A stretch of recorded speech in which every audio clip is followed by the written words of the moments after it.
Huff. Huff. Chen Dong collapsed onto the floor of an abandoned supermarket panting heavily. While his heart was still pounding with fear, he scrambled back to his feet and rushed toward the office on the second floor, the one secured with an anti-theft door, darted inside and locked himself in. Only then did he feel a faint sense of safety. Through the window of the second-floor office he looked out at the supermarket's exterior, where the streets were already overrun by zombified shambling corpses, leaving him utterly bewildered and at a loss. Not long ago Chen Dong had still been sitting at home when a sudden wave of vertigo washed over him. When he opened his eyes again, he found himself in this unfamiliar domain. Before he could even make sense of what had happened, a pack of zombies closed in on him, forcing Chen Dong to bolt toward the abandoned supermarket nearby. "Welcome, chosen challengers, to the apocalypse," a cold mechanical female voice suddenly intoned. "Here you must scavenge supplies to sustain your lives even as you fend off zombies and mutated creatures that may claim your lives at any moment," the voice continued. "Survive by any means necessary, fortunate challengers." At that very moment a mechanical female voice resonated abruptly in Chen Dong's mind. Simultaneously an AR-like interface materialized before his eyes. At the center of his vision appeared panels for backpack trading, window chat, channel mail and more. He tapped open the backpack only to find it completely empty. Chen Dong's expression darkened. He had already gone a full day without replenishing his energy. If the earlier prompts were true, then without supplies only death awaited him. Ding! You have one new mail. As Chen Dong instinctively opened the mail, a voice echoed within his mind. Infinite resource system successfully bound to host. Very quickly Chen Dong understood what this so-called system was, for as the first slot in his backpack suddenly displayed the icon of a bottle of mineral water. In the lower right corner of the icon an infinity symbol gleamed. A system. The standard protagonist setup. Chen Dong hurriedly withdrew a bottle of mineral water from the backpack. Sure enough, the mineral water icon in the backpack did not disappear. Chen Dong began frantically taking out bottle after bottle of mineral water. When 500 milliliter bottles of mineral water had filled the entire office, only then did Chen Dong, elated beyond measure, truly confirm that he had obtained a legendary system. This system would provide him with one type of resource in unlimited quantities each day, and for today that resource was mineral water. Chen Dong opened the chat channel and noticed a tab marked Same City at the bottom. At that moment many people were already speaking in the channel. Number 89757, damn it, what is this? We're suddenly teleported here and told to fight zombies, I just wanna go back. Number 777889, it's over. I don't have any supplies at all and there are zombies everywhere outside. I'm probably done for. Number 589345, I just watched some poor guy get bitten by a zombie with my own eyes and he turned into one almost instantly. Luckily, I ran fast enough. Number 450321, instead of wasting time chatting, you'd better hurry up and gather supplies. Chen Dong scrolled through all the messages one by one and finally accepted that everything he was experiencing was real. Those who met certain criteria had been summoned here, forced to participate in this brutal survival game. Judging by the numbers in the Same City chat channel, at least several 100,000 people had been dragged into this apocalyptic world and placed in the same city as him. If this was true for one city, then surely there were more people, more cities beyond. The moment the notification chimes sounded, the game had already begun. Some would gather enough supplies to continue surviving, others would soon starve or die of thirst or be torn apart alive by zombies. Chen Dong opened the trading platform and saw that a small number of people had already begun listing their supplies. Most were food and water, with a few other items such as flashlights and lighters. Trades were carried out through bartering. The seller would state their conditions, and as long as the buyer possessed the required items, the exchange would be completed. Looking over the limited trading requests, nearly all of them demanded water and food. Of all things, mineral water was what he had in greatest abundance. Chen Dong swept the platform clean of every listing that offered goods in exchange for water. His mailbox notification chimed incessantly. In just a moment Chen Dong had secured enough food to last him for quite some time. Number 10,086 purchased 5 loaves of bread. Number 10,086 purchased 2 packs of luosafen. Number 10,086 purchased 3 servings of spaghetti. Number 10086 purchased 1 lighter. At the same time many people flooded into the chat channel to discuss who this mysterious number 10086 could be. Number 38383, damn. The 5 loaves of bread I just listed were all bought up by number 10086. How does he have so many supplies? Number 9527, that's nothing, number 10086 just bought every single item I listed. Number 979698, could this number 10086 be a plant from the game? Trying to strip us of supplies and ramp up the difficulty of survival. Number 56666, quite possible. Otherwise how could someone have so many resources to trade with right off the bat? He might be the mastermind pulling the strings. Chen Dong silently read through the chat, then glanced at his own ID, finally realizing that both parties' numbers were displayed for every transaction. This design had exposed him directly to everyone's scrutiny. Fortunately, IDs were only shown when a trade was initiated. After exchanging water for a variety of other supplies, Chen Dong used those newly acquired items to further trade for whatever other goods people were demanding. By now he practically had enough stock to open his own little general store. Chen Dong retrieved a steaming portion of spaghetti and a glass of orange juice from his backpack. Eating as he continued to scroll through the trading platform, he still failed to find the things he truly wanted. Weapons. What he lacked most now were tools for self-defense.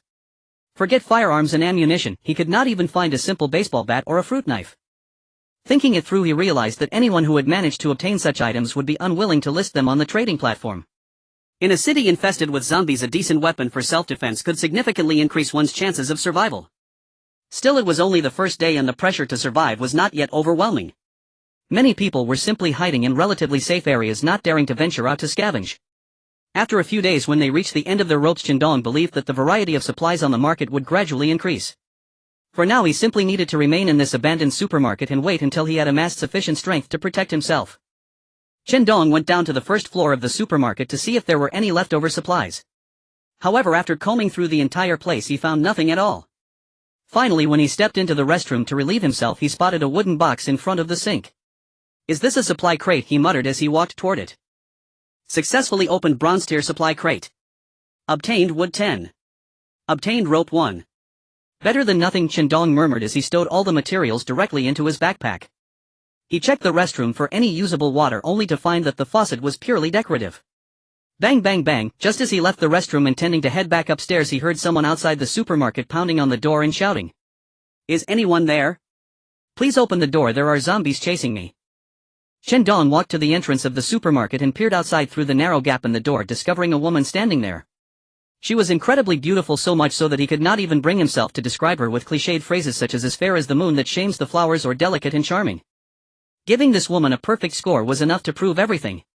Chen Dong had seen many women before, yet this one still managed to make his eyes light up in astonishment. Judging by looks alone, she could easily rank first among all the women he had ever seen. "Who are you?" Chen Dong did not open the door immediately. Instead, he raised his voice and called out from inside. Xia Enchi's face was full of anxiety and pleading.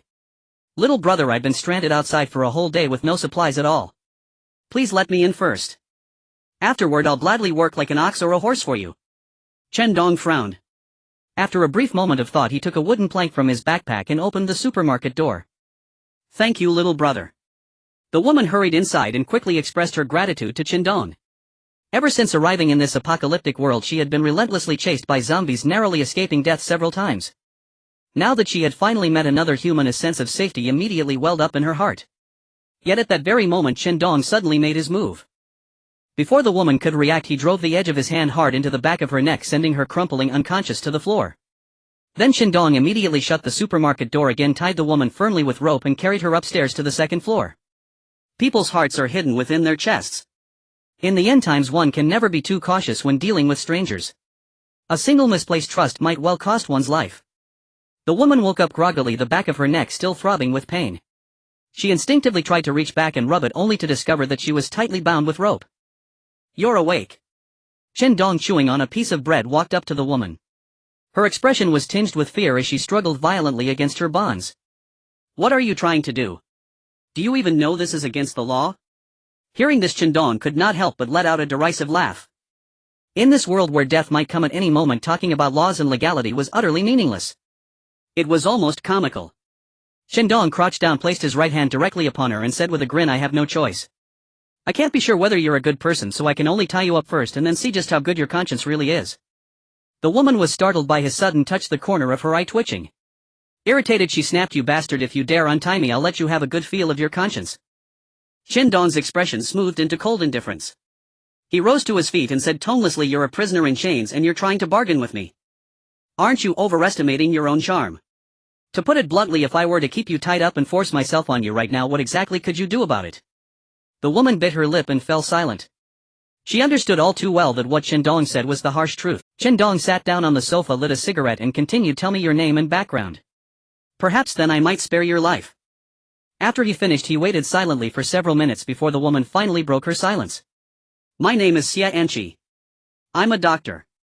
I was chased by zombies and ended up here by accident." "A doctor?" Chen Dong's interest in Xia Yanqi's profession was clearly piqued. In a world like this, having a doctor was as good as having a safeguard for survival. Moreover, as long as both parties agreed, they could sign a contract and he would not need to worry about loyalty. Chen Dong smiled faintly and said, "Follow me and I'll guarantee your food. From now on you'll be mine. In addition, for peace of mind, we'll have to sign a master-servant contract." Xia Yanqi clearly understood the advantage her profession brought her and she shook her head to refuse. Chen Dong shrugged, not in any particular hurry. Since there was neither conflict nor hatred between them, he would not lose all humanity and harm her deliberately. However, he still could not let her go for the time being, better safe than sorry. After that, he took a sausage from his backpack and began to devour it heartily right in front of Xia Yanqi. Watching the way Xia Yanqi's throat moved as she swallowed secretly, Chen Dong ate and said, "I forgot to mention earlier, your conscience is impressively good." Xia Yanqi's cheeks flushed scarlet. She clenched her teeth inwardly, wishing she could sink her teeth into this hateful young man. When had she ever been treated like this by any man? Inwardly she cursed him, wishing his later years would be plagued with misfortune and his whole body covered in red fur. Chen Dong's mind, however, was firmly set on recruiting Xia Yanqi the doctor to his side, not through crude force but through pressure and temptation, gradually drawing her in. After finishing the sausage, Chen Dong took a tissue from his backpack, wiped his mouth and let out a satisfied burp. "Are you hungry?" Xia Yanqi stared straight at Chen Dong and said angrily, "You don't need to torment me like this." Chen Dong took a bottle of water from his backpack, opened the cap and held it to Xia Yanqi's lips, helping her drink as he said earnestly, "Dr. Xia, I truly want you to join me. I promise you 3 meals a day without fail, and as long as I'm here I'll ensure your safety." Parched for so long, Xia Yanqi had no time to answer. She drank desperately and the coolness spreading through her body instantly refreshed her spirits. After she finished drinking, she let out a soft laugh. "Little brother, is this the extent of your sincerity?" Chen Dong looked puzzled, then asked with a smile, "What do you mean? I gave you water to drink, how is that not my greatest show of sincerity?" Xia Yanqi's voice trembled slightly. "So you gave me lemon water just to make me even hungrier?" Chen Dong replied in a tone of earnestness, "Dr. Xia, lemon water is my favorite drink and my stock is limited. I've already brought it out for you and your words truly chill my heart. However, if you're feeling hungry, all you need to do is nod and accept my conditions and I'll let you have a full meal immediately." Looking at Chen Dong's smiling face, Xia Yanqi trembled with fury. She knew this man was toying with her, forcing her to submit. "You can give up that idea right now. Even if I starve to death or jump down from here to be eaten by zombies, I will never eat a single bite of your food." Chen Dong remained unconcerned and said with a smile, "Are you really not going to reconsider?" Xia Yanqi roared, "Get out." It seems that Xia Yanqi will not willingly surrender anytime soon. I can only let her go hungry for a few days and see how it goes. If it really doesn't work, I might just throw her to feed the zombies. In this apocalyptic world where today exists but tomorrow does not, Chen Dong has no intention of keeping a burdensome liability. If it were normal times, he might have fantasized about having her warm his bed. But now Chen Dong only thinks about how to survive. "I won't think about it too much," he said, shaking his head to cast aside distracting thoughts. He took off his clothes and pants, hung them on a hanger and was left with only a pair of shorts. Xia Yanqi anxiously pressed her legs together and questioned, "What do you want to do?" The question seemed to be an inquiry, but her trembling voice combined with her beautiful features seemed to ignite a man's instinctive possessiveness even more. Chen Dong squinted and replied, "I wouldn't waste a lot of energy on intimate activities during a period of resource scarcity." Xia Yanqi, caught off guard, flushed slightly, wanting to retort. "You." Chen Dong lay back on the sofa and pulled a blanket over himself, interrupting her. "Conserve your energy. Instead of cursing, you'd be better off resting early." After saying this, Chen Dong closed his eyes and began to rest. Soon he started to snore. Xia Yanqi had no choice but to give up and lie down on the ground to rest. However, hunger kept her tossing and turning, unable to sleep for a long time. The lemonade from earlier even made her stomach churn with acid. The next morning, Chen Dong was awoken by the sunlight shining on his face. He stretched and sat up, turning to look at Xia Yanqi and chuckled, "Oh, what's this? A giant panda here. Is a national treasure also dragged in to participate in the apocalypse survival?" Xia Yanqi sat on the ground, her face pale and her eyes bloodshot with dark circles under her eyes. Clearly she hadn't slept the whole night. Without having rested, Xia Yanqi did not refute Chen Dong's teasing.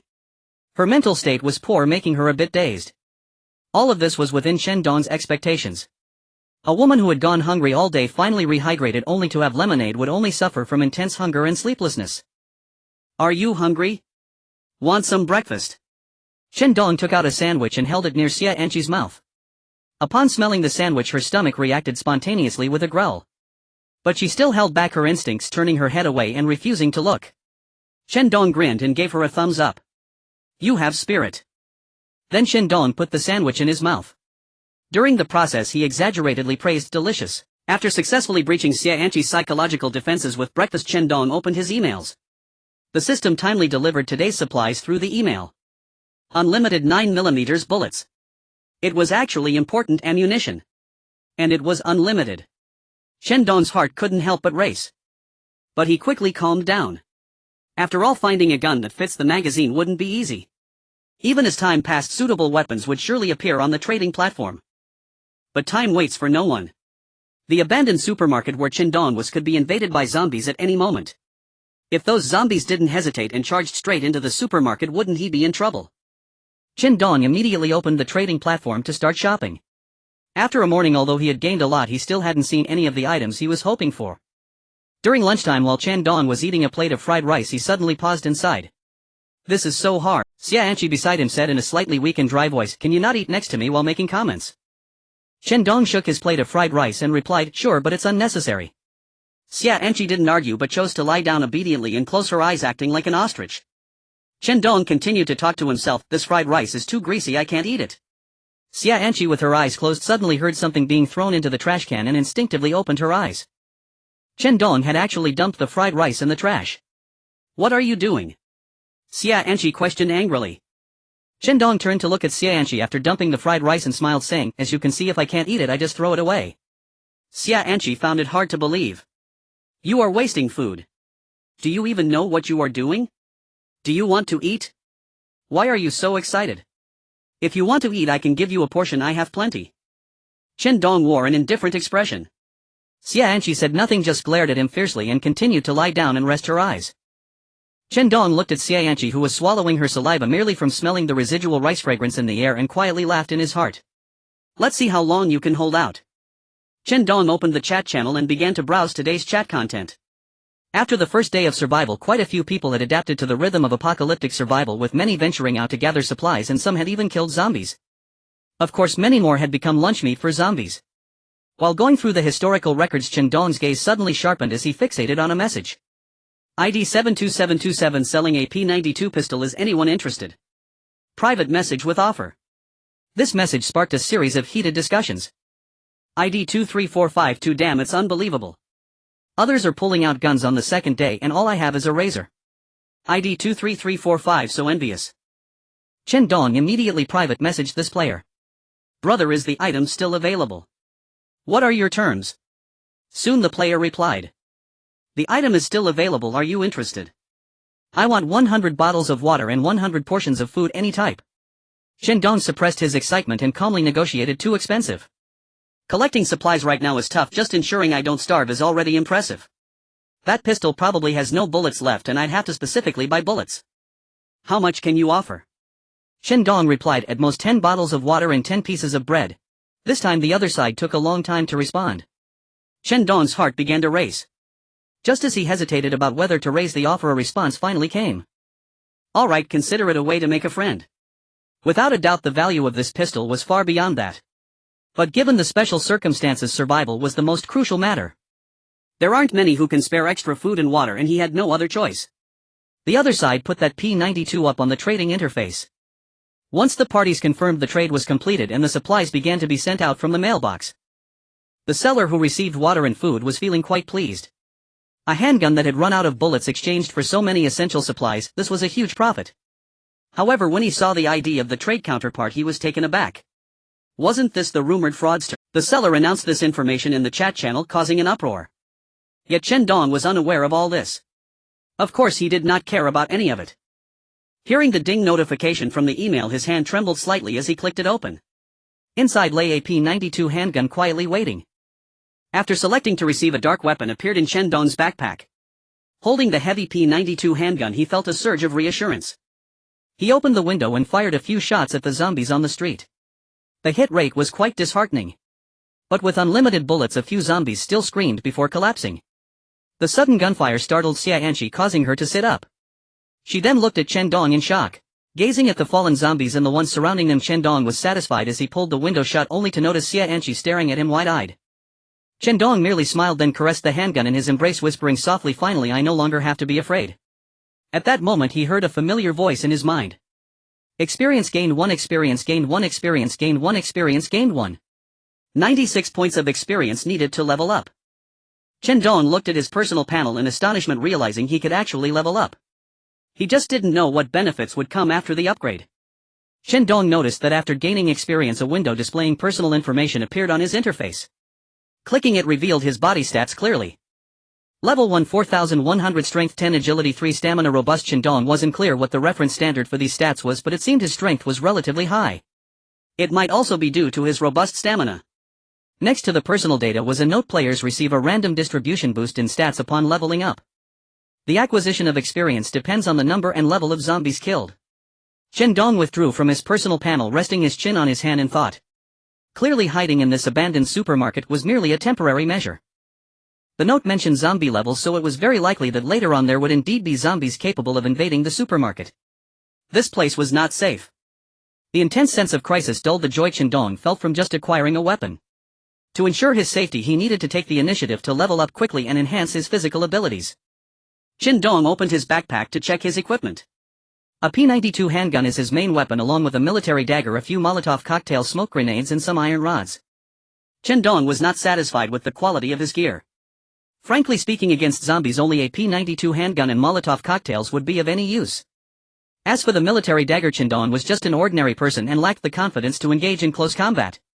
One careless bite could lead to disaster. After all, he had seen zombies outside the second-floor window endure several shots before falling. Such physical resilience was truly daunting. Chen Dong climbed to the rooftop of the abandoned supermarket and took out his binoculars to observe the distant zombies. The view was excellent here. He wanted to kill zombies from a safe distance to gain experience. After roughly estimating the distance, Chen Dong chose a relatively safe position, took out his P-92 handgun and began Many zombies fell to the ground before they could even react, while the others, belatedly aware of the gunfire, turned to Chen Dong and let out roars. Chen Dong instinctively flinched, but then realized these zombies, apart from moving closer to him, posed no other threat to his safety. These must be the lowest level zombies, completely mindless. Chen Dong breathed a sigh of relief and continued shooting. His experience bar kept rising. Experience gain 183 points of experience needed to level up. Experience gain 166 points of experience needed to level up. Experience gain 114 points of experience needed to level up. After a long time, Chen Dong suddenly felt a rumble within his body as if a lock had been released, making him feel light all over. Then the system voice appeared. "Congratulations player, you have leveled up, keep up the good work." Chen Dong was overjoyed and immediately clicked to check the changes in his stats after leveling up. Level 200 Strength 12 Agility 5 Stamina Normal. He had gained a total of 4 stat points, which seemed similar to online games. Looking at his personal panel, Chen Dong was fairly satisfied. After leveling up, he clearly felt that his speed and reaction time had improved significantly. The handgun in his hand also seemed to become lighter. In the later stages of this, fighting with zombies in close combat wouldn't be too difficult. Even tearing apart zombies with his bare hands wasn't impossible. However, at this stage, Chen Dong didn't want to think too far ahead. He would take it one step at a time. He climbed down from the rooftop and returned to his second-floor residence. Upon entering the office, he saw Xia Anqi squirming on the floor like a caterpillar. 2 consecutive days of hunger had already begun to induce hallucinations. Cough cough. Chen Dong cleared his throat. Xia Anqi jumped in surprise. At that moment she was like a bowstring pulled taut. Even the slightest external disturbance was a strong stimulus for her. As soon as Chen Dong took out a fragrant fried rice, Xia Anqi's greenish eyes locked onto it. Chen Dong secretly clicked his tongue. He had only seen such a gaze on starving wolves in the animal kingdom. "Do you want to eat?" Chen Dong helped Xia Anqi up, sitting across from her with the fried rice. Listening to Chen Dong's enticing words, Xia Anqi did not respond, and the light in her eyes dimmed slightly, even though her stomach was already growling. At that moment, Chen Dong suddenly pinched Xia Anqi's cheeks with his left hand, prying her mouth open. The delicate sensation on his hand made Chen Dong's heart flutter. He gazed at the exhausted Xia Anqi, who did not conceal her striking beauty, and momentarily lost his focus. Xia Anqi, confused, said unhappily, "Are you crazy?" Without saying a word, Chen Dong directly scooped a spoonful of fried rice and stuffed it into Xia Anqi's mouth. Instinctively she chewed the fried rice twice, and its aroma nearly brought her to tears. But she quickly reacted. "You think he'll submit?" Chen Dong continued to take a second spoonful of fried rice and brought it to Xia Anqi's lips. Another bite. Xia Anqi was simply too hungry. Even though she had just been resolute, her mouth opened involuntarily. But the next moment Chen Dong turned the spoon, putting the fried rice into his own mouth. Then he closed his eyes in ecstasy and said contentedly, "Oh my, so delicious. So fragrant." Xia Anqi was furious. Are you messing with me?" Chen Dong swallowed a mouthful of fried rice and smiled, saying, "Once you figure things out and follow me, won't you be able to eat whenever you want?" "Not now," he said. After that, Chen Dong ignored the trembling Xie Anqi and sat back on the sofa finishing the fried rice. The reason he gave Xie Anqi a bite of fried rice was not out of kindness. He simply feared that if she went too long without food she would forget the taste of it. After suffering days of hunger, being able to taste a mouthful of fragrant fried rice would not only fail to fill her stomach, instead it would only exacerbate her gastric acid reaction. It was like an addict. After tasting the first bite there would be no second or third, only increasing discomfort. Chen Dong hoped Xie Anqi would remain in such a state. Looking at Chen Dong, who was enjoying his meal on the sofa, Xie Anqi suddenly felt like crying. This man showed no pity, repeatedly bullying her. Chen Dong sensed Xie Anqi's gaze and looked over. Their eyes met and Chen Dong felt a bit embarrassed. It wasn't because he was shy seeing a beauty, but rather reflecting on how he had treated Xie Anqi these days, he still felt a twinge of guilt not having completely discarded modern thinking. But he quickly reminded himself not to soften his heart.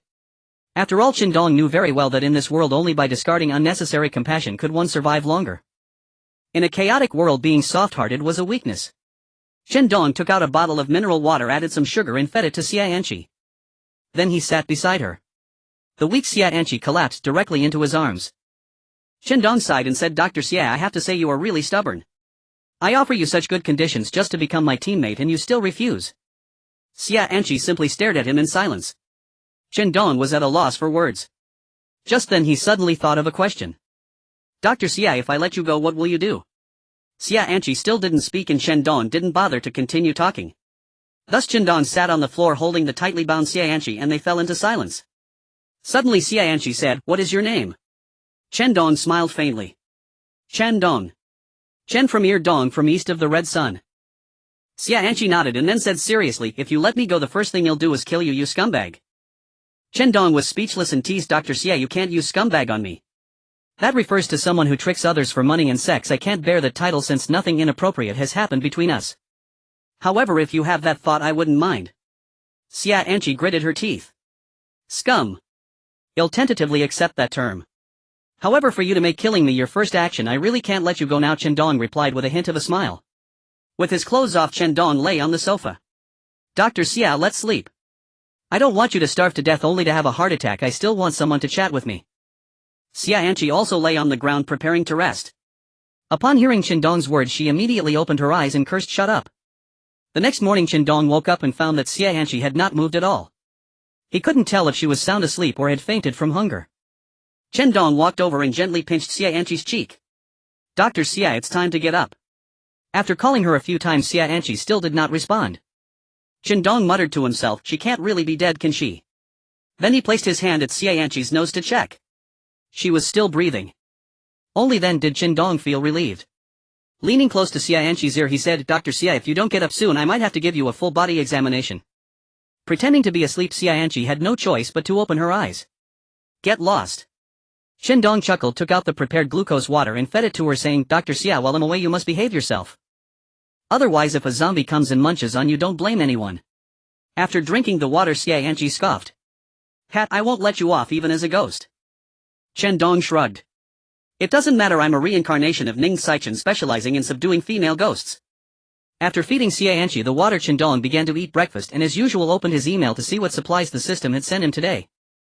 At the moment he opened the email, Chen Dong thought he was seeing things. Rubbing his eyes, he confirmed he wasn't mistaken. The supplies for the third day were actually unlimited small umbrellas. Chen Dong was both amused and frustrated. What use is this supply? Is it meant to carry water and hit zombies?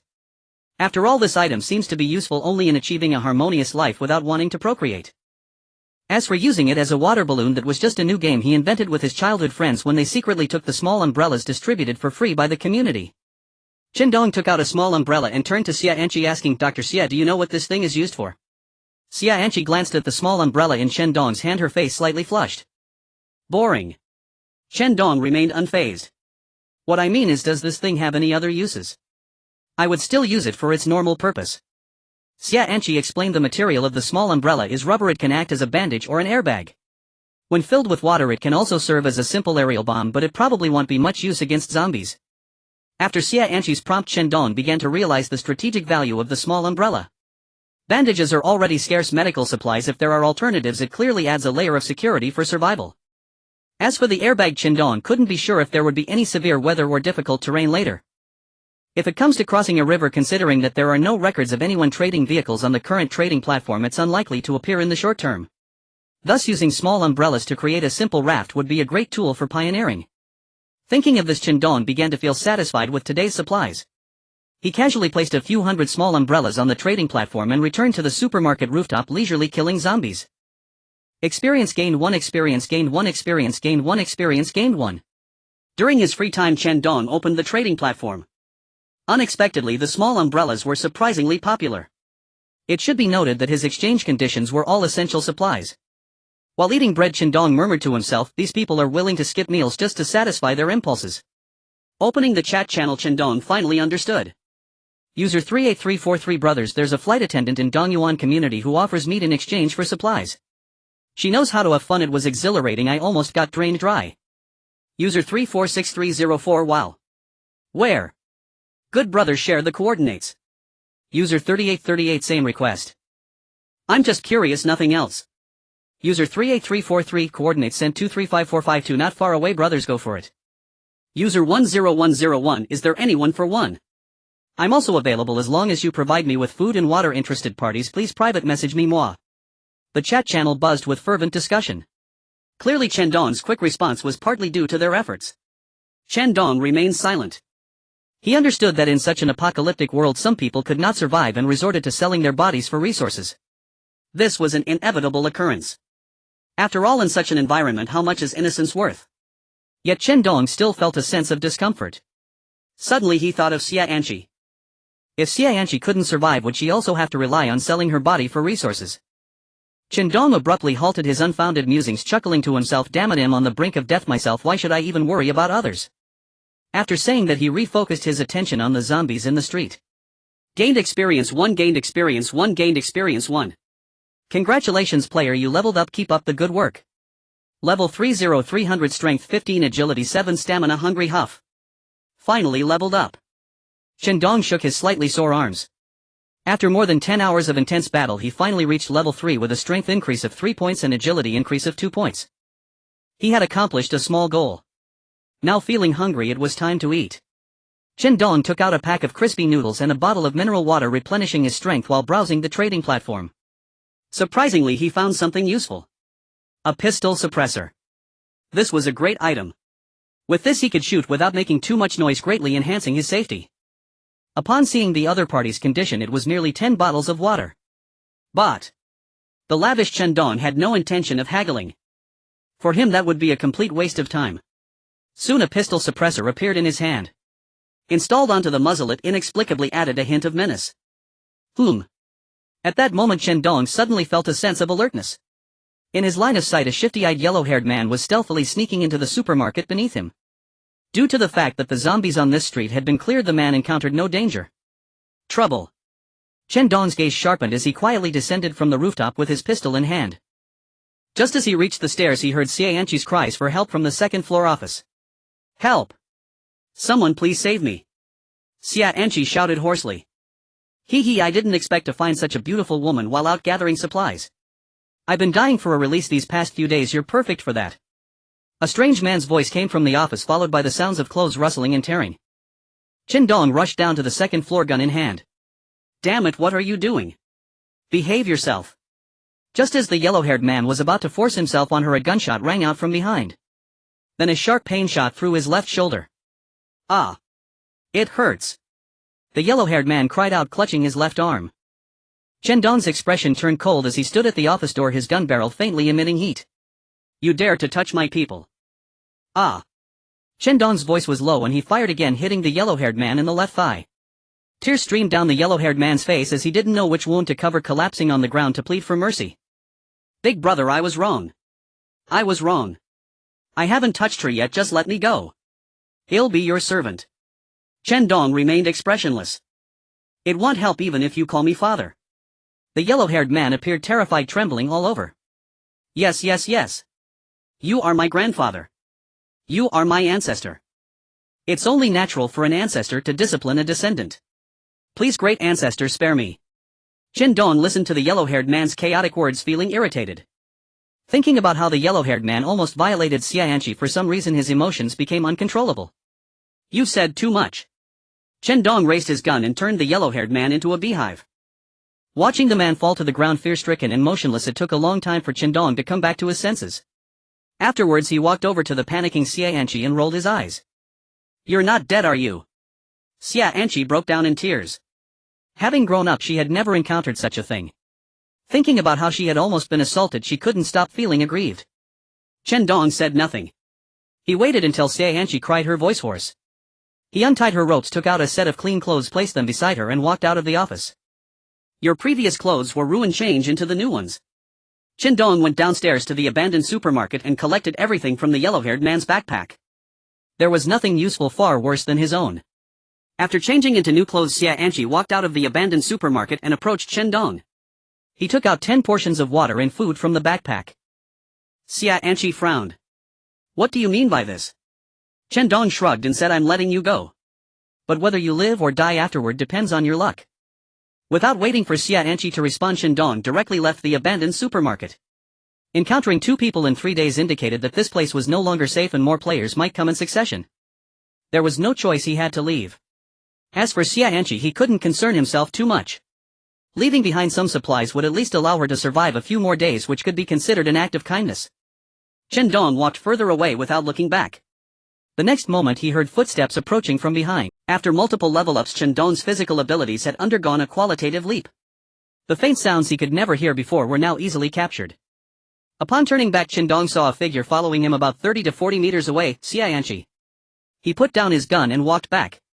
Xianqi, noticing that Chen Dong had spotted her, began to walk back as well.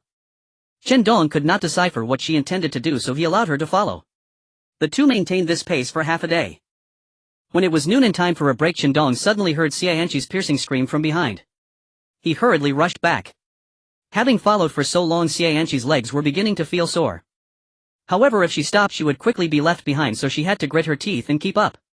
After what felt like an eternity, when Chen Dong finally sat down to rest, Xianqi was able to sit down as well. But just as she settled down, a zombie came stumbling toward them. Xianqi had no choice but to run forward, colliding right into Chen Dong. Chen Dong immediately shot the zombie in the head. He dealt with a few others that appeared as well, suppressing them with firepower. After eliminating the zombies, Xianqi wanted to leave, but Chen Dong stopped her, looking somewhat helpless. You've followed me this far, how much longer do you plan to follow? Come here, let's have lunch together. Thus the two sat on a pile of grass, quietly eating their meal. Chen Dong looked at Xianqi, who was now eating slowly and savoring her food, a stark contrast to her previous ravenous manner. He couldn't help but ask, Dr. Xia, you've been following me all this way, what exactly do you want? Today you were lucky to encounter fewer zombies. Next time you might face a horde, I can't guarantee your safety then. Xianqi didn't answer directly, but instead asked, does what you said earlier still count? What did I say? Xianqi replied, you said I could join you and you would protect me and provide me with 3 meals a day. You wouldn't go back on your word, would you? Upon hearing this, Chen Dong found it amusing. Weren't you unwilling to comply before? Now you're following me just for this? Xianqi raised her eyebrows, slightly embarrassed. So is it still valid? Chen Dong shrugged and sent Xianqi a team invitation and a contract signing request. Of course it's valid. Team formation successful. Master servant contracts signed successfully. In an instant their personal information was laid bare. Within the team system, players have features such as location tracking and voice chat. Additionally, teammates can selectively share experience points and cannot harm each other. The master servant contract adds a powerful constraint on this basis. If the master dies, the servant dies. If the master lives, the servant lives. Only the master has the right to dissolve the contract. Chen Dong looked at Xianqi and smiled, saying, Dr. Xia, let me hear you call me master. Xianqi shot him a glare. Those 2 words were still hard for her to utter. After they had eaten their fill, the two continued on their way. They proceeded cautiously and thankfully did not encounter any significant danger. Bang! Bang! Bang! After 3 gunshots, Chen Dong eliminated 3 zombies and signaled behind him. Seeing this, Xianqi immediately jogged over to Chen Dong's side. Chen Dong, how much further do we have to go? Following Chen Dong all this way had kept her on edge. She even thought that it might have been safer to stay in the small supermarket from before. However, Chen Dong did not share her thoughts. He whispered, be quiet, there are more than just these 3 zombies in this building. Keep your voice down. Even with a silencer fitted, there were still faint gunshot sounds. In this eerily silent corridor the sound was particularly noticeable. In fact, this silencer was not the best. In Chen Dong's eyes it could be considered a subpar product as firing still produced a slight noise akin to an air gun. Chen Dong was well aware of his own strength and equipment. The only decent weapon he had was a P90. With 15 rounds in the magazine sometimes he couldn't even hit his target. Although he had just dispatched 3 zombies with 3 shots, the truth was that this only worked because they hadn't moved and were close together. Looks like I'll have to practice my shooting more in the future. After all, I have an unlimited supply of bullets. Chen Dong resolved in his heart that once they reached the villa area and settled down he would clear the surrounding zombies and scavenge. The reason he led Xianqi through various corridors instead of taking the main road was that he had already surveyed the area with a trading binocular before departing. There were too many zombies on the streets, enough to make anyone's heart race just by looking. Not to mention, with the 15 rounds of the P92, even if he fired all the bullets he might not be able to kill 2 zombies. With his current marksmanship, hitting a moving target once would be quite an achievement. When the apocalypse first occurred, everyone was thrown into confusion. Some people were fearless, some were skeptical, and some panicked, running into the streets and attracting the zombies from the buildings. Thus Chen Dong estimated that the number of zombies in the buildings should not be too high. Moreover, due to the narrowness of the corridors, even if there was a large horde they wouldn't be able to rush in all at once. Although the speed of the zombies rivaled that of normal humans and they did not tire, which was quite troublesome, the narrowness of the corridors provided Chen Dong with a certain degree of escape convenience. Chen Dong led Xianqi along the wall, cautiously listening to the sounds in the corridor. These foolish zombies would stand still when they lost their target. However, they occasionally wandered about in search of fresh flesh and blood to consume. Chen Dong heightened his vigilance, gripping his gun tightly, and signaled to Xianqi with his eyes. "Go open the door." Xianqi turned pale and trembled, saying, I think we should just leave." Chen Dong frowned. What was wrong with this silly woman falling apart at this moment? "Open the door, quick." "It's fine." Xianqi gritted her teeth, still hesitating. I can't. I'm terrified." "Damn it." Chen Dong grew irritated. "If you don't open it right now, I'll leave you behind." At those words Xianqi paled. Gritting her teeth and squeezing her eyes shut, she lunged forward and flung the door wide open. Chen Dong recoiled in shock.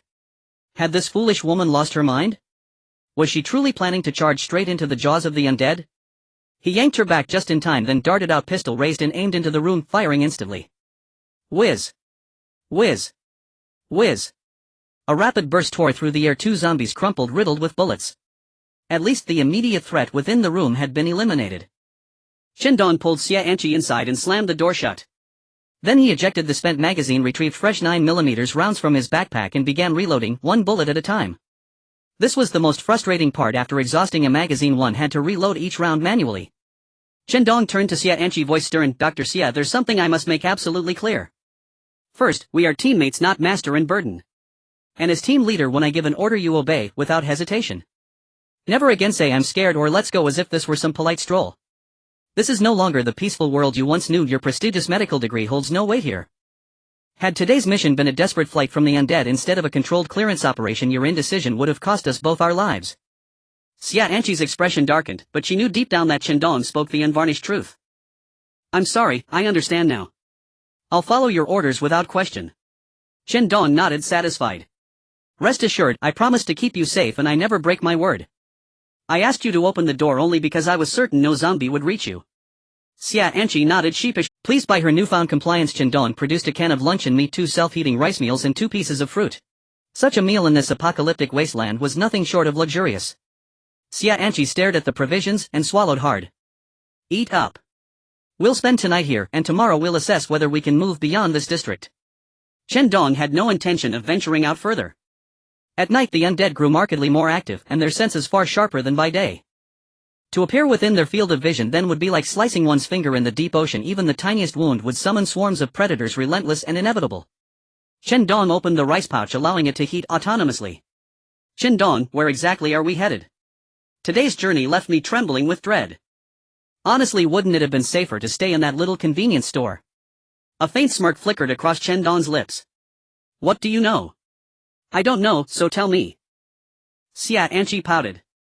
That store offered nothing, no supplies, no security, and it sat squarely in the heart of the city where population density, especially in the old urban core, remains staggeringly high. Taking shelter there might suffice for a day or two. Chen Dong shook his head, offering a wry smile. "But what about tomorrow? What about next week? Should a massive horde erupt there, hundreds thousands stretching beyond the horizon, we'd vanish without a trace, not even ash remain. Xia Anqi's mind instantly conjured the image, an endless tide of shambling figures stretching to the limits of sight. In an instant her delicate features drained of color. Even the mere thought sent shivers of primal fear down her spine. She realized with quiet clarity that Chen Dong's foresight was extraordinary. She was no fool, merely more cautious than this seasoned survivor, yet keenly aware of reality's unforgiving terms. In that moment Xia Anqi knew trusting Chen Dong had been the wisest choice she could have made. After the hearty meal, Chen Dong seized every possible minute to rest. This was the apocalypse, and especially while on the move every second of rest was precious. Stamina wasn't merely helpful, it was the bedrock of survival. Seeing him settle, Xia Anqi lay down beside him, closing her eyes, yet sleep eluded her. Beside her lay a man radiating raw, unmistakable masculinity, and her pulse quickened. She wondered how could such a stunning woman lying so close leave him utterly unmoved. Was her allure somehow diminished? A pang of inadequacy struck her. Before the collapse she'd reigned as undisputed campus beauty at China's most elite medical university, and later earned renown as a brilliant chief physician at her hospital. How then had she fallen so far, unable even to stir a flicker of reaction in Chen Dong? She fretted, but Chen Dong gave it no thought at all. He kept reason and instinct rigorously apart. Entertaining such thoughts now would be tantamount to suicide. Chen Dong had adapted to the apocalypse with startling speed, maintaining strict sleep discipline and cultivating a refined state of light vigilant slumber. It granted him both acute environmental awareness, allowing instantaneous awakening at the first whisper of danger, and sufficient physical restoration to sustain endurance and strength. At dawn the next day, the vibration of his phone jolted Chen Dong awake. He rolled upright, scanning the room, confirming no immediate threat. Then he opened his daily email and received today's unlimited supply drop cold relief granules. A profoundly practical medical asset. In such brutal conditions, exposed to wind, rain and starvation, fever and infection spread swiftly. Without prompt treatment they could prove fatal. He nudged Xia Anqi gently. Then stepped onto the balcony, raised his binoculars and surveyed the street below, eerily calm, nearly devoid of movement, with scarcely a single undead in sight. Yet Chen Dong was no novice, and would never mistake stillness for safety. Though few zombies wandered the streets now, he bore the bitter scars of past miscalculations. At first he and Xia Anqi had walked openly along the avenue. The undead, though averse to harsh sunlight, were not cowed by it. The moment living prey appeared they surged forward, ravenous, unrelenting. Only by dashing into a nearby residential building did Chen Dong and Xia Anqi narrowly escape annihilation.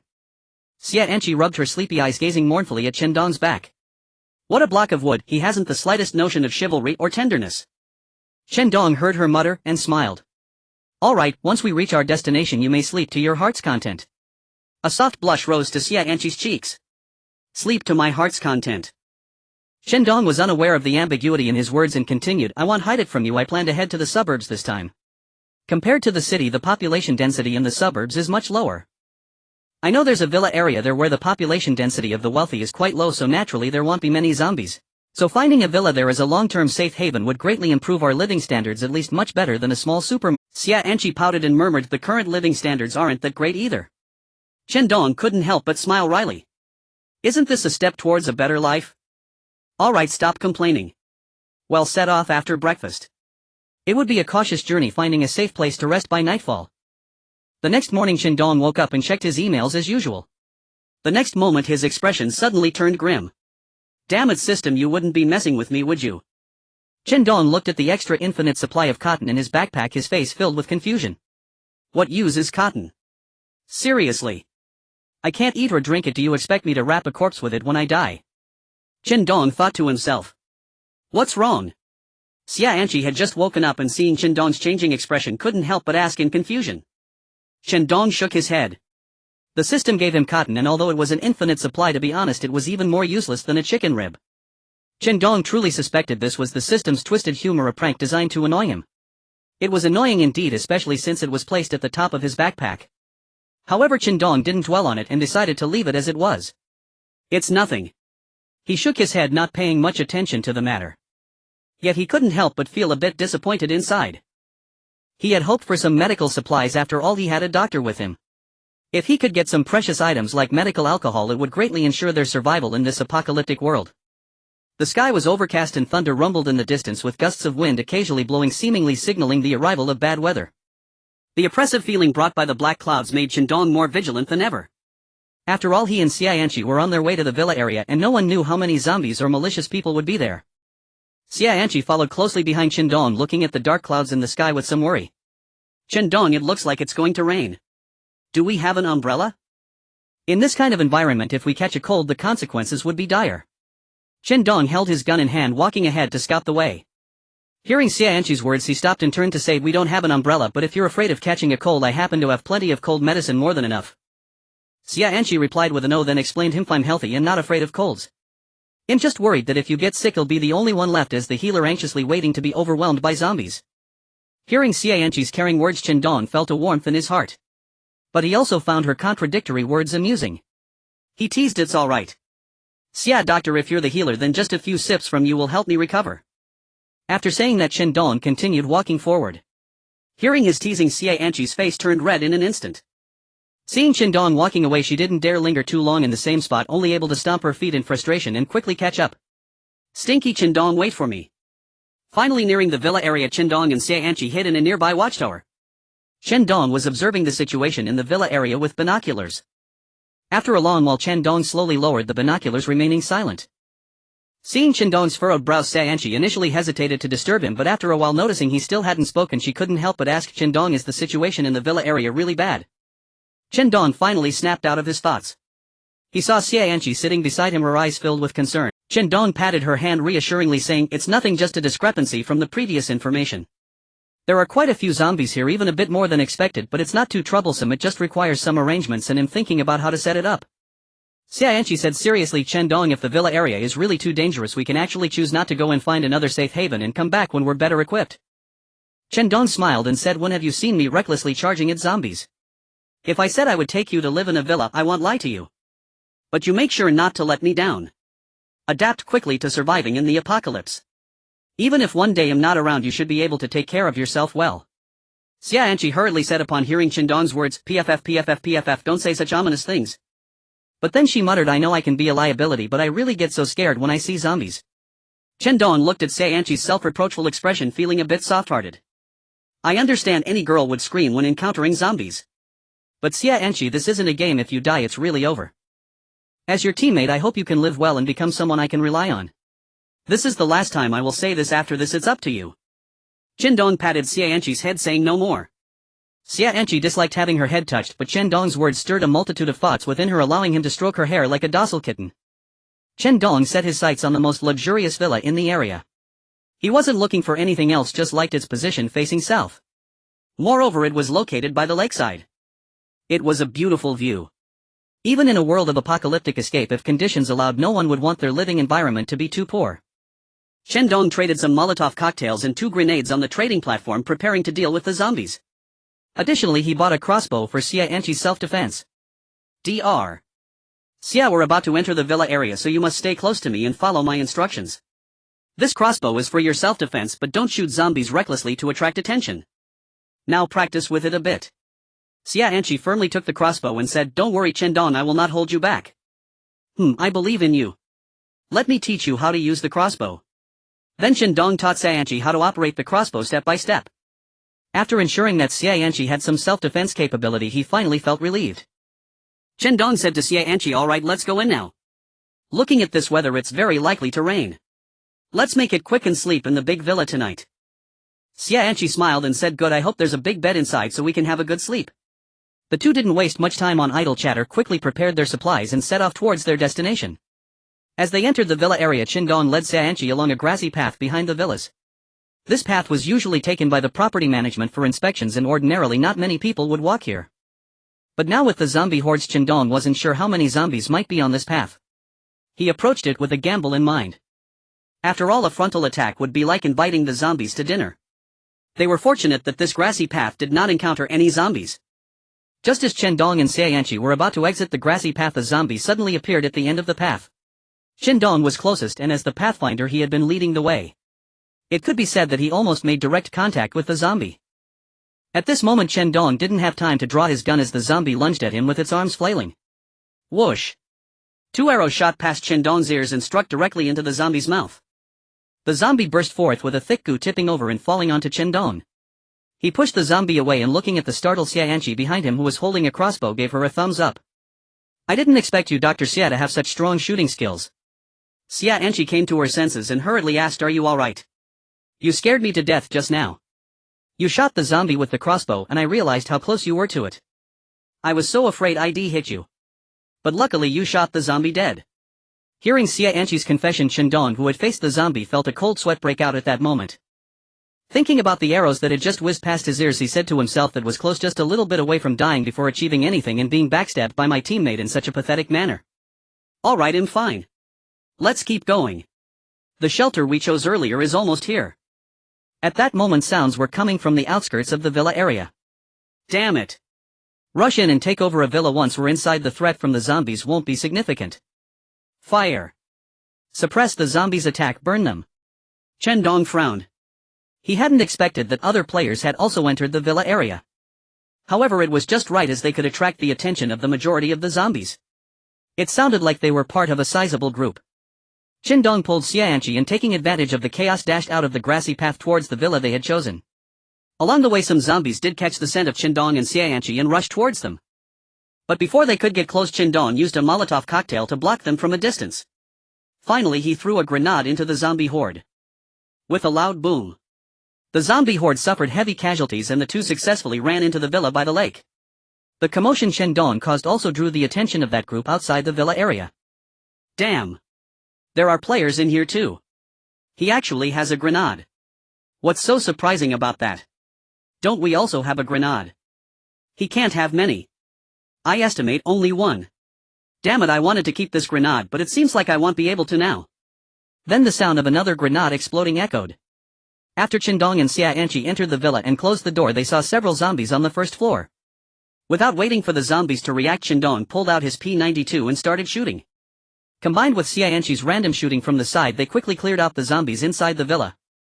The reason Chen Dong was willing to spend his limited Molotov cocktails and even a grenade outside without using his P92 was because he was worried about alerting the other group. After all, while Molotov cocktails and grenades were precious, they could still be bought on the trading platform, but no one was willing to put firearms on the trading platform. They were considered treasures. After Chen Dong and Xia Anqi cleared the zombies from the villa, they confirmed their long-term shelter. At the same time, a window popped up on Chen Dong's interface. Dear player, it has been detected that this shelter is unclaimed. Do you choose to take over? Yes, no. Chen Dong clicked on the yes option. With the system's prompt sound, Chen Dong felt that this villa had become the property of their team. Villa area shelter, a place for players to rest which can later be used for blueprint upgrades, avoiding zombie tides and challenges between players. Chen Dong turned to Xia Anqi and said with a smile, Dr. Xia, we can stay in this villa for a long time now. You can think of it as our home in this apocalyptic world. Seeing Xia Anqi let go of her stress and laugh heartily, Chen Dong also detached himself from the battle state. Indeed, having a shelter in a zombie world is a luxurious thing. After wandering around the villa, Chen Dong walked to the balcony on the second floor. The group that had charged in from the front had successfully entered the villa area but suffered heavy losses. They could clearly see them, likely having exhausted many resources. After all, nearly half of the zombies in the villa area had run over to their side. In another villa, a young man reported to a middle-aged man sitting on a luxurious leather sofa, Brother John, we've suffered heavy losses this time. Half of our brothers are dead, and more importantly, we've run out of combat supplies, leaving only some melee weapons. Hearing the report, Jiang Kai's face darkened as he slammed the marble coffee table in front of him twice. Damn it. It's all because of inaccurate information that said there were few zombies in the villa area. As a result, we recklessly attacked from the front, and now half of the zombies in the villa area have been triggered. Now it's indeed true that there are fewer zombies in the villa area. Damn.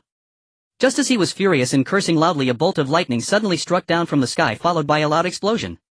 Bang. The black clouds finally could not bear the burden and heavy rain poured down, making the air damp and the temperature drop sharply. The chat channel exploded. ID 382334. Damn it. I thought it was raining and we could drink water, but I ended up catching a bucket of water and it turned out to be acid rain. Not only that, but touching the acid rain burns, it hurts like hell.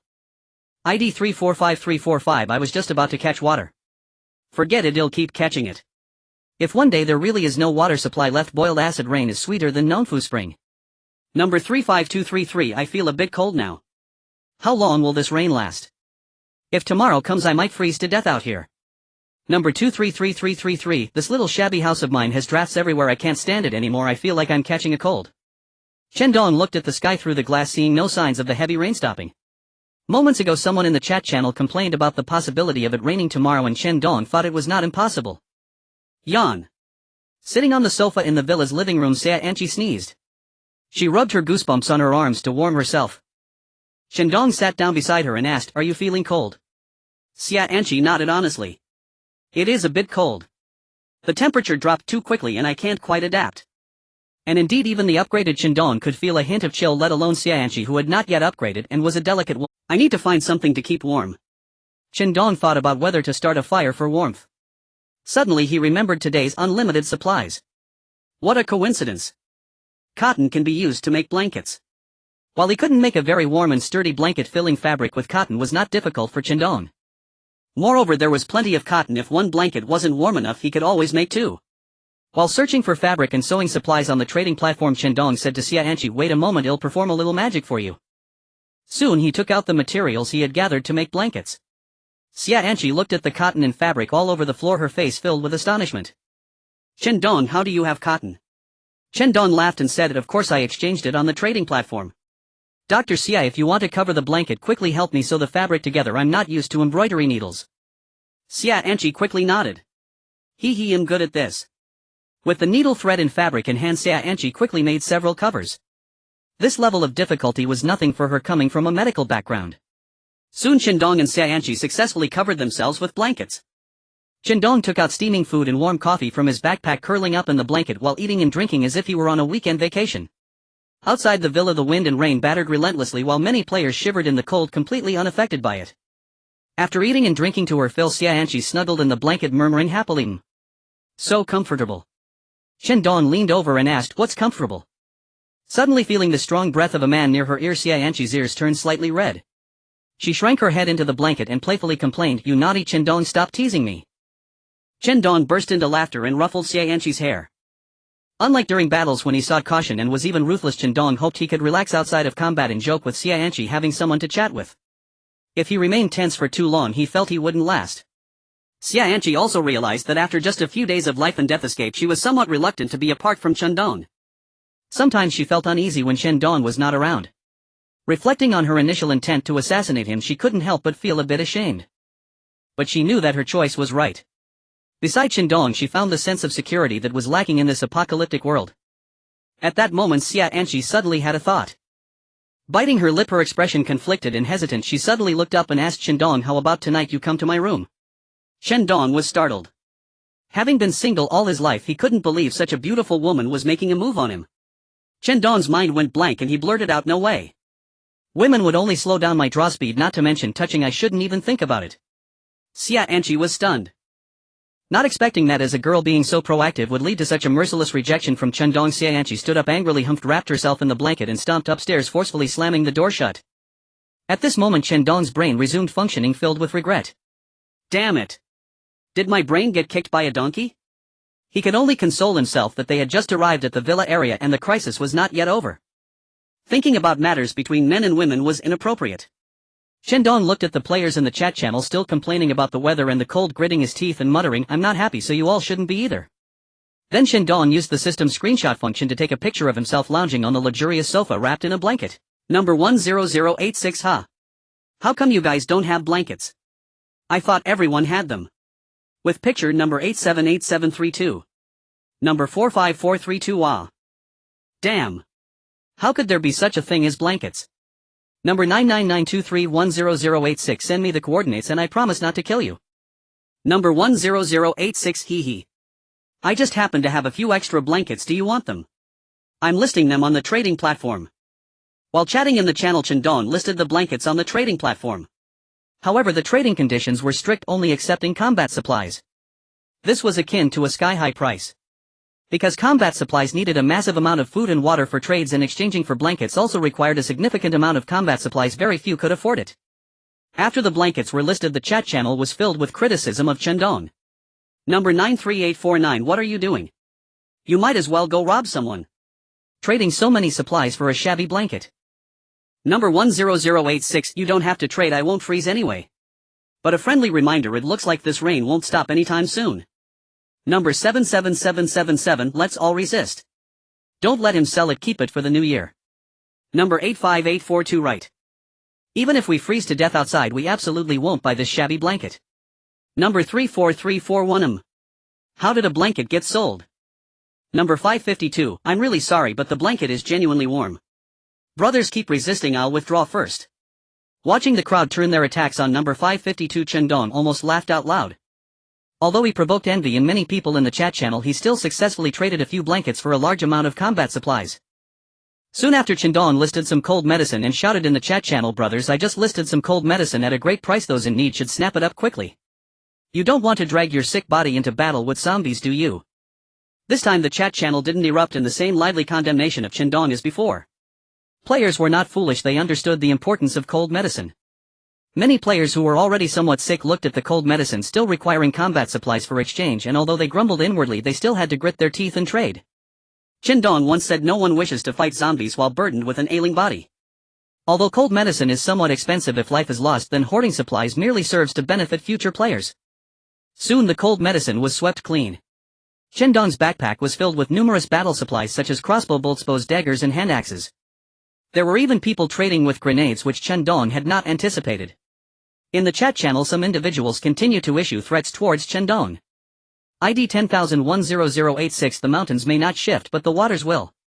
Just wait. ID 10010. Once I recover from this cold, I will scatter your ashes. 10,086.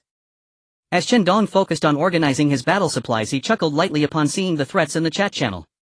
ID 10086. He'll be waiting, smiling expression. After sending the message, Chen Dong closed the chat channel and ignored it. The Molotov cocktails are enough, 10 grenades, and there are plenty of iron animal traps and crossbow bolts. Should I apply some rust for a tetanus enchantment? Chen Dong tallied his battle supplies. In an instant he realized that he was already on par with the strength of an entire team. At the very least, compared to another team in the villa area, as long as he had enough time to prepare, taking them down unknown would be no problem. Just as Chen Dong was about to close the system and take a rest, an advertisement popped up on the trading platform. Extra! The trading platform displayed a golden level blueprint barrier wall. This blueprint is the first golden level item on this trading platform. He truly felt like someone had sent him a pillow just as he yawned. While he was still worried about how to avoid zombie invasions in the villa area, this barrier wall would resolve that issue. Chen Dong immediately clicked on the trading platform, found the golden level blueprint and murmured, "This time I must have it." The appearance of this golden level blueprint shocked the entire chat channel of the apocalypse world. They had not expected that merely a week after arriving in this apocalyptic world someone would already find a golden level item, let alone gold. Even silver was rarely seen, most items were of bronze level. Many in the chat channel were envious. ID 546262. How is this possible? This must be a scam. I've never seen anyone with such extraordinary luck. How could it be? How could it be? I'm so envious. ID 15424. Yes, how could anyone come across such good stuff? The barrier wall. If a shelter is found, simply activating the wall would be delightful. What are zombies? I can just block them outside. ID 345345. Damn. He set up the auction program. Is he really going to sell it? However, the price is quite steep, starting with a bit of 1,000 essential supplies, with each raise requiring an additional 50 supplies. I can't afford it. Amidst the wails of despair, many groups had their sights set on this blueprint for the barrier wall. They had long searched for a refuge, and the emergence of this blueprint was quite timely. In another villa area, a muscular man with a bare torso was eagerly eyeing the blueprint on the trading platform, revealing an excited expression. The barrier wall, I'm going to secure it. Anyone who tries to snatch it from me, I will take them down. Saying this, the burly man put on his clothes, went downstairs to gather his companions, and began collecting supplies in preparation for the auction. In a signal station, many people surrounded a handsome man quietly waiting for his command. "Zhou Shao, as long as you give the order, we will immediately gather resources to participate in the auction. Or find that player." A man dressed entirely in black whispered, simultaneously making a slashing motion across his neck with his right hand. The handsome man waved his hand and took a sip of red wine. "No need, this golden blueprint will definitely attract the attention of more than just our faction. It would be impossible to ambush the seller. The system provides solid protection in this regard. Besides, I, Zhou Shujian, am not someone who resorts to unscrupulous means to achieve my goals. Lao Ma, prepare the supplies and participate in the bidding." The man in black beside Zhou Shujian bowed respectfully and said, "Understood, Zhou Shao. I will gather the brothers to start preparing supplies for the auction. I will do my utmost to help you acquire the golden blueprint." Zhou Shujian coldly laughed, his expression filled with confidence. He possessed a vast amount of survival supplies. He couldn't believe anyone could be more formidable. Those ruffians out in the chaotic world were probably still worrying about their next meal. Who could outbid him? Zhang Kai, sharing the same villa area as Chen Dong, also had his eyes set on the golden level blueprint. Though the number of zombies in their villa area was already quite low, he had discovered Chen Dong's traces. If other players were to arrive, he wasn't confident in stopping them. However, if they had the barrier wall blueprint, then all problems would be resolved. Their team could withstand the potential zombie tide that might emerge later and could also deter many players from coveting it. Yet having just gone through a fierce battle, they lacked the sufficient supplies to participate in the bidding. Jiang Kai, feeling frustrated, pounded the marble coffee table. Under a large tree in the wild, Shan Budwa, wearing glasses, looked sorrowfully at the empty survival supplies in his backpack. He was left with only one golden-level blueprint barrier wall. He felt somewhat helpless. It wasn't that he wanted to sell this golden-level blueprint, but rather he was forced to. I hope more people participate in the bidding to drive up the price. This way I can survive a few more days. Shen Budwa pushed up his glasses, waiting for the auction to begin. Soon the auction house on the trading platform opened. This was a special auction held for the golden-level blueprint. According to the rules of the trading platform, only materials of golden level or higher were eligible to participate in the auction. Currently only the barrier wall was a unique item. The factions qualified to participate in the auction had already gathered their resources to the best of their abilities, determined to acquire the golden level blueprint. After all, this item was too important to them.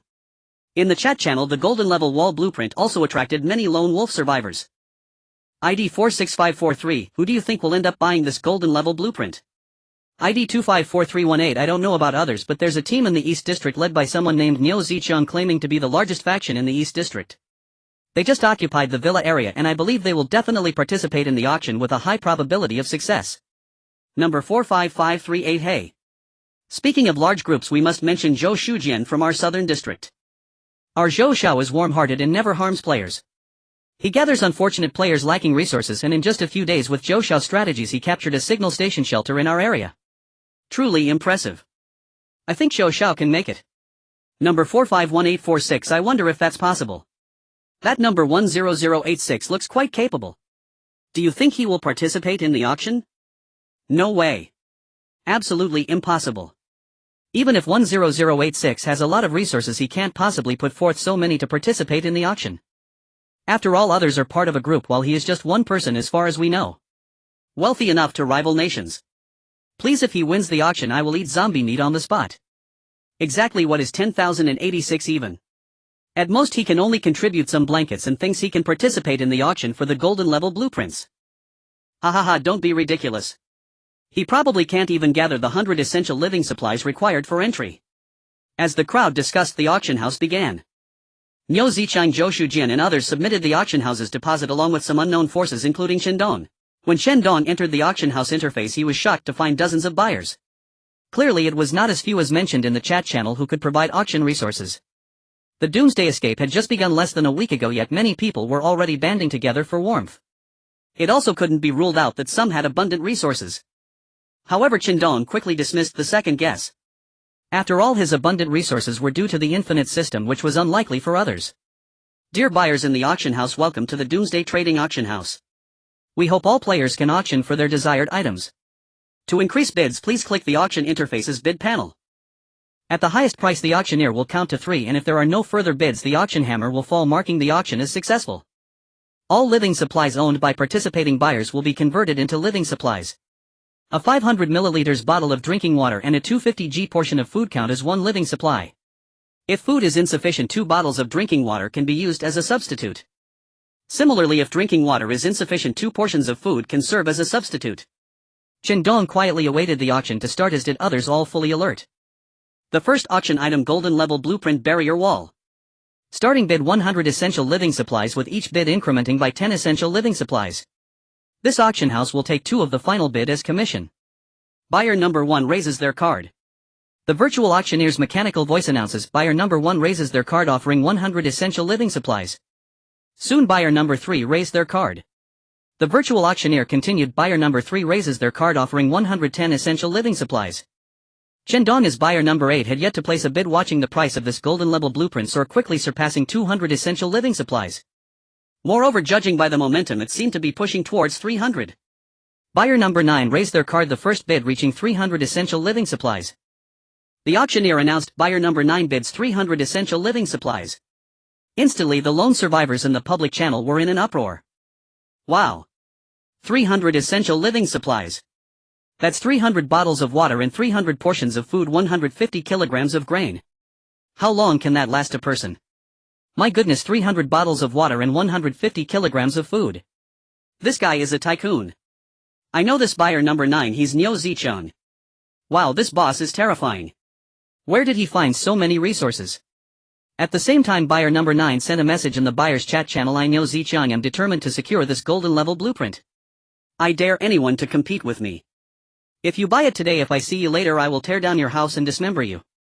Buyer number 5 raised their card, ignoring Niu Zicheng's threat. 310 essential living supplies.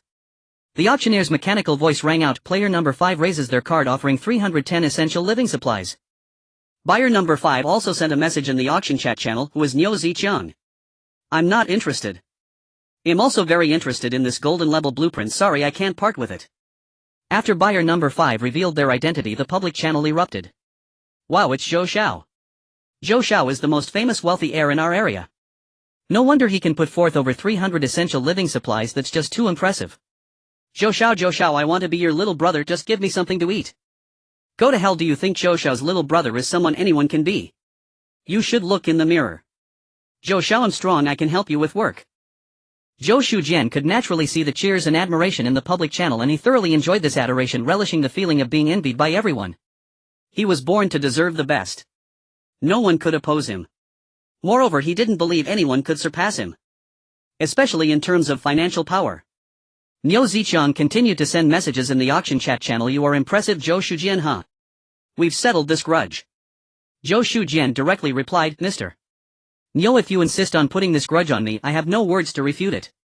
But I am not a soft persimmon, so bring it on. As for the golden level blueprint, the highest bidder wins. The two who directly revealed their identities would not yield in the auction chat channel. Chen Dong glanced at these two familiar names. These were the two prominent figures mentioned earlier in the public chat channel. Like other buyers, he also couldn't be bothered to join the commotion, merely watching the living supplies needed for the golden level blueprint continue to rise. Perhaps the price was too high, or maybe some were hoping to scoop up a deal at the last minute. The final price for the barrier wall stagnated at 350 essential living supplies. And the one raising the card was none other than Zhou Shujian. It was only natural yet astonishing that their group had such abundant resources.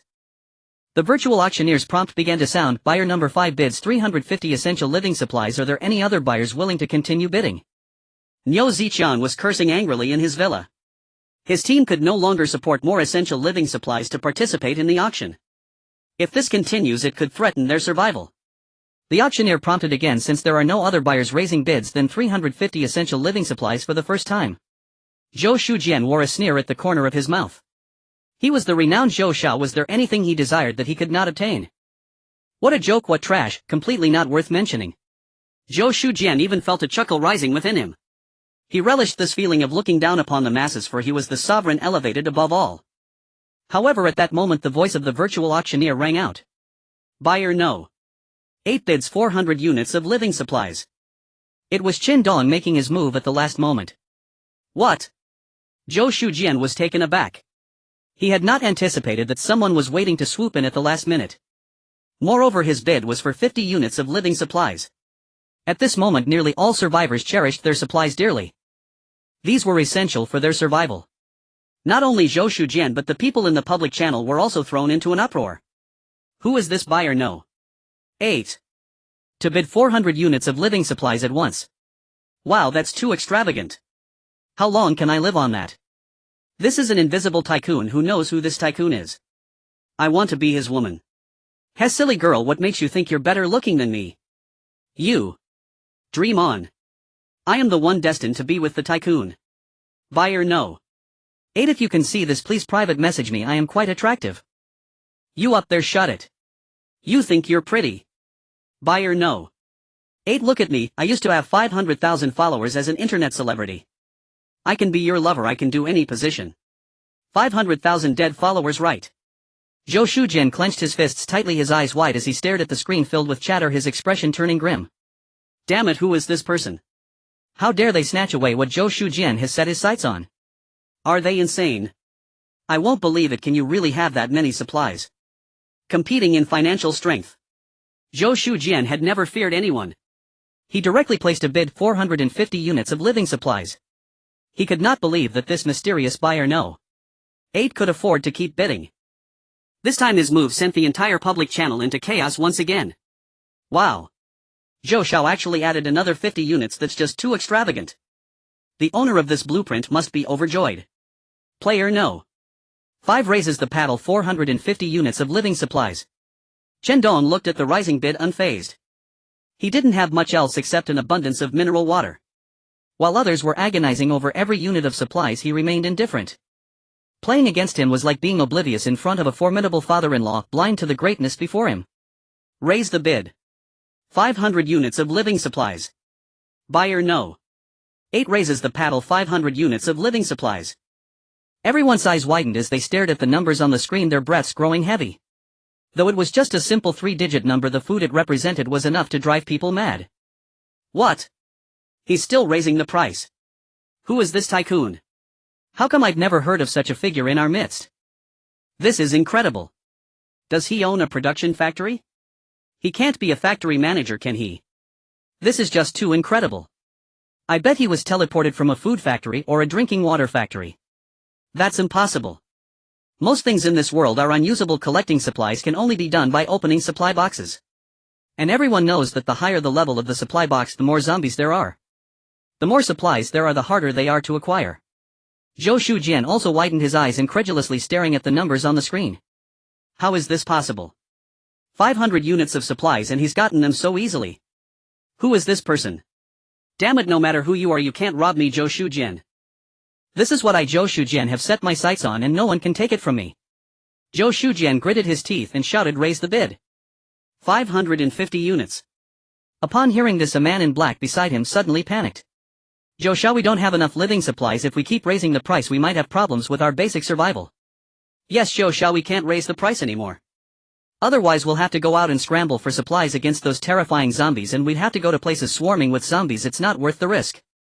Who knows when we can gather the materials needed for the golden blueprints? Zhou Shao, please think carefully. We can go hungry, but you must not go hungry.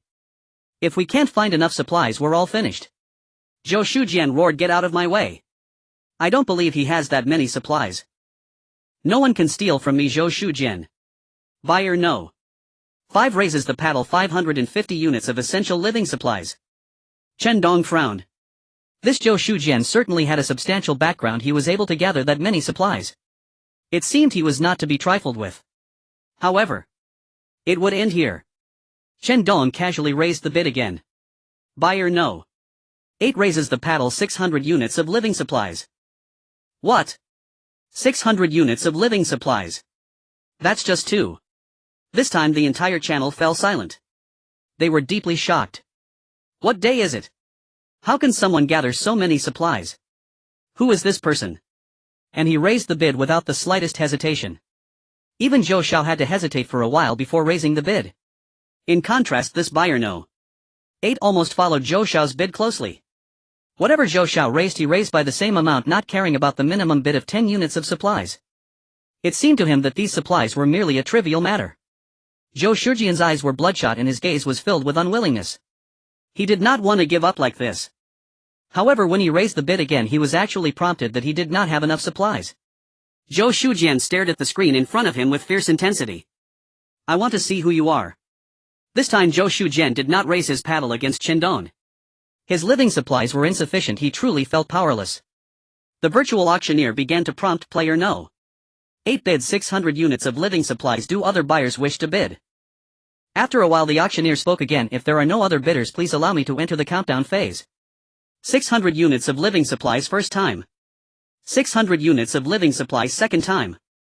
600 units of living supplies third time. With a bang. As the auction hammer fell, the transaction was completed. Chen Dong became the recipient of the golden blueprint barrier wall. Since there was only one item up for auction this time, as soon as the first item was auctioned off, the auction house was concluded and the buyers began to exit the auction room in succession. The auction has successfully concluded. Congratulations to player number 10086 for winning the bid and obtaining the golden level blueprint barrier wall. The chat channel fell silent and then someone began to speak. Number 132423, by the way, someone just said that 10,086 wasn't participating in the auction. I happen to have just killed a zombie and it's still warm. If you want to eat, I can send you the coordinates. Number 51542, absurd. I didn't expect 10086 to have so many supplies. 600 portions. I can't even afford a fraction of that, it's terrifying. Number 4567555. Who knows where 10,086 lives? I would risk everything to find him. I want him to take me as his little brother. The chat channel was mostly discussing Chen Dong's terrifying strength. To be able to put forth so many essential supplies for bidding, he must have even more stock. Qian, seeing the abundant supplies in his backpack, burst into wild laughter. With so many supplies, he could live for a long time. He needed to find a place to hide and slowly enjoy all these supplies alone. In the apocalypse, human nature is the most terrifying. Innocent people suffer the consequences of possessing valuable items. He had seen others robbing supplies from other survivors, even to the point of taking lives. Thus he dared not flaunt so many supplies in front of others. At this moment, Chen Dong was opening his mailbox, receiving the golden level blueprint for the barrier wall sent by the auction house. He glanced over the materials needed. Barrier wall. Barrier wall blueprint 11. Wood 20,300. Steel 66,300. Cement 3,300. Water unlimited 300. These materials can be easily purchased on the trading platform. Chen Dong immediately started shopping on the trading platform. Soon the materials were gathered and Chen Dong opened the barrier wall blueprint. Dear player, do you wish to create the barrier wall? Yes, no. Clicking yes, the barrier wall blueprint in front of Chen Dong vanished into thin air. A loud bang followed, astonishing Xianqi on the second floor of the villa. Outside the villa where Chen Dong was located, a wall rose high, reaching the second floor of the villa. Its thickness was such that even Chen Dong, stretching out his arms, could barely touch its edge. Golden item barrier wall constructed. Chen Dong looked at the completed barrier wall with great satisfaction. Xianqi, shocked, walked downstairs and said, "Is this the golden level blueprint?" As Chen Dong's teammate, Xianqi naturally knew his number. Just now she had been paying attention to the content of the chat channel, aware of the strategic significance of this golden level blueprint. This meant their long-term shelter would become an impenetrable fortress in a short period. After establishing the shelter, Chen Dong decided to head to the zombie gathering area outside to search for supplies, leaving Xianqi to guard the safe villa. The reason he took such a risk was that he felt tremendous pressure. Everyone's strength was rapidly increasing and more high-level supplies would emerge soon. Only by quickly getting ahead of others could he survive longer in this apocalypse. Of course, there was another reason: his shooting skills were too poor. He had to improve his shooting skills as soon as possible. Luckily, he now had the P92 pistol with a silencer, so he didn't have to fear being surrounded by too many zombies. Leaving Xianqi in the villa could ensure her safety. Upon returning, he could grant her some experience. Although he played the role of a doctor in the team, her strength should not be too weak. Chen Dong immediately shared his plan with Xianqi. She nodded obediently. Be careful and come back immediately if something feels off. I'll be waiting for you at home and I'll practice with the crossbow. Taking advantage of the pouring rain, Chen Dong put on the raincoat he had finally found. After bidding farewell to Xianqi, he hurried towards the zombie gathering area outside. Previously, while silently observing players chatting in the chat channel, Chen Dong had learned some information. The villa area he was in had a natural barrier of a zombie group from the adjacent street, blocking transportation between the areas, making it very hard to break through in a short time. Of course, as supplies gradually increased later, the separation between areas would not become a significant obstacle. Chen Dong was precisely heading towards that isolated zone. He didn't know how long he had walked, but when the rain stopped, he saw the street block. Chen Dong quietly climbed up a residential building and resolved two zombies with his pistol, taking over a residential unit. This residential unit was not high. The second floor allowed him to overlook the scattered zombies on the street. The foul smell of rotting flesh from downstairs made Chen Dong feel a bit nauseous. After putting on a mask, he felt a little more comfortable. However, the zombies' wailing cries were incessant. Chen Dong still raised his pistol, intending to end things quickly. Below, flames consumed the zombies and Chen Dong kept replenishing his ammunition from the low house. This was a harvest. Although his shooting skills weren't great at first, he was fortunate that there were so many zombies below. Even if he missed his aim, he could still hit another zombie with good luck. This was the perfect opportunity for him to practice his shooting skills. Chen Dong's experience points were rapidly increasing. Gained experience 1, gained experience 1, gained experience 1. Congratulations to the player for leveling up. Keep up the good work. As the flames subsided, the gun's muzzle emitted a bit of smoke. Chen Dong opened his personal information. Level 40400. Strength 20. Agility 9. Stamina normal. Looking at the charred ground below the low house, Chen Dong exhaled a breath of stale air. Then he took out a ladder to climb down from the low house and headed towards the next zombie group. Chen Dong had already noticed that the area around the abandoned supermarket and villa was relatively safe. The fewer supplies in an area, the fewer zombies there were. However, after crossing one street, there should be a gathering point for a zombie horde. Continuing to advance along the opposite hillside from the villa area, Chen Dong killed many lone zombies in small groups. During this time he also found several supply crates. However, they were all of bronze level. At this point his experience bar was already more than half full. Finding a safe small house, Chen Dong climbed onto the roof, took out his lunch and started to replenish. After finishing his lunch he continued towards the hillside. It wasn't until sunset that Chen Dong returned to the villa area. After leveling up twice in a row he found that his stamina and endurance were worlds apart from before. Maintaining a steady run along the way he was nearing the edge of the villa area without feeling tired at all. When he reached the entrance of the villa area a few zombies noticed him and began to run over. Chen Dong shook his legs and laughed, "Just in time to warm up as I run back. Let me test how much my physical fitness has improved against you guys." Saying this, Chen Dong charged straight at the zombies. To be safe he still chose to take them out one by one instead of recklessly charging into the zombie horde. Even though he had already reached level 4 he still preferred to play it safe. Mighty Vajra leg. Chen Dong shouted the classic move from the movie, delivering a flying kick towards the zombie directly in his path. The zombie that was solidly kicked flew away, rolling several times without stopping. Chen Dong was equally astonished by his own explosive power. He never expected that his strength could reach such a level. After all, the physical quality of zombies is much stronger than that of humans. This kick could pin a zombie to the ground, forcing it to struggle for a long time before getting up. If it were to hit a human, Chen Dong could already envision that scene. Zombies aren't like humans, they don't feel fear when they see their companions kicked away. They only continue to roar, relentlessly attacking Chen Dong. "Come at me." Chen Dong drew a silver-grade Tang Dao he had collected earlier. Without any technique he relied solely on his brute strength to chop down the zombies as if they were vegetables. For a moment no more zombies came. Chen Dong shook off the zombie blood from his Tang Dao and pondered, "It seems that the team that entered the villa area with us has really cleaned out most of the zombies. After a while, if other players catch wind of this, they will definitely come to the villa area one after another." How interesting. However, Chen Dong was not too worried about new players arriving. After all, he had already established a barrier wall. By the time new players arrived he should be well prepared.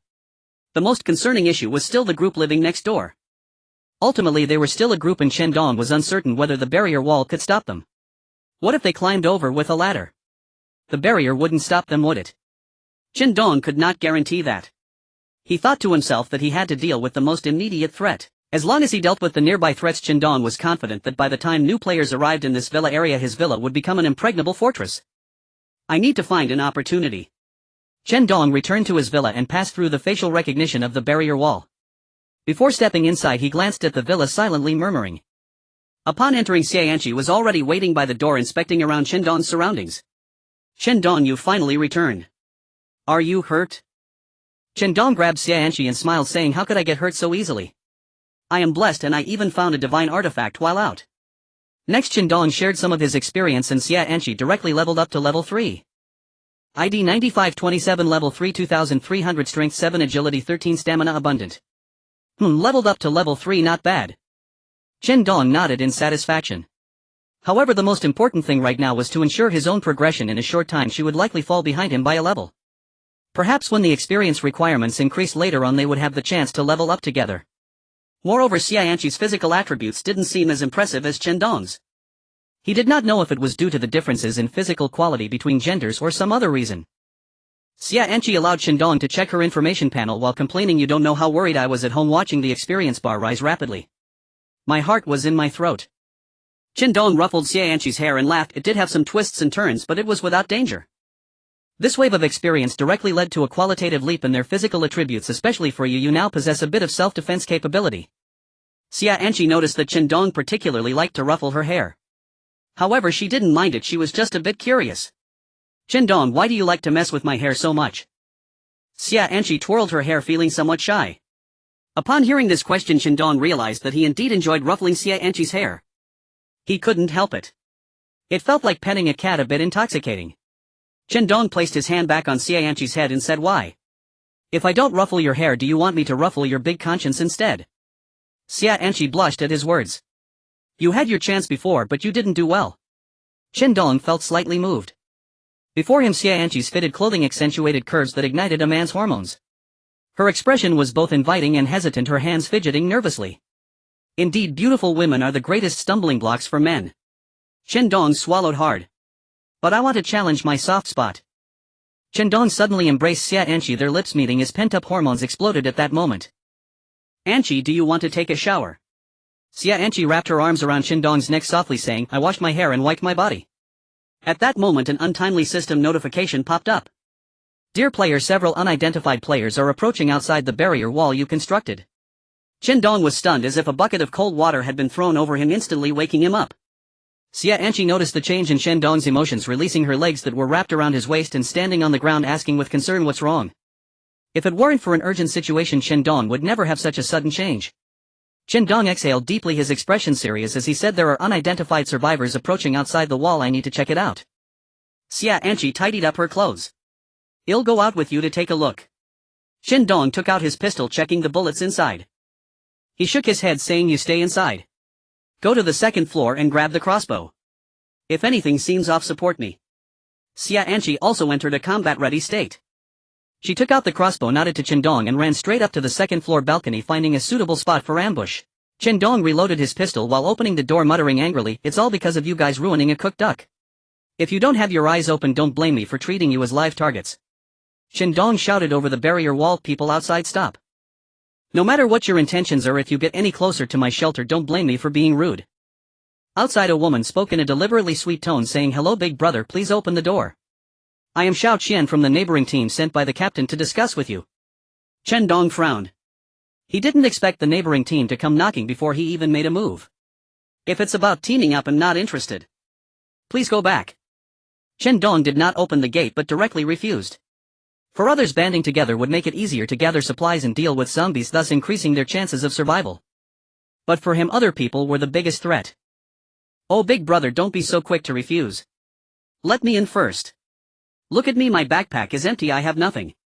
Xiao Qian opened her backpack voluntarily. As expected, there was indeed nothing in the backpack that could threaten Chen Dong's safety, which showed the other party's sincerity. Chen Dong thought for a moment, opened the door slightly, ready to shoot at any moment, and cautiously let Xiao Qian enter sideways. She was a woman with a hot figure but an ordinary appearance. Her clothes were tattered and her body was barely concealed. It was hard to tell whether it was due to the harsh conditions or intentional seduction. Chen Dong chuckled to himself. In the past he might have taken a second glance at such a woman. But after spending so many days with Xia Anqi, his standards had risen sharply in just a few days. Wow big brother, is this the golden level blueprint? It seems you are 10,086.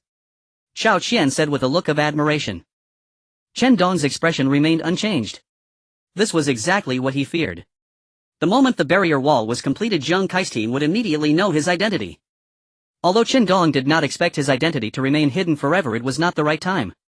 If Zhang Kai and his group revealed his identity in the chat channel, Chen Dong, who was still vulnerable, would be at a disadvantage. After all, everyone knew he had abundant supplies and it was hard to guarantee that no one would have ulterior motives. Chen Dong squinted his eyes and smiled coldly. What is your team only interested in my identity? Xiao Qian covered her mouth and giggled. Big brother, look at you, how alienated. Who knows, we might have a chance to become teammates. Aren't you going to invite me inside to sit down? Chen Dong squinted at Xiao Qian, momentarily unsure of her intentions. But he still smiled and said, haha, guests are welcome.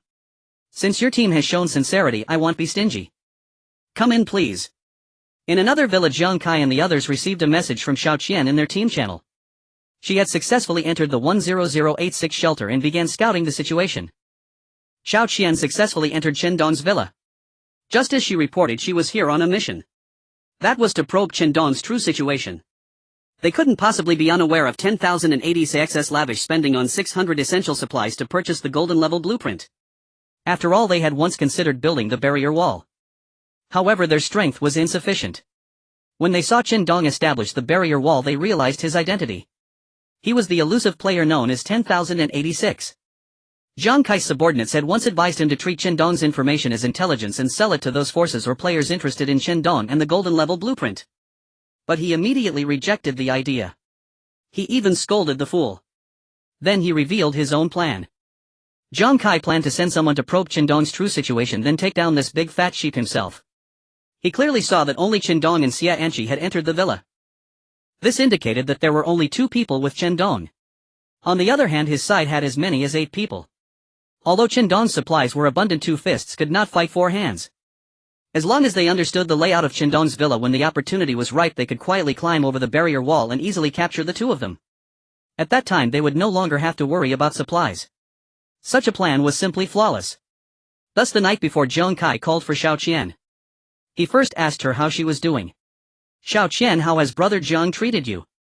Xiao Qian replied seductively, "Brother Jiang has treated me the best. It was brother Jiang who saved me from the zombies, and it was brother Jiang who provided me with food and drink. Xiao Qian will follow brother Jiang for life." Brother Jiang laughed heartily. Then he slowly said, "Xiao Qian, tomorrow go probe the details of 10,086 and do not carry any weapons.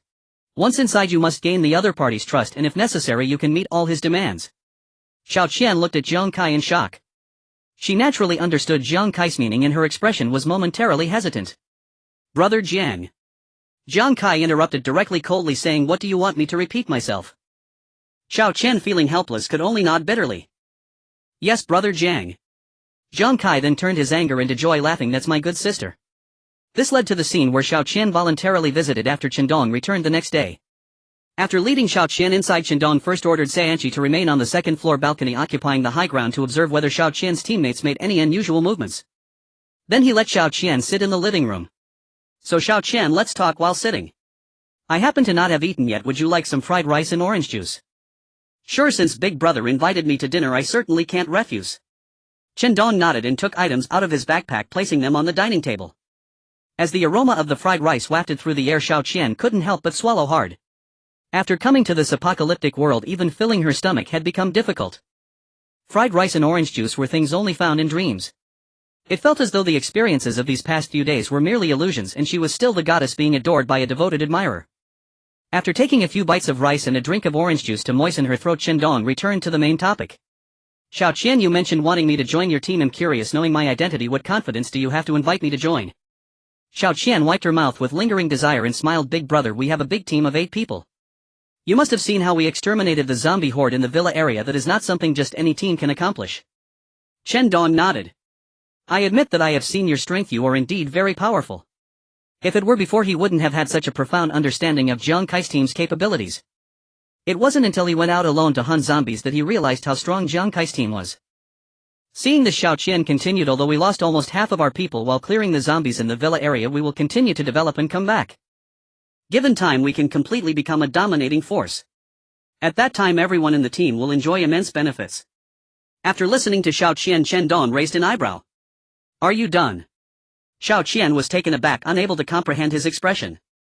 "I'm done." Chen Dong then flashed a smile.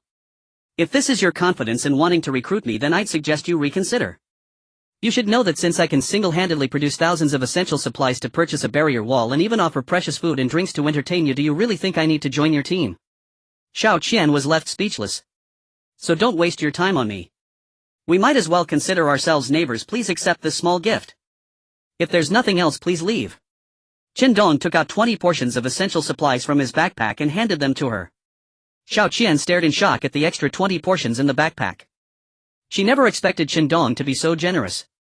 100 portions of supplies casually given to a stranger she just met. Xiao Qian's eyes darted around, then she sat down close to Chen Dong, subtly nudging against his arm with a shy expression. "You're so generous it makes one feel quite embarrassed. How about I keep you company?" Xiao Qian reached out her hand, testing the waters, slowly drifting it downwards. However, Chen Dong caught her hand firmly and smiled, saying, "Honestly, I'm not that interested in you. Don't force me to turn hostile, okay?" Xiao Qian looked at Chen Dong, who was smiling without any hint of hostility. Yet she had a strong feeling that if she continued to provoke him, she might truly lose her life. Embarrassed, Xiao Qian withdrew her hand and sat up straight. "Please don't be angry, I was just joking with you." Chen Dong moved her hand away, chuckling, "If there's nothing further, please leave. I hope we can coexist harmoniously as neighbors." After sending Xiao Qian out of the barrier, Chen Dong called for Xianqi to come downstairs. Xianqi looked puzzled and asked, "Chen Dong, why did you still give them supplies? Even if we have plenty of supplies, we shouldn't waste them like this." Chen Dong chuckled lightly, saying, "You don't understand. Do you believe that by tomorrow at the latest, or even tonight, their team will definitely lose patience and come after us?" Xianqi gasped, then murmured, "But giving them supplies only exposes our reserves more, making them want to pillage even more. Or do you want them to be well fed before they come to attack us?" "I want to give them supplies." Chen Dong anticipated Xianqi's doubts and patiently explained, "Previously they saw that there were only 2 of us who managed to obtain a gold-level blueprint, so they must have had ulterior motives, but since they weren't sure about our actual situation, they didn't dare to act rashly. Today sending this woman to recruit us was a pretext. The true purpose was to gather intelligence about us." By giving them supplies I want them to know we have plenty, making them unable to resist, and then we can set a trap for them. Moreover, I can be sure that they have not revealed my information. They see us as easy prey and won't let others interfere. Xia Anqi understood everything and asked, so what do you plan to do? Chen Dong took out combat supplies from his backpack. Molotov cocktails, iron traps, a large number of crossbow bolts, daggers, a P-92 pistol. After organizing everything, Chen Dong said, I plan to set various traps inside the barrier and wait for them to come, making it impossible for them to escape. Daring to covet us, they truly must be tired of living. Xia Anqi smiled at Chen Dong, who seemed to have everything under control. So is there anything you need my help with? Chen Dong handed her several traps and instructed, since Dr. Xia has taken the initiative, take these traps and place them in the corner of the wall, covering them with some items. This will be their appetizer. Xia Anqi accepted them obediently and said, alright, I'll set it up now. After finishing, she walked into the villa yard and carefully arranged them in the corner. On the other side, Xiao Qian had returned to her shelter, reporting the supplies, and they gathered intelligence to Jiang Kai. Jiang Kai was sitting on the sofa in the center of the villa's living room, resting his chin on his hand, his eyes filled with fiery excitement. He didn't expect this 10,086 to have so many supplies. It seems he has a solid foundation, and after participating in the auction he faced no survival issues. Jiang Kai could no longer contain his restless heart, wanting to launch a raid tonight to seize all of Chen Dong's supplies, including that gold-level barrier wall. As if reading his mind, one of his lackeys spoke up, boss, there's no need to hesitate. You heard the intel Xiao Qian just shared. This 10,080 excess supplies are definitely enough for our team for a long time. And if we delay for a few more days, we don't know when other groups might come to this villa area. Other teammates echoed in agreement. Yes, boss. This 10086 has already given us 20 portions of supplies, he must have several hundred more. Xiao Qian also chimed in, whispering, brother Jiang, time is of the essence. Let's act tonight while it's dark and stormy. Catching 10086 off guard.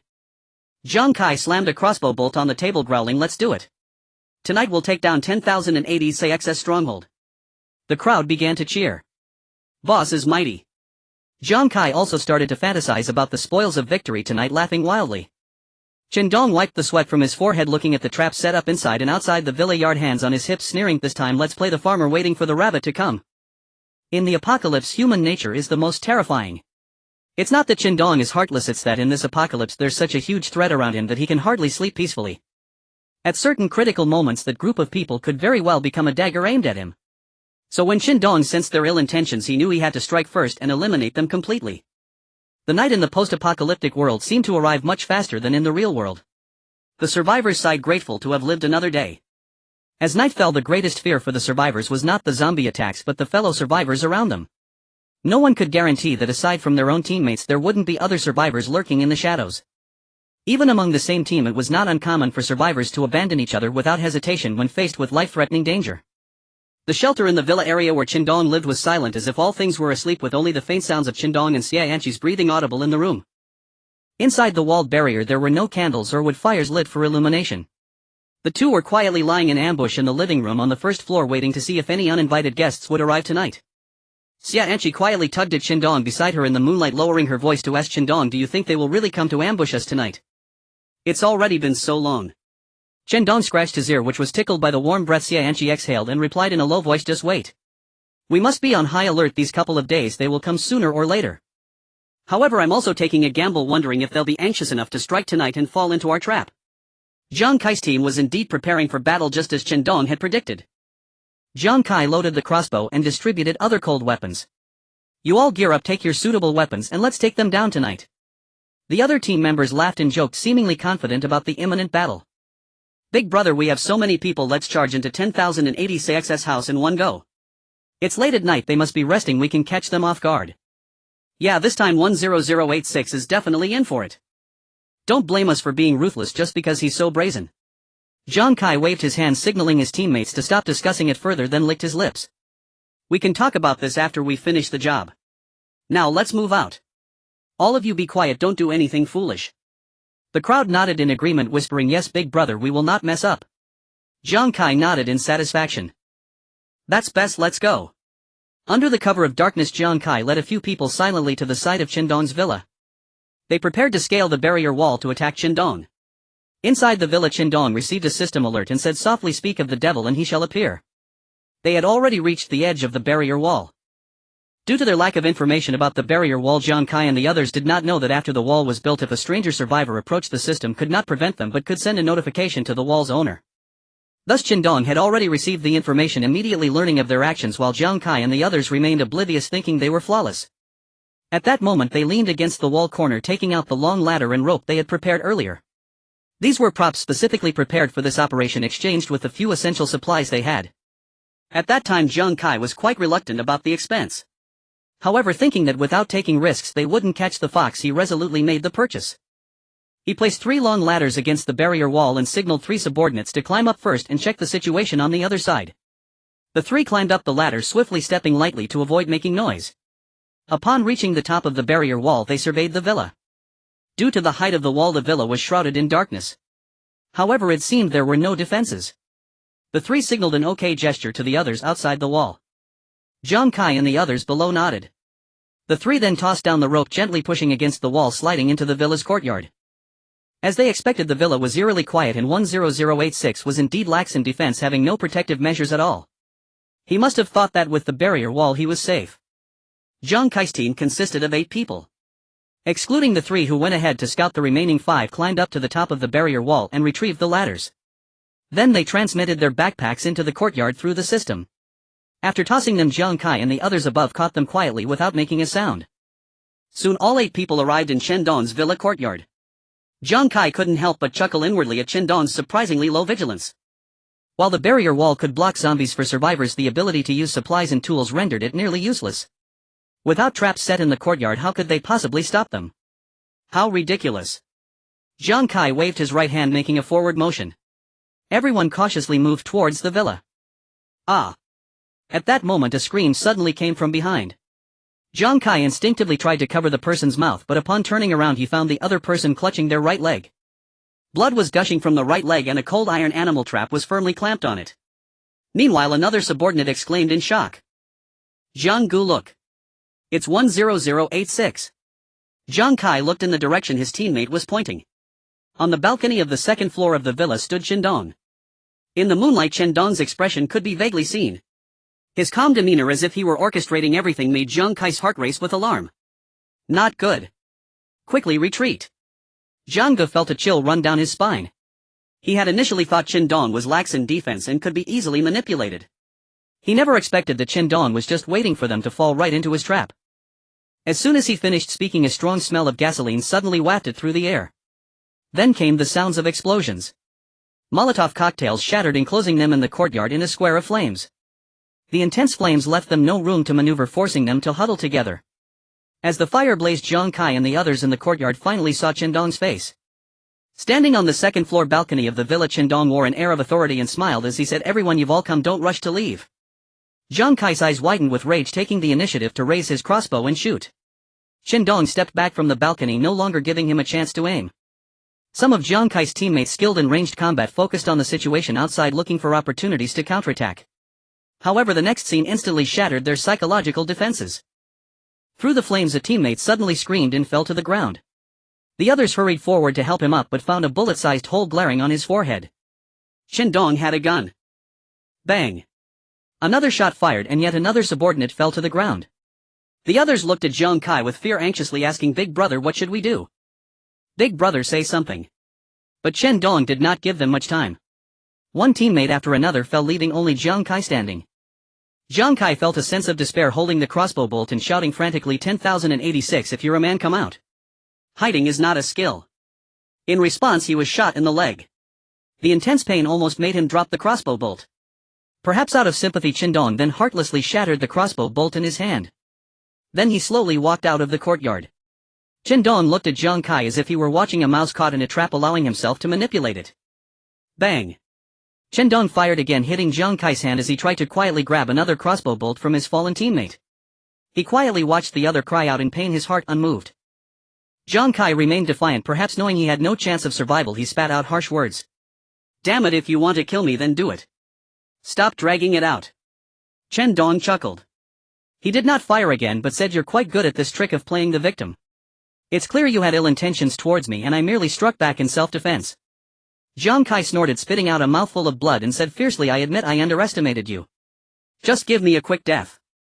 Chen Dong raised an eyebrow and asked what? Aren't you going to try to persuade me? What if I might let you off the hook? Jiang brother laughed heartily. 10086 Even if I beg for mercy would you let me go? Chen Dong also laughed, revealing his well-brushed white teeth. That certainly won't happen. To leave the roots of trouble unaddressed would be foolish. To let the tiger return to the mountain would be idiotic. Chen Dong raised his P-92 and aimed at Jiang Kai. Jiang Kai closed his eyes, his lips trembling slightly. Knowing he had no chance of survival, he still felt fear in the face of death. Bang! After the gunshot, Jiang Kai did not die. He opened his eyes in surprise, looking at Chen Dong in confusion, while an uncontrollable excited thought surged within him. Could it be that he planned to let him go? Just then Chen Dong smiled shyly and fired again, this time hitting him right in the forehead. Sorry, I missed the last shot. Damn! Jiang Kai's eyes widened as he slowly fell to the ground, dying with his eyes open. Under normal circumstances, if they had been a bit more careful, they would not have ended up like this. But overwhelming greed clouded their judgment, leading them into a trap that Chen Dong had not even prepared meticulously. Ultimately, they lost their lives. Chen Dong scavenged the few supplies left by this group and tossed the bodies over the barrier wall. Tomorrow morning the enthusiastic zombie cleanup crew would take care of the mess. Having resolved the immediate threat, Chen Dong let out a sigh of relief and returned to his room, casually flopping onto the soft bed. Finally, I've pulled this thorn from my heart. Chen Dong closed his eyes and went to sleep peacefully for the first time in a while. He planned not to venture out for supplies today. The supplies around the villa district were no longer sufficient for their needs. To find higher-grade supplies, he would need to venture into areas with denser zombie populations. Fortune favors the bold. This time, waiting for the hare had really depleted Chen Dong's combat supplies. Although he had an unlimited supply of water to trade for food and combat supplies, the key issue was that the number of trading platforms couldn't keep up with his consumption.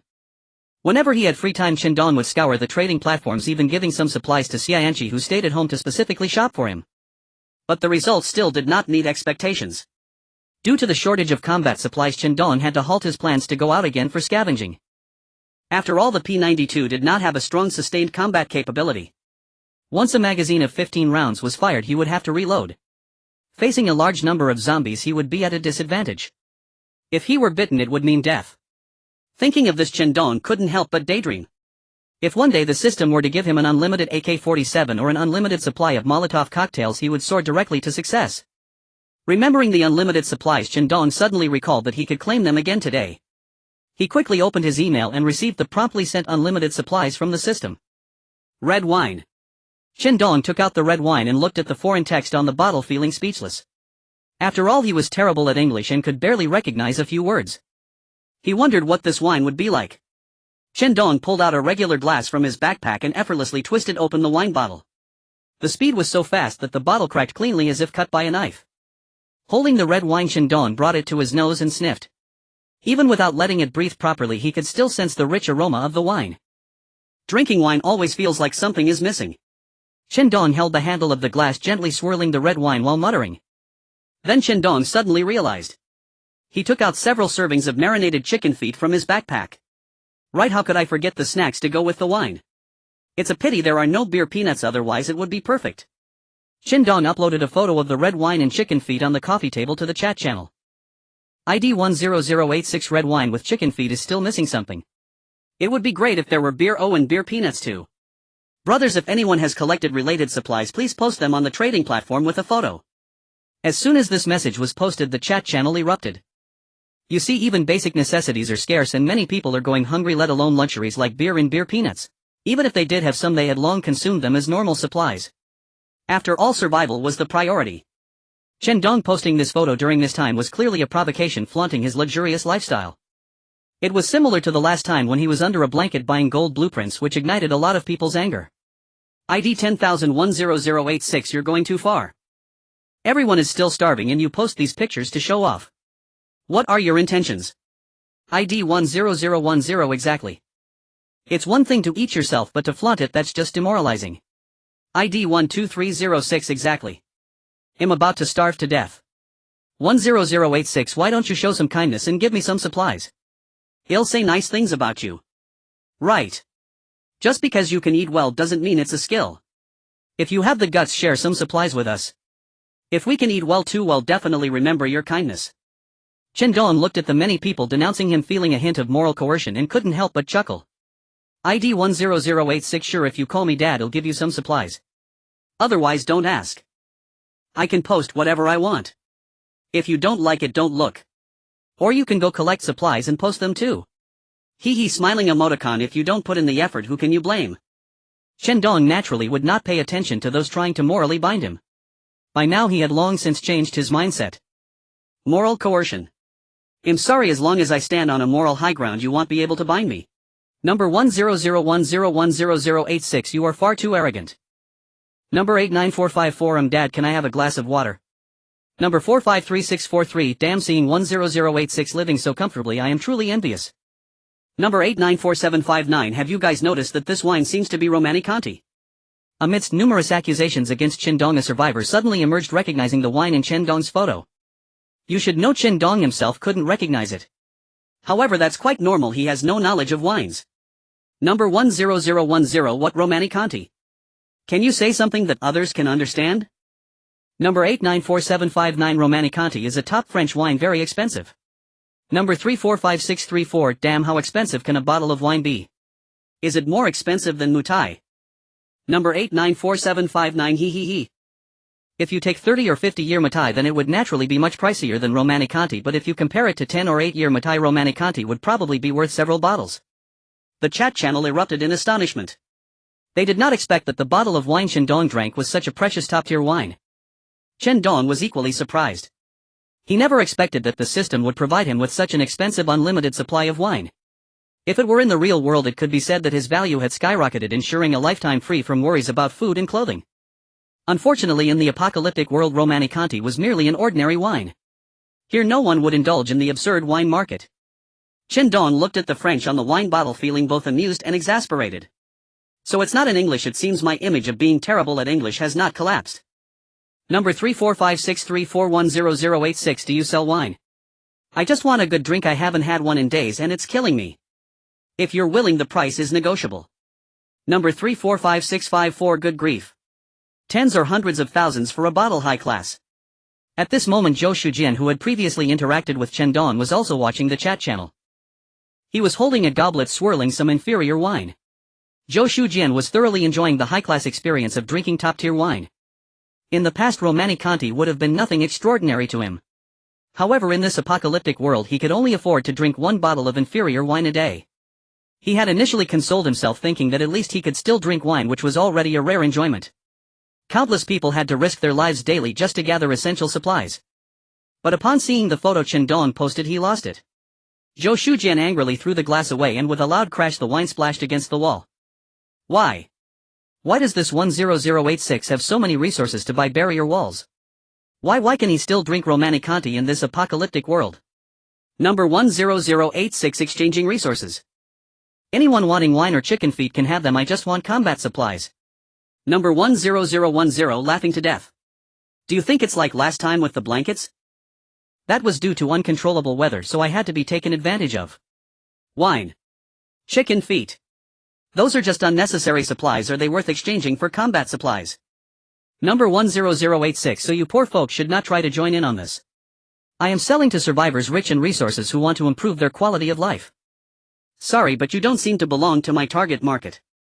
Number 10010100086. Number 10086. All stars, you can't even type properly with your level, you should reconsider 9 years of compulsory education. Chen Dong fully exercised his initiative, employing phrases he had once used in online debates against keyboard warriors, continuing to target number 10,010. This wasn't the end. Chen Dong also filmed a video taking a large circle around his villa. Finally, he even held the wine facing the camera from the neck down. Brothers, I drink this glass, you do as you please. After this video was uploaded, the chat channel exploded again. The legendary 10,086 actually revealed his true identity. Many people thought that the legendary 10086 was a middle-aged muscular man with a beard who was silent. This conformed to their impression of the image of a powerful survivor in the apocalyptic world. However, upon hearing the voice, they were surprised to find that 10086 was actually a young man. But thinking it over, it was also understandable. After all, 10086 was so sharp-tongued in the chat channel and was always joking, the likelihood of him being a young person was indeed greater. Chen Dong did not pay attention to the trivial threats from other survivors in the chat channel, but felt a headache from the numerous private messages. Just a moment ago, several survivors secretly sent him private messages. Some wanted to buy wine from him, others wanted to buy chicken feet. But they all complained about the price, hoping for a discount. More were those looking for handouts. These handout seekers sent righteous phrases asking Chen Dong to give them some supplies. This way they would also accumulate good deeds for Chen Dong and they would pray for him. Chen Dong generally didn't bother with these handout seekers. I'm already in an apocalyptic world and you're still talking to me about accumulating good deeds. Think about how to survive, that's what's important. However, one message caught Chen Dong's attention. Are you Chen Dong? I'm Tian Xiaoyu. Chen Dong naturally recognized Tian Xiaoyu and even felt quite familiar. After all, she was the famous university campus flower with suitors filling the entire cafeteria. Countless boys must have dreamt of her, leaving the dorms short on toilet paper for years. Chen Dong was able to chat with her a bit, play some small jokes. But he was self-aware and did not harbor unrealistic thoughts. After graduation, everyone went their separate ways and they gradually lost contact. In the blink of an eye, 2 years had passed. Chen Dong felt a sense of nostalgia. After regaining his composure, he sent a message not denying his identity. Tian Xiaoyu, you're amazing, you were able to guess it. Yes, I am Chen Dong. This was the first time he encountered someone familiar and for a moment Chen Dong felt a bit dazed. He was also curious as to how Tian Xiaoyu, whom he hadn't seen for 2 years, could be so certain that the person in the video was him despite not having shown his face. Tian Xiaoyu, how did you recognize me? I didn't show my face. Could it be that you have X-ray vision? Scared, I've been seen by you so many times during our 4 years of college. The chat box displayed that Tian Xiaoyu was typing. Soon she sent a string of text. Of course I recognized your voice. Did you forget that I always said your voice was nice back in college? This is indeed true. The only merit that Chen Dong has is his voice. Back in university he was one of the top 10 singers. Upon arriving on campus he quickly gained a swarm of admirers after his first participation in the campus singing competition. Chen Dong sent another message. Tian de Campus Bell, how did you end up in this apocalyptic game? How are things on your end? Tian Xiaoyu replied, I'm doing okay, barely managing to get enough to eat. But resources are quite scarce. By the way, guess who I ran into here? Chen Dong looked at the message, guessing that he might have encountered an old acquaintance. Moreover, if that person is playing riddles with him, it must be a classmate or teacher from university. Who is it? There are so many classmates in our class I can't guess. If I were to guess one by one, I might as well wait until dark. Tian Xiaoyu sent a laughing emoji and then said, just kidding, I'll tell you directly. It's Zhang Zihao from our class, do you remember him? I'm currently teaming up with him. Upon seeing these words, Chen Dong's expression darkened. He naturally remembered this rich second generation from his class. Zhang Zihao was a local from the university Chen Dong attended and he was famously affluent. Moreover, he lived in the same dormitory as Chen Dong, which allowed Chen Dong to witness the lifestyle of the wealthy for the first time. Luxury items were discarded carelessly and beautiful companions came to him one after another without repetition. Chen Dong's parents had passed away early and he was raised solely by his grandfather. After entering university, his grandfather passed away and his living expenses and tuition were mostly reliant on his part-time work and student loans. Fortunately, Chen Dong was resourceful and charming and the money earned from his part-time job allowed him to maintain a reasonably comfortable university life. The conflict between the two was also rooted in money. Chen Dong still vividly remembered that it was during the second semester of his sophomore year on a hot evening. As usual, Chen Dong was the only one left in the dormitory studying while the others had gone to the biggest bar in the area to party with Zhang Zihao. When Zhang Zihao and the others returned, Chen Dong greeted them with a smile as he always did before continuing to study. However, that night was not peaceful. Zhang Zihao was rummaging through his bed and wardrobe, unable to find his watch. When he went out to party, he had planned to wear his Royal Oak watch to attract some quality girls. But in the rush he hadn't searched carefully before leaving. Thus when Zhang Zihao returned from the party, he wanted to quickly find it for next time. However, no matter how hard he looked, he couldn't find it. Strange. Where did my watch go? Zhang Zihao cursed while the other dorm mates gathered around him. A close friend who was like a sycophant said, what happened? Zhang Xiao, your watch is missing. That watch must be worth at least several $100,000. The other dorm mates chimed in. Zhang Xiao, why don't you look a bit harder? You'll definitely find it, it wouldn't have been stolen, right? Suddenly the dorm fell into an eerie silence after this comment. Zhang Zihao slowly raised his head and looked at Chen Dong, who was sitting at a nearby desk frowning. Chen Dong, the only person in the dorm just now was you. Do you know where my watch went? Upon hearing this, Chen Dong frowned directly. The implication of the statement was that his missing watch was somehow related to him. Chen Dong put down his book and calmly said, I've been in the dormitory the whole time and no one else has come in. You should look carefully again. If it's still not found in the dorm, could it be that you lost it? Zhang Zihao scoffed and said slowly, my watch has always been at school, I wore it to class yesterday. You say no one came to the dorm, but I think it's you who stole it. Chen Dong stood up from his chair feeling a bit angry. Zhang Zihao, what do you mean? Zhang Zihao did not back down in the face of Chen Dong's questioning. What do I mean? I mean, I suspect you stole my watch. On what basis do you think I stole your watch? Just because I was the only one in the dorm. Zhang Zihao's face was now openly hostile and he cursed, who in our class doesn't know you're the poorest. Seeing my good watch, could you possibly resist stealing it? Chen Dong was so angry that his lips trembled and he couldn't believe it. So after being roommates for 2 years, this is how you all view me? The other dorm mates fell silent, seemingly confirming Chen Dong's suspicions. He felt a pang of bitterness. He had specially ordered a cup of milk tea today to reward himself for a hard day's work, yet his mouth felt bitter. Seeing that Chen Dong wasn't speaking, Zhang Zihao seized the opportunity to press on. Chen Dong, if you want to prove your innocence, fine, you and your suitcase can be searched, that's all it takes. Chen Dong could not tolerate such humiliation and directly cursed. Shut your damn mouth. Their argument attracted classmates from other dorms who gathered at their dormitory door. Zhang Xiao, Chen Dong isn't that kind of person. Although his family is poor, he has always kept to himself. Other classmates echoed, yes, after 2 years together, aren't you more aware of Chen Dong's character? Yet Chen Dong's other dorm mate sided with Zhang Zihao. You don't understand, searching his luggage or searching him is nothing. If nothing is found, so be it, it's not a big deal. Chen Dong smiled. He felt quite aggrieved. He hadn't expected that the ones who would speak up for him would be classmates from other dorms, while his own roommates with whom he had spent 2 years would side with Zhang Zihao. Search me. Chen Dong believed that if one had integrity, there was nothing to fear. This search was an insult to his character. He could not accept it. Zhang Zihao saw that Chen Dong refused to yield and took out his phone to threaten him. Chen Dong, I'll give you one more chance, otherwise I'll call my dad. You can't even imagine how much power he has in our city. Do you believe that I can have you thrown in jail for 37 days? Chen Dong laughed in anger. I'll say it again, I did not steal your watch. If you want to search my personal belongings, I'm sorry, but I don't agree. If you're so powerful, let those in charge of public safety come and search me. Alright, very well, Chen Dong. I will call my dad right now. Zhang Zihao sneered and dialed the number. Hello Dad, my royal oak has been stolen, but he won't let me search him. Could you tell Uncle Wang from the public safety department to send someone over? Since it was on speakerphone, many people heard what Zhang Zihao's dad said next. That royal oak. I was just about to tell you, the nanny found your watch on the sofa in the hall today. You forgot to wear it when you came back yesterday. Always losing things. Zhang Zihao paused slightly, then with an expressionless face casually replied, oh got it, I'll pick it up tomorrow. Then he hung up the phone and smiled at the other classmates outside the dormitory, saying it was all a misunderstanding, everyone can go to bed now. At this moment Chen Dong spoke up.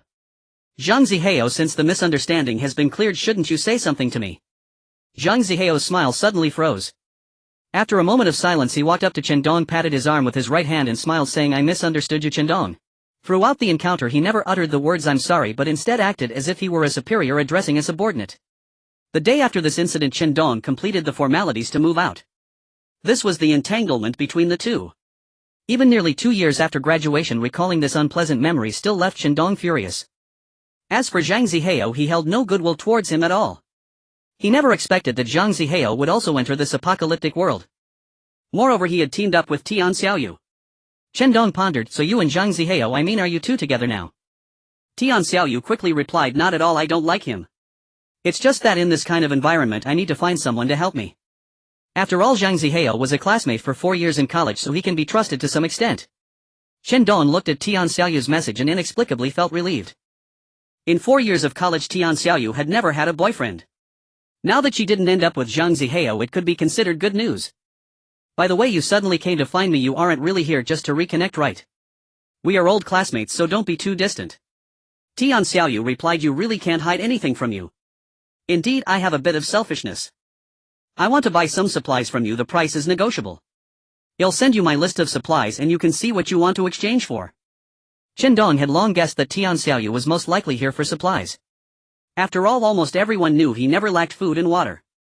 It was as if someone was supplying him endlessly. If Tian Xiaoyu was ungrateful and demanded directly, Chen Dong would definitely block her without hesitation. Since it was in exchange for supplies, he had no reason to refuse. No problem, how could I turn down a business opportunity that's right in front of me? Just send me the supplies you want and I'll consider what to exchange for. Although they were classmates, Chen Dong had no intention of losing out by giving things away for free. Tian Xiaoyu quickly replied, really? Thank you, Chen Dong. Actually, I don't want anything else, just water and food and a blanket to avoid freezing when it rains next time. Chen Dong agreed directly. These are no problem. Just exchange some construction materials like wood, rebar and cement with me. Compared to essential supplies, gathering construction materials was not so difficult. Because in the ruined city there were materials like wood and stone everywhere. And low-level supply boxes also contained many such materials. As long as one was willing to gather, they could generally obtain it. Now many people on the trading platform had started collecting these items to exchange for essential supplies. Tian Xiaoyu seemed a bit surprised, her message filled with confusion. Chen Dong, isn't it too much for you to exchange construction materials for your living supplies? Chen Dong replied, I just happen to have some building blueprints, so it's not about losing or gaining, everyone gets what they need. Tian Xiaoyu, thank you, Chen Dong. Chen Dong didn't say much more, directly opening the trading window to complete the transaction. After completing the transaction, Tian Xiaoyu sent a message, received it, looking forward to working together. Chen Dong asked, could you send me your current coordinates to see how far apart we are? That scoundrel Zhang Zihao had always been a thorn in Chen Dong's side. He never had the chance before, but now it was a heaven-sent opportunity to deal with him sooner or later. About 100 kilometers apart. This was quite troublesome. Chen Dong sighed helplessly. Tian, the campus flower, I feel like it's not appropriate for me to say this, but I still want to advise you to be careful of Zhang Zihao. He's not a good person. At this stage, wanting to break through the heavy obstacles of zombies over 100 kilometers was obviously unrealistic. He could only let Zhang Zihao live a few more days. However, Chen Dong did not expect that Tian Xiaoyu would reply like this. I actually know that, it's just that compared to the others around me, Zhang Zihao is still relatively honest. If one day Zhang Zihao becomes unreliable, I'll find another way. This was a pleasant surprise. Chen Dong thought for a moment and sent her a crossbow and several Molotov cocktails. These weapons are for you. If Zhang Zihao is dishonest, just take him out without hesitation. Tian Xiaoyu was somewhat at a loss for words. However, she did not refuse. If Zhang Zihao ever lost control of his beastly nature, she would rather die than let him benefit. Thank you then. We'll talk later. Zhang Zihao is hurrying me. The two concluded their conversation. Tian Xiaoyu closed the chat window and instinctively reached to smooth her flowing long hair, which she had cut off on the first day she arrived in this apocalyptic world, only to find nothing. She rolled the ends of her hair, which only reached her earlobes, with a face full of joy. Zhang Zihao approached with a not so pleasant expression and asked, so was 10,086 really Chen Dong? Tian Xiaoyu reined in her smile, nodded, then took out a piece of bread to share with him. It was indeed Chen Dong. I also exchanged some essential supplies with him, enough to sustain us for a while. Zhang Zihao took the bread from Tian Xiaoyu's hand and began to devour it hungrily. They had actually gone a day without food, and had it not been for Chen Dong they might have starved. After swallowing the bread, Zhang Zihao said, are you saying that Chen Dong wants us to trade supplies with him? He, a poor country bumpkin, will always be a country bumpkin, unable to change the habit of being petty for small gains. Such a miser, taking advantage of others for a meager profit. If Chen Dong came to ask me for supplies, I wouldn't just refuse to take his money, I'd give them to him for free. Tian Xiaoyu could hardly bear Zhang Zihao's mockery. After all, Zhang Zihao was currently eating food provided by Chen Dong. A classic case of biting the hand that feeds you. Tian Xiaoyu lost interest in listening to his incessant chatter and stood up, saying, you eat first, I'm going to see if there are any straggler zombies around. After saying this, Tian Xiaoyu walked out of the stronghold. Zhang Zihao watched her graceful silhouette and couldn't help but lick his lips. Yet thinking back to the genuine joy on Tian Xiaoyu's face after her chat with Chen Dong, he felt a surge of anger. One day, Tian Xiaoyu, just wait, I will conquer you and let you experience what it means to be a woman. Zhang Zihao took a big bite of the bread in his hand, secretly making a resolution.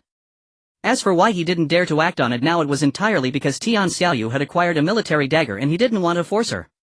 If that were to backfire, it would be a loss that outweighed the gains.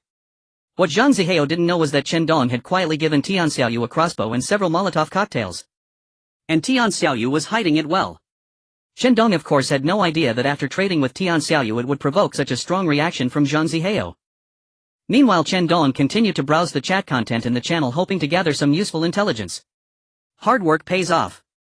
Chen Dong saw a message from someone claiming to have information about a golden level supply box, but it required a trade of supply. ID 353345. I have information on a golden level supply box.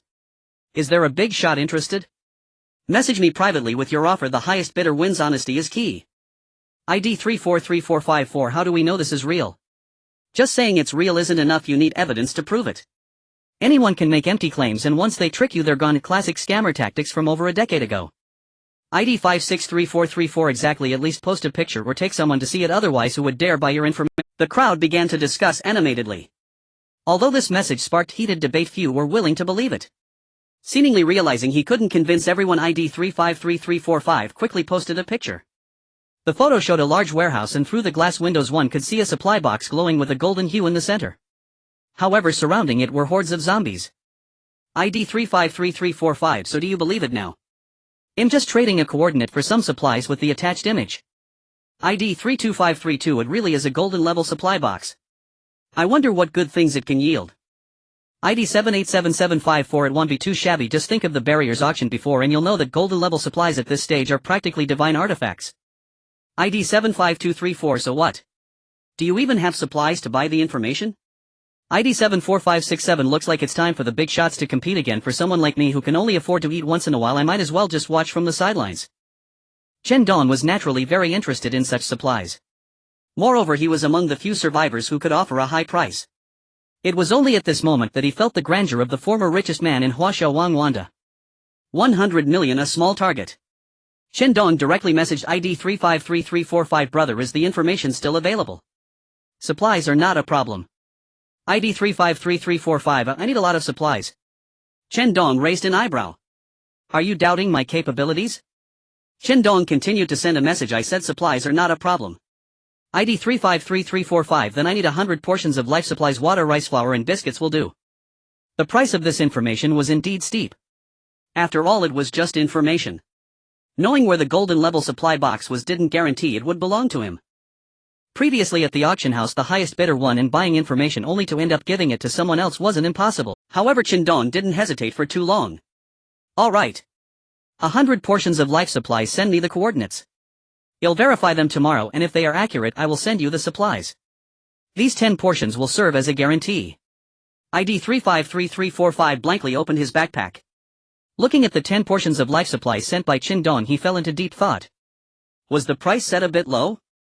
Perhaps due to this generous offer, Chen Dong faced little resistance in acquiring the coordinates for the golden level supply box. ID 353345 quickly sent over the coordinates for the golden level supply box. Chen Dong glanced at the location. It wasn't very close to his villa, but also not too far. Chen Dong received. Once I verify the coordinates tomorrow and confirm the information is accurate, I will immediately send you the subsequent rewards. ID 353345, pleasure doing business. Chen Dong needed to rest well, preparing himself in the best mental state to face the unknown dangers. Moreover, something of unlimited supplies would be updated tomorrow, and he was looking forward to what he could draw. Whether it could provide assistance. Chen Dong called over Xianqi and informed her of the situation. After listening, she pondered for a moment.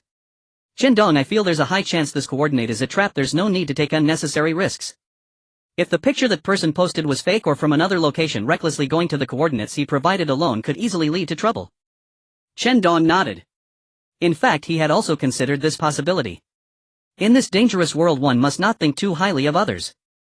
Yet he still said, Anchi, what you are saying is pretty much what I think. Regardless of whether the coordinates are true or false, it's almost certain someone will be watching me. However, the temptation of a golden level supply box is simply too great. You know the strategic significance of these supplies, it's worth the risk. Xia Anchi frowned, anxiety creasing her brow as she said she was truly worried for him. Chen Dong smiled and took her hand, soothing her with the assurance that if anything went wrong he would retreat in time. Besides, he added, in terms of pure combat ability right now I'm not afraid of anyone. Xia Anchi sighed. She regretted that she could offer little help. Had she possessed ample combat supplies and medical gear, she would have gone with him. Chen Dong laughed and advised her to stay at home for the time being to set up the traps he had given her around the perimeter and to practice crossbow accuracy. He promised that once he had gathered enough supplies outside he would drag her along with him whether she wanted to go or not. Xia Anchi yielded helplessly. All right, I'll behave and keep watch at home. After briefly planning tomorrow's actions, Chen Dong and Xianqi spent half a day stocking up, scouring the trading platform for combat supplies, incendiary bottles, crossbow bolts, iron spikes and the like. The next morning Chen Dong rose early and opened the system mail. Seeing a notification that showed an unlimited supply of gasoline, he could not help but grin. His greatest worry, the inability to replenish combat supplies, had been resolved. With gasoline he effectively possessed an endless supply of incendiary weapons. Gasoline might be somewhat more troublesome to use than ready-made incendiary bottles from the market, but quantity trumped convenience. After his recent upgrades, Chen Dong's physique allowed him to heft a barrel and fling it 20 to 30 meters with ease. Toss a barrel into a mass of zombies and ignite it with a single shot. It would be an inexhaustible resource. Receiving the gasoline bolstered Chen Dong's confidence for the actions ahead. If a golden tier supply chest truly awaited, Chen Dong was confident that given enough time he could dispatch a horde of zombies without the ordeal of last time. Without hesitation he set off. After saying farewell to Xianqi, he found a bicycle outside and sped toward the destination. Even if he ran an entire day, Chen Dong's enhanced condition left him scarcely fatigued as long as he had supplies. Mounted on the bike he moved even faster. Moreover, it was a road bike. The coordinates for the golden tier chest lay along an abandoned highway that could be followed straight to the site. Chen Dong tore along with abandon, rivaling professional cyclists from his former world. Before long he had reached the vicinity of the coordinate. He panted lightly but quickly calmed himself. Stowing the bicycle in his pack, Chen Dong took out a pair of binoculars and studied the warehouse he had seen in the photograph. A faint golden glow did indeed emanate from inside. Yet the continuous howling of zombies sent a chill through him. The coordinates supplied by 353,345 were accurate. Chen Dong advanced toward the warehouse intending to seize the golden tier chest in one go and then return home. For some reason, however, he felt as if someone were following him. He quickened his pace, vaulting over a large stone and darting behind a tree to conceal himself. No sooner had he hidden than he heard the sound of someone landing after flipping the stone. Chen Dong produced a small mirror and through its reflection glimpsed the person tailing him, a woman with delicate features and a slight compact frame. By appearance she was the sort of cute girlish figure many admired. Yet Chen Dong felt no attraction to that flat-chested silhouette. His preference was for the sultry beauty of Xianqi. Retracting the instinctive glance, Chen Dong regarded the woman with a cool, steady gaze. He did not know which faction she belonged to, but he was certain her intentions were hostile.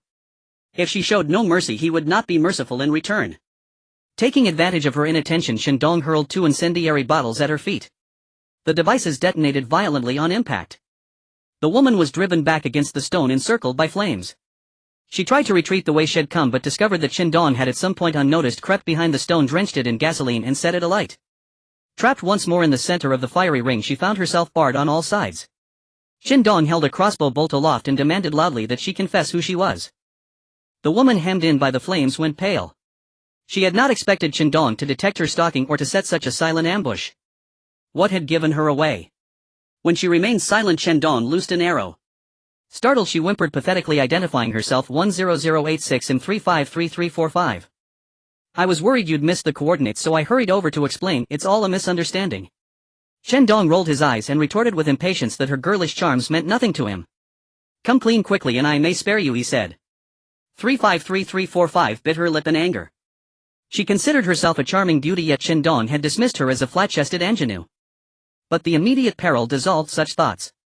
She opted for candor and pleaded that he honor his promise and spare her life. Chen Dong wasted no words and urged her to hurry. 353345 sighed inwardly. Evidently 10086 was not one given to leniency. She could not trick him with appearances. There was no choice but to tell the truth. My name is Bai Shui. You already know my number: 353,345.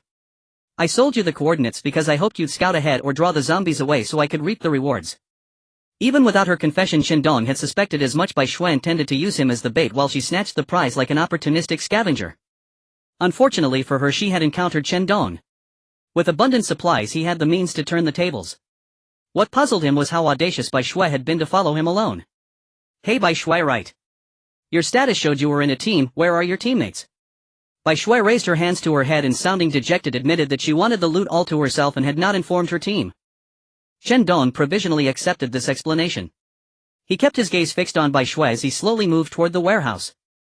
Seeing Chen Dong attempt to leave while she remained trapped within the ring of fire, Bai Shui frantically called out, imploring 10086 to release her now that she had told everything. Chen Dong did not halt. He shouted back that he had kept his promise not to kill her and that he had not done so. Whether she could escape now depended on her own fate. It was no longer his concern. After Chen Dong finished speaking, he turned and ran off, leaving Bai Shui alone in the fire circle. Bai Shui, furious, scratched her head in place and shouted in the direction of Chen Dong, 10086, you wait for me.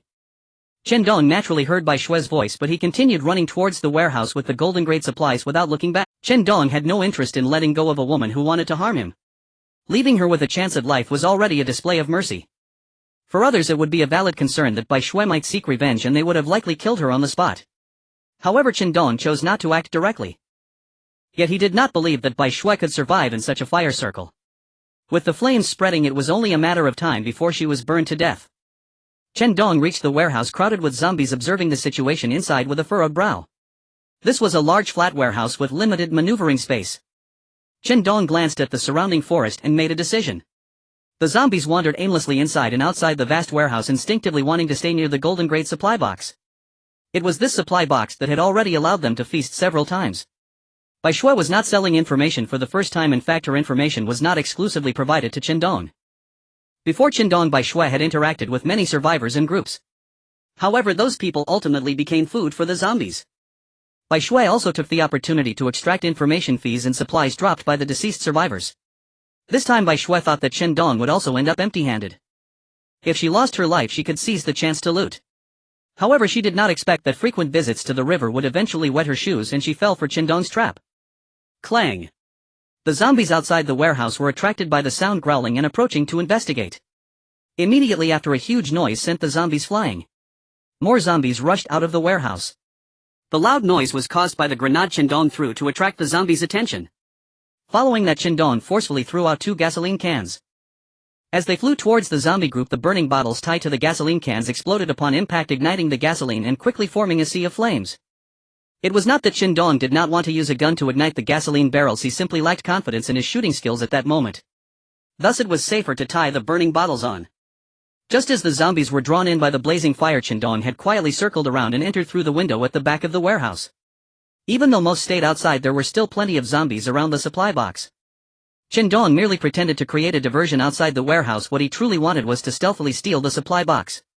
This was undoubtedly a dance on the edge of a knife. If it weren't for Chen Dong drawing gasoline today, this plan would have been impossible to implement. Once inside the warehouse, the zombies immediately noticed him and rushed over. Chen Dong remained calm, took out a gasoline can and opened the lid. He ran with the gasoline can in hand, allowing the zombies to chase him from behind. Chen Dong poured the gasoline onto the floor, one can after another. When the entire warehouse floor was soaked in gasoline, the outside zombies finally realized there was a living person inside. The zombies began to rush back. Seeing this, Chen Dong discarded the gasoline can, drew out his machete and charged toward the supply box, casually slicing down a few zombies. Then he touched the golden grade supply box. Without even having time to see what it was, he directly stowed the supply box into his backpack. Immediately after he jumped out of the window he just came through. It seemed that the zombies became even more agitated as the supply box was taken. They quickened their pursuit. Chen Dong looked back at the zombies rushing towards him and pulled out a burning bottle. Goodbye. Chen Dong threw the burning bottle into the warehouse. As the flames erupted, igniting the gasoline on the ground, the entire warehouse quickly turned into a massive furnace. Now the golden grade supply box was truly in his hands. Chen Dong quickly left the warehouse. Before he could run far, the warehouse suddenly exploded, sending waves of heat rolling. Watching the experience bar steadily rise, Chen Dong knew he had a chance to level up this time. Experience gained 1, experience gained 1, experience gained 1. Congratulations, survivor, you leveled up. Keep it up. Level 500, strength 20, agility 12, stamina normal. The 5 points were surprisingly all allocated to the weak agility attribute. This was something Chen Dong did not expect. After the boost in attributes, he even felt that his reflexes were sharp enough to swat a mosquito beside him instantly. And it was not over. The experience continued to increase. Experience gained 1, experience gained 1, experience gained 1. Not bad, not bad. Chen Dong satisfiedly retracted his personal information panel. He then took out the golden grade supply box he had just fought hard to obtain. He wanted to see what good things he could possibly open. Chen Dong looked at the golden grade supply box, which was completely different from the bronze and silver grade boxes, gently stroked it and murmured, "You must give me something good. Let me exchange 3 minutes. No 3 days of life for a lucky draw, please." When his hand touched the lock of the supply box, a system interface appeared with an open icon. He clicked it. Having opened quite a few supply boxes, Chen Dong felt a mix of excitement and nervousness when facing the golden grade supply box for the first time. At the moment of opening, he closed his eyes and kept murmuring, "Come on. Come on." After about half a minute, Chen Dong slowly opened his eyes and clicked to receive the items from the supply box. Successfully opened the golden grade supply box. Obtained gasoline generator 1, obtained exquisite bread 50, obtained purified water 99, obtained a worn out Jetta 1. Chen Dong was stunned. He did not expect that the golden grade supply box would actually contain a gasoline generator. Even more surprising was that there was also a car. Chen Dong took the car out of his backpack, opened the fuel tank cap and filled it with gasoline. Then he adjusted his seating position in the driver's seat, happily stroking the steering wheel. It was worth noting that he was once an experienced driver, having worked as a black taxi driver for a long time during his college part-time job. Now with a car, the barriers between areas in the apocalyptic world seemed to have no effect. Moreover, the noise the car made was not too loud. As long as the road was clear, even if it attracted some zombies' attention, he could quickly leave. Compared to the convenience it brought, the accompanying danger could be completely ignored. Just as Chen Dong was immersed in the joy of having a car, many zombies over at the warehouse surprisingly survived and were now running towards him. Chen Dong wanted to test the performance of the car and started it up. The engine roared to life. Looking at the nearby zombies, Chen Dong slowly raised the window and snorted coldly. "This time you're lucky. I'm in a hurry to drive home, so I won't kill you." Chen Dong released the handbrake and shifted gears in one motion. Unexpectedly, the car jolted violently and the engine stalled. Chen Dong cursed inside the car. "Damn, it's been too long since I drove a manual car and I released the clutch too quickly." The car restarted once again. Just as the zombies came running and began banging on the vehicle, Chen Dong slammed on the accelerator, shifting into second gear and sped away. The zombies were relentless, continuing their pursuit. Chen Dong retraced his route, regaining the familiar feeling of driving a manual. He skillfully shifted into third gear and pressed the accelerator deeper. Just when he attempted to shift into fourth gear, it refused to engage. Chen Dong felt a slight discomfort in his jaw. It was likely that the car was somewhat old, leading to wear in the transmission gears, preventing him from shifting. Judging by the interior of the car, it was probably around 20 years old. However, it was definitely better than nothing. He pressed the accelerator down hard, reaching a speed of 60 to 70 kilometers per hour was still achievable. As Chen Dong drove past the fiery circle that had surrounded Bai Shui, he realized that she had vanished. Looking beside him, he noticed an escape passage covered with dirt. Unexpectedly, Bai Shui had managed to escape in such a short time. This left Chen Dong somewhat astonished. "Consider yourself lucky." Chen Dong glanced back for a moment and then focused on driving. Once he got onto the highway, the car's speed increased once more. He managed to shake off the zombies trailing behind, leaving them behind to roar in frustration. Chen Dong felt very satisfied with today's gains. With just a few bottles of water and some bread, he had exchanged them for the coordinates of a golden grade supply box. Naturally, there was no need to complete the subsequent trade. After all, Bai Shui had used herself as bait. How could Chen Dong possibly adhere to his promise and deliver the remaining supplies to her? In this round, Bai Shui had suffered a great loss. Moreover, acquiring the golden grade supply box, which even contained a gasoline generator, was the most delightful surprise for Chen Dong. Today he had just acquired an unlimited supply of gasoline, and now he had a gasoline generator. Chen Dong felt a little lightheaded. He felt like he was the reincarnation of a fortunate royal. In this apocalyptic world, having electricity was incredibly important. Within the barrier walls, they could utilize electricity for monitoring alarms and water heaters. With the car, Chen Dong quickly returned to the villa area. He had set out today, having eaten 2 large buns, and after riding for nearly 4 to 5 hours, he arrived at the coordinates of the golden supply box. On the way back, it took him less than 2 hours. Upon reaching the barrier wall, Chen Dong gently honked the horn. Xia Anqi in the villa was startled. She hurriedly ran to the second-floor balcony, armed with a crossbow, ready to shoot if things seemed off. Only when Chen Dong poked his head out of the car window and waved did Xia Anqi joyfully come down, opening the large gate of the barrier wall. After closing the gate, Chen Dong parked the car in the garage, not immediately retrieving his backpack. At this moment, Xia Anqi ran out, gazing at the car in surprise. "Oh my god, Chen Dong, how did you manage to get a car on your outing? Let me think, did you get the golden grade supply box and drive it outright?" Chen Dong laughed heartily, pulling her over to the side of the car. "So what do you think? Do you like it? Having a car makes our travel much more convenient."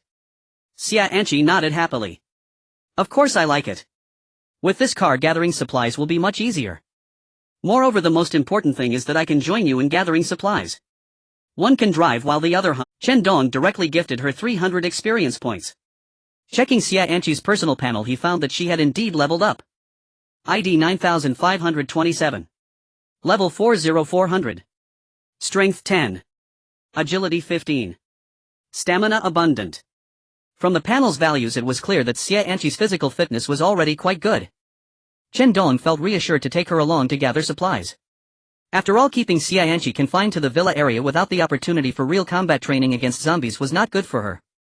Chen Dong covered Xia Anqi's eyes. "Anqi, don't look at the car just yet, I'll let you drive later for fun. Right now I want to show you a big treasure." Xia Anqi was intrigued by Chen Dong's mysteriousness. "What could be so mysterious that you have to cover my eyes?" With one hand covering Xia Anqi's eyes, he retrieved the gasoline generator from his backpack.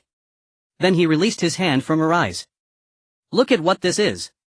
Chen Dong pointed at the gasoline generator, his face filled with joy. However, Xia Anqi looked utterly confused.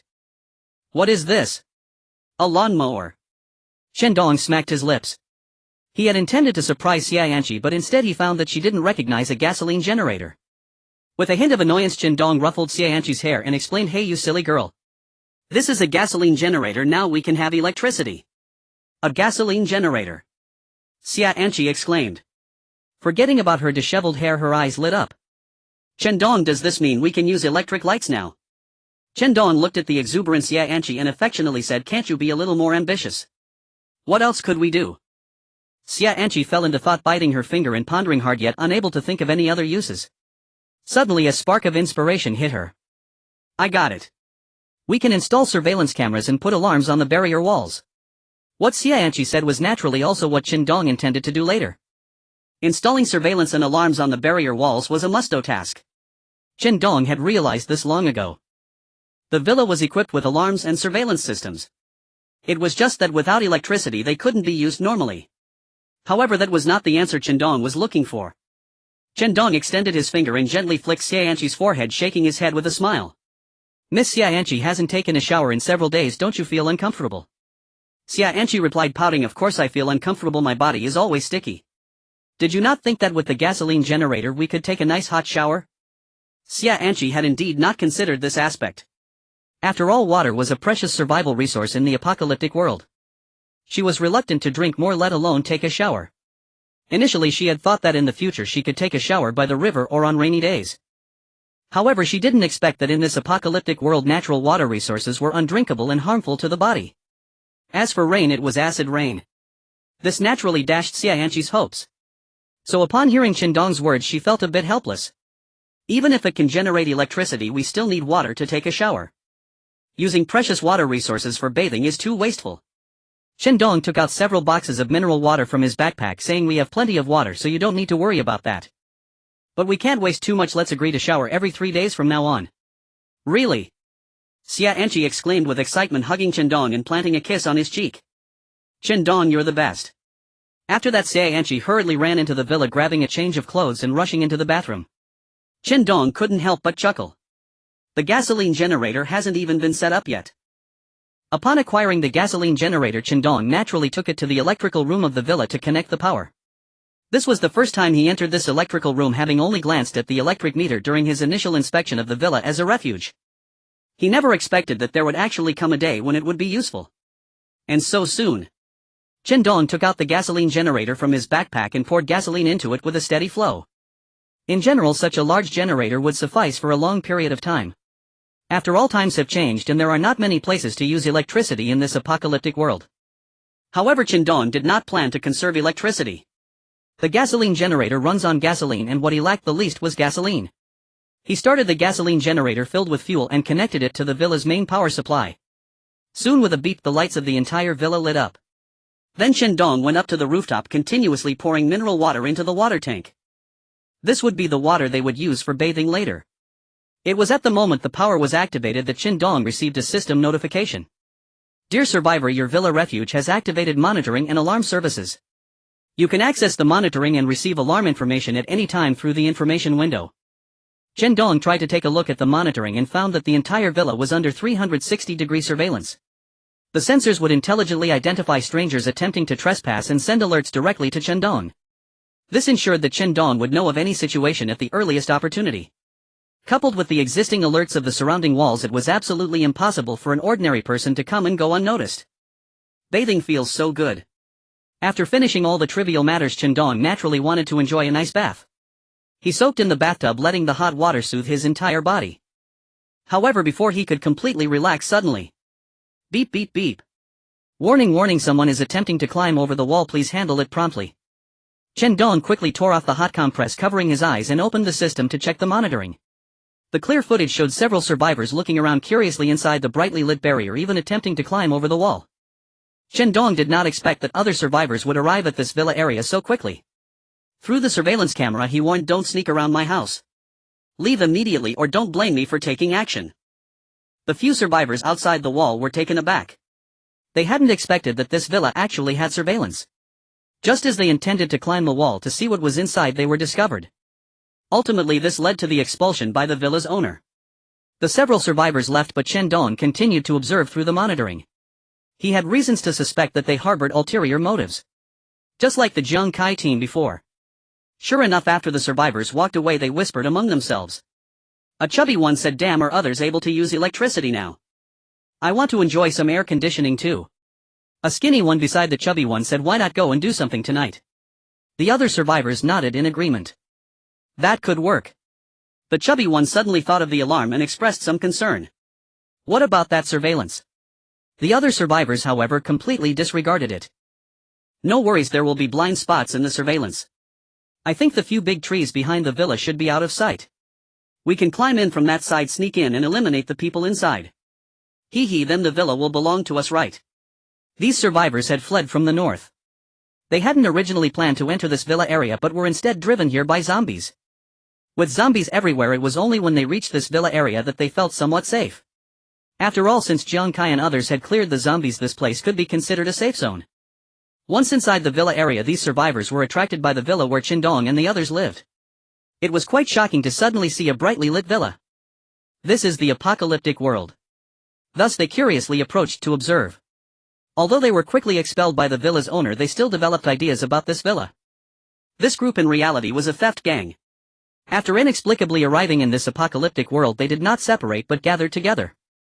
Unfortunately, their luck had been rather bad and they could never gather supplies. Up to now the team hadn't even managed to arm each member with a knife. Seeing such a luxurious villa that even had electricity was truly a challenge to their patience. It could be said that not taking advantage of this opportunity would be a disservice to their boss, who was still in prison. Steal. They must steal. And also plot to cause harm. When night fell, Chen Dong and the others turned off the lights to rest. This theft gang quietly approached the previously mentioned blind spot of the villa. However, like the Jiang Kai team before them, they made a fatal mistake. They underestimated Chen Dong's control over this villa. Chen Dong quickly detected the anomaly. Seeing these survivors tuck knives into their waists made it clear they intended to commit robbery and murder. Chen Dong took out his P92 pistol, loading each bullet with a cold demeanor as he said, "Since your motives are impure, then when I take action I can do so with a clear conscience." The survivors had no idea what awaited them. Chen Dong woke up Xianqi and the two sat quietly in the hall, silently watching as this theft gang climbed over the barrier wall. The alarm did not go off. That was because Chen Dong had turned it off in advance. He wanted to see how this theft gang planned to enter. The door of the villa made a sound and after a minute it was opened. I must say this theft gang was indeed somewhat skilled, as they easily unlocked the door to Chen Dong's villa. When they entered the villa, Chen Dong suddenly turned on the lights in the living room. The sudden blinding light startled the thieves. But then they realized that it was only Chen Dong and Xianqi. They halted their instinctive steps to turn and flee, exchanged glances, and surprisingly walked towards Chen Dong and Xianqi instead. Seemingly feeling emboldened by their numbers, they had no fear at all. One of the thieves, brazenly bold, said to his partner, "How about playing with this girl later?" The chubby thief, holding a knife, merely shrugged. "With your perverted methods, just don't kill her." The skinny one standing next to the chubby one noticed that Chen Dong's expression was growing darker. Then he saw Chen Dong draw his P92 pistol. Before he could utter a warning, the skinny one was already shot in the forehead. The chubby one shivered all over, frightened by Chen Dong's P92 pistol. Immediately after, he too was taken down by a shot from Chen Dong. After several days of practice, Chen Dong's shooting skills had improved rapidly. Especially at such close range, he was very confident in hitting moving targets. Soon only one remained, the thief who had initially insulted Xianqi. The last thief was so terrified that he collapsed and knelt on the ground. He never expected such a swift reversal. From the moment Chen Dong drew his P92 pistol until now, only a minute or two had passed and all his companions lay in pools of blood. The thief kowtowed and begged for mercy. Faced with death, sacrificing some dignity did not seem inappropriate to him. In fact, he wished to bleed from his forehead to show his sincerity. However, Chen Dong completely ignored him and shot directly at his thigh. After ensuring he could not escape, he handed the P92 pistol to Xianqi. Xianqi understood Chen Dong's intentions. He wanted her to take action herself and see blood. In the apocalypse, one must be ruthless to survive longer. Chen Dong frowned and said, "Anqi, there's no need to pity them. Look at them, they are all armed and clearly intend to rob and kill. Killing such people is straightforward and there's no need for hesitation. Just think about what they said when I wasn't by your side. What do you think the consequences would have been?" Xianqi naturally understood. Without Chen Dong, what awaited her tonight would be something more painful than death. She took a deep breath and slowly raised the pistol. But understanding was one thing, truly taking action was another. After all, this was a life. Besides those perverts, probably no one could remain calm. Chen Dong sighed softly. It seemed he still needed to give her a push to help Xianqi overcome this psychological barrier. Only by crossing this hurdle could she truly qualify to stand in the apocalypse. Chen Dong stood behind Xianqi, holding her slightly trembling hands, aiming at the surviving thief. His sturdy arms provided a strong sense of security. Chen Dong whispered in Xianqi's ear, "Don't be afraid, I am always here." The kneeling thief, looking at the dark muzzle pointed at him, showed a hint of despair in his eyes.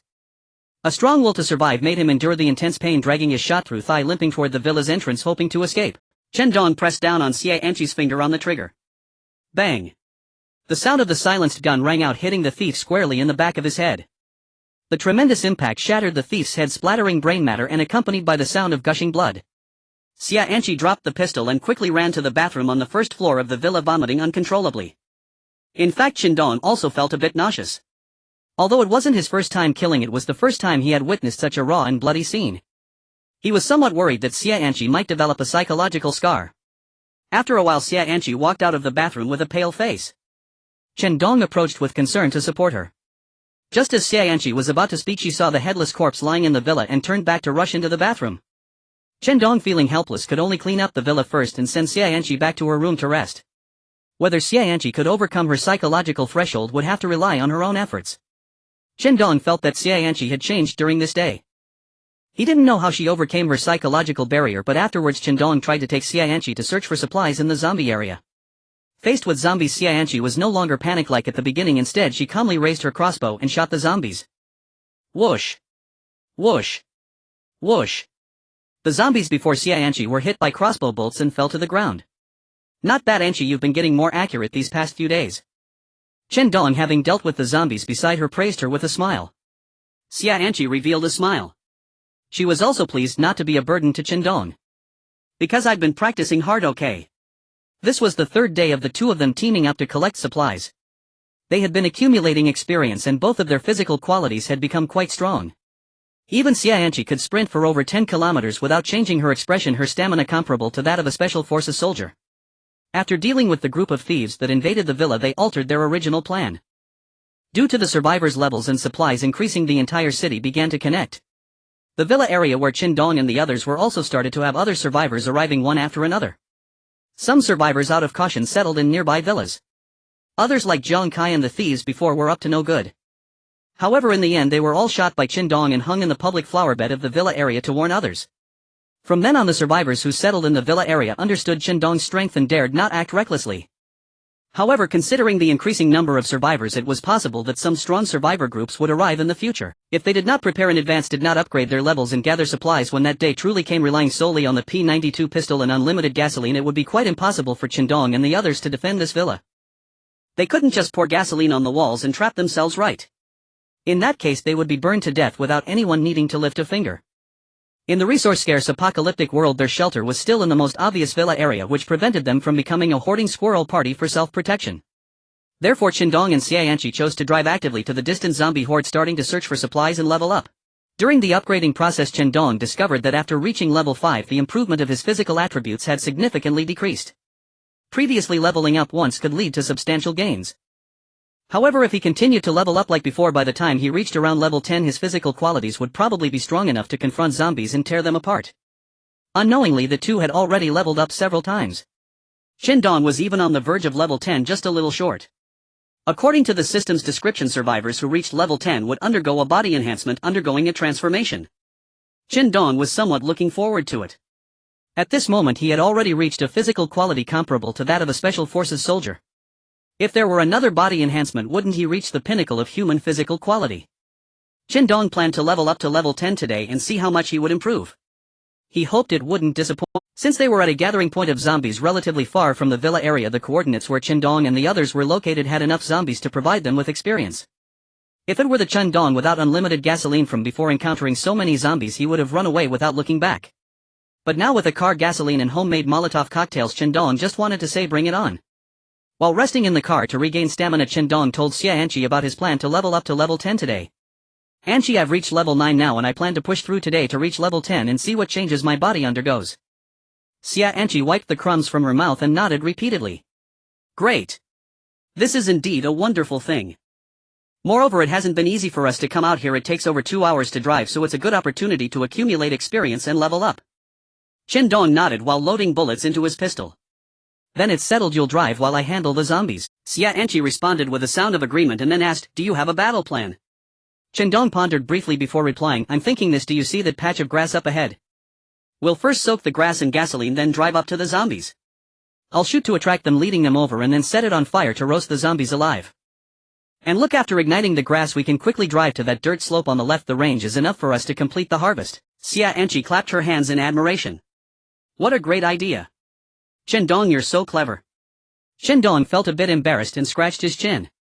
He noticed that Xia Anqi was completely obedient to him, showering him with praise for everything he did, making him feel a bit shy. This strategy relies entirely on the zombies lacking intelligence and only acting on instinct to chase. If zombies were to gain intelligence, such a tactic would be ineffective. Chen Dong suddenly thought, would there be intelligent zombies in the future? Otherwise, as survivors' strength rapidly increases, these mindless zombies would gradually pose less of a threat.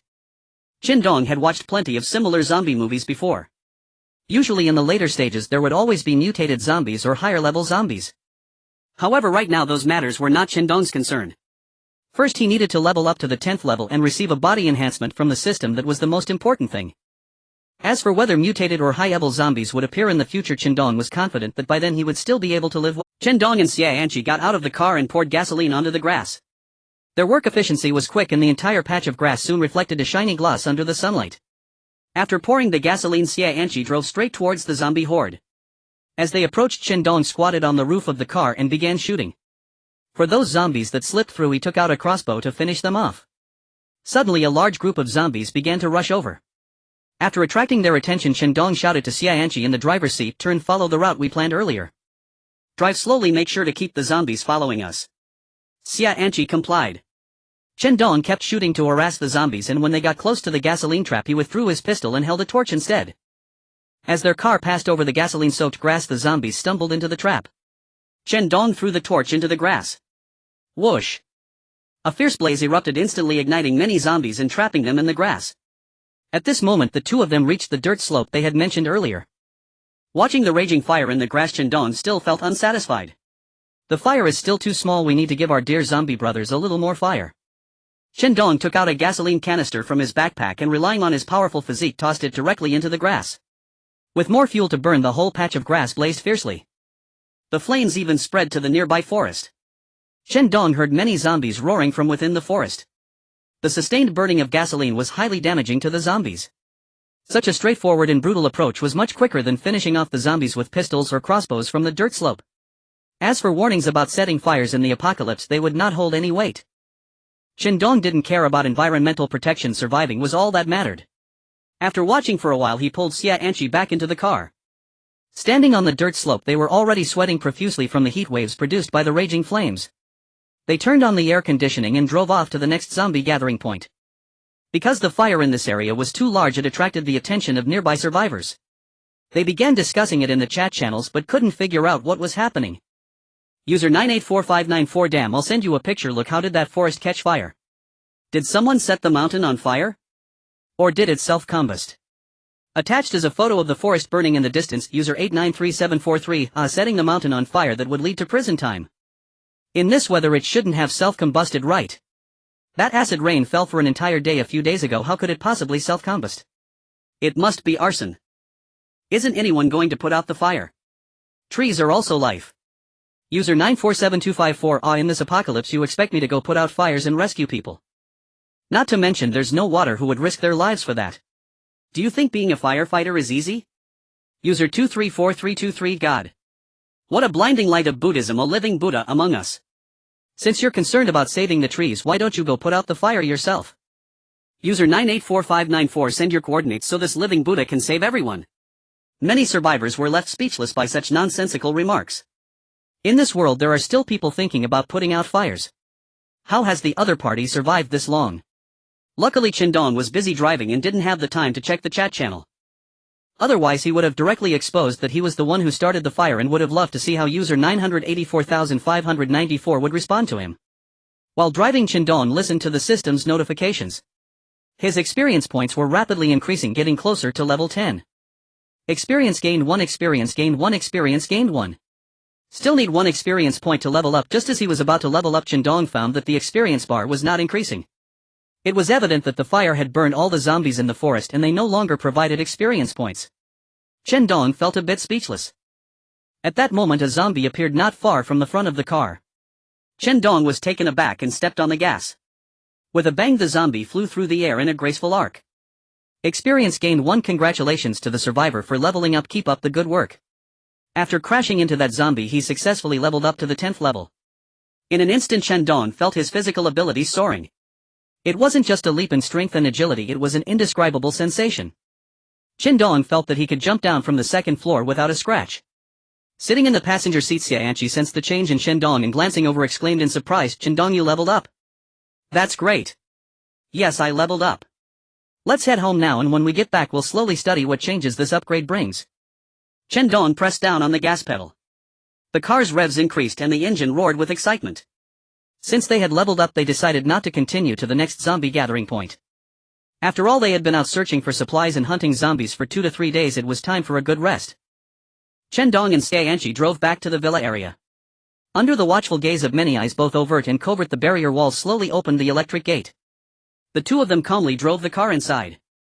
Even though Chen Dong's previous bloody methods had intimidated many, the sight of those who had ideas about him hanging in the public flowerbed of the villa area did not stop some survivors from longing for Chen Dong's resources and the barrier walls. A survivor lowered the curtain, retracting their gaze from spying on Chen Dong, and sighed, "I really don't understand where 10,086 gets so many resources and even managed to get electricity." His teammate could only comfort him, saying, "Be grateful, at least we still have a place to rest." The spying survivor lamented, "Damn it, when I manage to get combat supplies one day I'll directly go and take down 10,086's lair." The teammate laughed and scolded, "If you want to go ahead. Haven't you seen enough of the dried meat hanging in the park flowerbed? You want to hang there yourself, huh? Forget about those things, tomorrow we'll go collect resources. It's better to kill a few more zombies."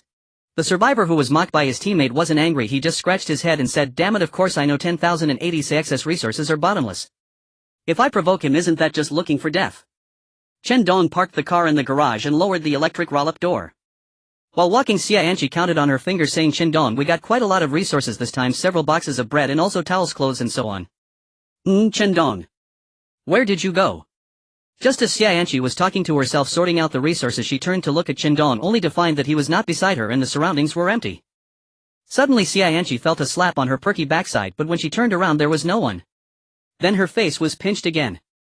"Young ghost." Xianqi was startled. She immediately drew her crossbow and held it in front of her chest, looking around in the air. "Haha, did I scare you?" Chen Dong suddenly appeared in front of Xianqi. It was then that she realized everything just now was a prank by Chen Dong. But how did he do it? "You scared me again, don't you worry that I might shoot you with an arrow. Moreover, what was that just now? Did you gain some new ability? You have no idea, when you suddenly appeared you nearly scared me to death." Xianqi chattered nonstop with questions. Chen Dong patted Xianqi's head, pretending to look pitiful. "I just wanted to give you a surprise, but I didn't expect to scare you. Hey, I'm so sad."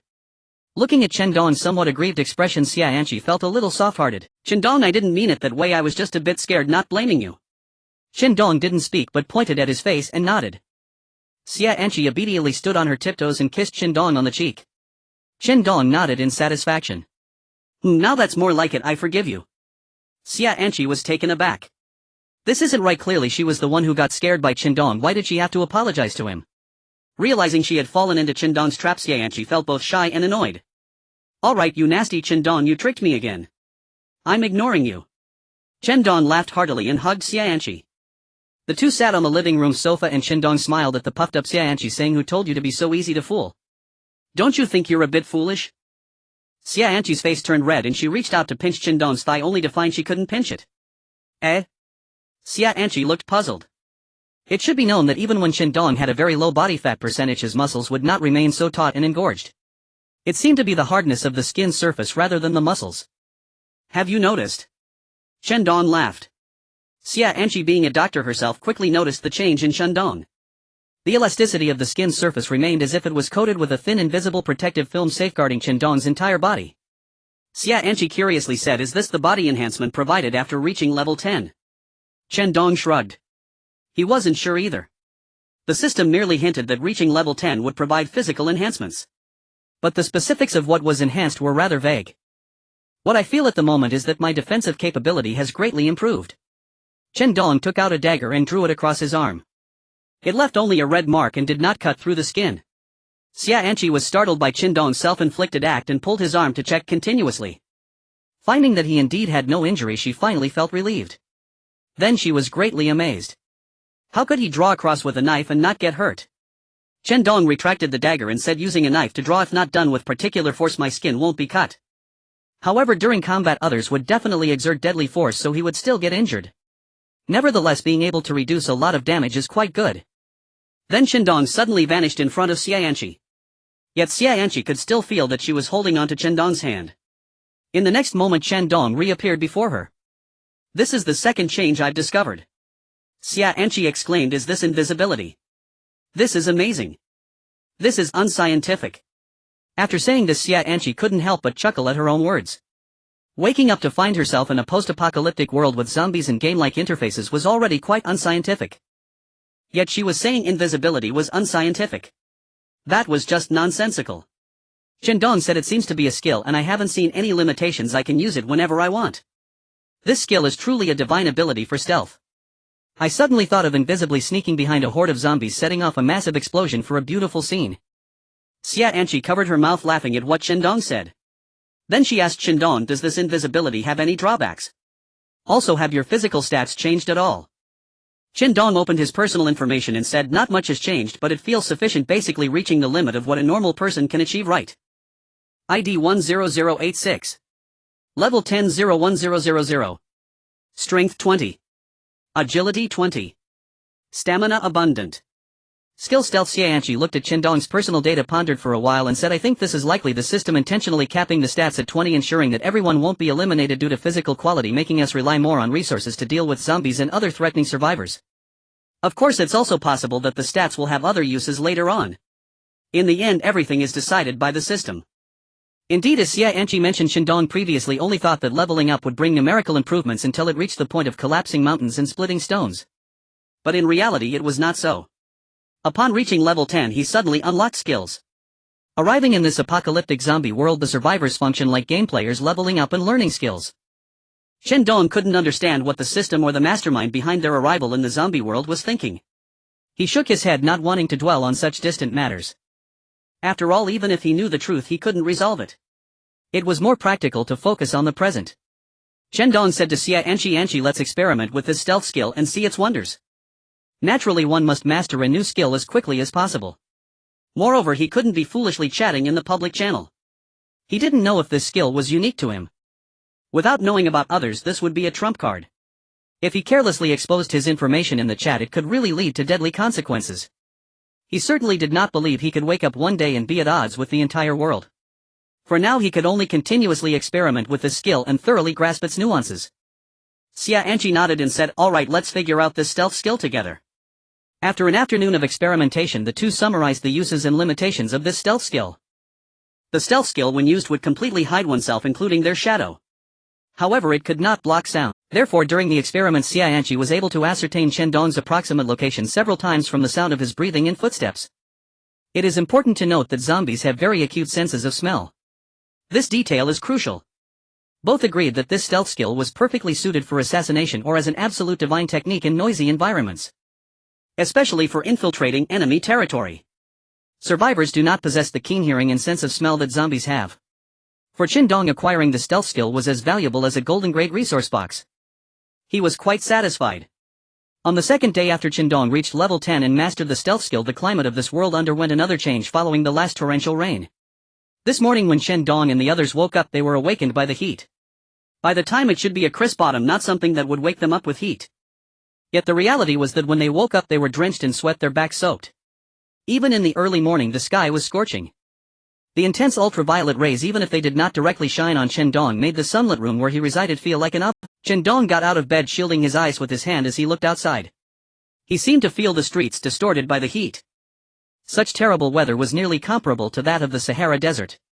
Chen Dong touched the iron bars of the window. It was so hot that even after several minutes he could still feel the burning sensation. It seems we can't go out today. In this weather I might end up suffering from heatstroke or dying of thirst. Chen Dong said with some resignation. He had intended to take Xia Anqi out today, helping her reach level 10 and verifying whether the skill was exclusive to him. Now there was no choice but to stay in the villa and rest properly. Meanwhile he could browse the goods on the trading platform. If luck was on his side he might stumble upon something valuable. Even if he couldn't find satisfactory resources, Chen Dong still intended to sell some items. The unlimited supplies he obtained in recent days consisted of daily necessities. Shampoo, shower gel, laundry detergent and the like. Surely some people would be in need. Even though taking a shower is an extravagant affair nowadays, there would always be someone who couldn't resist. After so many days without a shower he could easily be mistaken for a homeless person. Using these unlimited supplies, if he could trade for some scarce resources like steel sheet, slime, alum and other hardware items as well as chemical materials, it would definitely be worth it. Sitting in an air-conditioned room with a cold homemade popsicle, Chen Dong opened the chat channel intending to promote his products in the public chat. However, it seemed everyone was complaining about today's extreme weather. User 435664, it's way too hot today. User 834539, who has it worse than me? I woke up early today planning to trek across a plain only to watch the sunrise with my own eyes. Now I can't even find a place to cool off. Damn it, I've already drunk 3 bottles of water and it's still not enough. I feel like I'm going to die of heat on the plane crying emoji. User 394793, today's temperature is ridiculous, even more outrageous than our previous understanding. Try not to go outside. If you must, at least wear long sleeves for sun protection, otherwise you might really die from the heat. User 837291, indeed even the Middle Eastern deserts are not this hot. This temperature can definitely roast a person alive. User 324655, first acid rain, now extreme heat. I wonder if the next thing will be hail. User 38784, shut your crow's mouth. Brother, it's not impossible. Just afraid that knives will start falling from the sky, huh? User 10086, it's not too bad. I set my air conditioning to 20 degrees and still feel a bit cold with a picture of the temperature displayed on the air conditioner. I'm even thinking of covering myself with a blanket. Many survivors typing at the moment suddenly froze when they saw Chen Dong's message. That annoying 10086 has appeared again. They began to launch their usual attacks against 10,086. User 10,01086, are you trying to attract hatred again? Ah, but there's nothing to be jealous of. I'm soaking in a bathtub and it's quite refreshing. User 10010, you rascal, are you here to flaunt? User 347923, shouldn't you be focusing on how 10,086 can use air conditioning? User 495839, hiss. It seems like it.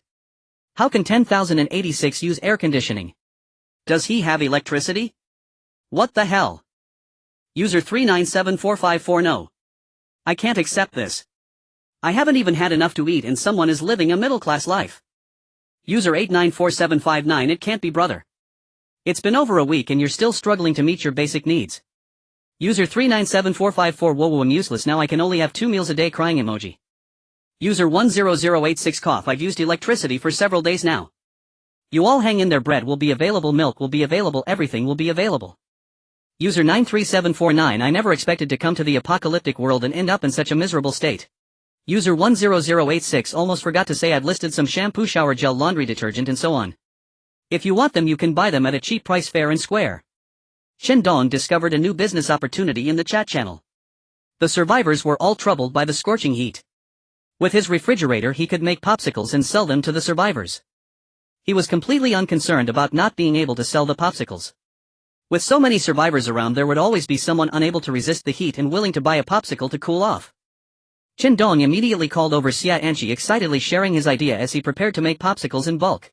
He simply poured cola or other beverages into the molds he had made, casually placed wooden sticks in them and adjusted the refrigerator to the lowest temperature. Before long a large box of popsicles was completed. Chen Dong opened the chat channel.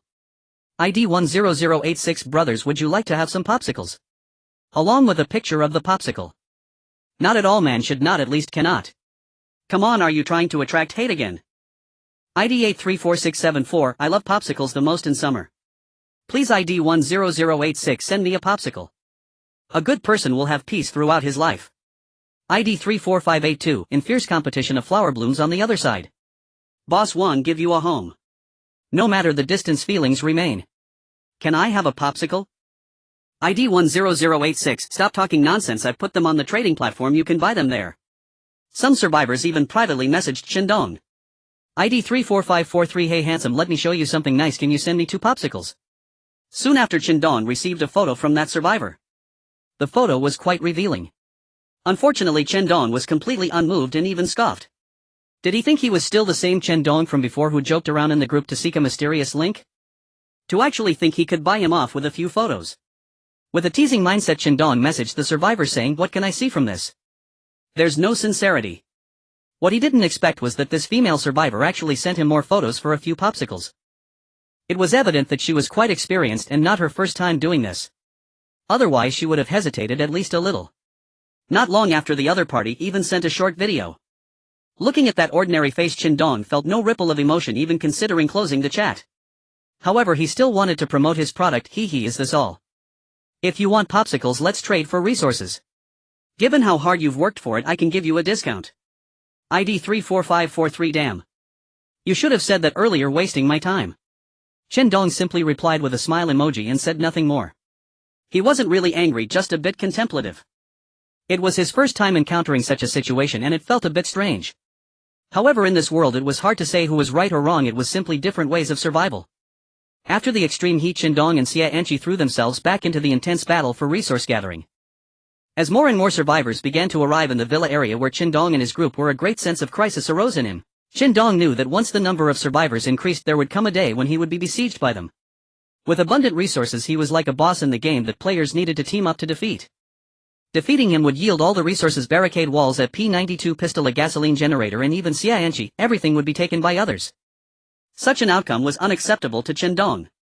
Thus he showed an even more anxious and urgent mindset than before, striving to gather more higher quality and more useful resources, so that he could protect himself when danger approached. In the wild, a few zombies were attracted by Xia Anqi's crossbow, only to suddenly fall to the ground. Then blood flowed from the back of their heads. Chen Dong revealed himself behind the several zombies. Ever since Chen Dong learned the stealth skill, Xia Anqi had been responsible for attracting a small number of zombies' attention while Chen Dong would approach to shoot or stab. Due to the close range, Chen Dong's hit rate soared greatly, enhancing their efficiency in hunting zombies. Xia Anqi approached and asked Chen Dong, "Should we continue?" Chen Dong glanced at the time and shook his head.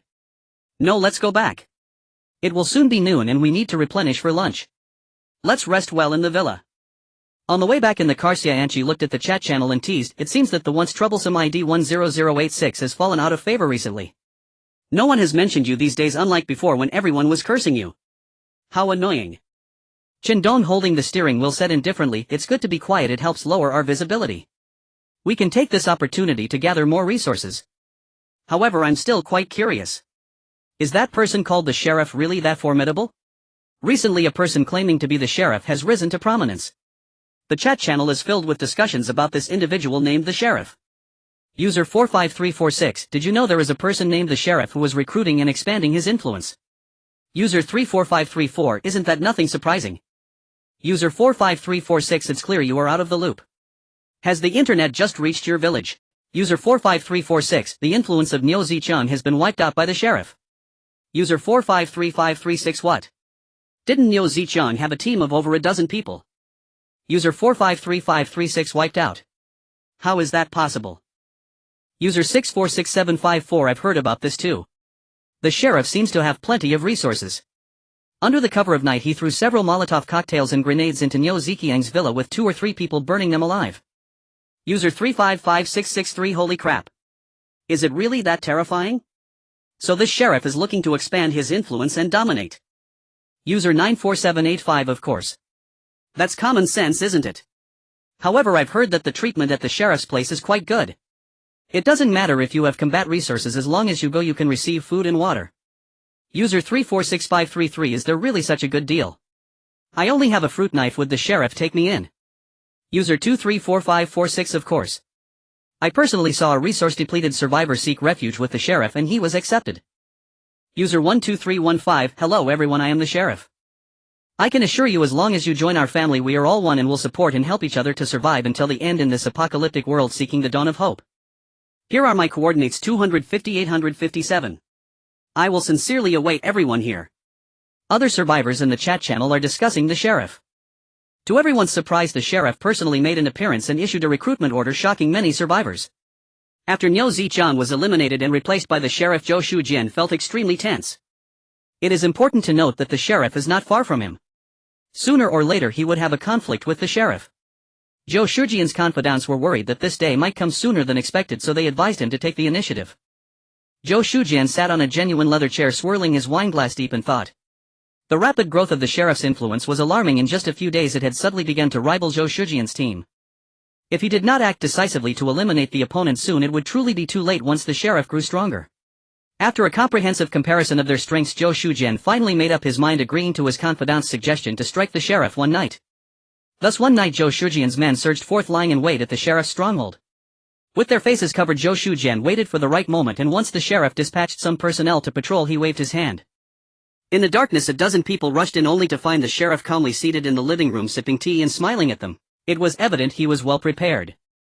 The sheriff, a middle-aged man with slicked back hair and a beard, bore the marks of time on his face, adding a mature charm to his already handsome features. Looking at the composed sheriff, Zhou Shujian's heart sank as he realized he might have walked into a trap. A sudden pain from behind left him no time to speak. He let out a muffled groan and quickly dodged forward.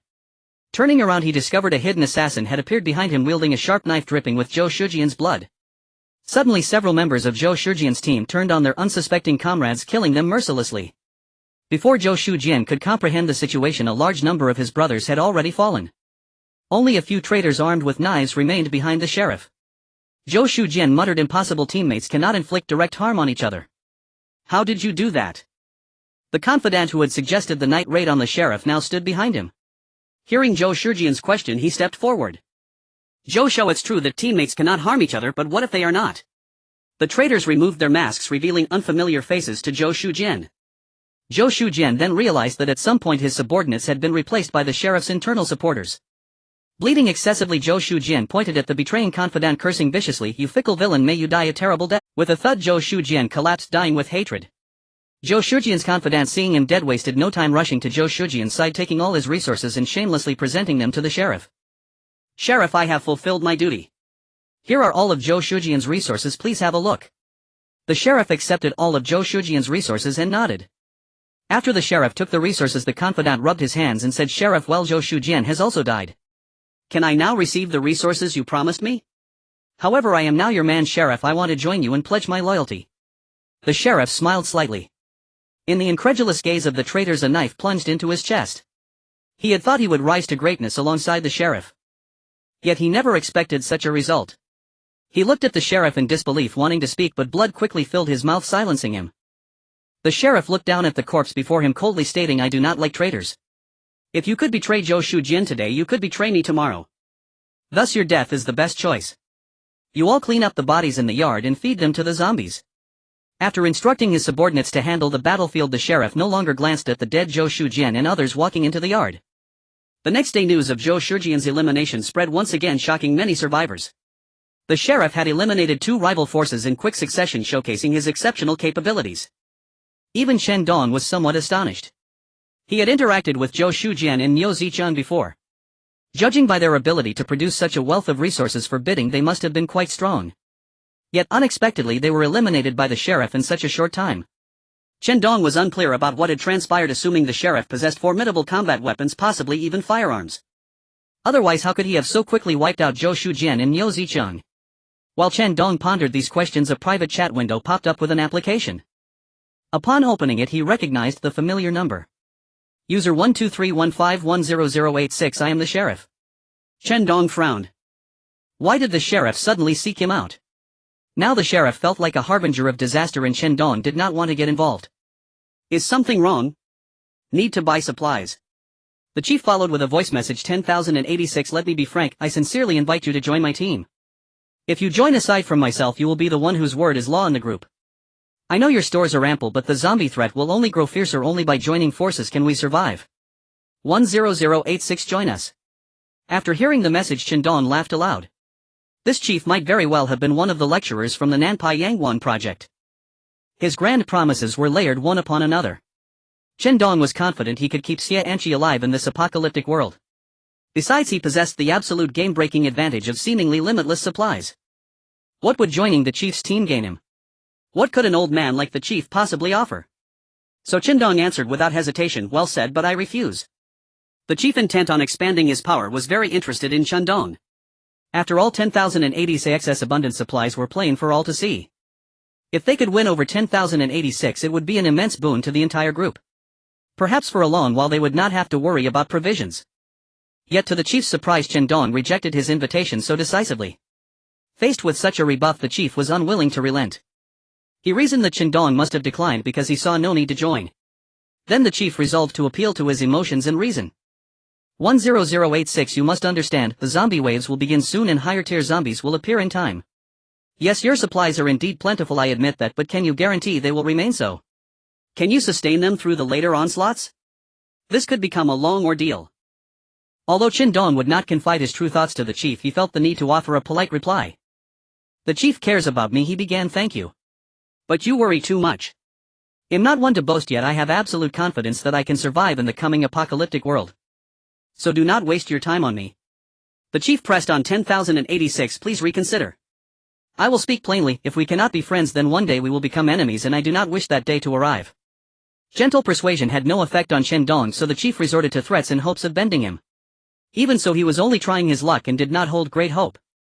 He had the sense that Chen Dong would not be easily subdued. As expected, after reading the message Chen Dong replied directly. The chief's mixture of coercion and temptation is indeed well practiced, soft and hard tactics both, but sadly I am not taken in by them. I will say this plainly, so long as you do not provoke me I have no interest in who you call chief or captain. Live and let live. But if you stir trouble do not blame me for being merciless. The chief frowned at Chen Dong's reply.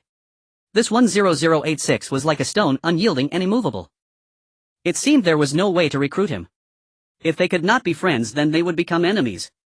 In the old world the chief might never have been so extreme, but in this apocalyptic age any nearby survivor with abundant stores posed a grave threat. From the moment Chen Dong chose to refuse, the chief decided to put him on a blacklist. If you cannot have it, what good are plentiful supplies? If I kill you, do they not become mine? After all, a man without ruthlessness is no man. Du Ci standing nearby saw the chief's frown and sensed that the negotiation with 10,086 had not gone well. He asked, Chief, is there somewhere I can be of use? Du Ci was the captain of the chief's special operations squad. Every member of that squad operated under a code name. It seemed they had been the chief's loyal subordinates even before this end-of-world era, which was why the chief had been able to prosper quickly with this squad at his back. The chief sighed and rubbed his temples. This 10086 is like a stone lodged in filth, completely intractable. Frankly, I do not wish to make an enemy of him. Du Ci nodded in agreement and with some apprehension said, indeed, during the auction of the barricade walls 10086 already produced a vast quantity of supplies. One can only imagine how much more he holds now, far beyond what we picture. But Chief, you needn't worry. Our team is strong and survivors keep coming to join us. Give us time and the lone 10086 will be nothing to fear. The chief cracked his knuckles, a habitual gesture whenever he pondered a problem. After a long pause the chief finally spoke, let 10086 sit for now, we will decide once our wings are full. The immediate priority is to do everything we can to expand our ranks. Go spread the word, tell them there's food for anyone who comes. Du Ci immediately felt uneasy. In truth, the team's provisions could not support so many newcomers. In a carefully measured tone he said, Chief, recruiting more survivors will indeed rapidly enhance our strength in the short term, but carrying the burden of feeding a great many might that strain us beyond our means. The chief smiled and gestured for Du Ci to sit on the sofa beside him. He took a sip of tea and cleared his throat before answering. Du Ci, I understand your concern. Our food reserves are not abundant, but that is not the real problem. In fact, their recent momentum had included plundering the supplies of the fallen Niu Zijiang and Zhou Shujian, so food was not strictly scarce. The difficulty lay in sustaining a rapid and large-scale expansion of the team. Du Ci, puzzled, said, Chief, I don't quite understand. The chief laughed aloud. Du Ci, do you know how Germany in World War II swept across Europe? Du Ci froze for a moment, then recalled his university military lectures and his eyes lit with understanding. You mean to use war to finance war? We will recruit vast numbers of survivors. If we can weather the short-term food demands, then later we will systematically gather supplies at scale and distribute them. In that way we will operate like a self-perpetuating machine. The chief nodded with a smile. That was exactly the plan he had in mind. The sheriff toyed with the empty teacup, saying calmly, indeed, as long as our team operates smoothly the zombies cannot hinder our search for supplies. Moreover, when killing zombies there will inevitably be casualties. Poison Spike stood up excitedly and respectfully said, Sheriff, I understand what to do now. I will spread the news, immediately conduct a secondary promotion and let the survivors gather towards us. The sheriff smiled and said, Go ahead, this matter is entrusted to you. Soon Poison Spike posted the message in the chat channel. ID 125034 survivors, I am Poison Spike from the sheriff's team. We sincerely invite all survivors to join us again. We have conquered a new zombie horde and gained a large supply of food. We promise that as long as you join our team everyone can be well fed and have enough water. Same coordinates as before. We await everyone's joining here. ID 343565 while sufficient food and water. Im tempted. ID 566432, I am preparing to join the sheriff. I can no longer hold on alone. It feels like the zombies are increasing and I can't withstand it. ID 234345, is anyone interested in teaming up to report to the sheriff together? Let's go. ID 345343, hee, let's forget it. Everyone should go their separate ways and join a team at the sheriff's side first. If we report together now, it's likely to be a trap that leads to our demise. ID 233452, exactly, I wouldn't dare expose my back to other survivors who are not teammates. A sudden bullet would be too risky. ID 345366, hee, even among teammates it depends on whether one can be trusted. I once joined a teammate who deliberately lured zombies to kill me in the middle of the night. After escaping death, I disbanded the team and directly retaliated against him. Damn it. ID 287484, is anyone interested in teaming up with me? Let's form a team and enjoy good food and drinks together. ID 387322, why team up with you? Isn't it better to go with the sheriff? ID 23434, I don't find it appealing at all. There will definitely be a lot of people signing up at the sheriff's place. Instead of going there just to eat, I'd rather team up with a few stronger survivors to gather supplies and distribute them later. ID 423534, that makes sense. Count me in. The sheriff opened a trend allowing survivors without teams to start forming groups. In an environment where zombies were increasingly numerous and fierce, ordinary survivors who did not band together would soon be overwhelmed by the zombies. Thus, besides the many survivors flocking to the sheriff, many individuals with certain supplies and considerable strength chose to gather a few survivors to form their own groups. This was an inevitable tide. Chen Dong was also lurking in the chat channel. He had naturally anticipated such a trend. After all, not all survivors were as fortunate as him with unlimited supplies at their disposal. Chen Dong himself could be considered the greatest force. Xia Anqi, watching the messages beside him, said with some worry, Chen Dong, should we also recruit some other survivors? What if a zombie tide or high-level zombies appear in the future? Can we defend with just the two of us? Chen Dong smiled, pinched Xia Anqi's cheek and said, could you have a bit more faith in me? Our supplies are definitely sufficient and moreover our strength is not lacking. We are even relatively superior. Recruiting teammates is a very cautious matter. We must find those who share our goals. It's not that easy and we can only talk about it later. After hearing this, Xia Anqi sighed and nestled in Chen Dong's arms, helplessly expressing, sigh, it's so difficult. In the apocalyptic world, a small umbrella is definitely a hard currency. After all, people are under a lot of pressure and need a way to vent. Moreover, there are quite a few who are trading their bodies for supplies. Fortunately, Chen Dong obtained an unlimited supply of small umbrellas. Otherwise they would have been sold out long ago and he wouldn't have had a chance to use one himself. It turns out that even if one learns theoretical knowledge, thoroughly putting it into practice is an entirely different matter. An hour of intimacy. The two leaned against the headboard, cuddling each other. At this point they had completely given themselves to one another. Chen Dong suddenly took out a handgun from his backpack and handed it to Xia Anqi. This handgun shall serve as our token of love. With the increasing number of zombies, your crossbow has become somewhat difficult to use. Holding a handgun will elevate your survival ability to a whole new level. Xia Anqi did not take it but pushed it back into Chen Dong's arms, shaking her head in refusal. If I take the handgun, what will you do? You are the main damage dealer for us. This handgun will be much more useful in your hands. Chen Dong kissed Xia Anqi's forehead and handed the handgun back to her, saying gently, silly girl, take a closer look. This handgun is not my P92. Xia Anqi took the handgun and examined it carefully. Indeed, it had some differences from the P92 that Chen Dong usually used. Chen Dong continued, this handgun, like my P92, uses 9mm bullets. I found it on the trading platform yesterday and intended to give it to you in the next few days. It just happens to be timely now. The trading platform has begun to feature firearms and ammunition, including grenades and incendiary devices. Compared to the exorbitant prices at the beginning, they have decreased somewhat. However, the prices are still quite high. Ordinary survivors cannot obtain much. Having a few Molotov cocktails is already considered wealthy. But for Chen Dong these were not problems. While others hesitated, he directly purchased the handgun. After all, with so many unlimited supplies on hand, he did not have to worry about food and water. What he lacked were ample combat supplies. It must be noted that Xia Anqi was still using a crossbow. The damage inflicted on survivors was acceptable, but against zombies, unless it was a close-range headshot, the effect was minimal. Chen Dong has also noticed that as time passes, the levels of survivors are increasing, the variety of supplies is gradually enriching, and the zombies are also becoming stronger. As Xia Anqi's teammate, it was necessary for Chen Dong to prepare a firearm for her. At least for now, a handgun is still considered a divine weapon. After listening to this explanation, Xia Anqi took the handgun and put it into her backpack, happily hugging Chen Dong and sweetly saying, "Thank you, Lao Chun." Chen Dong had just mailed several thousand 9mm cartridges to Xia Anqi to ensure she would not run short on ammunition. Suddenly being embraced by Xia Anqi made him feel flustered, stirring his emotions. "Just talking won't do, you need to show it through action." After getting the gun, Xia Anqi needed to practice her marksmanship. Unlike the crossbow she had learned before, the handgun has a certain recoil and she needs to learn to adapt and control it. Chen Dong took Xia Anqi and drove to a small grove. Not far from the villa area there weren't too many zombies, making it a perfect spot for practice.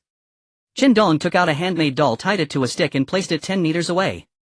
After setting up the target, he walked over to Xia Anqi. "Anqi, let's practice at 10 meters first. Once you're familiar we can extend the distance. Since you have experience using a crossbow, adapting should not be difficult." Xia Anqi loaded the ammunition and nodded. "No problem, watch me."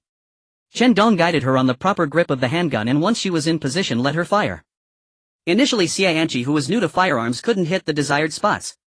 But as she became more proficient, learned to control the recoil and utilize the accuracy she developed while using the crossbow, she adapted quickly. Bang! Bang! 2 shots hit the bullseye. Chen Dong clapped in delight. Xia Anqi was already able to shoot accurately at the 30-meter fixed target. The remaining task is to practice with moving targets. "Anqi, very good. Your talent surpasses mine by a lot.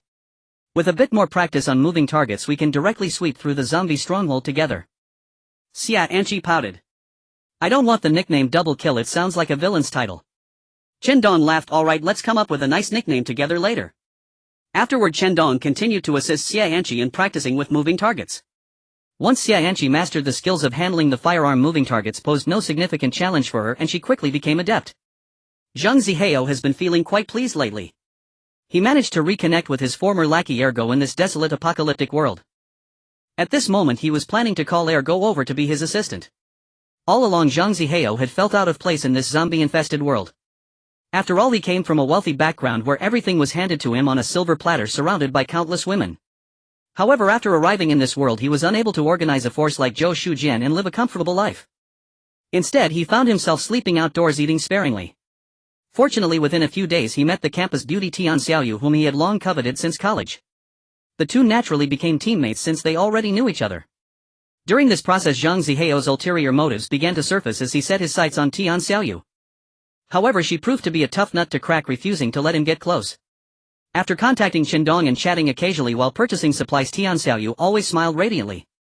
It was clear that Tian Xiaoyu was genuinely happy. Zhang Zihao felt a sense of imbalance. Why? Why had he never seen her smile so happily around him? When chatting with Chen Dong she smiled like a woman in love. Why is it that Chen Dong, this poor loser, can dominate the apocalypse and become a legend in the survivor community? Why? Every night Zhang Zihao brooded over these thoughts, tossing and turning in his sleeplessness, especially concerning Chen Dong. Previously he had never regarded this lowly individual with any importance. After all, they had never belonged to the same social class. Living in the same dormitory was the only intersection of their lives. Yet this very Chen Dong, after the apocalypse, astonishingly managed to afford an exorbitant barrier wall. He was living so luxuriously with electricity and a villa without a care for food and drink. In contrast, he found himself relying on the supplies exchanged with Tian Xiaoyu and Chen Dong for his sustenance. What was he? A beggar. Zhang Zihao could not accept this reality.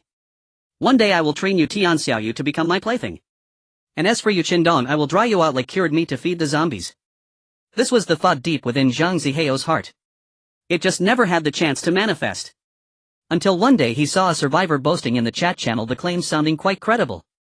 The more he read, the more it resembled actions he had once taken. Thus he privately messaged the survivor, only to discover that the person was his former lackey Ergo. Ergo was equally excited, sending messages, "Boss, I didn't expect you to come to this apocalyptic world too. Truly unexpected. Where are you, boss? I'll come find you right away." Zhang Zihao was somewhat taken aback. In this apocalyptic world Ergo remained loyal to him. This greatly satisfied his vanity. "Ergo, I have food and drink here. Hurry over and I will pull you into my team, we will share positions. Once we expand the team, the benefits for you as an elder will be substantial." Ergo quickly accepted Zhang Zihao's invitation to team up. Looking at the distance between them, it was neither too far nor too close. It would take some time to get there. Ergo messaged, "It's a bit far, but don't worry, boss. I'll be there soon." Just wait for me patiently for 2 days. I'm setting off right now. Zhang Zihao closed the chat window. In his mind a beautiful vision of the future began to take shape. As soon as Ergo arrives he would immediately recruit and expand his forces.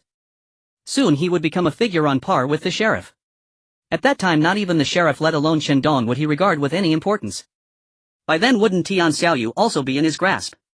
Zhang Zihao glanced at Tian Xiaoyu resting not far away, his heart ablaze with desire. He quietly approached, gazing at the captivating beauty of the sleeping Tian Xiaoyu. Even clad in a special forces combat uniform her figure remained undeniably alluring. He couldn't help but stretch out his hand wanting to caress Tian Xiaoyu's face. Yet at that moment she suddenly awoke from her slumber. Opening her eyes she immediately grabbed Zhang Zihao's hand. He was momentarily stunned. Then he displayed what he believed was a warm and sunny smile, saying, "Xiaoyu, you're awake. Why not sleep a little longer?" Tian Xiaoyu sat up smiling faintly yet subtly moved Zhang Zihao's hand away. "I can't sleep always worrying about dangers." Zhang Zihao reassured, "You don't need to worry. If any danger arises I will stand in front of you." Tian Xiaoyu gave Zhang Zihao a meaningful glance before smiling and saying, "Thank you, Zhang Zihao." Hearing this, Zhang Zihao felt elated. He thought to himself, this little minx finally realizes that I am the most reliable one. Tian Xiaoyu continued, "Our supplies are running low. I need to find Chen Dong to buy some food and water." Upon hearing this, Zhang Zihao lowered his head in silence. Breathing heavily he felt a wave of dizziness. Ultimately he couldn't hold back any longer. He shouted angrily, Chen Dong once again, Chen Dong. You keep mentioning him, what is he worth? Just a pathetic loser. A poor one at that. He continued, what gifts did he give you for your birthday before? Handmade items, trinkets bought from the roadside, can they compare to what I gave you? Now he's merely living a slightly more carefree life in the apocalypse. In a while, once I gather a team and grow our scale, I will have him kneel before me. Tian Xiaoyu was startled by Zhang Zihao's sudden outburst and quietly stepped back a few paces to maintain a safe distance. Zhang Zihao, you need to calm down. Chen Dong is our college classmate and your former roommate. Now that Chen Dong can help us, we should be grateful, not bite the hand that feeds us. Zhang Zihao laughed heartily, full of disdain. Roommate. I have never regarded Chen Dong as a roommate. Living with him for those 2 years felt dirty to me. Just a lowly insect, why would I consider him a friend? He added, fortunately he obediently packed his bags and left for off-campus accommodation in his second year, otherwise I would have eventually reported him to the counselor to get him thrown out. Tian Xiaoyu's expression froze slightly. This was the first time she learned of the deep-seated animosity between Zhang Zihao and Chen Dong. No wonder Chen Dong had warned her to be cautious of Zhang Zihao before. She had assumed it was just Zhang Zihao's usual arrogance that displeased Chen Dong. She never expected Zhang Zihao had viewed Chen Dong in such a manner privately. It seemed that Chen Dong had been isolated in the dormitory previously. Tian Xiaoyu felt inexplicably angry and said, Chen Dong is my good friend, I won't allow you to speak about him like that. One's background cannot be changed, but Chen Dong has continuously strived to establish himself in the big city, even managing to make a down payment on a house within 2 years. I find him quite admirable. Seeing Tian Xiaoyu speak up for Chen Dong, Zhang Zihao's eyes reddened. He grabbed Tian Xiaoyu's shoulders and said fiercely, good friend. I see you must like him, right? You spent 4 years in college without accepting anyone, all because of that guy, huh? I thought so. Why is it every time Chen Dong is present you always show up, but when it's just normal gatherings you can't be called no matter what? Zhang Zihao became more agitated, veins bulging on his forehead. Just wait, I will eventually kill Chen Dong. Zhang Zihao always follow through, I will kill him. Tian Xiaoyu winced at his grip on her shoulder, pulling out a military dagger and holding it before her. Zhang Zihao, don't push me. Stung by the cold glint of the dagger, Zhang Zihao shivered and calmed down. He released his grip awkwardly, explaining, Xiaoyu, I didn't mean it that way, I was just a bit too agitated. Please forgive me. Tian Xiaoyu, however, coldly replied, I will treat what you just said as if I didn't hear it. I hope you can control your emotions in the future. Now I will go out to gather supplies. Zhang Zihao hurriedly said, Xiaoyu, I will go with you, it's not safe for you to go alone. Tian Xiaoyu, however, did not turn back. No need, you should rest well. I'm just gathering supplies in the vicinity, there won't be any danger. Then she walked straight out of their small shabby dwelling. Currently Tian Xiaoyu still needs her teammate Zhang Zihao. Alone she cannot guarantee her survival in the apocalyptic world. Therefore, even though she dislikes Zhang Zihao, forming a team with him at least provides someone to watch her back. However, Zhang Zihao now exhibits a kind of restlessness that catches her off guard. Tian Xiaoyu feels that sooner or later Zhang Zihao will turn against her. In the past few instances it was because she stubbornly refused. Otherwise Zhang Zihao, who has always harbored ulterior motives, would have already taken advantage of her. Today the situation nearly escalated, causing Tian Xiaoyu some anxiety. If only her teammate were Chen Dong.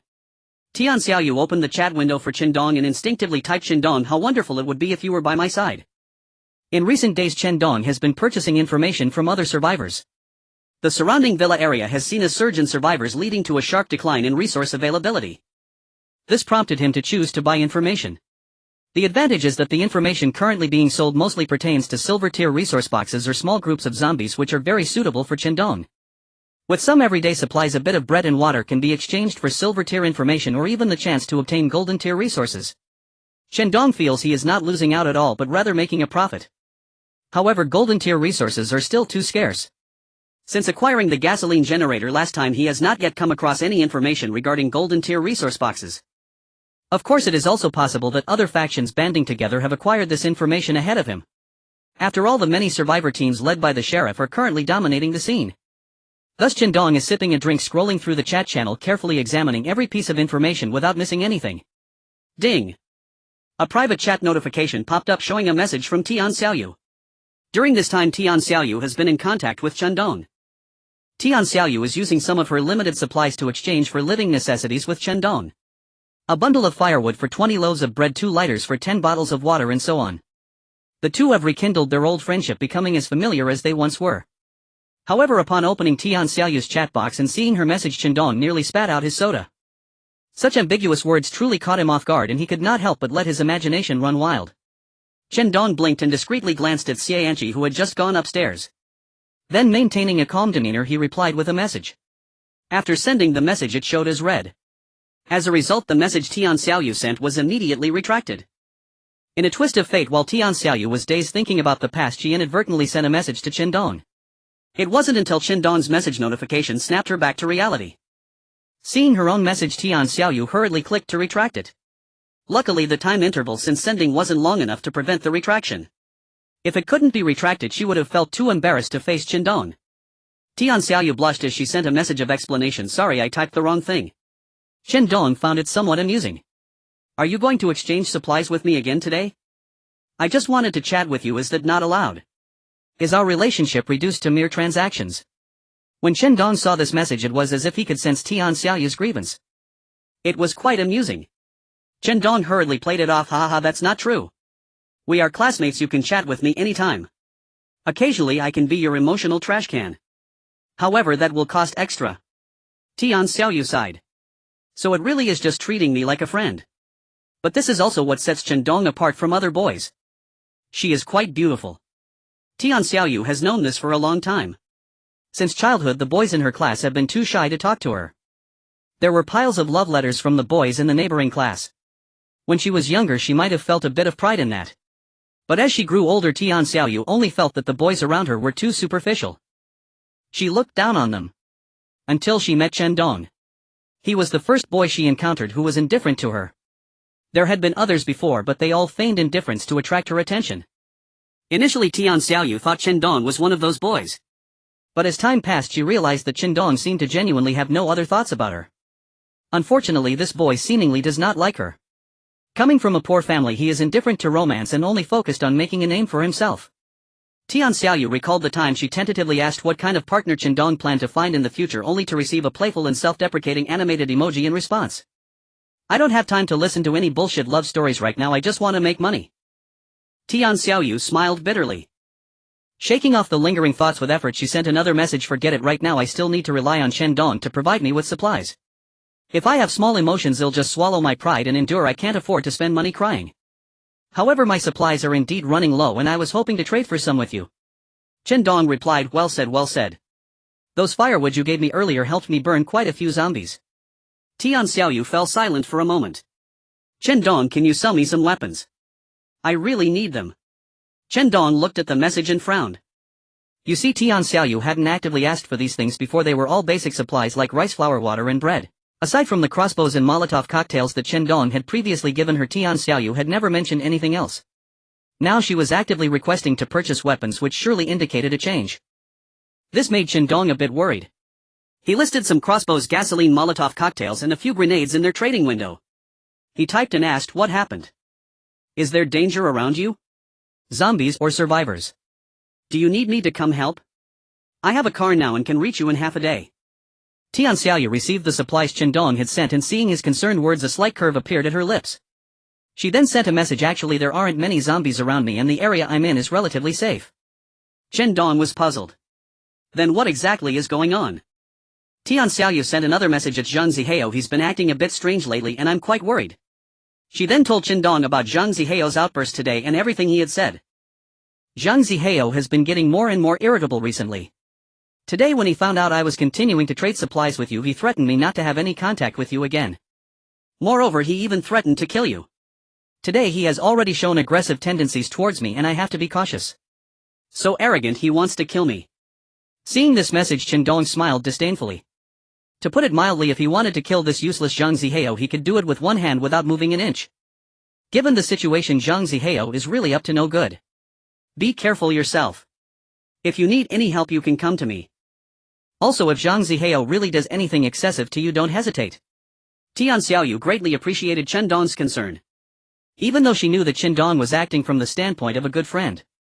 Got it, I'm not that soft-hearted. Let's not chat for now, it's getting late and I need to return to the shelter.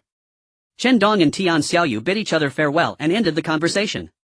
However, neither of them knew that another old classmate they were familiar with was rushing towards Zhang Zihao and the others. At night, the bright moon illuminated the woods. On the roof of a dilapidated house sat a tall, thin man dressed in black. He was avoiding zombies at night. This place could provide him with a safe resting spot to recover his energy. The tall, thin man looked at the increasingly close location sharing on his system panel, took a bite of bread and murmured, "Boss, wait a moment, I'll be there soon." At that moment, Chen Dong received a message. 10086, I have a blueprint for a Tang Dao here. As long as you ask, I'll sell it to you. Chen Dong found it a bit strange. A Tang Dao doesn't seem like a high-end item, it's just a silver-level cold weapon. Previously he had obtained a Tang Dao which, although sharp, was just that, sharp, nothing particularly special. Looking at the sender, he realized it was Bai Shui who had almost tricked Chen Dong with the information about a golden-level supply box last time. Chen Dong was somewhat confused. Bai Shui had not recommended this Tang Dao blueprint to other clients with purchasing power. But upon hearing the transaction conditions, they all immediately shook their heads, deeming it too harsh. But Chen Dong was different. Bai Shui had interacted with Chen Dong and knew he was a big spender. If even Chen Dong didn't want this Tang Dao blueprint, it would really rot in her hands. Bai Shui's team was in dire need of supplies and urgently needed to sell some items to exchange for living necessities. This is not an ordinary Tang Dao blueprint. Do you know that this blueprint can be used 20 times? It's reusable. Moreover, this type of Tang Dao has a passive attribute critical hit which deals an additional 30% damage to zombies. It's a good item. 10086, I'm only reaching out to you because of our old friendship. Friendship? You wish. Last time I didn't kill you, consider yourself lucky. However, Chen Dong began to reassess the value of this Tang Dao blueprint. If it was truly as Bai Shui said, capable of dealing critical hits to zombies and could be crafted 20 times, then he could not only keep a few as backups but could also sell some for a good profit. After all, rarity increases value. Chen Dong continued to ask, since this Tang Dao is so powerful, why don't you keep it for yourself and craft it to make money? Bai Shui, somewhat helpless, replied, the materials for forging a Tang Dao are too abundant, our team can't afford it. Chen Dong felt a bit tempted. He asked Bai Shui to send the blueprint information. Once confirmed, he replied, tell me your transaction conditions, I'm starting to get a bit interested. Bai Shui was overjoyed and quickly sent her demands to Chen Dong. I want 200 bottles of water, 10 boxes of bread, or 50 jin of rice. He. Seeing the listed supplies, Chen Dong couldn't help but raise an eyebrow.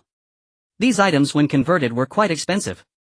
They were almost on par with the price he had auctioned the barrier wall for in the past. However, even though the price was a bit high, Chen Dong could still afford it. As long as he exchanged for daily necessities, there was no need to worry about not being able to buy them. Nevertheless, Chen Dong didn't want to be a fool. Although the Tang Dao blueprint was nice, it definitely wasn't worth that price. After all, there were still a huge amount of material costs. If the Tang Dao he made didn't sell for an exorbitant price, it would be a losing deal. Thus Chen Dong wanted to tease Bai Shui's appetite and try to drive the price down. Go ahead and rob it. There are plenty of supplies in the zombie horde, I can't afford this blueprint, go find someone else to buy it from. Bai Shui was really anxious. If Chen Dong didn't buy it, it would really rot in her hands, or she would have to sell it at a low price. 10086, we're familiar now, I'll give you a discount. Chen Dong found himself slightly annoyed by Bai Shui's words. He typed out each word familiar as in roasted familiar. That indeed is true. We don't have that good of a relationship, it's just that you tried to trick me and ended up trapping yourself. Don't come to me for closeness. Bai Shui felt a bit embarrassed. After all, she hadn't managed to trick Chen Dong last time. If it were someone else, they would have likely added her to a blacklist or hunted her down. That Chen Dong could chat with her for so long was considered quite accommodating. 10086 I admit I was wrong last time, but you almost burned me to death too. If it weren't for my good fortune digging for survival, you wouldn't be seeing me now. I think this evens us out.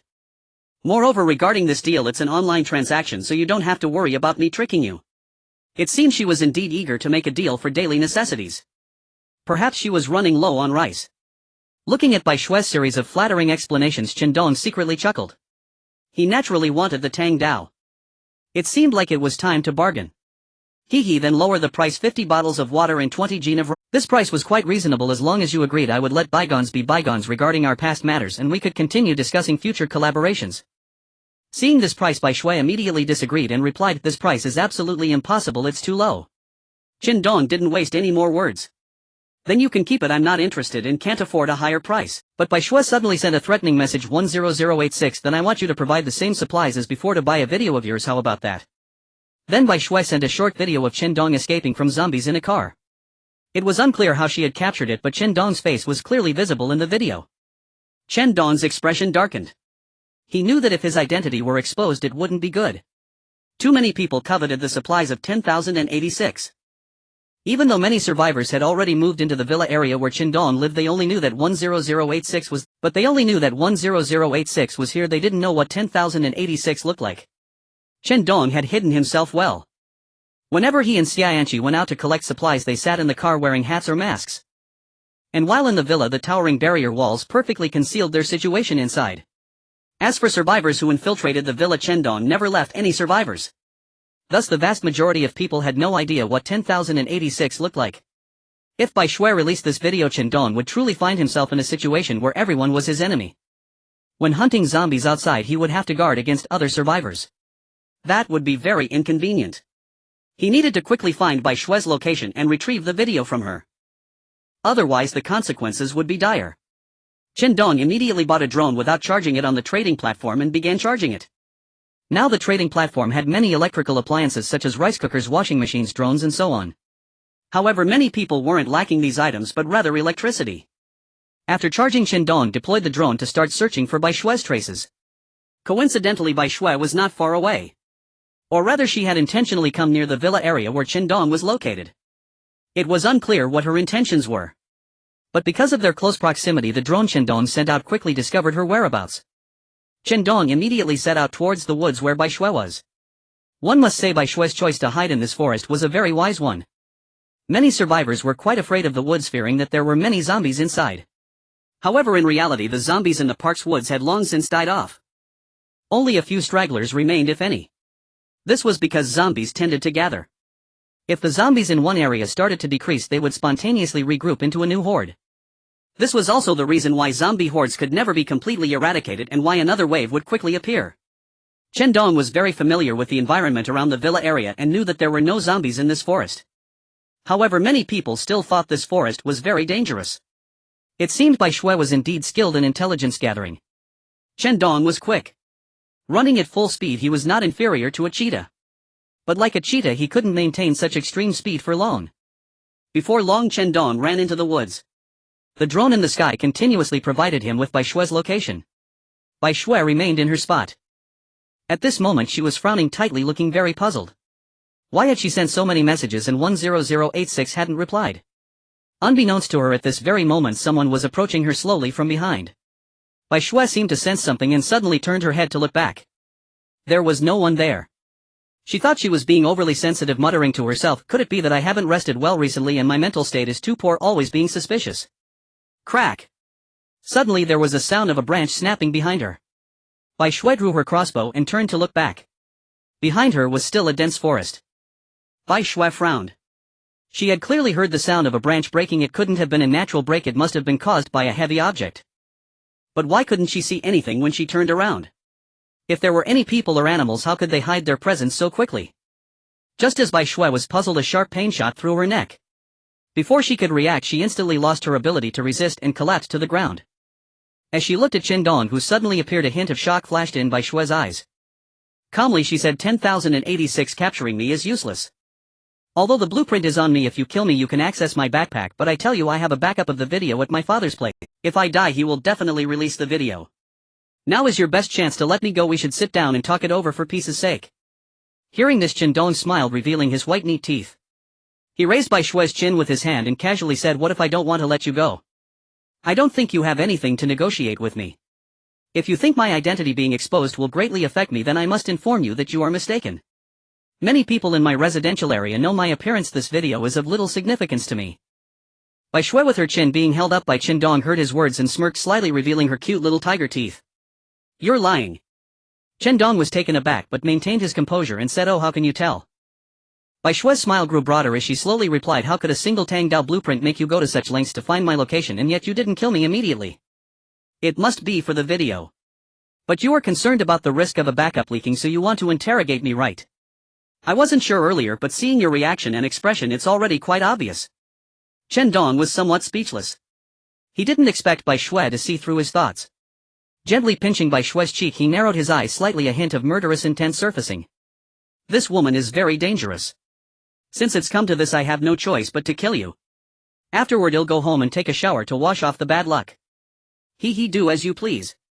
Bai Shue was unbothered by Chen Dong's threat. Then realizing something, she exclaimed in disbelief, "Wait, what did you say?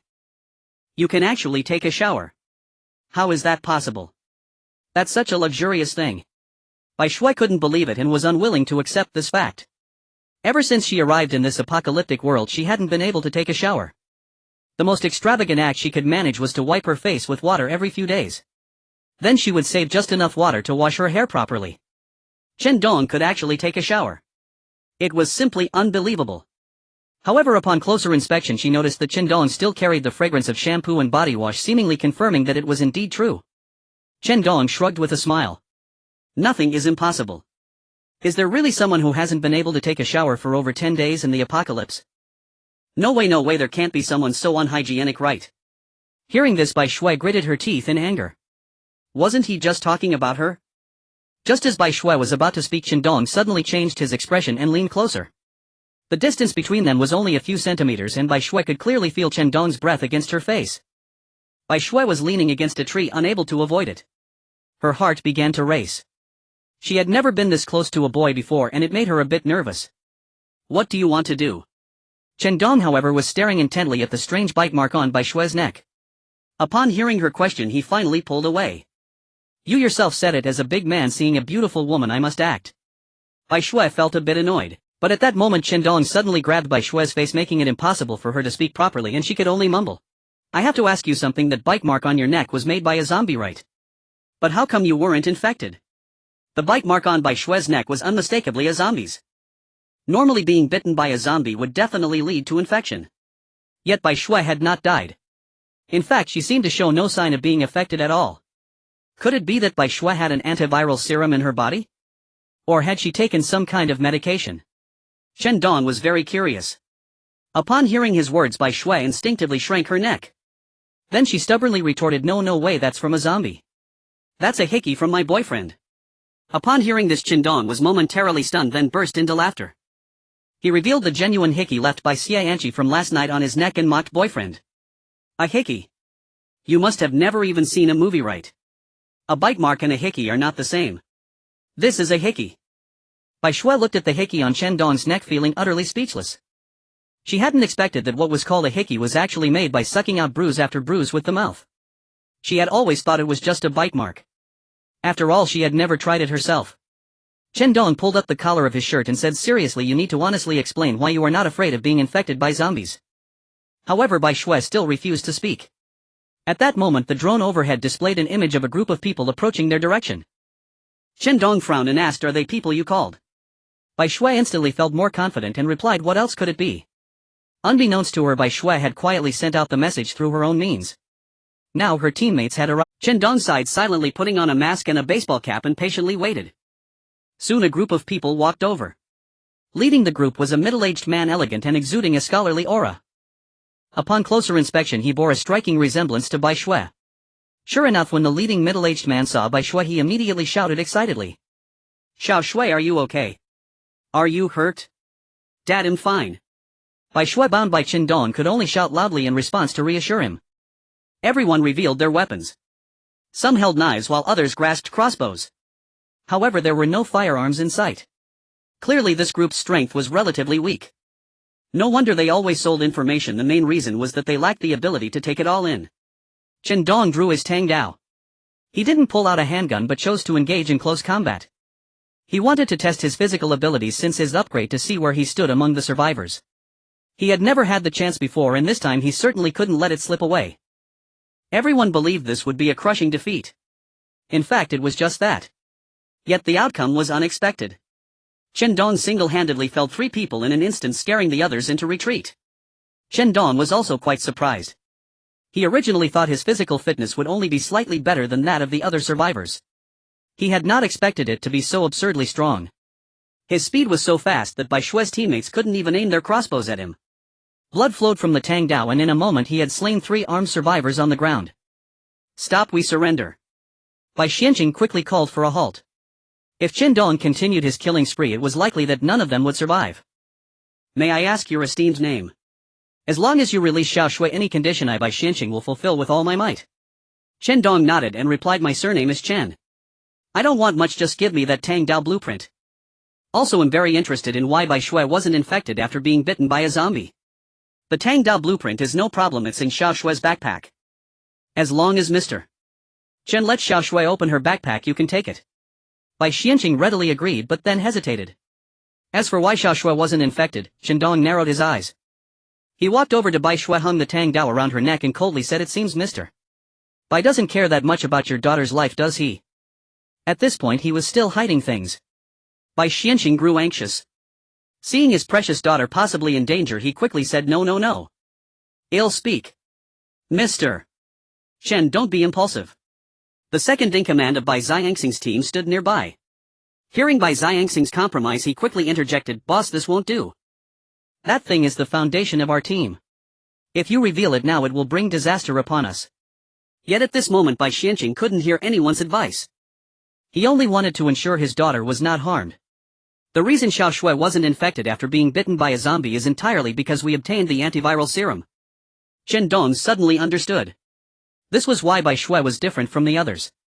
Learning that Bai Shui was not afraid of infection because she had injected the antiviral serum, Chen Dong couldn't help but feel a twinge of envy. If he and Sayanchi could also receive this serum, it would be an immense safeguard. After all, in a post-apocalyptic world, the greatest threat remained the zombies. If even infection could be avoided, then conservatively speaking, as long as one hid in a concealed place, survival until the end would be entirely feasible. He had to obtain the antiviral serum. This was the first time he felt such a strong desire. "I can spare your daughter and I can let all of you leave safely. However, I must have the antiviral serum in exchange." Bai Xiangxing's brow furrowed. In the end he gritted his teeth and agreed. "All right, I agree." Yet the second-in-command loudly advised against it, "Boss, this won't work. If we give away the antiviral serum, we'll truly have nothing left. We will need to rely on the antiviral serum to make our fortune in the future. If you hand it over now, you're cutting off our livelihoods." Bai Xiangxing's expression darkened as he admonished Haihuxi. "You must understand that I am the leader of this team and my word is final." In the midst of the argument, the air seemed to solidify. The teammates around the two began to confront each other, secretly dividing into 2 factions. Bai Xianqing stared at Haihuxi and slowly said, "Haihuxi, if you want to go solo, I won't stop you. But as long as you're in this team, I am the boss. Do you have any objections to my decisions?" After a moment of stalemate, Haihuxi finally pursed his lips and nodded. All right, you're the boss. You all listen to the boss." Chen Dong observed the quarrel between Bai Xianqing and Haihuxi, slightly frowning.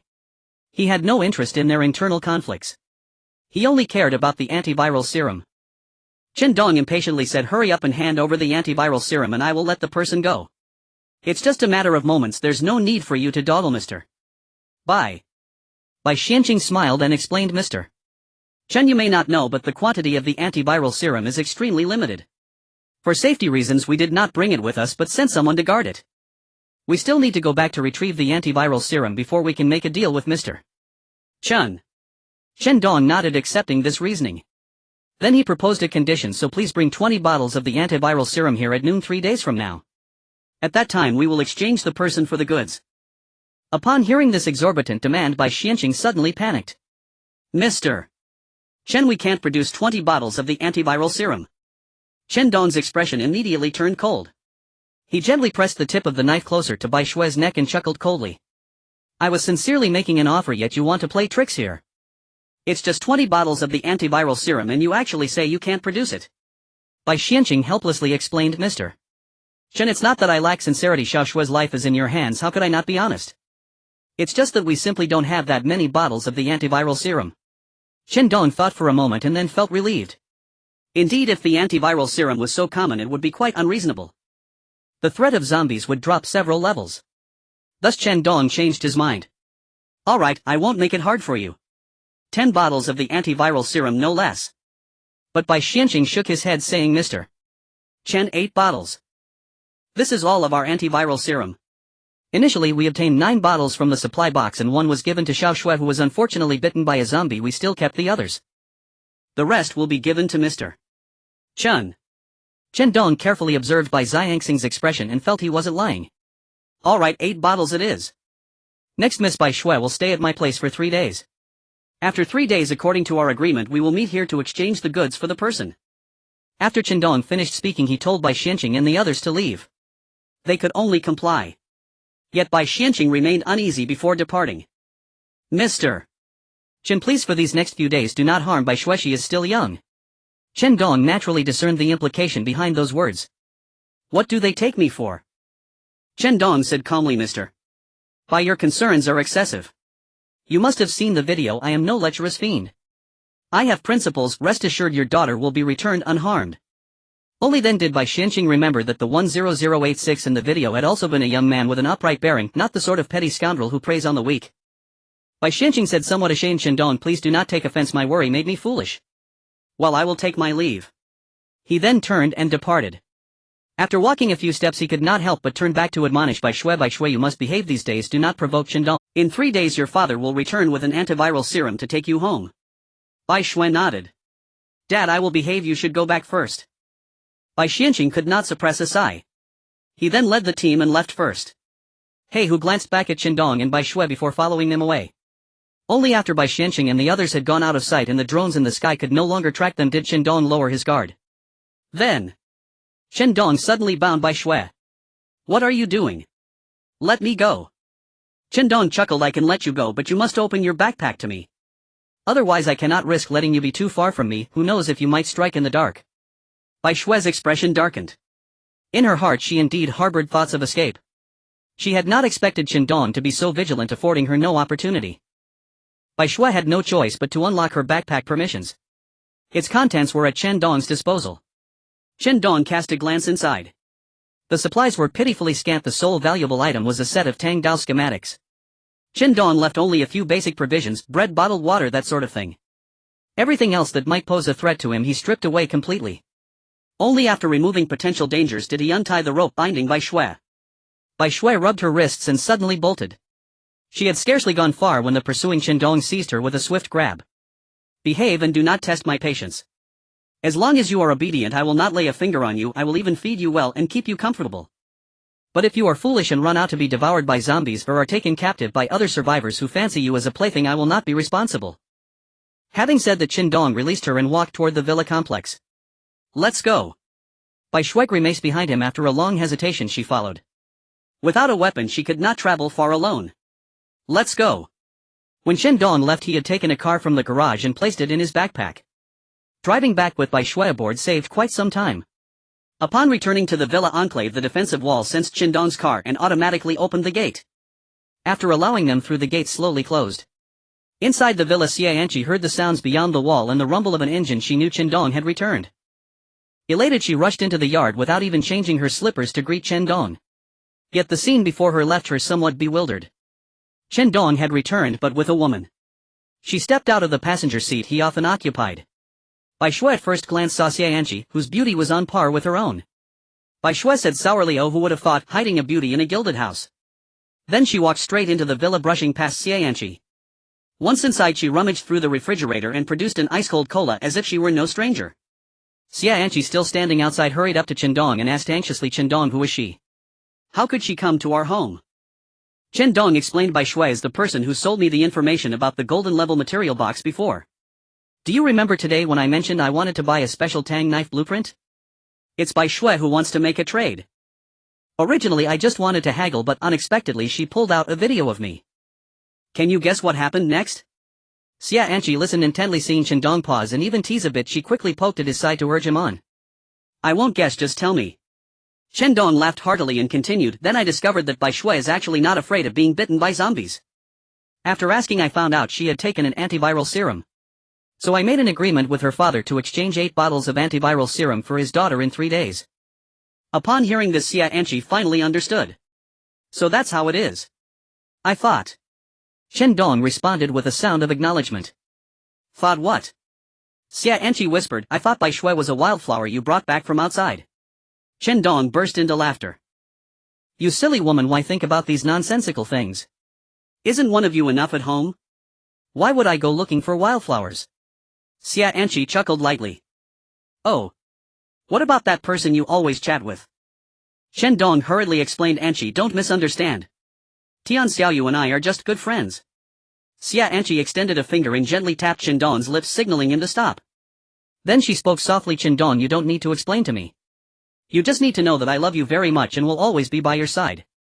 I hope you won't let me down, that's enough for me. Chen Dong held Xia Anqi tightly. Anqi, I will always love you. Rest assured about that. Xia Anqi felt secure in his embrace and closed her eyes. You must keep your word. Chen Dong smiled slightly and kissed Xia Anqi's forehead.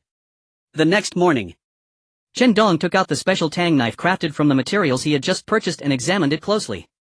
Tang knife, silver level weapon, special attack power 15, special effect, critical hit, attacking zombies can deal an additional 30% damage and the wounds caused by the tang knife cannot heal. Chen Dong arrived at a zombie gathering spot outside the villa area, casually finding a lone unfortunate zombie to test the power of this critical hit tang knife. He picked up a stone from the ground with one hand and extended his thumb with the other, squinting one eye to calibrate the distance. Then he flung it with force. Bang! The stone hit squarely on a zombie's head. The zombie looked blankly at Chen Dong, who threw the stone, then roared and charged over. Chen Dong drew the tang knife and took a stance. As the zombie charged, a flash of silver light appeared. The zombie's left arm was severed at the elbow, causing it to howl in pain. Chen Dong observed the zombie's wound and found that the injury inflicted by the critical hit tang knife indeed showed no signs of healing. It is known that zombies possess strong self-healing capabilities. Even if limbs are severed, they will quickly stop bleeding. However, this particular zombie had its left hand wound continuously dripping with the foul-smelling black blood of a zombie, showing no signs of healing whatsoever. After verifying the power of the critical hit tang knife, Chen Dong severed the zombie's head with one slash and recorded the process in a video. Then he began crafting the remaining critical hit tang knives. Tang knife blueprint, iron pieces 50 units, grinding stone 1 unit, additional status critical hit level silver, remaining crafting attempts 19 times. Would you like to craft 19 tang knives? Yes, no. Chen Dong clicked to craft. 950 iron pieces and 19 grinding stones are required. Materials are complete, starting crafting. With the system notification ringing, a sound echoed as 19 critical hit tang knives appeared in Chen Dong's backpack. He kept 10 and put the other 10 on the trading platform. It wasn't long before many people started to take notice. ID 353346, I just saw 10 tang knives on the trading platform claiming to have a critical hit status, increasing damage by 30% against zombies, and the wounds cannot heal. I really like them, but they are quite expensive. ID 324346, I can afford it, but who knows if this critical hit tang knife is really as powerful as described. What if it turns out to be useless once bought? That would be a real letdown, especially since it's not a small sum. ID 10010, don't say I didn't warn you, this is a product from 10,086. I don't think he can sell such a good item, wouldn't he keep the good stuff for himself? ID 355221, I bought one and it feels okay. But I haven't encountered any zombies to test it yet, so I don't know how it performs in actual combat. ID 10,000, you haven't fought in real combat, so what are you talking about? 10086 specializes in making quick money, how can there be good items? ID 10086, are you two the ones trying to blacken my reputation? Come everyone, watch a video I just recorded using the critical hit tang knife. Attached video.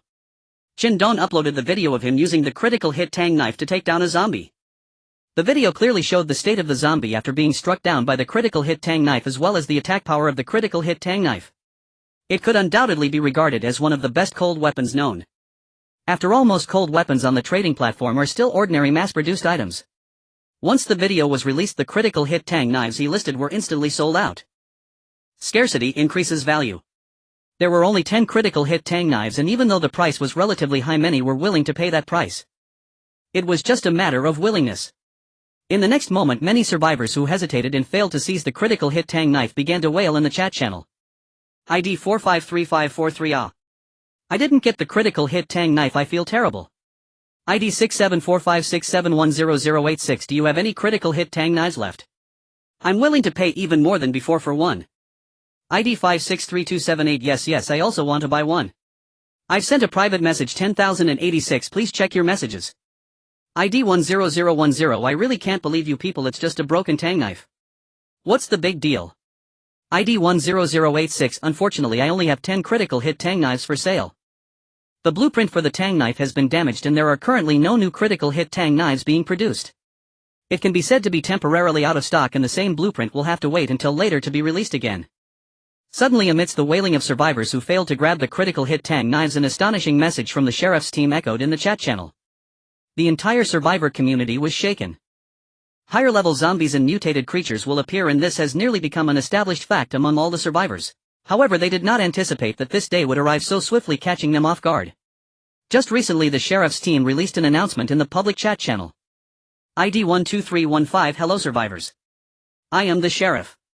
I am extremely excited right now, unable to hide my joy, and I want to share this happiness with everyone immediately. Our team has just hunted down a mutated zombie wild boar. This should be the first time survivors have hunted a mutated creature, a moment absolutely worthy of being recorded in history, and I feel it is necessary to share it with everyone. ID 352525. Mutated creatures. Have they appeared so quickly? I can barely avoid small zombie hordes and I can't keep up with the zombies' evolution. This is going to get me killed. ID 465435. Damn, I think I've also spotted a mutated creature. Is that really a dog? It's almost as big as a cow. The mutated creature is too outrageous. It noticed me, but fortunately I was in a high position where it couldn't reach me. I almost wet myself. ID 353436. This is hopeless. We can't fight back and our supplies are running low. I am preparing to dig a hole for myself and wait to die. Chen Dong looked at the information feeling somewhat heavy-hearted. So far he had not encountered any mutated zombie creatures and did not know their specific combat capabilities. However, the fact that the sheriff's team could hunt down the first mutated zombie creature indeed indicates their strength. Chen Dong stroked his chin, thinking that the sheriff would likely use this grand event to recruit more people. If this development continues, there will come a day of reckoning for himself. He didn't believe the sheriff would be the type to coexist peacefully. After all, Chen Dong's strength was unfathomable and he posed too great a threat to the sheriff. Once the sheriff believed his power had expanded to a certain extent, Chen Dong was certain that would be when the sheriff would come looking for trouble. However, Chen Dong was looking forward to that day. He wanted to see what extraordinary capabilities the other party possessed. The sheriff soon sent another message to the chat channel. It was a short video showcasing a gigantic wild boar before all the survivors. This mutated zombie wild boar had a massive wound on its abdomen deep enough to see its bones, and it was covered in numerous gunshot wounds. If it weren't for the fact that it couldn't be consumed after being infected by the zombie virus, this huge wild boar could have provided meat for several days. ID 436745. Damn, is that a pig competing with an elephant? ID 78567. Is that still a pig?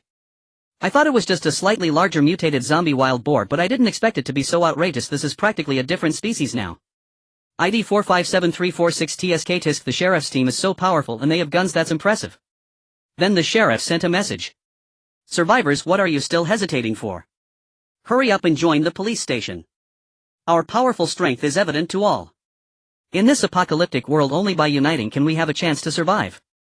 I sincerely invite survivors in small groups who have not yet joined the team to join us. Just as Chen Dong had predicted, the sheriff indeed intensified his promotional efforts at this juncture. Leveraging the shock of hunting the first mutated zombie wild boar, he showcased the strength of his team to attract survivors. However, killing such a large mutated wild boar certainly provided the capital for promotion. Chen Dong remained silent, quietly lurking in the chat channel, observing the image of the mutated zombie wild boar. The long wound on the abdomen was instantly recognizable to Chen Dong as a wound inflicted by a critical hit from a tang knife. He was not surprised that the sheriff possessed a critical hit tang knife. After all, with 10 tang knives available on the trading platform, if the sheriff's team wanted to buy them, they could not possibly be unable to afford them. He even suspected that the sheriff's team had purchased more than one. What concerned Chen Dong even more were the gunshot wounds on the mutated wild boar. Although he had a vague suspicion that the sheriff might have firearms, it still made him wary when his speculation was confirmed. After all, having firearms is completely incomparable to only having cold weapons. Subsequently, Chen Dong let out a sigh of relief. Fortunately, the ammunition on the trading platform is scarce and the sheriff's team would inevitably face consumption. They cannot replicate Chen Dong's ability to unleash unlimited firepower with a P-92 handgun. Moreover, Chen Dong still had his greatest trump card, which was invisibility. To take it a step further, if the sheriff really had powerful firearms that made Chen Dong feel the need to avoid their edge, he could still resort to assassination tactics. Of course, all these assumptions are predicated on the sheriff taking strong measures against Chen Dong one day. Only then would he not hesitate to use all his means to protect himself. At this moment, many survivors in the chat channel had already made up their minds to join the sheriff's team. The previous promotion was just about having food and drink. But many people actually did not care. They even felt that small teams had their own advantages, providing more freedom. However, after seeing the mutated zombie wild boar, many began to contemplate whether they truly had the capability to survive under the increasingly powerful zombie tide. ID 356547, our small team, discussed it and decided to seek refuge with the sheriff or another large team, otherwise we simply won't survive. Seeing the zombies getting stronger and mutated creatures starting to appear, it was better to plan ahead. ID 867896, actually it's not that bad. Large teams have guarantees and it will be fine to join them. I also plan to take my teammates to seek refuge with the sheriff's police station. I will consult my teammates' opinions and set off. ID 457543, although small teams can gather more supplies, the distribution will indeed be more, but if you are not a survivor of level 10,086, it's better to honestly join a large team. ID 958333, in the apocalyptic world, don't think about any ambitious aspirations. Surviving is the greatest fortune. While the sheriff's police station publicly killed the first mutated zombie creature, it did indeed attract many survivors to join. However, more importantly, it cast a shadow over the hearts of the survivors. If more mutated creatures and higher-level zombies appear in the future, can the police station withstand it? Who knows? No one knows. If in the end they still die, what was the point of being inexplicably dragged into this zombie world? However, Chen Dong did not think this way. He had Xia Anqi by his side. Although he didn't know how long he could live, perhaps he would encounter high-level zombies and be killed tomorrow, or he might live until the end, but he didn't want to be pessimistic. He wanted to survive with Xia Anqi. With hearts filled with anxiety, even Tian Xiaoyu came to Chen Dong to purchase weapons again. Chen Dong, the police chief, has killed the first mutated zombie creature. You must have heard about it, right? Chen Dong quickly replied, of course, the chat channel is buzzing, how could I not know? Tian Xiaoyu then sent a series of messages. Today we encountered a horde of zombies and Zhang Zihao just abandoned me and ran away. Fortunately, you sold me quite a bit of combat supplies earlier, otherwise I might have met my end today. Chen Dong squinted slightly. It was quite infuriating that the other party had survived unscathed until now. However, his selfish nature had remained unchanged, which was not surprising. What's the point of keeping someone like that around? Just use the weapons I gave you to take him out. Tian Xiaoyu said somewhat helplessly. Zhang Zihao has always been quite vigilant and am not good at fighting. It probably won't be easy. However, he has recently been trying to join some big teams, so it's a good opportunity to part ways. Chen Dong squinted slightly. After so many days, his own strength had made significant progress. It was time to deal with him. When do you think Zhang Zihao will find a new team? Let me know and I'll send him a grand gift. He quickly received a reply. It should be in the next few days. He has been urging me to join other teams lately, especially after seeing the police chief killed a mutated creature at the police station today. He couldn't hide his thoughts. Chen Dong pondered. The most urgent matter now was still to obtain the antiviral serum. Waiting for a few days should not bring about any major changes. By the way, do you need combat supplies? It must have been quite a challenge to escape from the horde of zombies today. You must have used up quite a bit, right? Tian Xiaoyu sent a nodding emoji. I indeed wanted to buy some from you, just a few Molotov cocktails and arrows for my crossbow, and also a critical strike Tangdao. Chen Dong opened the trading window and placed the supplies. After the transaction was completed, Chen Dong ended the conversation with Tian Xiaoyu and returned to the villa area. He came out to test the power of the critical strike Tangdao, and before he knew it, he had spent the entire afternoon outdoors. Upon returning to the shelter, as soon as Chen Dong walked in, he saw Xia Anqi sitting on the living room sofa watching TV. The TV was connected to a hard drive playing programs like the Animal World. Chen Dong was somewhat surprised. After all, the TV had been non-functional before. Unexpectedly, Xia Anqi had actually repaired it. Watching TV in such an environment was indeed incredibly comfortable, and it occasionally evoked feelings of the past. How did you manage to get the TV working?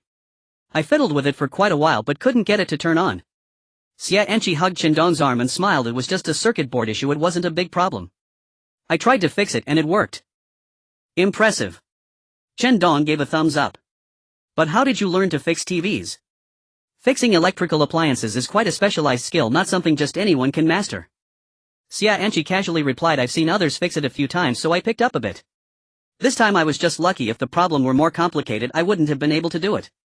After that the two cuddled together on the sofa watching TV and eating fries. In a daze it felt like the experiences of the past few days had all been a dream. But just then a series of knocking sounds came from upstairs. "Hey! Is anyone there? I'm hungry!" Bai Shui shouted. "Almost forgot about that person." Chen Dong glanced upstairs and asked, "Is she behaving? Has she caused any trouble?" "She did try to escape." Xia Anqi shook her head, not taking it too seriously. "But with me watching she didn't succeed." "Wow, she's really not behaving at all." Chen Dong scoffed. "Let's just let her be hungry for a while, she needs to learn a lesson." The two then continued to watch TV, seemingly ignoring Bai Shui's loud shouting. Only after she grew tired from shouting did they send up a bottle of water and a pack of instant noodles. After finishing his meal, Chen Dong left the villa and headed towards a mining site. According to Bai Shui's intelligence, there was a golden level supply box here. At this moment any golden level supplies were extremely precious to Chen Dong. Therefore he set off immediately. Driving to the outskirts of the mining site he gazed at the dark mine entrance, recalling Bai Shui's warning before he departed. "Chen Dong, don't blame me for not warning you. The outskirts of this mine site are not the most dangerous. With your strength you could probably handle it in just a few moves. The most dangerous part lies within the mine itself. I only know that there are numerous zombies inside, and according to the fortunate survivors who narrowly escaped, there are giant spiders in there." At the time no one believed it, but now it seems likely that they were mutated creatures. After hearing this, Chen Dong nodded solemnly. After all, mutated creatures are not something that can be easily dealt with. Chen Dong moved swiftly. He drew his Tang Dao and agilely maneuvering struck down the head of a zombie from behind. In just a few breaths he had wiped out all the zombies outside the mine as easily as chopping vegetables. Shaking off the black blood staining his Tang Dao, Chen Dong stood at the entrance of the mine. He could not see what lay inside, only faintly hearing the roars of zombies and the chilling winds that whistle ominously. Chen Dong had made up his mind that if things went awry once he entered he would retreat immediately without looking back. Golden supplies could still be collected later, but one only has one life. Adjusting his breathing slightly, Chen Dong entered the mine. It was very dark, he could only rely on the flashlight atop his head to see the path ahead. Every 5 or 6 meters he advanced, Chen Dong would carve a small hole in the stone wall and insert a flaming torch. This task took him some time, so he was not moving quickly. As he ventured deeper he saw zombies and the remnants of human limbs and flesh. It seemed these deceased individuals were likely the previous adventurers.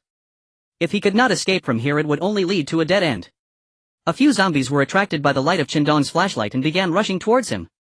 Chen Dong took a few steps back to create some space and hurled several Molotov cocktails. Instantly fierce flames blocked the zombies. However, the zombies now seemed less afraid of fire than before. Many charged forward engulfed in flames, undeterred by the danger. Chen Dong did not use his handgun. The mine was too dark and he was not confident he could aim accurately at the zombies' heads.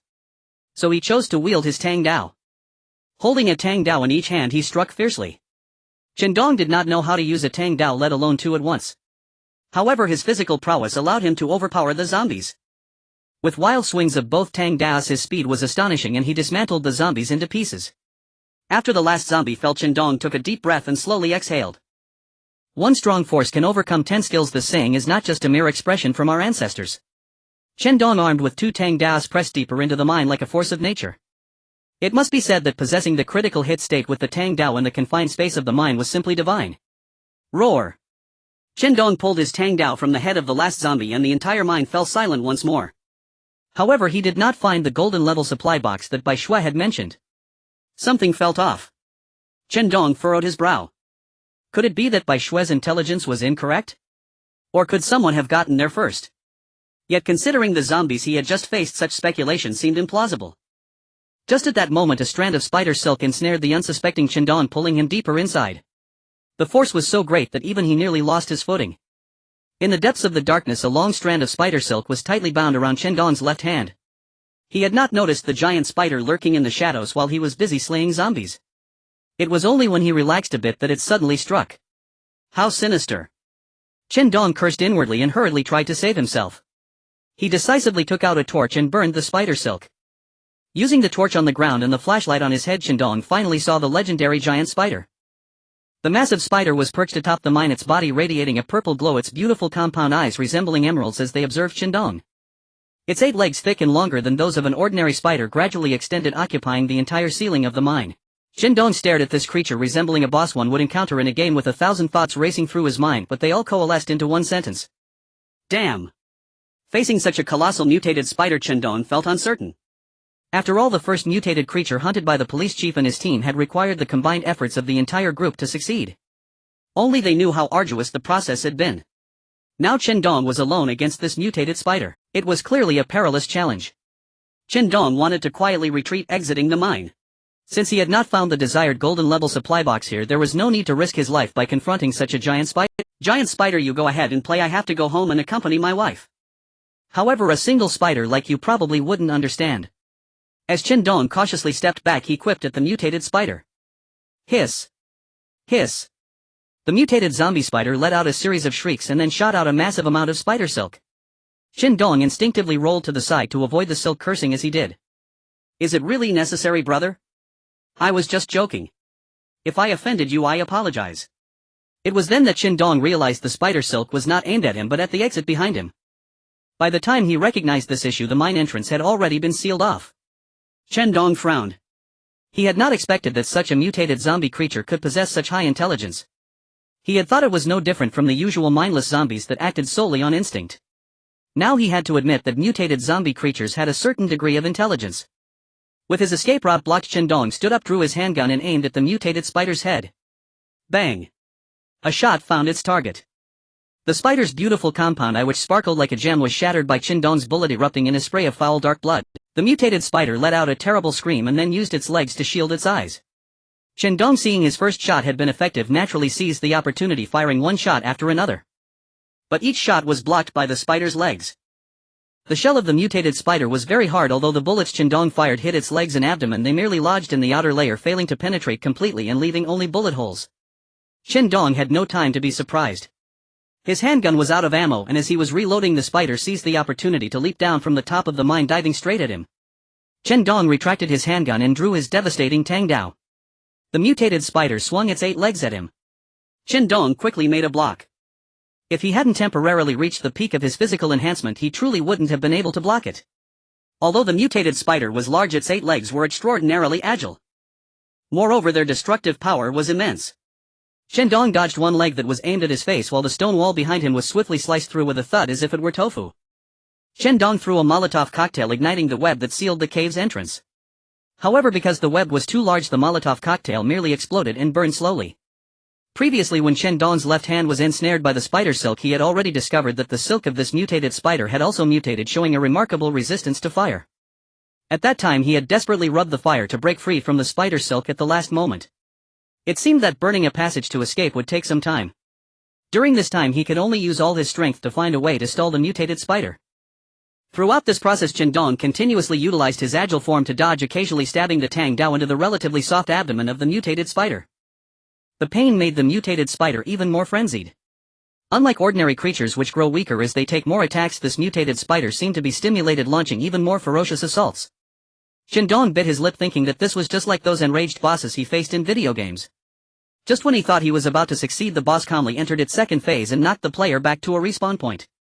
However, if I die here, there won't be a respawn point. Chen Dong forced a bitter smile and focused even more intently on dodging the mutated spider's attacks. Hiss. The mutated spider shot out silk, trying to restrict Chen Dong's movements.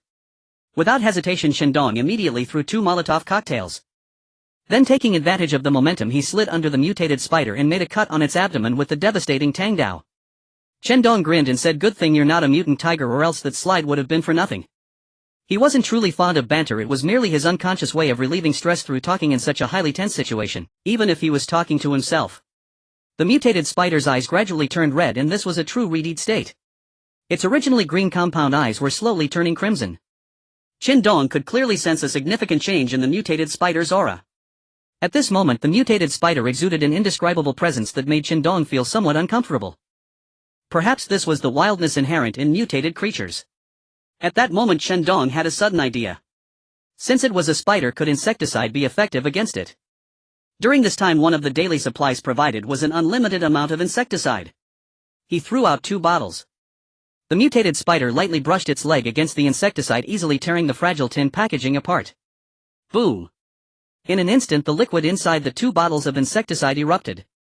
When the mutated spider smelled the insecticide, it actually moved aside a little. Ha! It really worked. Although Chen Dong was speechless at such an absurd development, he wouldn't miss the opportunity. He immediately pulled out a new insecticide and sprayed it in the enclosed mine. The mutated spider continued to wave its legs in place and then charged at him. Naturally, Chen Dong wouldn't give the mutated spider a chance to get close. Using his advantage and agility, he played out a scene reminiscent of an eagle catching a chick. The mutated spider chased relentlessly from behind while Chen Dong wore a mask and continuously pressed the insecticide spray. He used up one bottle after another, constantly circling in the mine. Chen Dong began to doubt whether the insecticide was effective. Perhaps the mutated spider was merely acting out of instinct, avoiding him due to past survival experiences. But soon the insecticide took effect. The mutated spider suddenly halted its pursuit of Chen Dong, swaying a little in place. It was like a drunk man trying to stand up, shouting, "I'm not drunk." After long exposure to the insecticide spray, even the mutated zombie spider couldn't escape unscathed. The frenzy on the mutated spider gradually faded, its red compound eyes began to turn back to green and its aura diminished significantly. However, Chen Dong still dared not slack off. He knew this was insecticide. Just a moment ago he had practically drenched the entire mine in it. Even wearing a mask, he felt somewhat uncomfortable. Yet the mutated spider, which was supposed to be restrained, only seemed a bit dizzy. This made Chen Dong cautious. Seizing the opportunity, he charged forward with the devastating Tang Dao drawn. Just as he approached, the mutated spider suddenly raised a leg to attack him. Sure enough, Chen Dong had been on guard for the opponent's counterattack and was not startled by the sudden assault. He seized the opportunity to slash at the joint of the spider leg that the mutated spider had extended. The spider leg was cleanly severed. The mutated spider let out a scream and waved its remaining legs wildly. Unfortunately, due to the dizziness caused by the insecticide and its already injured body, its mobility was greatly reduced. What had previously required all of Chen Dong's strength to narrowly evade could now be dodged with ease. With one strike, Chen Dong severed another spider leg. With another strike, Chen Dong sliced open the mutated spider's compound eye. Strike after strike, Chen Dong beheaded the mutated spider, disemboweling it. In this battle, Chen Dong unexpectedly emerged victorious. He had thought all he needed to do was hold out until the web blocking the mine was burned open and then escape. To keep his life was already a stroke of good luck. He never expected that he all alone would hunt down this mutated zombie spider.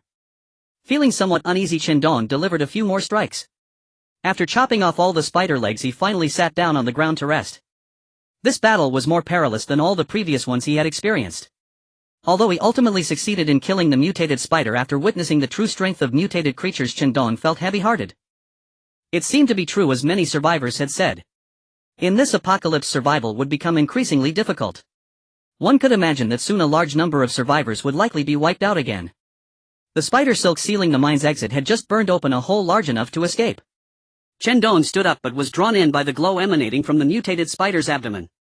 Using the devastating Tang Dao to pry open the mutated spider's abdomen, he saw a golden supply crate radiating with golden light. Bai Shue's intel was not wrong, there was indeed a golden supply crate here. However, he didn't know when it had been swallowed by the mutated spider. Chen Dong directly stowed the supply crate in his backpack without checking it, immediately eagerly exiting the mine. Feeling the warmth of the sun and savoring the joy of surviving a disaster, he set home. Chen Dong smiled. Then, driving his old Jetta, he sang loudly as he left the mine. On the way back to the shelter, Chen Dong shared the photos he took after killing the mutated spider in the chat channel. It was not to attract survivors like the sheriff, nor was it a kind-hearted warning to flee when encountering mutated creatures. It was purely to show off. ID 10086, I almost died just now. Fortunately, I am blessed and managed to take it down along with the photo of the dead mutated spider. After sending the image, the chat channel fell silent for a moment. Then a flurry of question marks erupted from a group of survivors. ID 567-4435. ID 578-9323. ID 120-9919. ID 234623343. Maintain formation. ID 10010. Maintain formation. This is clearly fake, definitely photoshopped. It is well known that 10086 is a lone wolf. How could he possibly handle such a large mutated spider all by himself? Fake, it must be fake. ID 10,000, that's right, although I am reluctant to admit it, 10,086 indeed has sufficient supplies, but there's no way he could take down a mutated spider alone. He must have found help. ID 567-8567. You two are just obsessed with bashing 10,086. In this post-apocalyptic world, where could there be any photoshopping? It's impossible for the images uploaded through the system to be fake. ID 10,000, then he must have found help. There's no way he could have. ID 10086, being invincible is such a lonely existence. ID 10,000 10086 you. ID 10086, believe it or not, I've already secured the supply box and am heading home. I'm just sharing this shy expression. After sending the message, Chen Dong chuckled and closed the chat channel. His purpose had been achieved. Attracting the hatred of IDs 10010 and 10,000 every day was also a source of amusement. Chen Dong pressed the accelerator, speeding past 100 kilometers per hour. The old Jetta sped along, carrying him back to the shelter. Ever since Chen Dong collected the materials to repair the Jetta's transmission, this old car had been revitalized, allowing him to shift gears freely up to 5th gear, greatly enhancing his efficiency in gathering supplies. Meanwhile, the sheriff frowned as he read the message Chen Dong had just sent, letting out a heavy sigh. This 10086 seems to exceed our expectations. His supplies far surpass what we imagined. They suffered significant losses in their hunt for that mutated zombie wild boar. They spent a lot of resources with some expendables, using cold weapons recklessly, which ultimately allowed them to claim the title of the first to kill a mutated creature. If they had been even a little slower, they might have been robbed of it by 10,086. Standing next to the sheriff, Poison Spike pondered for a moment before saying, "Sheriff, is it possible, as some other survivors speculated, that 10,086 found help?" Clearly Poison Spike was also skeptical that 10,086 could single-handedly hunt down such a large mutated spider. After all, he was a key participant in hunting the mutated wild boar and understood how troublesome mutated zombie creatures could be. However, the sheriff shook his head at this. Not likely. He is a lone wolf. If he needed external assistance, he wouldn't have declined our invitation so firmly back then. Clearly he does not trust the other survivors. Poison Spike looked incredulous and said, "Then that's impossible. For one person to kill a mutated creature is simply unfathomable." The sheriff enlarged the photo Chen Dong sent, pointing at the obvious gunshot and knife wounds, and said, "Look, these evident gunshot wounds clearly didn't inflict significant damage on the mutated spider. The key lies in that critical Tang Dao wielded by 10,086. You also have a critical Tang Dao in your possession, so you should know how sharp this weapon is against zombies. If I'm not mistaken, he must still have some stock left. It's not like he said it's all sold out." Poison Spike nodded. The sheriff is right. The critical Tang Dao is indeed extremely sharp when dealing with zombies. However, it's also unlikely that he could resolve the mutated spider issue solely with one Tang Dao. After all, we used a huge amount of resources to deal with that mutated wild boar, and I was the one who finally went in to harvest. The sheriff waved his hand and said, "So that's why I say 10,086 supplies exceed our expectations."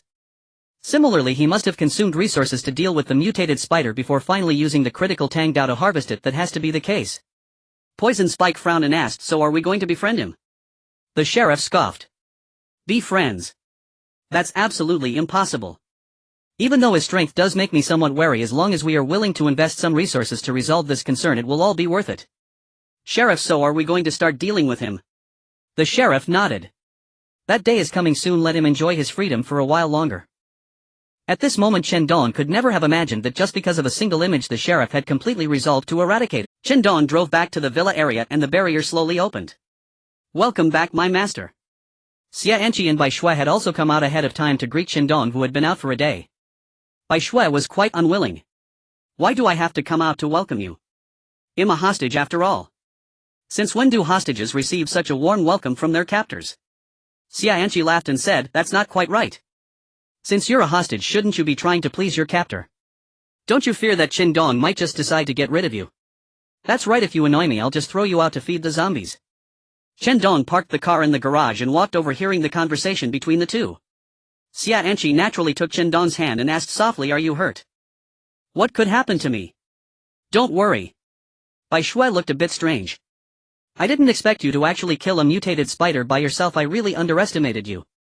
Chen Dong rolled his eyes in annoyance. "Do you really want me dead?" Bai Shui coldly snorted. "Of course.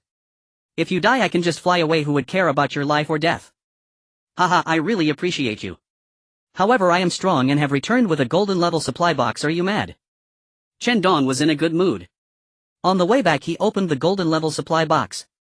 An automatic defense armament system. Although it was just this one item, it was definitely a timely help for Chen Dong. Currently, both zombies and survivors were starting to grow in strength. What Chen Dong was most worried about was the safety and defense of the shelter. Although there was a golden level barrier wall, there had always been a lack of active defensive weapons.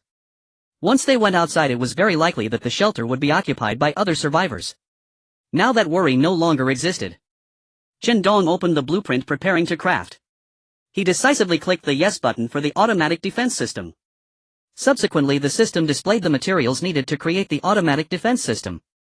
Automatic Defense System Blueprint: 11 steel 3854100, cement 4853100, water unlimited 1000, crossbow bolts 50 29mm, bullets unlimited 100. The materials were sufficient and Chen Dong began to craft the automatic defense system. The blueprint shattered and a multitude of protective devices emerged from the foundation of the barrier wall. The top of the wall was covered with barbed wire with sharp blades sticking out. The lower wall was lined with shards of iron, preventing any survivors from attempting to climb it. Under such protection, if a person tried to exert force on it, they would risk having flesh torn away. Next, miniature gun barrels appeared around the cameras. They could shoot directly upon detecting enemies. In the courtyard, a row of stone statues facing the main gate materialized. They concealed crossbow bolts in their mouths capable of continuous fire to suppress incoming invaders. Most importantly, Chen Dong discovered that this automatic defense system could be upgraded as the equipment improved. If automatic machine guns or similar weapons were available in the future, they could be replaced and upgraded. Chen Dong imagined having machine guns beside every camera, providing a 360-degree coverage of relentless fire against intruders. That scene was simply too beautiful. Completing the automatic defense system meant that his shelter would be a very safe place in the future. At least for the time being, he wouldn't have to worry about zombies or survivors invading the shelter. If intruders managed to bypass the automatic defense system, they would still face Chen Dong's unlimited firepower. Adding Xie Anqi's other handgun meant double the joy. Bai Shui stared in astonishment at the automatic defense system Chen Dong had built, her expression shifting. Is this the golden tier resource you brought back? Chen Dong nodded. Yeah, what's wrong? Is there a problem? This doesn't seem like something that could come from a golden tier resource box. It must have the rarity of a platinum tier resource box. Chen Dong shrugged, expressing indifference. Who cares? I've already used it. I don't mind what tier it is. If it's as amazing as you say, consider it a lucky find for me. Chen Dong linked arms with Xie Anqi and walked into the villa. Bai Shui followed behind, still unable to calm down, mumbling to herself. What a loss. Xie Anqi felt confused and bewildered. What do you mean loss? Chen Dong rolled his eyes and explained impatiently, this girl is upset because she thinks my automatic defense system is too rare and feels that selling it to me for the price of ordinary golden tier resources is a loss. Right. Miss Bai. After Chen Dong exposed her thoughts, Bai Shui became even more displeased. After putting Bai Shui back in her room, Chen Dong and Xie Anqi began to enjoy their dinner. After satisfying their hunger, they lingered on the sofa for a while. Then Chen Dong went to deliver food. He didn't knock and simply opened the door. Then Chen Dong was stunned. What lay before his eyes was a dazzling sight. Ah! Bai Shui shouted in panic. But it was too late. As Chen Dong walked into the room, he immediately saw Bai Shui just coming out of the bathroom. Although he quickly averted his gaze, he had already seen things he shouldn't have. Bai Shui's mind went blank as she threw the towel in her hand at him. She then covered herself with her hands and crouched down. Get out! Really white. Chen Dong regained his senses, grabbed the towel and pretended to leave. But just as he was about to step out, Bai Shui suddenly called out to him. Wait a moment. Chen Dong decisively stopped, turned around and stared at her with unabashed admiration. What is it? Bai Shui's teeth were almost biting into her own flesh. Leave the towel. Chen Dong glanced at the towel in his hand, shrugged and tossed it away heavily. Then, as if nothing had happened, he walked straight out. As long as I'm not embarrassed, it's others who should be. At the appointed time, Chen Dong arrived early with Bai Shui at the designated location. It was still this grove, still that familiar wooden stump. Before setting off, Xie Anqi originally wanted to come along. However, Chen Dong did not agree. Although everything was envisioned positively, there could still be unforeseen circumstances. With this arrangement, even if something did happen, he could retreat without worries. Chen Dong and Bai Shui sat on the stump chatting idly to pass the time. After waiting for half an hour, there was still no sign of anyone. It's been so long, why haven't they arrived yet? The time is up. Bai Shui also sat on the stump looking puzzled. Yeah, we've been waiting for quite a while. Bai Shui opened the chat window and murmured, I'll go ask now. Ding! Chen Dong suddenly received a message. Hello 10086, I am He Hu. We met that day, do you remember? I presume you have already arrived at the designated location. However, there is something I need to tell you first. You have been deceived by Bai Xianqing. Chen Dong was momentarily stunned upon reading this. What does it mean to be deceived? He vaguely remembered that this He Hu was the person who had quarreled with Bai Xianqing, seemingly the second-in-command of the team. Chen Dong glanced at Bai Shui, who was still chatting with her father. He then silently replied, what do you mean? Soon He Hu responded. It means exactly what it says by Xianxing, that old fox has played you. It's not just 8 vials of serum, there are a total of 16 vials with 8 for each of us. After you left yesterday he started saying that he would cover these 8 vials himself. However, when we got back to the camp he held a knife to my throat and forced me to contribute 4 vials as well. He claimed it was to preserve strength. To hell with that, your daughter has nothing to do with me. He Hu's tone was filled with indignation and he even cursed. It was evident that he had always been dissatisfied with Bai Xianxing.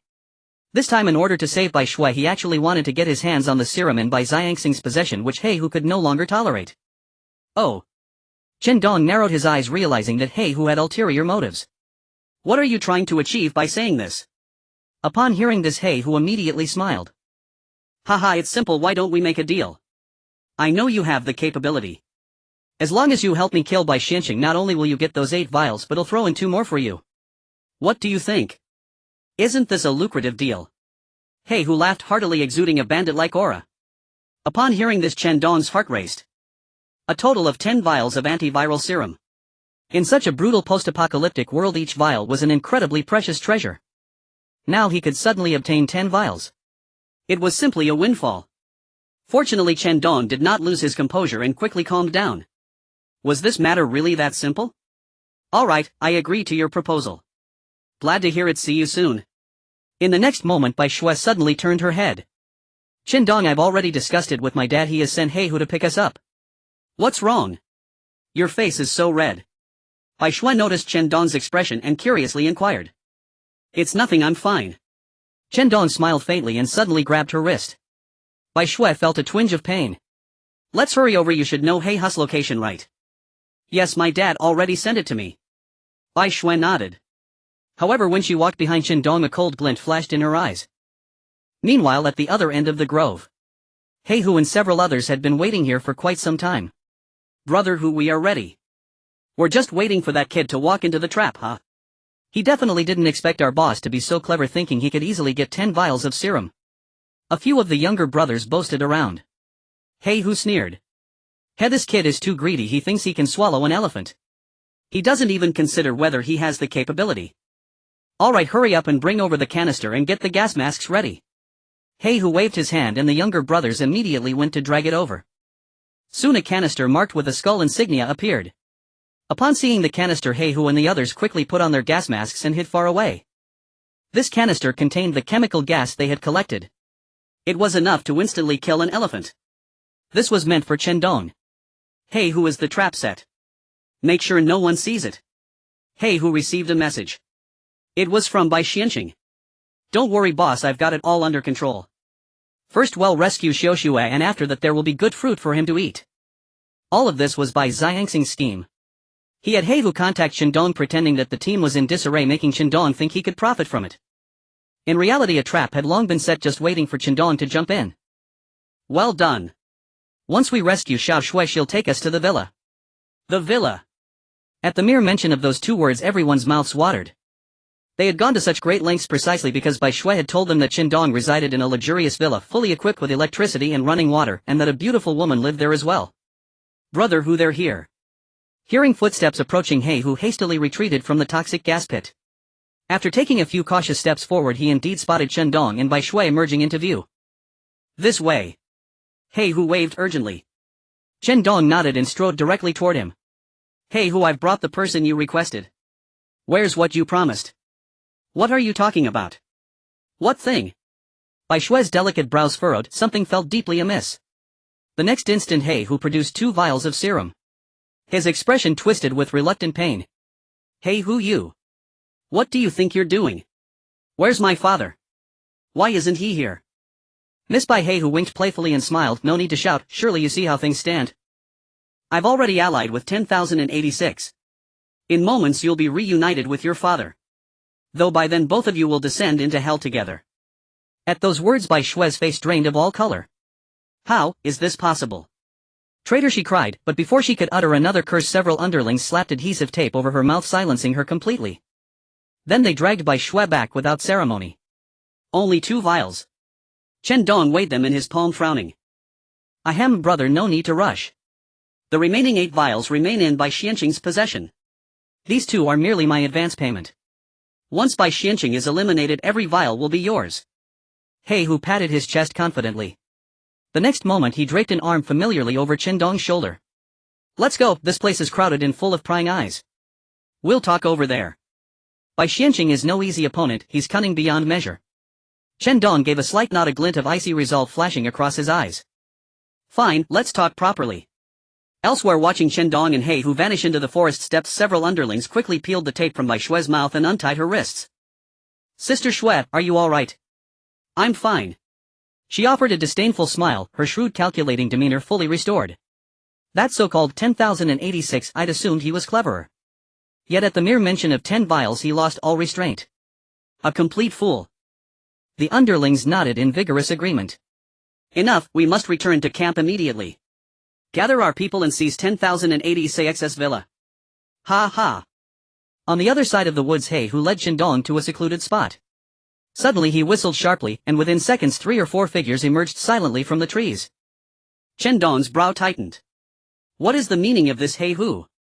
In an instant the men encircled him. He Hu stood at their center wearing a strange unsettling grin. Still blind to my intent. I'm going to kill you. At those words Chen Dong merely smiled faintly. Is that all you've got? Of course not. As He Hu spoke, his underlings wheeled forward a canister of toxic gas. I know you're formidable, but surely even you aren't immune to every poison. Seeing Chen Dong momentarily flustered, the underlings burst into raucous laughter. One by one they donned gas masks, yet just as He Hu reached for his own, his eyes widened in shock. Damn it, my mask. In that split second Chen Dong had snatched it from his grasp. You. A deafening ring filled He Hu's skull. He frantically signaled his men. Shut off the gas, now. Too late. Chen Dong smashed the canister, poisonous vapor erupted and spread like wildfire. He Hu collapsed instantly. Merely inhaling a trace amount, he foamed at the mouth and convulsed violently. Within seconds his eyes rolled back lifelessly. The remaining underlings panicked. All masked, none could distinguish friend from foe, yet Chen Dong knew exactly who stood before him. Every soul save himself was the enemy. This is all you bring to the grave. Minutes later Chen Dong emerged from the woods discarding the mask. Spotting discarded ropes on the ground, he deduced Bai Shui and her party hadn't traveled far, and followed their trail without hesitation. Sure enough, a wooden cabin shimmered faintly ahead. From within came voices, Bai Shui and Bai Xianqing. Father, I'm back. Xiao Shui, are you unharmed? I'm fine, thanks to brother He Hu. That 10,086 truly is a fool. Bai Xianqing smiled faintly, his gaze upon Bai Shui brimming with quiet approval. He promptly attempted to contact He Hu, only to discover to his astonishment that the account had been permanently deleted. There was only one explanation: He Hu was dead. What happened to He Hu's account? Apologies, he's deceased. At that unmistakable voice Bai Xianqing froze, then lifted his head, chilled to the bone as if staring into the face of death itself. Yuri's still alive. So, he failed. The figure standing before them was none other than Chen Dong, his expression one of cold, effortless disdain. Unfazed by their alarm, he strode in openly. Seeing him enter, the others tensed like soldiers facing imminent annihilation, yet none could withstand his might. Within minutes all were subdued, leaving only Bai Xianqing and Bai Shui trembling before him. 10,086, I didn't mean to deceive you. It was all He Hu's doing. My father and I had nothing to do with it. Even now Bai Shui sought to shift blame, though she and He Hu had conspired from the start, luring Chen Dong into a trap and betraying the location of his villa. And anyone who knew of that villa could only meet one fate: death. It's too late for excuses. Ignoring their desperate pleas, Chen Dong ended both lives with swift, decisive strokes. He then searched the cabin thoroughly, finally uncovering 6 more vials of serum. Damn, it's still only 8. No matter. It will suffice. With the serum secured, Chen Dong returned directly to the villa. From this moment onward their safety would be vastly enhanced. If bitten by a zombie, a single injection would ensure survival. Just as Chen Dong successfully obtained the antiviral serum, Zhang Zihao finally received a message from his lackey Ergo. He had waited far too long for this day. Ergo had been rushing for days and sent a message one night. Zhang Xiao, I've arrived. Am resting in a small shop about 500 meters away from you. When shall we meet? Zhang Zihao was just about to fall asleep when he received the text, nearly jumping up in excitement. Yet he still managed to suppress his elation. Stay where you are, don't move. I'll be there soon. Zhang Zihao was alone on the sofa. At night Tian Xiaoyu usually locked the door. Thus Zhang Zihao left their small dwelling without alarming her. After walking a short distance he began to run quickly, arriving at the small shop Ergo mentioned. Ergo. Hearing the familiar voice outside, Ergo excitedly ran out. Big bro. Zhang Zihao patted Ergo's shoulder, laughing heartily. Not bad, not bad. With your help, that wretched Tian Xiaoyu won't stand a chance this time. Ergo feigned a smile in agreement, saying as long as Big Brother is happy, that's all that matters. Zhang Xiao, your coming here has truly helped me out. I consider you a good brother now. Ergo looked at the happy Zhang Zihao and smiled, saying, Zhang Xiao, as long as you need me, even if it costs me my life, I'm willing to do it for you. Zhang Zihao made a decisive decision. Good. In that case, Ergo, tomorrow we will go find that wretched Tian Xiaoyu. For tonight you rest well here, and tomorrow we'll subdue her. Tisk, I won't forget to help you relieve some stress afterwards. Ergo quickly declined. Zhang Xiao, I don't need it. You enjoy it yourself. Zhang Zihao gave him a thumbs up. Understanding. Haha, then I'll head back first and come find you tomorrow. Ergo nodded. Alright Zhang Xiao, you head back now and rest early. Zhang Zihao returned to the shelter, glancing at Tian Xiaoyu's tightly shut room, secretly snickering. The next morning, Tian Xiaoyu was sitting in the living room eating bread when Zhang Zihao walked in with Ergo. Tian Xiaoyu noticed Zhang Zihao was missing first thing in the morning. Seeing him enter with a stranger, her vigilance shot up to the max, her mind racing. Zhang Zihao, who is he? I remember our agreement, no bringing in random survivors, right? Zhang Zihao shook his head with a smile. Xiaoyu, he is not a stranger but my good brother Ergo. We are merely reuniting after a long time. So what? What do you mean? Zhang Zihao plopped down on the sofa opposite Tian Xiaoyu, picked up a piece of bread from the table and began to chew slowly. What do I mean? Don't you understand? I've wanted you for a long time. Tian Xiaoyu felt a bad premonition. I truly don't understand what you mean. Zhang Zihao clicked his tongue, saying, are you really clueless or just pretending to be? I saw you laughing with Chen Dong, it looked like you were about to burst into tears from joy. Ha ha ha. Tian Xiaoyu raised her voice coldly, ordering Zhang Zihao, show me some respect. Is this what they call the upbringing of a rich young master? Zhang Zihao shrugged, laughing recklessly. Rich family. Who the hell cares? In this apocalyptic world my family might have been eaten by zombies. Right now I just want to strip you, Tian Xiaoyu, and send a video to Chen Dong to see how humiliating you look when you scream. Ergo act. Ergo, standing behind Zhang Zihao, sprang into action. Tian Xiaoyu didn't expect this unremarkable fellow to move so swiftly. However, she remained alert. She swiftly pulled out a handgun from her backpack. Zhang Zihao, sitting opposite her, was taken aback. A gun. In her panic, Tian Xiaoyu failed to aim properly and fired a shot directly at Zhang Zihao. He was hit in the shoulder, letting out a painful scream. In that brief moment, Ergo had already dashed in front of Tian Xiaoyu. Caught off guard, her handgun was knocked to the ground. But she did not hesitate. She immediately rolled off the sofa and pulled out a crossbow. Ergo, charging towards her, showed no intention of dodging and promptly took out a shield to block the arrow. With her back against the wall, Tian Xiaoyu found no place to hide.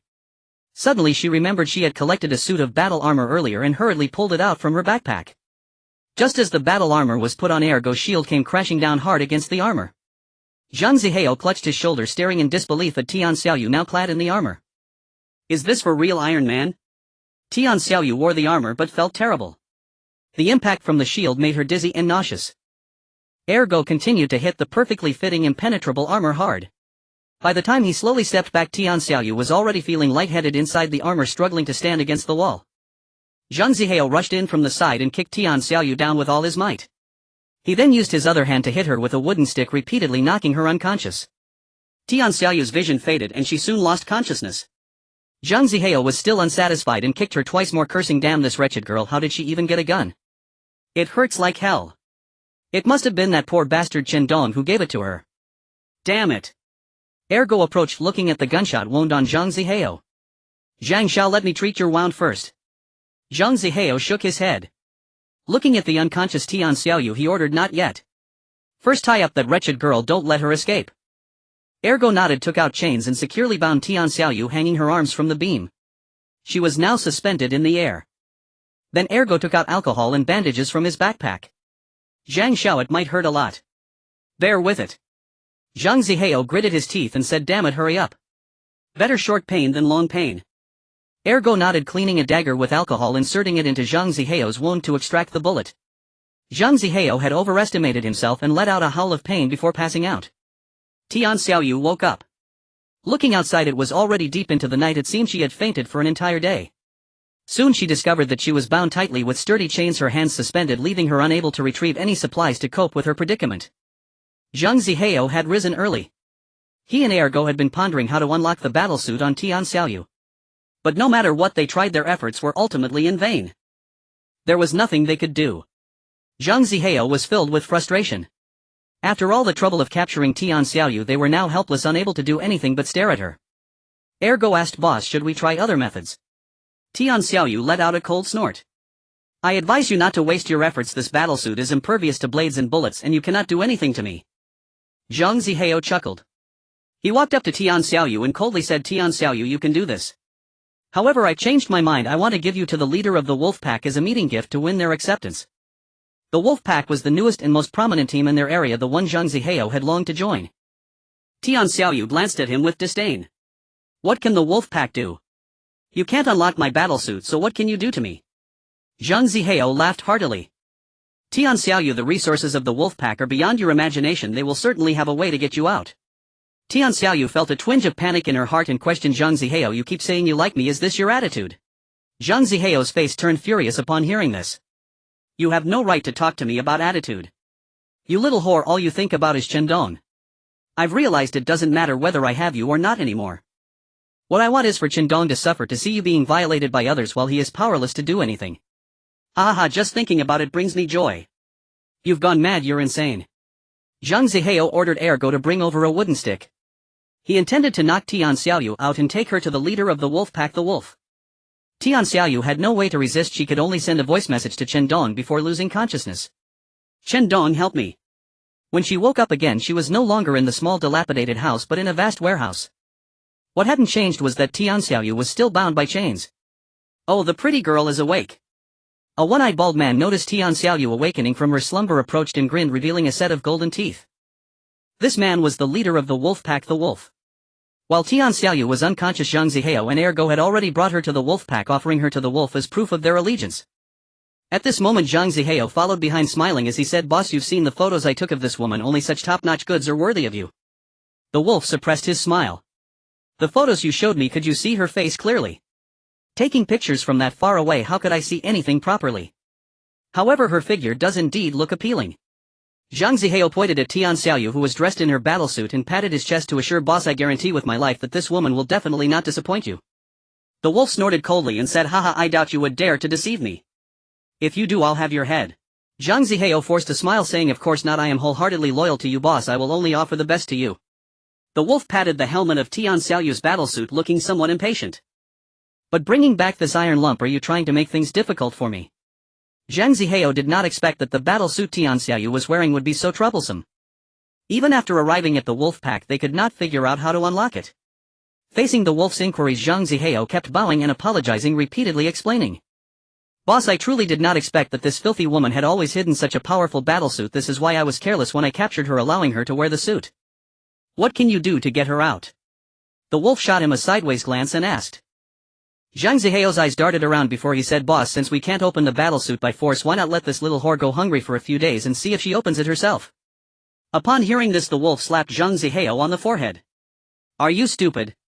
If this woman would rather starve to death than unlock the suit, what use is she to me? What use is she to you?" Zhang Zihao was hit hard and saw stars but dared not get angry. "Boss, we just need to place food and water in front of her every day, continually stimulating her survival instinct. I don't believe she can withstand it for long." The wolf thought for a moment.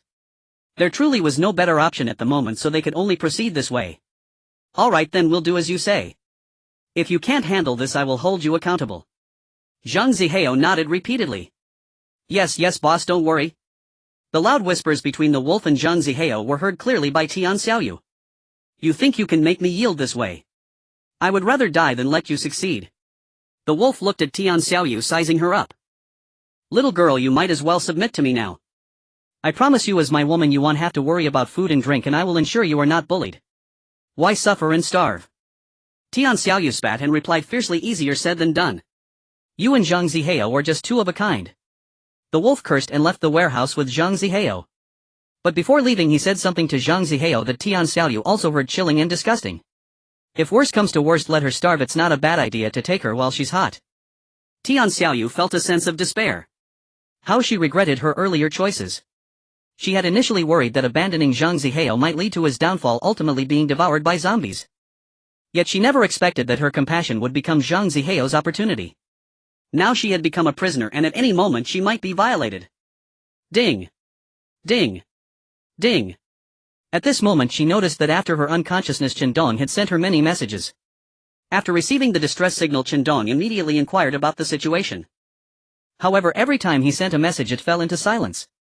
If it weren't for Tian Xiaoyu's account still showing as normal he might have thought she had already met with misfortune. Without any response and unaware of her exact location he could only keep sending messages. Tian Xiaoyu's hands were bound making it impossible to retrieve supplies from her backpack. Fortunately the chat window could be accessed solely through thought. Seeing the historical messages from Chen Dong, Tian Xiaoyu finally calmed down a bit. What happened? Did Zhang Zihao attack you? Where are you right now? Please reply if you receive this. Tian Xiaoyu is currently unable to type so she can only send voice messages. Chen Dong, I fainted earlier but now I am relatively safe for the time being. Chen Dong received the message and finally breathed a sigh of relief. He then asked what exactly happened. Tian Xiaoyu told him the truth. Zhang Zihao somehow found an old friend who seems to be called Ergo. This morning at the shelter Zhang Zihao formally confronted me and intended to lay hands on me. I took advantage of his distraction to shoot him in the shoulder but that Ergo was very strong and I was soon subdued by him. After that the two of them brought me to the wolf gang intending to offer me to their leader. Now I am locked in a warehouse and I am not sure where exactly I am. Chen Dong listened to the voice message frowning deeply. He recognized that Ergo as well. His real name is Go Dongxi and he was very close to Zhang Zihao back in the day. He is the epitome of ill bear the hardships and Zhang Shao will enjoy the blessings. What about you, how's your situation? Tian Xiaoyu quickly replied with a voice message, I'm fine. I'm wearing a battle suit I managed to collect which is impervious to knives and guns so they can't take it off me for now. However, Zhang Zihao suggested to the wolf gang to starve me for a few days until I take it off myself. Chen Dong sneered. Such selfish scoundrels should not exist in this world. Tian Xiaoyu continued, Chen Dong, I have an unreasonable request. I want to ask you to come and save me. I can offer this battle suit as a reward. Of course if it's too dangerous you shouldn't come. I don't want to implicate you. This is quite a coincidence. The antiviral serum is already in hand and Chen Dong originally planned to go take care of Zhang Zihao. Chen Dong nodded in agreement. Alright, send me the coordinates and I'll come to save you. But let me be clear, if it's too dangerous I'll turn back, understand? Tian Xiaoyu quickly responded, with your word I feel at ease. I'll send you the coordinates right now. Chen Dong received the coordinates and frowned slightly. He did not expect the wolf gang's base to be so far from his villa area. Xiaoyu, my distance from you is about 100 kilometers, which is quite far. Even if I drive at full speed it would take half a day. During this time you'll have to adapt to the situation and wait for me. Tian Xiaoyu sent another voice message. Alright, I'll wait for you. I'm currently locked in the warehouse and there is no danger for now. You take care of yourself. Chen Dong closed the chat window, beginning to organize his combat supplies and checking the car's tire pressure. Xia Anqi saw this and asked, what's wrong? Is there something urgent? Chen Dong replied helplessly, I have an old enemy from college and am going to take care of it. Is it that girl you often provide supplies to? Chen Dong nodded while filling the car's gas tank. Xia Anqi also took out a handgun. I'll go with you, having one more person adds strength. Chen Dong declined, explaining Tian Xiaoyu has been captured by the wolf gang and that group has been quite powerful recently. I can't guarantee your safety. But if I go alone at least I can escape with stealth. You should stay home and wait for my news. Xia Anqi pursed her lips. Fine, but if the situation changes you must contact me. Chen Dong gently stroked Xia Anqi's hair, seated himself in the driver's seat and started the car. If it were in peaceful times 100 kilometers might only take a little over an hour. But in this zombie-infested apocalyptic world one must be careful to avoid danger. By the time he arrived at the wolf gang's stronghold it was already late at night. Chen Dong did not create any noise, turning off the car engine several kilometers away and proceeding on foot. The wolf gang's base was heavily guarded with sentries positioned every 10 steps. Clearly the scale far exceeded by Shue's group. Chen Dong did not know what the leader of the wolf gang looked like, so he could not apprehend the king before capturing the thieves. Thus he chose the most direct method. Arson. It was Old Li's turn to guard the gate today. He was accompanied by his roommate HN. Both were very tired. But there was no way around it, they drew lots for the night shift. Old Li Yan scratched his back and said to a Chen, hey, there are so many mosquitoes tonight. But he did not hear a Chen's response. Turning his head he saw a Chen clutching his neck, unable to make a sound. Watching a Chen's neck spurt blood and then die, Old Li's eyes widened in terror. Next he was about to pull the copper bell nearby. But he then felt as if invisible hands were covering his mouth and nose, making it hard for him to breathe. Suddenly his neck felt a burning sensation. His consciousness began to blur. Chen Dong released the 2 dead gate guards without turning off his invisibility, took out 2 cans of gasoline and quietly poured them on the ground, laying a trail from the outside in. In the Wolfgang's communal dormitory, many people had already gone to bed, but some restless young adults got up. A few people sneaked around with flashlights, flipping through an old adult comic book. They were engrossed, occasionally gasping in low voices. Just as everyone was immersed in the thrilling images of the adult comic book, one person suddenly said, "Do you smell gasoline? It's so strong." The others perked up and sniffed. "It seems like gasoline." "Oh, what's the big deal? Maybe there's a leak somewhere." "Are you going to stop reading? If you're not going to read, then go to sleep." The first person got anxious. "Damn it, the comic is still mine. Do you all want to kick me out? Hurry, make some space." A group of people continued to study intently. Suddenly one person shouted, "Crap. Wait a minute, where did all this gasoline come from? This is bad, something's wrong." Only then did everyone come to their senses, preparing to go outside to check. Boom! Just before they could step out, there was a huge explosion. It was a hand grenade. Immediately roaring flames began to burn, spreading rapidly throughout the stronghold. "Put out the fire!" Everyone shouted, waking up the other sleeping members of the Wolfgang. Seeing the fire raging at their base, they had no time to think and hurriedly fled. At this critical moment of resource scarcity, everyone naturally prioritized their own escape over wasting precious water to put out the fire. The instigator Chen Dong activated his stealth skills, skillfully weaving through the chaotic crowd, continuously searching every room. At that moment he spotted a bald man on the balcony of a 2-story building at the center of the Wolfgang's base, who had a blind right eye and was shouting at the fleeing members below. "You bunch of ungrateful dogs, what are you running for? Hurry and put out the fire. Water is insignificant, if it runs out you can find more. But if the base is gone, are you going to camp outside? Get ready to be eaten by zombies. Damn you all, hurry and extinguish the fire." Many of the fleeing members of the Wolfgang, under the angry scolding of the bald man, actually took out water to put out the fire. Chen Dong could roughly confirm that this bald man was the leader of the Wolfgang. He began to run towards that small building. By now Yilang had returned to the house and was hastily gathering every portable supply within. Though he had ordered the members of the Wild Wolf Squad to risk their lives extinguishing the fire below, he himself was already packing his most valuable belongings, prepared to abandon these expendable pawns the moment the flames grew uncontrollable. Without hesitation, Yilang drew his crossbow and spun around to fire, but froze mid-motion. Chen Dong stood behind him, pistol raised, its barrel leveled squarely at his temple. Yilang dropped instantly to his knees, flinging aside the crossbow and forcing a trembling smile.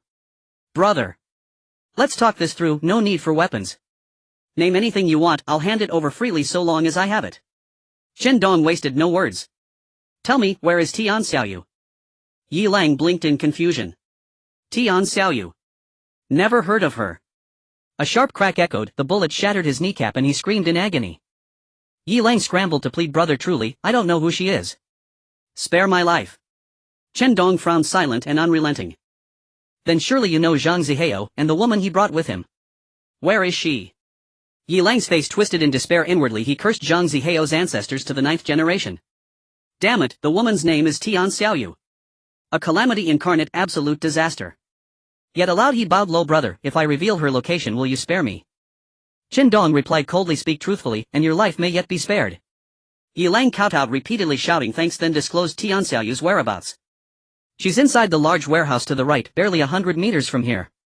The instant Chen Dong confirmed her location, he fired, once, straight into Yilang's skull. Yilang's mouth hung slightly open as he stared at Chen Dong, then collapsed lifeless. Chen Dong said flatly, "I've reconsidered, I choose to kill you." He strode toward the warehouse where Tian Xiaoyu was held. Inside the derelict structure, Zhang Zihao instructed Go Dongxi to lift Tian Xiaoyu, his escape plan already underway. Moments earlier, amid the inexplicable blaze that had thrown the Wild Wolf Squad's base into chaos, Zhang Zihao and Go Dongxi had slipped out unnoticed. He'd assumed presenting Tian Xiaoyu to Yilang would earn him comfort and privilege, only to find himself relegated to communal barracks and forced to eat stale inferior bread, all because Yilang couldn't claim her. Such squalor was unbearable. After all, those supplies had been scarce before, Tian Xiaoyu had traded with Chen Dong for delicacies, rich fare far beyond mere survival rations. Watching Tian Xiaoyu struggle, Zhang Zihao sneered. "Xiaoyu, stop resisting. Surrendering you to Yilang. Unthinkable. You're too good for that. I'll be your first man, then auction you live on the chat channel for supplies." "Ha ha ha." Tian Xiaoyu spat back, "Zhang Zihao, you're a monster. A madman. Mad. No, I'm perfectly lucid. If I cannot win your heart, then I'll ruin you utterly. You love Chen Dong. Then tell me, will he still desire you after you've been defiled by countless others? How thrilling. Zhang Zihao. A voice unfamiliar yet hauntingly familiar cut through the air. He turned sharply. Chen Dong stood at the warehouse entrance, having overheard Zhang Zihao's confession. His fury burned white-hot as he strode forward. Zhang Zihao saw him and the pistol in his hand and felt his blood freeze. Chen Dong. Chen Dong raised the pistol, advancing swiftly. You despicable wretch. A shot rang out. Another shot followed. Godongshi glanced down at the twin holes blooming crimson upon his chest, then staggered back, summoning his last breath to roar run. At the exact moment Chen Dong pulled the trigger, Godongshi lunged forward, taking both bullets meant for Zhang Zihao. Zhang Zihao paused, just once, to stare at Godongshi's crumpling form, then fled without looking back. Godongshi lay drowning in his own blood, vision blurring as he watched his friend vanish. Zihao. What a pity. I never got to walk beside you, together. His trembling hand reached feebly toward the retreating figure, then fell limp. He was gone. Chen Dong rushed forward, lifting Tian Xiaoyu gently. Xiaoyu, are you all right? She nodded weakly. I'm fine. Then seizing the P-92 from Chen Dong's hand, she fired once at Zhang Zihao, who panicked had bolted blindly backward. He failed to notice the vast warehouse possessed only one exit, the very doorway through which Chen Dong had entered. Struck by the bullet, Zhang Zihao collapsed, writhing in pain. Tian Xiaoyu approached slowly, pistol raised. Zhang Zihao's face drained of color, he wept uncontrollably. Xiaoyu. I was delirious, those were lies. We were classmates, 4 years at university. Chen Dong, please speak for me. I don't want to die. Please, spare me. Tian Xiaoyu roared, and pulled the trigger. Ah! Zhang Zihao shrieked and urinated in terror. But then, he realized no wound. I'm alive. Glancing back hastily, he dragged his wounded leg toward the exit, limping desperately. Tian Xiaoyu lowered her weapon, frustrated. Her aim had been poor, the shot struck only a sand pile beside him. Almost there, just a little farther. Hope flared in Zhang Zihao's eyes as he neared the warehouse gate. Escape meant survival. Freedom, life itself, was within reach. Then, crack. Another gunshot shattered his illusion. Agony ripped through his chest. He collapsed just short of the threshold, his fading gaze filled with raw, unyielding resentment. One step, just one step away. Tian Xiaoyu holstered her pistol and turned away, her expression clouded with conflicting emotions. Firing upon a former classmate was no simple act. Yet she knew Zhang Zihao's crimes against her warranted death.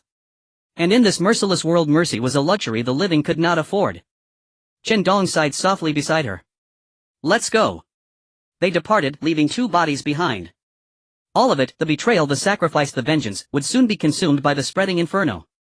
The leader of the wolf pack, Yi Lang, was shot dead in his bedroom and no one knew. It wasn't until the fire spread rapidly to the point of being uncontrollable that the wolf pack's strategist hurriedly wanted to call the leader to flee, only to discover that their leader had been shot in the head. This news left him somewhat astonished. But more than that, it was none of his business, and he had enough to worry about for himself.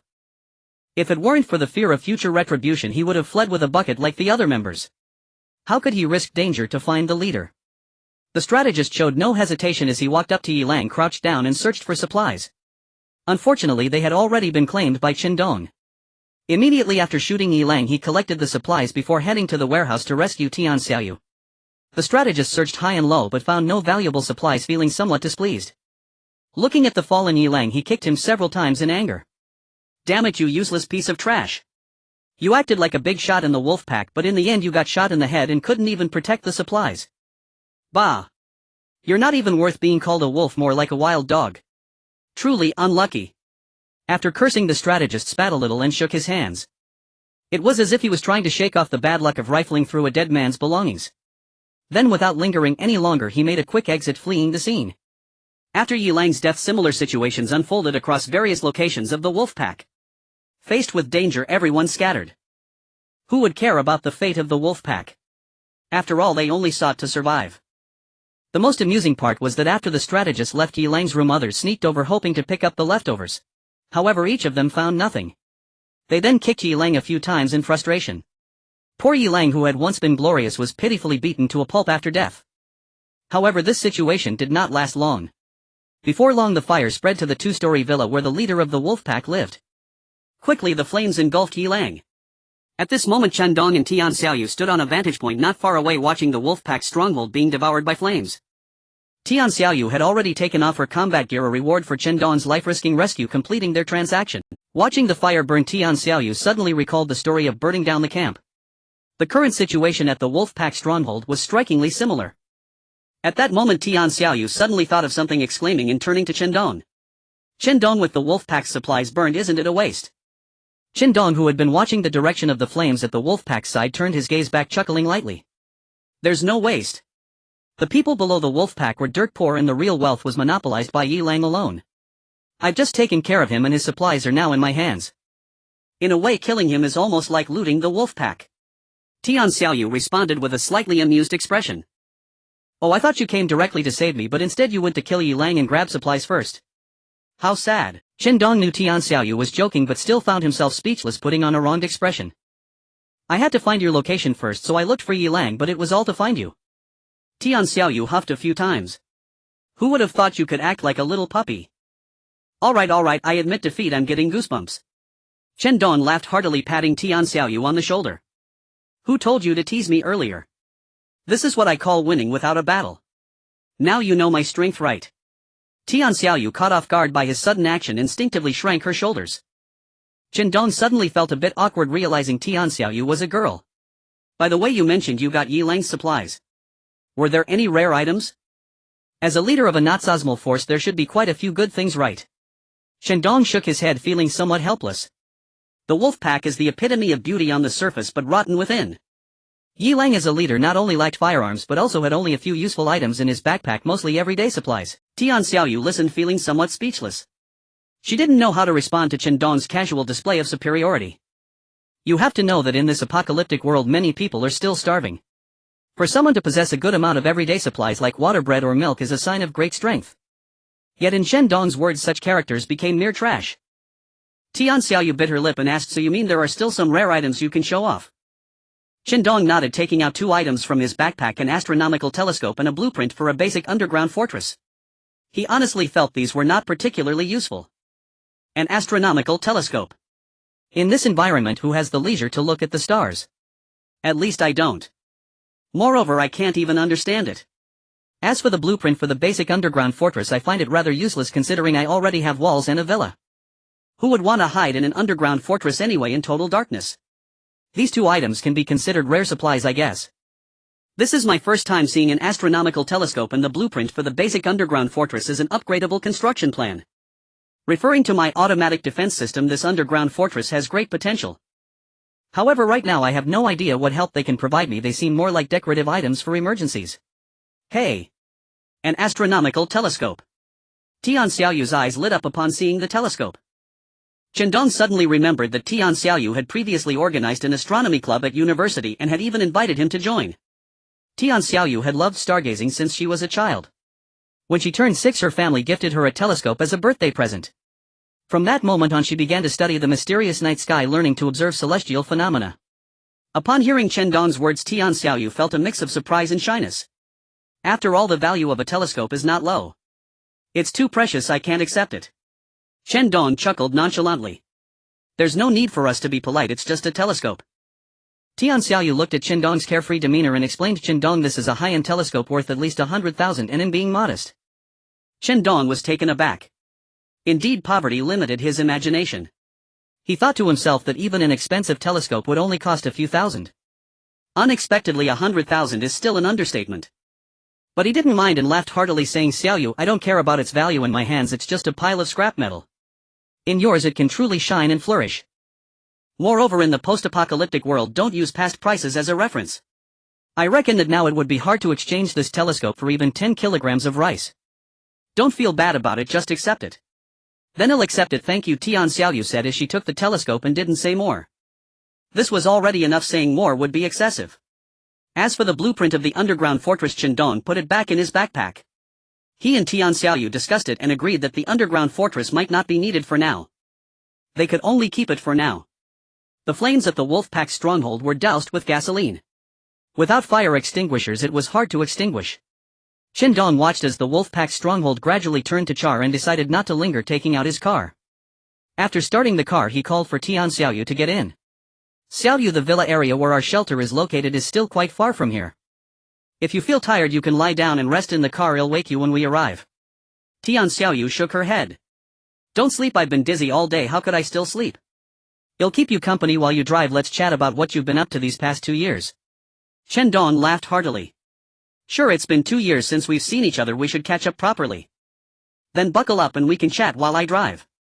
Chen Dong skillfully drove Tian Xiaoyu back and they chatted and laughed, heading in the direction of the villa area. This was Tian Xiaoyu's first time visiting Chen Dong's shelter. The towering walls outside did not shock her. The automated defense system did not frighten her either. It was not until she entered the villa and saw a woman with an equally impressive appearance and demeanor dressed casually and walking out of the house to greet her in Chen Dong that she felt a stir of emotions. Chen Dong stepped forward, embraced Xia Anqi, kissed her forehead and gently asked, "Did you miss me?" Xia Anqi smiled and replied, "When have I not missed you?" Chen Dong burst into laughter.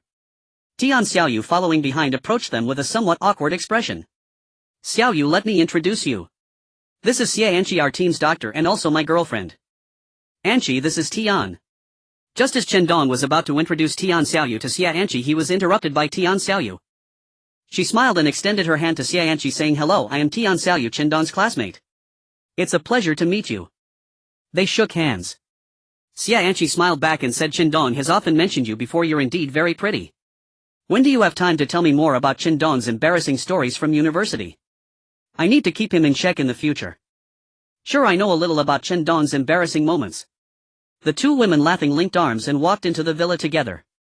Leaving Chen Dong alone outside in the courtyard, Chen Dong felt as if he were dreaming.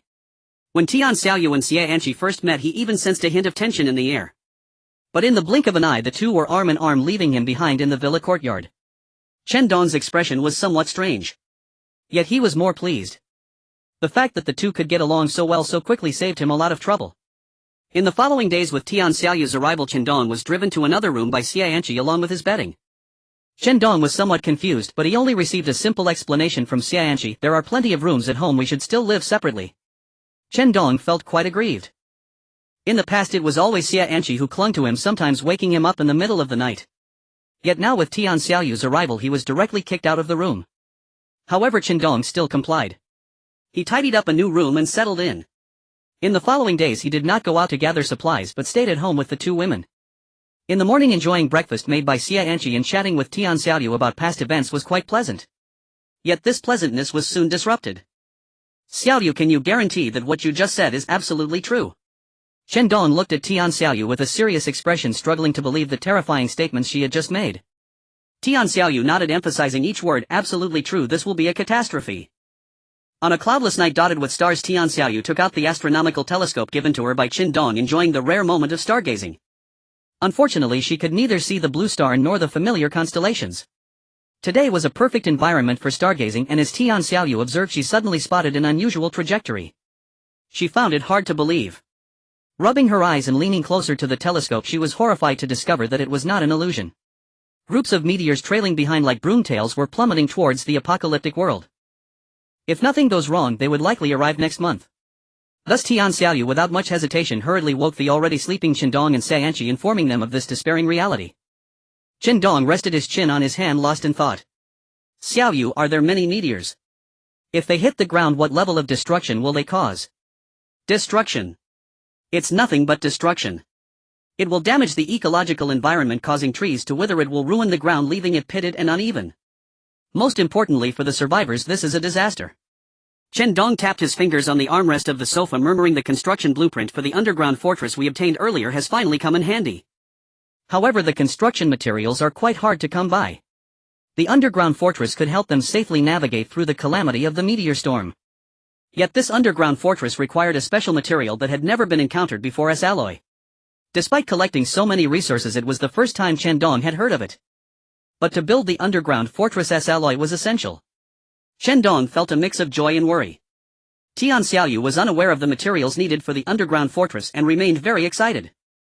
"Chen Dong, the construction blueprint for the underground fortress we obtained from the Wild Wolf team is finally useful. As long as we build the underground fortress and prepare sufficient supplies, we can safely weather this meteor storm." Xia Anqi looked at Chen Dong with hope. Chen Dong shook his head, explaining with a wry smile, "If it were that easy to build an underground fortress, I wouldn't be having a headache now. Let me show you the blueprint so you can see what materials are needed." As Chen Dong spoke, he took out the blueprint for the underground fortress from his backpack and handed it to Xia Enchi and Tian Xiaoyu. Both of them frowned in unison after receiving it. What is this S-alloy? I've never heard of it. Chen Dong shrugged helplessly. Yeah, this special S-alloy, we have no idea what it looks like or its uses. It seems that during this time we need to venture out and frantically collect resources, especially that S-alloy, to gain a glimmer of hope. How about we check the trading platform? Maybe someone has listed it there. Tian Xiaoyu suggested suddenly. Chen Dong could only adopt a try-and-see attitude and went to check the trading platform. To his surprise, there was indeed S-alloy. The prices varied, some were cheap while others were expensive. The inconsistency in prices was mainly due to the lack of merchants to take over. The scattered S-alloys were collected by individual survivors by chance. Without reference prices, the prices were quite random. As for many merchants, they had also noticed the appearance of S-alloy. Some wanted to buy in bulk to seize a share and later raise the prices. However, S-alloy had no clear description of its uses. Buying in bulk rashly could be problematic if S-alloy were to become widely produced in the future or if its uses weren't extensive. Thus everyone was waiting and watching. Chen Dong opened the chat channel and found that people were already discussing the uses of S-alloy. Clearly many survivors had acquired this item. Chen Dong felt a bit itchy. He hadn't even seen a trace of S-alloy. User 453493 Brothers, I just found 2 pieces of S-alloy in the resources I gathered. What is this thing used for? There's no description at all. Is it a quest material? User 454756 I've collected some too, but I really don't know what it's for. The material is quite hard. I wanted to use it to forge a shield, but I found it impossible to process.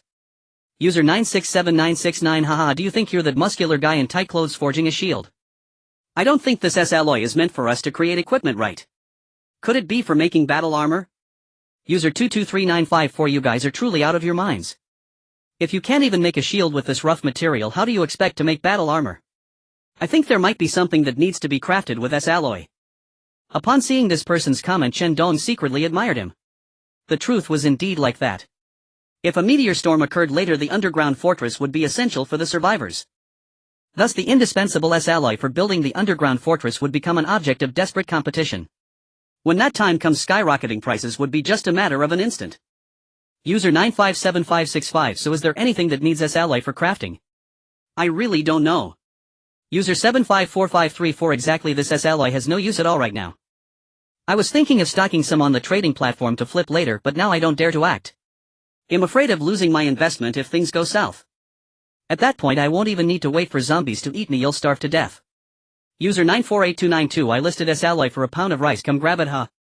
Get lost. Many people are listing prices for a bottle of water or a loaf of bread and no one is buying. You set that price just waiting for a fool to buy it. In the chat channel numerous survivors were discussing fervently. Although some had come very close to uncovering the truth about the uses of S-alloy. Most survivors still believed S-alloy was useless. It was at this moment that Chen Dong couldn't hide his smile and began to take action. He quickly purchased S-alloy in bulk on the trading platform from highest to lowest price. Worried that these survivors might react and temporarily raise the prices, Chen Dong specifically handed over ample supplies to Xia Enchi and Tian Xiaoyu, asking them to join in the purchasing spree.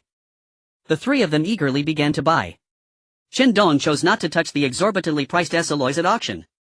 It wasn't that he couldn't afford it. He just didn't want to cause the price of S-alloy to rise too quickly and become uncontrollable. Although his current actions were already bound to trigger a chain reaction pushing the price of S-alloy up. He remained restrained, not emptying the trading platform but rather controlling it to a price he deemed more reasonable, purchasing all S-alloys below that price. Soon the chat channel erupted with excitement. Number 578443 Wow, my S-alloy has been sold. Let me see who bought it, it's 10,086. Number 678345 Mine too. It was bought by 10,086. He must know the purpose of S-alloy, otherwise he wouldn't buy it. He's not just some fool with too much money. Number 10010 Hehe 10086 is quite cunning. Look at the S-alloy left on the trading platform. 10086 has kept the price incredibly low. Do you know what that means? Number 293853 What does it mean?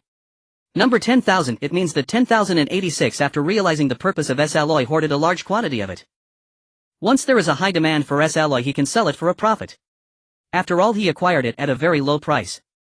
Number 567454 I understand the logic, but isn't that just being a middleman? However, isn't there a risk in this behavior? What if the production increases later or it becomes useless? Then 10086 would be the one losing out. Number 10010, but what if he doesn't lose? Are you all just going to watch 10086 make a profit? I think we should unite to drive down the price of S-alloy. Let 10086 suffer losses. Number 734645. Number 324623. Number 234346. I feel something is off. I don't know what to say, but I think you're a bit out of touch. Number 322356. I agree. Let the other survivors who have S-alloy unite to lower the price and not allow it to rise. This is like a game. If 10086 has the capital to buy everything at once, then he will truly dominate. Number 10,000. Oh dear. I told you that you weren't thinking straight and you still don't believe me. Imagine a survivor. I'm not talking about just one, but even a large team like the police station. If you let them buy that much S-alloy at once, how much resources would be left? Right now 10086 is definitely willing but unable. He can only watch us unite to sanction him. In the end he will either have to sell at a loss or be stuck with it. Number 645234. Him, that seems somewhat reasonable. Number 987239. Let's try listening to him. After all, I can't sell at this price anyway, and if I sell it at a lower price I wouldn't mind. Chen Dong watched the chat records in his villa and began to admire 10,000 and 10,010. These two seemed to have a grudge against him, always stirring things up. This time if he really intended to hoard goods but lacked follow-up strength, he might indeed be taken advantage of. Unfortunately, Chen Dong was just trying to build an underground fortress. Moreover, he still didn't have enough S-alloy materials and needed to purchase more. Watching many survivors start lowering their prices, Chen Dong resisted the urge and didn't act immediately. Not enough. More people might still be observing. For a long time there was no situation of large-scale purchases. Number 10,000 and number 10010 were very excited and proud in the chat channel. Number 10,000, how is it? How is it? What did I just say?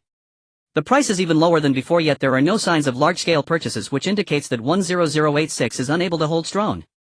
He probably can only watch the price of S-alloy plummet, now feeling extremely frustrated. It seemed that just as number 10,000 said, Chen Dong was indeed stumbling badly. In the police station, the chief and others were also watching this sanction battle against number 10086. As everyone expected, Chen Dong was really unable to keep up and could only grit his teeth and swallow the bitter fruit. Poison Sting looked at the currently low-priced S-alloy and couldn't help but say, "Chief, shouldn't we also purchase some S-alloy?" After all, 10086 suddenly splurged on a large quantity of S-alloy, so he must have known some news in advance. Now that the price of S-alloy is just right, we could actually... The chief shook his head halfway through hearing this. Poison Sting, first you need to understand that we are a team. Resources must be managed meticulously and used wisely. It's not worth it to rashly invest in an unknown quantity of S-alloy.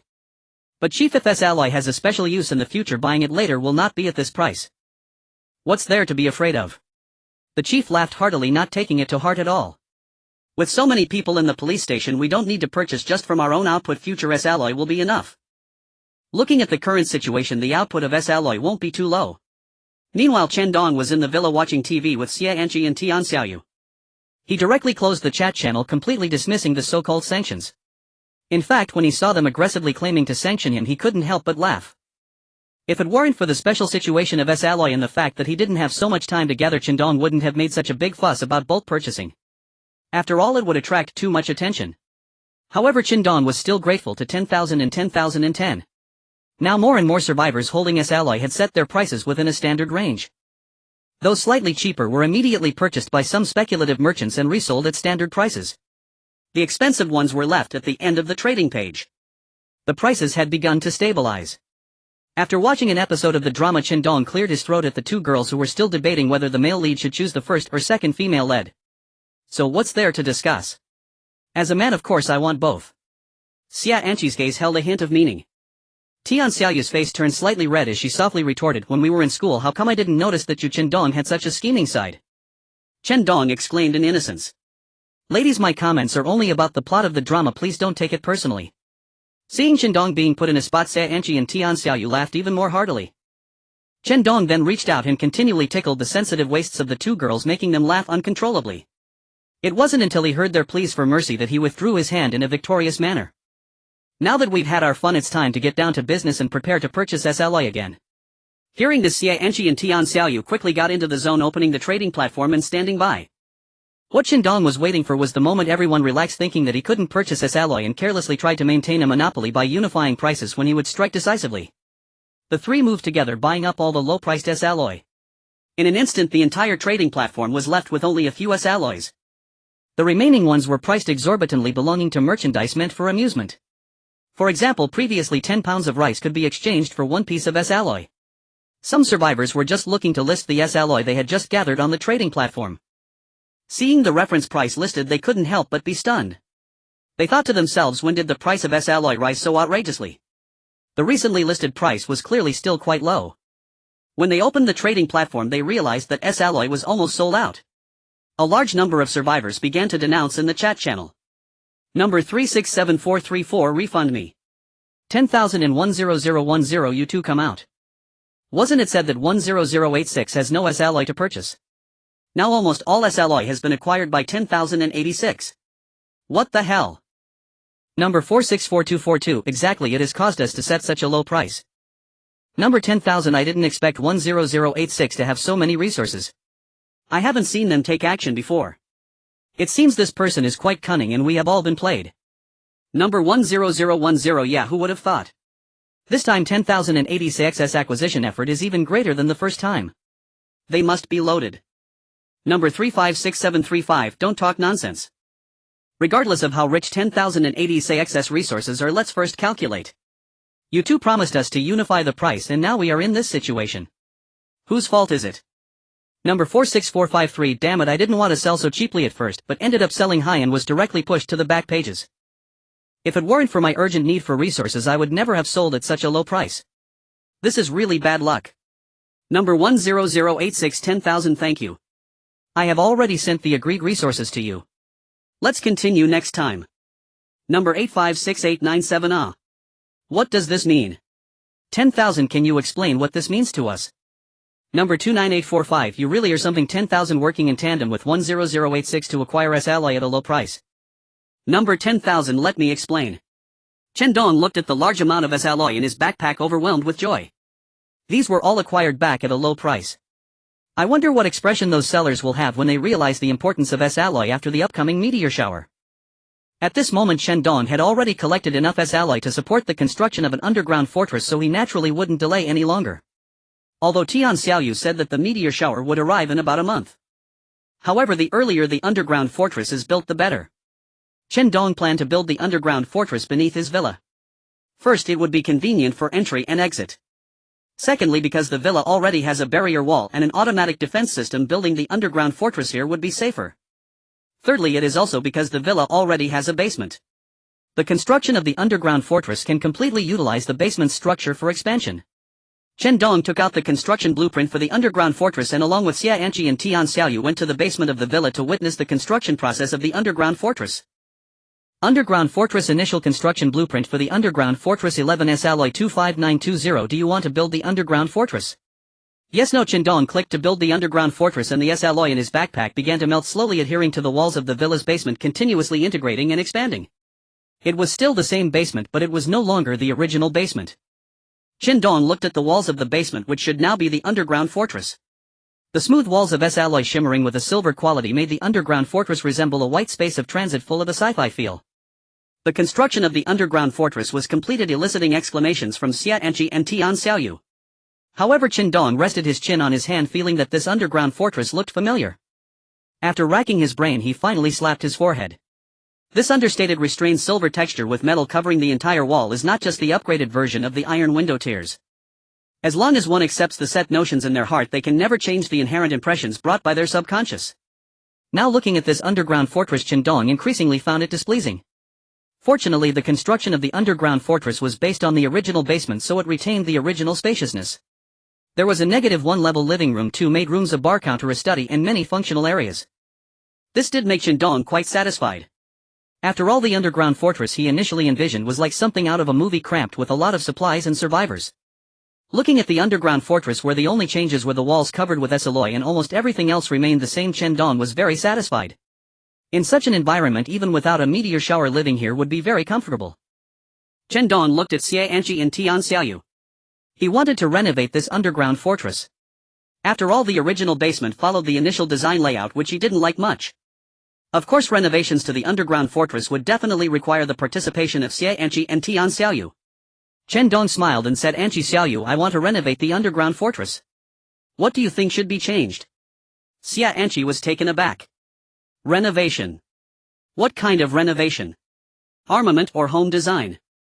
Chen Dong patted Xia Anchi's head and explained, silly, of course it's the renovation of home design. I'll handle the armament renovation myself. When it came to home design, Tian Xiaoyu's eyes lit up. She really liked home design. Tian Xiaoyu said, Chen Dong, I think the most needed renovation for the underground fortress is the S-alloy walls. They are too cold and give a chilling feeling. Xia Anchi agreed, yes Chen Dong, the color of the S-alloy is too icy, making it somewhat glaring. We should change the color. Chen Dong looked at the color of the S-alloy. He indeed didn't like it. After looking at it for a while it felt uncomfortable. It would be better to choose a warmer color. Chen Dong nodded, agreeing with Xia Anchi and Tian Xiaoyu's opinions. What color or wallpaper do you two plan to use? Xia Anchi and Tian Xiaoyu said in unison, blue. They were both surprised and then smiled at each other. They didn't expect that they both liked blue. Chen Dong smiled and said, alright, 2-1, the minority obeys the majority, so let's paint the walls blue. But I must say, you two cannot slack off. When it's time to work, everyone has to pitch in. Xia Anchi acted cute, wrapping her arm around Chen Dong's. Got it, how could we bear to let you suffer alone? Tian Xiaoyu glanced over and shifting her gaze said lightly, I'll also contribute. Chen Dong continued, pointing at the original living room, and said, by the way, this living room doesn't need much modification, it's just a simple genuine leather sofa, coffee table and TV. That's it, after all we don't have any other furniture, so we can make do with it. Xia Anchi walked to the living room, pointing at the wall behind the sofa, and said, Chen Dong, can we hang a painting here?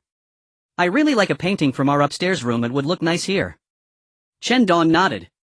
Sure, no problem. Well, take it down and hang it up later. Tian Xiaoyu looked at the original bar counter and then glanced at the surrounding layout, saying, Chen Dong, it seems our underground fortress doesn't have a kitchen. Why don't we convert this small bar counter into a simple open kitchen? Many of the living supplies are raw and require processing before they can be consumed. Usually in the villa it is Xia Anchi and Tian Xiaoyu who handle this while Chen Dong waits for food. At that moment, hearing Tian Xiaoyu's words, he realized that the underground bunker lacked a kitchen. No wonder it always felt somewhat lacking in warmth. Xia Anchi, upon hearing Tian Xiaoyu's words, also came to the realization. You're right, Xiaoyu, you are so meticulous. I didn't even notice that the underground bunker doesn't have a kitchen. Xiaoyu, how do you and Anchi plan to design the kitchen? Tian Xiaoyu looked at Xia Anchi, waiting for her response. Xia Anchi pondered for a moment and then spoke, this bar counter definitely needs to be replaced. We need to find a table to serve as the stove, then gather a set of new kitchen utensils and place a dining table next to the kitchen. It doesn't have to be too complicated, simple is fine. Tian Xiaoyu nodded in agreement. After all, the underground bunker is an emergency shelter, so there's really no need to fuss too much. However, Chen Dong disagreed. No way, the kitchen must be done properly. Leave it to me, I'll take care of finding suitable kitchen utensils and the stove. Food is paramount, how can we be careless about the kitchen?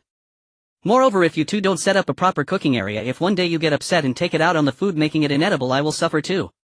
Xia Anchi and Tian Xiaoyu laughed and said, you said it, the kitchen renovation is your responsibility, no backtracking allowed. Chen Dong smiled confidently. No backtracking, whoever backtracks is a little dog, okay? Then they started selecting bedrooms. Since there were only 2 rooms, Chen Dong ended up with one to himself. You can't be serious, you two are sharing a room while I have one to myself. Chen Dong originally thought that later in the underground bunker he could live with Xia Anchi again. However, he didn't expect to be jointly driven to another room by Xia Anchi and Tian Xiaoyu. Tian Xiaoyu laughed and said, we are being considerate of you, knowing you're a guy and need to sleep comfortably, so we let you have your own space. The 2 of us girls can squeeze together, you should be grateful. Chen Dong had no choice but to accept. The 3 of them didn't have many thoughts about the other areas of the underground bunker. There was no need to fuss too much, it was best to keep things as they were. Then the 3 of them began to cover the furniture with cloth, preparing to paint the walls. Chen Dong took out paint and brushes from his backpack, slowly mixing a shade of blue that was between green and blue, which Xia Anchi and Tian Xiaoyu liked.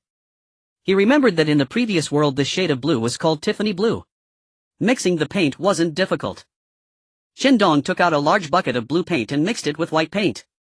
Once the blue lightened, he gradually added yellow paint, slowly blending it. Soon he achieved the color of Tiffany blue. After mixing 3 buckets of paint, Chen Dong handed 1 bucket and a brush to Xia Anchi and Tian Xiaoyu, and they began to paint the walls in sections. The area of the underground bunker was quite large. If he were working alone, Chen Dong estimated it would take him a whole day. Before long, the 3 of them looked at the freshly painted walls, feeling a sense of satisfaction. For the kitchen, Chen Dong also purchased range hoods, refrigerators, gas stoves and other items on the trading platform. In the end he personally built a stove out of marble and polished it himself. Wiping the sweat from his forehead, Chen Dong looked at the somewhat rough marble stove and nodded. It was usable. After finishing the discussed renovations he began some technological upgrades in the underground bunker. The current trading platform already had many technological products. However, due to the lack of electricity and internet they remained useless. Taking advantage of the opportunity, Chen Dong had previously acquired many technological supplies such as cameras and drones. Chen Dong took out a smart lock from his backpack and replaced all the doors in the underground bunker. Finally he activated a smart assistant integrated with the Internet of Things and connected it to the villa's external cameras. This would ensure that even in the underground bunker they could learn about the situation on the surface at the first moment. Additionally, Chen Dong also installed a computer in the living room. Although it couldn't connect to the internet, it connected to all the cameras in the villa, effectively acting as a monitoring display. Chen Dong didn't expect to do much with this somewhat outdated Pentium processor. Simply serving as surveillance was already satisfactory. With the addition of the underground bunker, the electricity consumption of the entire villa increased significantly and the fuel consumption of the gasoline generator rose rapidly. Chen Dong had to frequently run to refuel. Although it was somewhat troublesome, he still needed to ensure the power supply of the underground bunker worked properly for a while. Once all this was done, the underground bunker was considered renovated. After constructing the underground bunker capable of withstanding the impending meteor shower, Chen Dong, Xie Enqi and Tian Xiaoyu did not relax. Instead they set out early and returned late each day, driving a dilapidated Jetta to gather supplies and continuously hunt zombies for experience points. Only by continuously improving their strength can they follow the right path. There are about 100 zombies gathering and there might be high-level supply boxes present. Prepare to move. Chen Dong put down the binoculars, sat back in the car and called Xie Enqi and Tian Xiaoyu, who were chatting. The three were currently in a flat park with the Jetta parked by the roadside. In the distance dust was rising, making it hard to see what was there. It was only when Chen Dong used the binoculars that he could clearly see the zombie horde inside. Xie Enqi and Tian Xiaoyu stopped their idle chatter and loaded their firearms. Each of them had 2 handguns. With ample ammunition they could achieve a certain level of firepower in cooperation. In the past few days their outings had taken them deeper into the zombie nests. Along with the enormous risks came enticing rewards. Chen Dong had long since upgraded his weapons. He had given his original P92 handgun to Xie Enqi and replaced it with a UMP-9 submachine gun which also used 9mm bullets. He then found several more handguns. He selected 2 compatible with 9mm bullets to give to Tian Xiaoyu, while the others were listed on the trading platform and sold at satisfactory prices. Chen Dong also discovered that as their team's power gradually grew, supplies were no longer as scarce as they had been at the start. In fact, he had already seen many firearms listed on the trading platform. Although most of them were handguns, this still indicated that many other teams were starting to acquire advanced weapons. Chen Dong drove the Jetta and began charging toward the zombie horde. He did not slow down, instead he drove the car directly into the horde, sending zombies flying. Then he had Xie Enqi take the wheel while he put on his combat suit holding the submachine gun and rushing into the pile of zombies. Xie Enqi took hold of the steering wheel, unbuckled her seatbelt and skillfully jumped from the passenger seat to the driver's seat to take over driving from Chen Dong. Unlike Chen Dong, her primary responsibility was to maneuver around the battlefield where Chen Dong was located. Inside the car, Tian Xiaoyu was responsible for throwing Molotov cocktails and explosives to relieve some of Chen Dong's pressure. At this moment Chen Dong was already wielding the critical strike Tang Dao, engaging in close combat with the zombies. The magazine of the UMP-9 submachine gun was not small, but it was hardly enough against the overwhelming number of zombies. Chen Dong had no time to reload his magazine. A roar. A heavy punch struck him from behind. Though he was wearing combat armor, he still felt his internal organs surge. He swung his blade to take down the zombie in front of him, then turned to slash at the one that had ambushed him. This particular zombie seemed to be mutated unlike the usual ones and was exceptionally robust.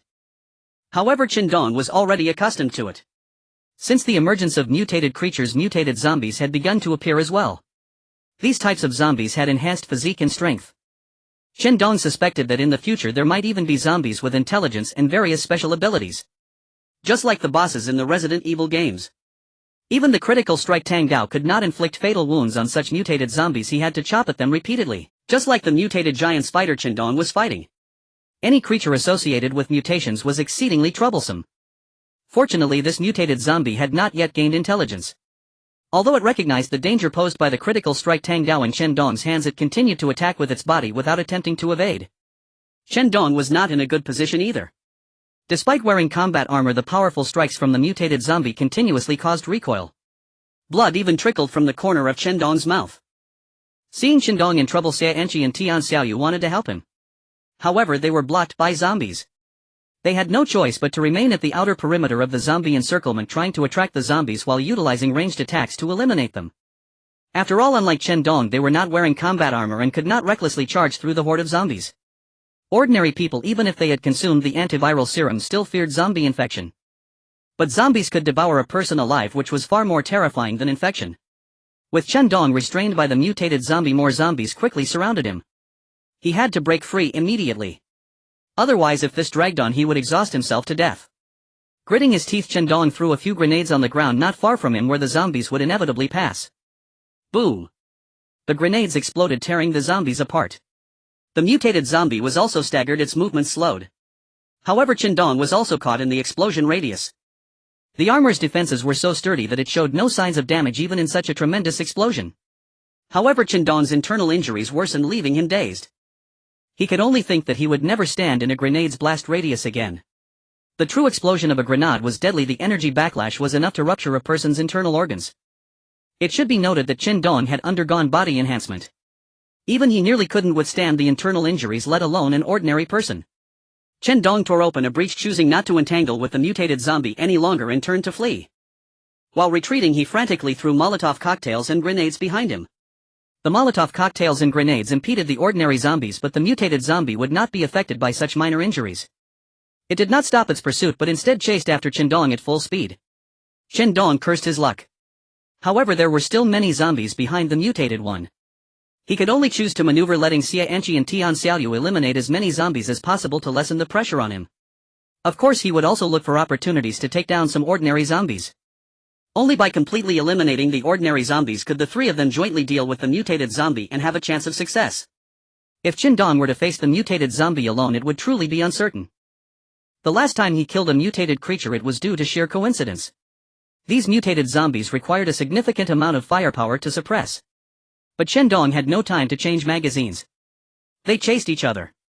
Chen Dong was in front, the critical strike Tang Dao in hand, continuously slashing with dazzling light, maintaining his speed.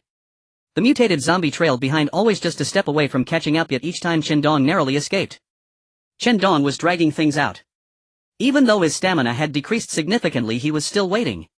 Because he believed in Xia Anqi and Tian Xiaoyu fighting to buy them time to eliminate the zombies. It had to be said that the focus of this mutated zombie was astonishing. It seemed completely unconcerned about its fellow zombies falling one by one, its gaze seemingly fixated solely on Chen Dong. He did not know how much time had passed. Chen Dong seemed to be exhausted. He stopped running. A roar. The mutated zombie charged toward Chen Dong, throwing a punch. But it couldn't get close, as it was instead hit by bullets. Though not fatal, it hindered its advance. Xia Anqi and Tian Xiaoyu had finished clearing the zombies and could finally lend a hand to Chen Dong. Taking this opportunity, Chen Dong swiftly changed the magazine of the UMP-9 submachine gun. He then raised the submachine gun and continuously sprayed bullets at the mutated zombie. Meanwhile, Chen Dong reminded, "Now's the time. Quickly change your magazines and throw grenades and explosives at the mutated zombie." Xia Anqi and Tian Xiaoyu immediately followed suit. The UMP-9 submachine gun soon ran out of ammo. But immediately after, Xia Anqi and Tian Xiaoyu unleashed their firepower. By the time Chen Dong finished changing the magazine, another cycle began. The mutated zombie was forcibly suppressed to death by this relentless barrage of firepower. Hiss. Roar. The mutated zombie let out a furious roar, seemingly venting its unwillingness. Yet in the end it fell helplessly. The firepower of Chen Dong and his companions was simply too dominant, with bullets being unleashed like there was no cost. Chen Dong approached the fallen mutated zombie and with the critical strike Tang Dao severed its head, finally feeling relieved enough to remove his combat armor and kneel on the ground. This action startled Xia Anqi and Tian Xiaoyu. They rushed forward to support him. Chen Dong's face flushed and then he coughed, spitting out blood. Clearly it was the internal injuries from the earlier battle that had flared up. His condition was extremely poor. Just as Chen Dong was about to faint, Tian Xiaoyu was very anxious. What should we do now? After all, internal injuries could not be treated easily. At that moment, Xia Anqi slowly placed her hand on Chen Dong's chest, emitting a faint white light. Chen Dong's complexion began to improve. In a daze, he felt as if he were soaking in a hot bath. This familiar yet ominous sensation jolted him awake. To Chen Dong's astonishment, his stamina was restored. Moreover, his internal injuries were completely healed and his body functions returned to peak condition. The source of this miraculous recovery was the mysterious white light emanating from Xia Anqi's hand. Facing the confusion of Chen Dong and Tian Xiaoyu, Xie Anqi wiped the sweat from her forehead and smiled as she explained, I've leveled up to level 10 and gained a skill called healing which allows me to instantly heal injured patients and restore their stamina. Chen Dong was overjoyed. It seemed that Xie Anqi had truly become the team's dedicated healer. Even the skill she gained upon reaching level 10 was a healing-type skill. Moreover, this healing skill was extraordinarily powerful, almost divine. A person on the brink of death could be brought back by Xie Anqi as if they had received a shot of adrenaline, fully revived and ready to rejoin the battle. This was truly terrifying. Such a skill is exceedingly extraordinary, surely it must come with some limitations. Chen Dong asked Anqi, how many times can this skill be used in a day? Xie Anqi raised 3 fingers. 3 times. Even if it could only be used 3 times a day, Chen Dong was still impressed by this skill. Having reached level 10, Xie Anqi acquired the skill of healing, which was of course a timely boon for their team. The state of the apocalyptic world was not particularly favorable. Even though Chen Dong had ample supplies, he still needed professional medical resources for injuries and illnesses. However, with this skill at least the urgency for medical supplies was alleviated. However, the premise was that Xie Anqi's healing skill could reach a certain limit to treat the injured.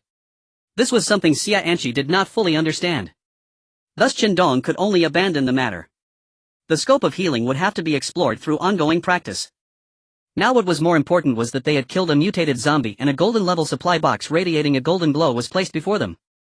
Chen Dong opened the golden level supply box. Inside were 2 rare items and some trivial ordinary supplies.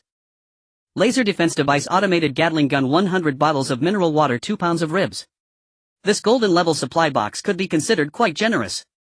It is worth noting that the villa was Chen Dong's stronghold with an underground fortress built below to shelter from meteorite rain. Having a powerful automated defense system was absolutely necessary. Chen Dong gathered all the supplies and felt refreshed. Collecting 2 items that can be used for the automated defense system makes this trip worthwhile. Xie Anqi and Tian Xiaoyu both expressed their delight. Currently, the automated defense system of the villa was somewhat outdated. It still relied on simple crossbows and flintlock weapons which could hardly withstand the incursions of outside survivors. Xie Anqi cheered joyfully, great.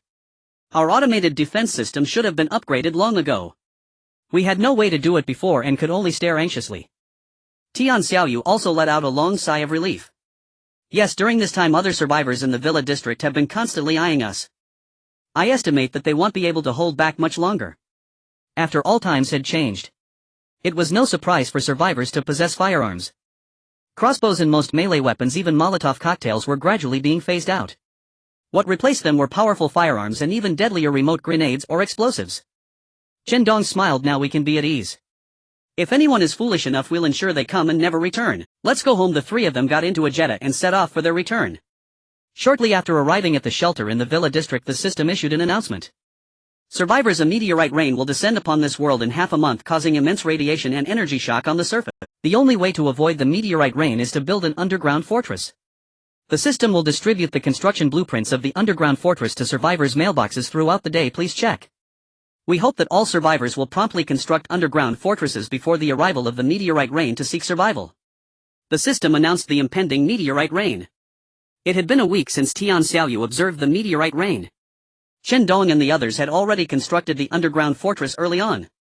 However, the exact time announced by the system was several days earlier than Tian Xiaoyu's prediction.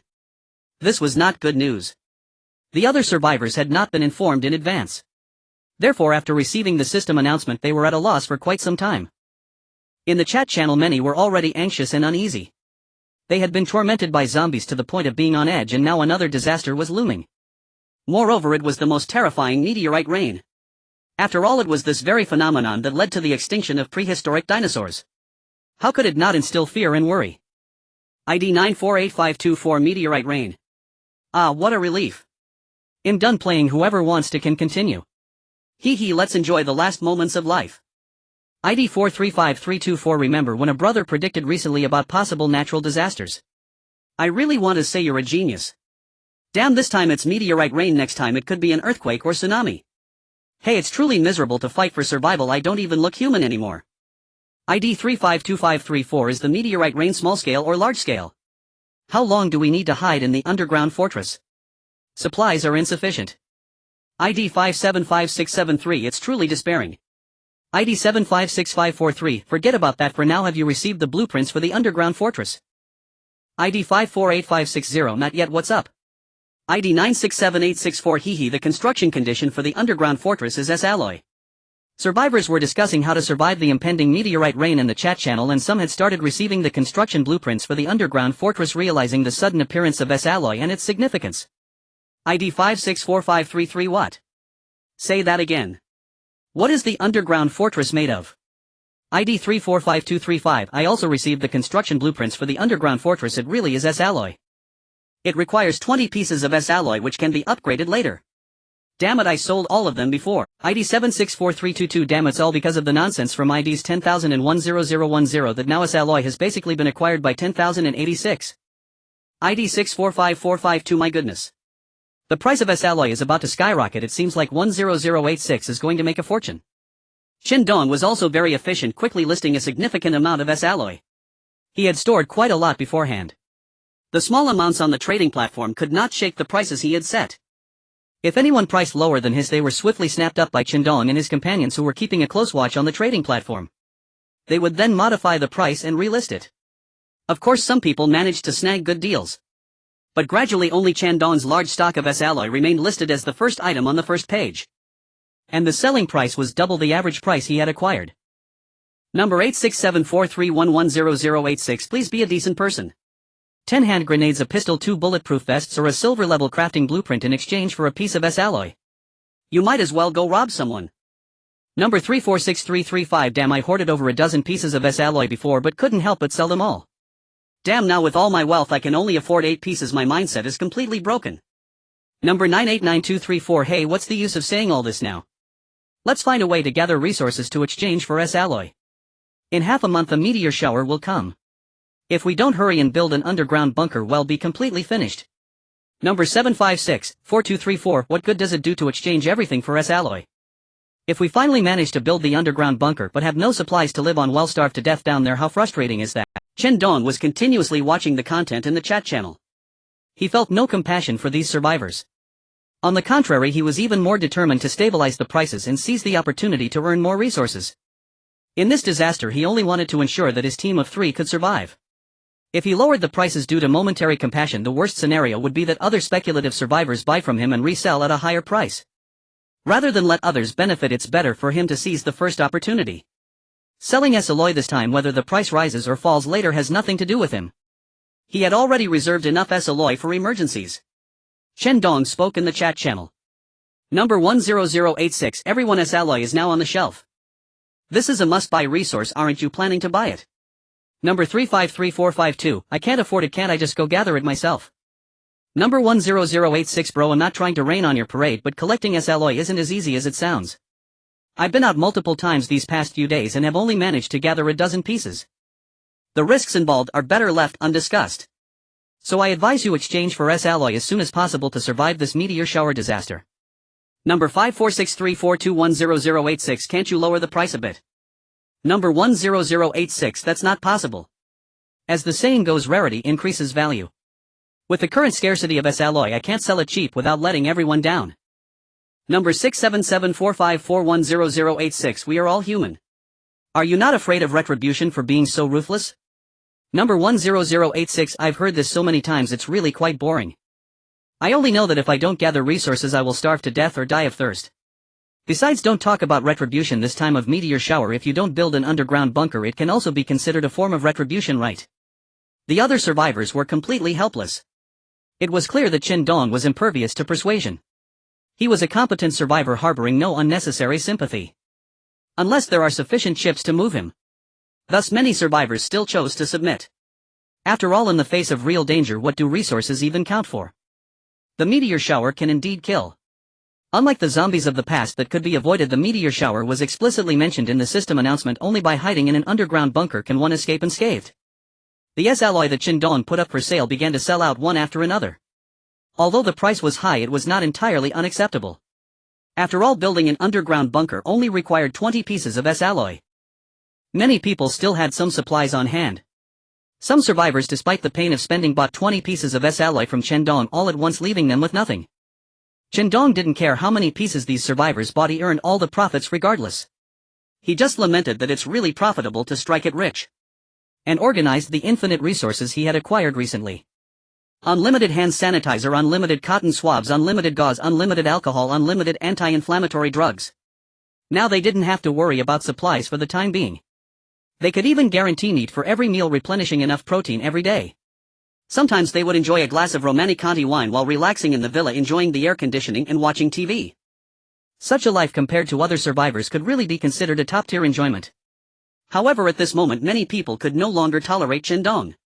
At this time the villa area was a mixed bag. Originally Chen Dong had conducted a major purge, causing many envious individuals to back off. But this time, because of the S-alloy, the survivors in the villa area erupted. They were also tricked by Chen Dong selling their S-alloy at a low price. When the system announcement came out, they were dumbfounded. The meteor shower is about to come. We must build an underground bunker. S-alloy is actually the material for building an underground bunker. And then the price of S-alloy skyrocketed. But time waits for no one. They had to grit their teeth and buy back the S-alloy at a high price before the meteor shower arrived. This bill naturally fell on Chen Dong. In one of the villas in the villa area, dozens of survivors were crammed together from several teams. Usually they kept to themselves and had little interaction. But due to Chen Dong's presence, it forced several teams to come together. A group of people in the hall were furious, all condemning Chen Dong's actions.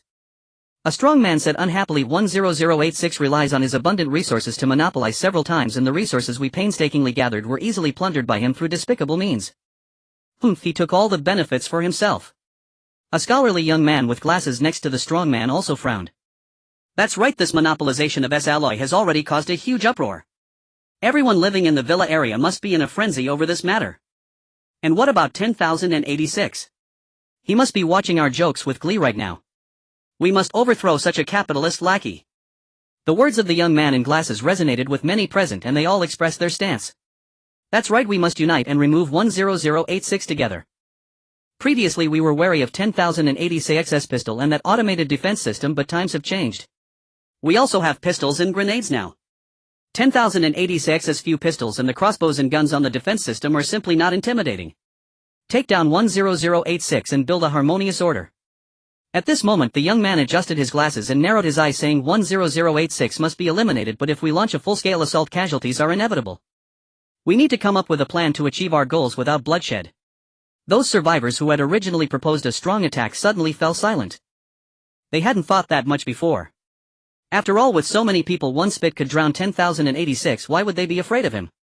However, after the young man's reminder, they recalled 10,086's past achievements. He was definitely a tough opponent. A desperate counterattack at the last moment could easily take away some of the encircling survivors. No one was willing to take that risk. Thus everyone agreed with the young man's statement and no longer considered a strong offensive. At that moment the leader of a team spoke up, a masked man with his left arm severed and a sharp sword bound tightly to the stump. Fox, then tell us, how do we seize the estate behind barrier wall 10086 without spilling a drop of blood? Fox was the codename of this bespectacled young man, the leader of another team stationed within the same villa district. Hearing the one-armed leader's question, Fox smiled slyly. Iron Arm leader, there's no need to rush. I've already devised a plan, one that will catch 10,086 utterly off guard. Iron Arm raised an eyebrow, slightly irritated by Fox's air of deliberate mystery. If you've already settled on a strategy, then spare us the theatrics, speak plainly. Let the plan be laid out now so everyone may begin preparations without delay. Fox smiled faintly, speaking with calm assurance. It's quite simple, we'll select several individuals to feign injury and approach 10086 for aid. We'll promise him generous compensation in exchange for treating our wounded. Once granted access and the barrier wall opened, the disguised wounded will strike without warning. 10086 will be caught completely unprepared with no time to reseal the wall. Meanwhile our main force will lie in ambush nearby. At the first sign of action we'll surge forward en masse. Once 10086 loses his strongest defensive shield, he'll pose no real threat. Upon hearing the proposal many nodded in approval, yet others voiced skepticism. Fox, is this plan truly reliable? What if 10,086 opens the barrier wall but refuses to treat the wounded? Wouldn't that render the entire scheme futile? Fox shook his head, his expression exuding quiet confidence. Based on my understanding of 10,086, a man driven solely by profit, he will open the gate provided our terms are sufficiently lucrative. Another survivor interjected, even assuming 10086 opens the gate to assist the wounded, can such a sudden assault truly succeed? Fox said nothing. Instead he abruptly drew a dagger from his backpack and lunged toward the speaker, who had no time to react before the blade hovered inches from his throat. It stopped just short of piercing his windpipe. Withdrawing the dagger, Fox declared confidently, "What if I were the one playing the wounded? Do you believe I'm qualified to launch that decisive strike against 10,086? The survivor wiped sweat from his brow, thoroughly convinced. Fox leader's speed is unmatched. 10,086 won't even register the attack. He might well slay 10,086 outright. Iron Arm and the burly man beside him burst into hearty laughter. Indeed, Fox's speed is legendary. Even if 10086 somehow evades that fatal blow, he'll have absolutely no chance to close the barrier wall. If Fox can buy us just 10 seconds, we'll storm through without fail. Then under concentrated fire 10,086 won't escape even with wings." Unswayed by the praise, Fox remained composed. "You all know, we arrived in this villa district later than any other team. Long before our arrival I'd heard countless tales of 10,086, tales I longed to test firsthand. I wanted to see for myself what gave this solitary aloof wanderer the audacity to reject the police department's offer and to face down mutated spiders alone. This time thank you all for granting me that chance." "Iron Arm," replied Fox, "if we succeed in eliminating 10086 your contribution will be paramount. When the spoils are divided you may choose first. Jean Gang, what say you?" The burly man shook his head. "Our team has no objections. Should Fox's plan succeed I'll yield wholeheartedly and let Fox select first from 10,086 supplies." Fox waved his hand lightly, smiling. "We've gathered here as kindred spirits, let's not dwell on such formalities. I only require 10,086 automated defense armament system. As for the barrier wall and generator, you two teams may divide them between you." Iron Arm and Jean Gang were thoroughly satisfied with this response. Their earlier offer for Fox to choose first had been mere courtesy. Had Fox demanded excessively greedy and insatiable, they would have turned their sights on him after 10,086's fall. Fortunately, Fox knew restraint. Though he proactively claimed the automated defense system, he asked for nothing more, leaving Iron Arm and Jean Gang fully content. Iron Arm said, "Then I'll take the generator. Jean Gang, how do you feel about that?" Jean Gang nodded. "The barrier wall is precisely what I want. I feared you might contest my claim to the barrier wall, but since you prefer the generator we each take what we need. That's ideal." Clearly the three teams had already claimed Chen Dong's rare assets as their own and begun negotiating their division. "Ha! It's settled. Any remaining standard supplies will be split evenly among us." Iron Arm beamed with satisfaction.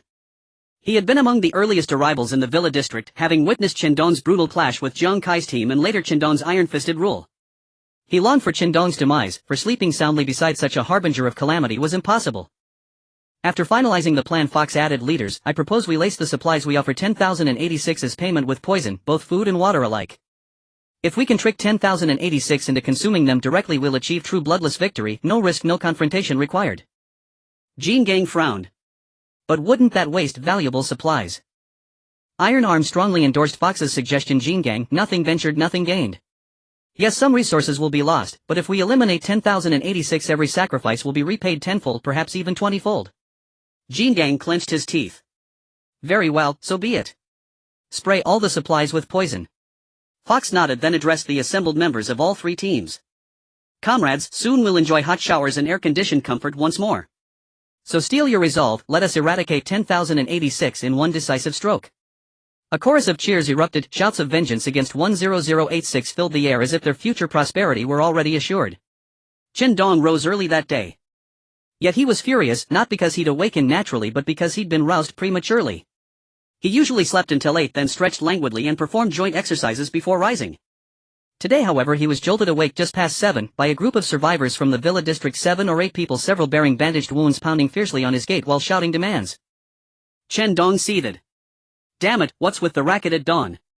Looking for trouble? Chen Dong felt deeply irritated. He activated the surveillance system's loudspeaker and spoke coolly. What are you doing? Did I not make it clear you are forbidden from approaching my shelter? Or have you simply forgotten after all this time? The fox disguised among the injured lifted his head upon hearing Chen Dong's voice and shouted loudly, 10086. We mean no provocation, we've come seeking your aid. Please help us. Then you've come to the wrong person, Chen Dong retorted with a cold snort, his tone utterly indifferent. This is no refuge, I offer no assistance. The fox remained unruffled. 10086, we beg you, grant us medical supplies. In return we'll offer daily necessities as compensation. And our terms will surely satisfy you. Chen Dong paused in thought. He had drawn an inexhaustible supply of alcohol and anti-inflammatory medicine. Exchanging them for essential provisions was not unreasonable. After all, he possessed no infinite food reserves. Sustenance in abundance was always welcome.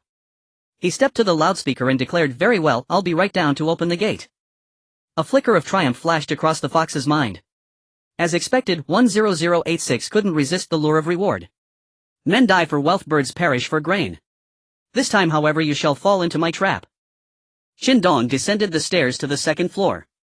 Xia Anqi and Tian Xiaoyu were already awake preparing breakfast, and they overheard his announcement over the loudspeaker. They disapproved of his hasty decision to open the gate. Chen Dong Xia Anqi said, "Have you forgotten Jiang Kai's team? They arrived under false pretenses to scout our strength, then launched a night raid. Had we not stockpiled supplies and prepared in advance, we'd long since be corpses at their hands. Beware, history must not repeat itself." Tian Xiaoyu nodded in agreement. "Indeed, Chen Dong, we've maintained order across the entire villa district through unyielding resolve and decisive force, deterring even the slightest defiance. This sudden visit cannot be innocent." Chen Dong smiled faintly. "Of course I know that. I won't open the gate outright. Only once they place the goods directly into my hands will I proceed further." Tian Xiaoyu frowned, still uneasy. "What if it's a trap? What if they're baiting us with supplies, playing right into our greed?" Chen Dong nodded. "Naturally. So, stay inside the courtyard. I'll go out alone. If anything turns awry, I can don my combat suit instantly and activate the automated defense system." Xia Anqi and Tian Xiaoyu assented. So long as Chen Dong remained vigilant, outsiders stood little chance of exploiting any opening. "Be careful, we'll monitor you closely from indoors. At the first sign of trouble, we'll provide suppressive fire." After a brief consultation, Chen Dong strode toward the courtyard. Through the gate he called out, "What exactly do you intend to offer in exchange? Let me be clear, I won't lift a finger unless your terms meet my standards." The fox immediately opened a trade interface and sent Chen Dong 10 jin of meat, 20 jin of rice and several barrels of purified water. 10,086, this is our goodwill. How does it strike you? All we ask is healing for our wounds. Chen Dong accepted the offered supplies. Their generosity far exceeded his expectations. He hadn't imagined they'd be so lavish, nor had he failed to note the subtle alarm ringing in his mind. Such quantities were no trivial matter. Most survivor groups rationed resources strictly, daily allocations enforced with disciplined restraint. None indulged in full unrestrained meals as he did. Thus what seemed generous to him amounted to a staggering fortune within their ranks. To part with such wealth solely for medical aid struck him as profoundly implausible. Clearly these visitors bore ill intent. A cold smile touched his lips. "Perfect, let this be the moment I eradicate you entirely, sparing myself future anxieties." Slowly he retracted the barrier wall, allowing them entry. The fox entered first, glancing up at the courtyard's automated defenses. 10086, your automated defense system seems rather obsolete, just crossbows and flintlock muskets. Hardly functional, are they? He probed cautiously. So you've come for treatment, not critique? Chen Dong scoffed, his voice sharp and unyielding. If you'd rather be treated outside, I'm happy to oblige. How about you just hand it over? The fox burst into laughter, his mask fully shed. With a sharp tug he tore away the bandage binding his right arm, revealing a military-grade combat knife. He lunged forward, driving the blade straight at Chen Dong. Chen Dong's eyes narrowed slightly, truly recklessly suicidal. Unfazed by the assault, he seized the fox's wrist with effortless precision. The fox's grin froze midair. His blade hovered mere inches from Chen Dong's chest, yet advanced not a fraction further. Bang! Outside the barrier wall, TB's squad heard the gunshot and saw the gate remain ajar. They knew the fox's plan had succeeded. This was the perfect moment to storm the compound. TB charged forward first, followed closely by Jingang. The rest of the survivors surged behind them, roaring battle cries as they sprinted from their concealed positions behind flower beds into the compound. The gate, slightly ajar, was wrenched wide open by TB and Jingang at the fore. TB raised his armored arm sheathed in sharpened steel while gripping a pistol in his other hand. He bellowed, "Kill!" His followers roared in unison. "Kill! Kill, kill you all!" They poured into the compound, their first breach of the barrier wall. So this was how 10,086 lived so comfortably. And there inside the villa 2 stunning women could be glimpsed. Yet their attention wasn't drawn to beauty or luxury, but to the fox and his comrades sprawled lifeless on the courtyard ground, eyes wide with final disbelief. Only one figure remained standing, a man clad in high-tech armor like a cinematic cyborg warrior who now gestured calmly for them to advance. Undoubtedly this was 10,086. Though his armor defied explanation, resembling something from a sci-fi epic, they felt no fear. Not now, not when they held firearms in their hands. How the fox died mattered little to TB's group, most likely he'd failed to assassinate 10086 and been beaten to death while encased in that armored suit. One fewer mouth to feed, more supplies to divide among the rest. The iron arm fired a shot at Chen Dong, then commanded others to swarm forward, attempting to capture Chen Dong using a tactic of sheer numbers. Clang! The attack failed to breach the enemy's armor. The bullet struck Chen Dong's combat suit with a crisp sound.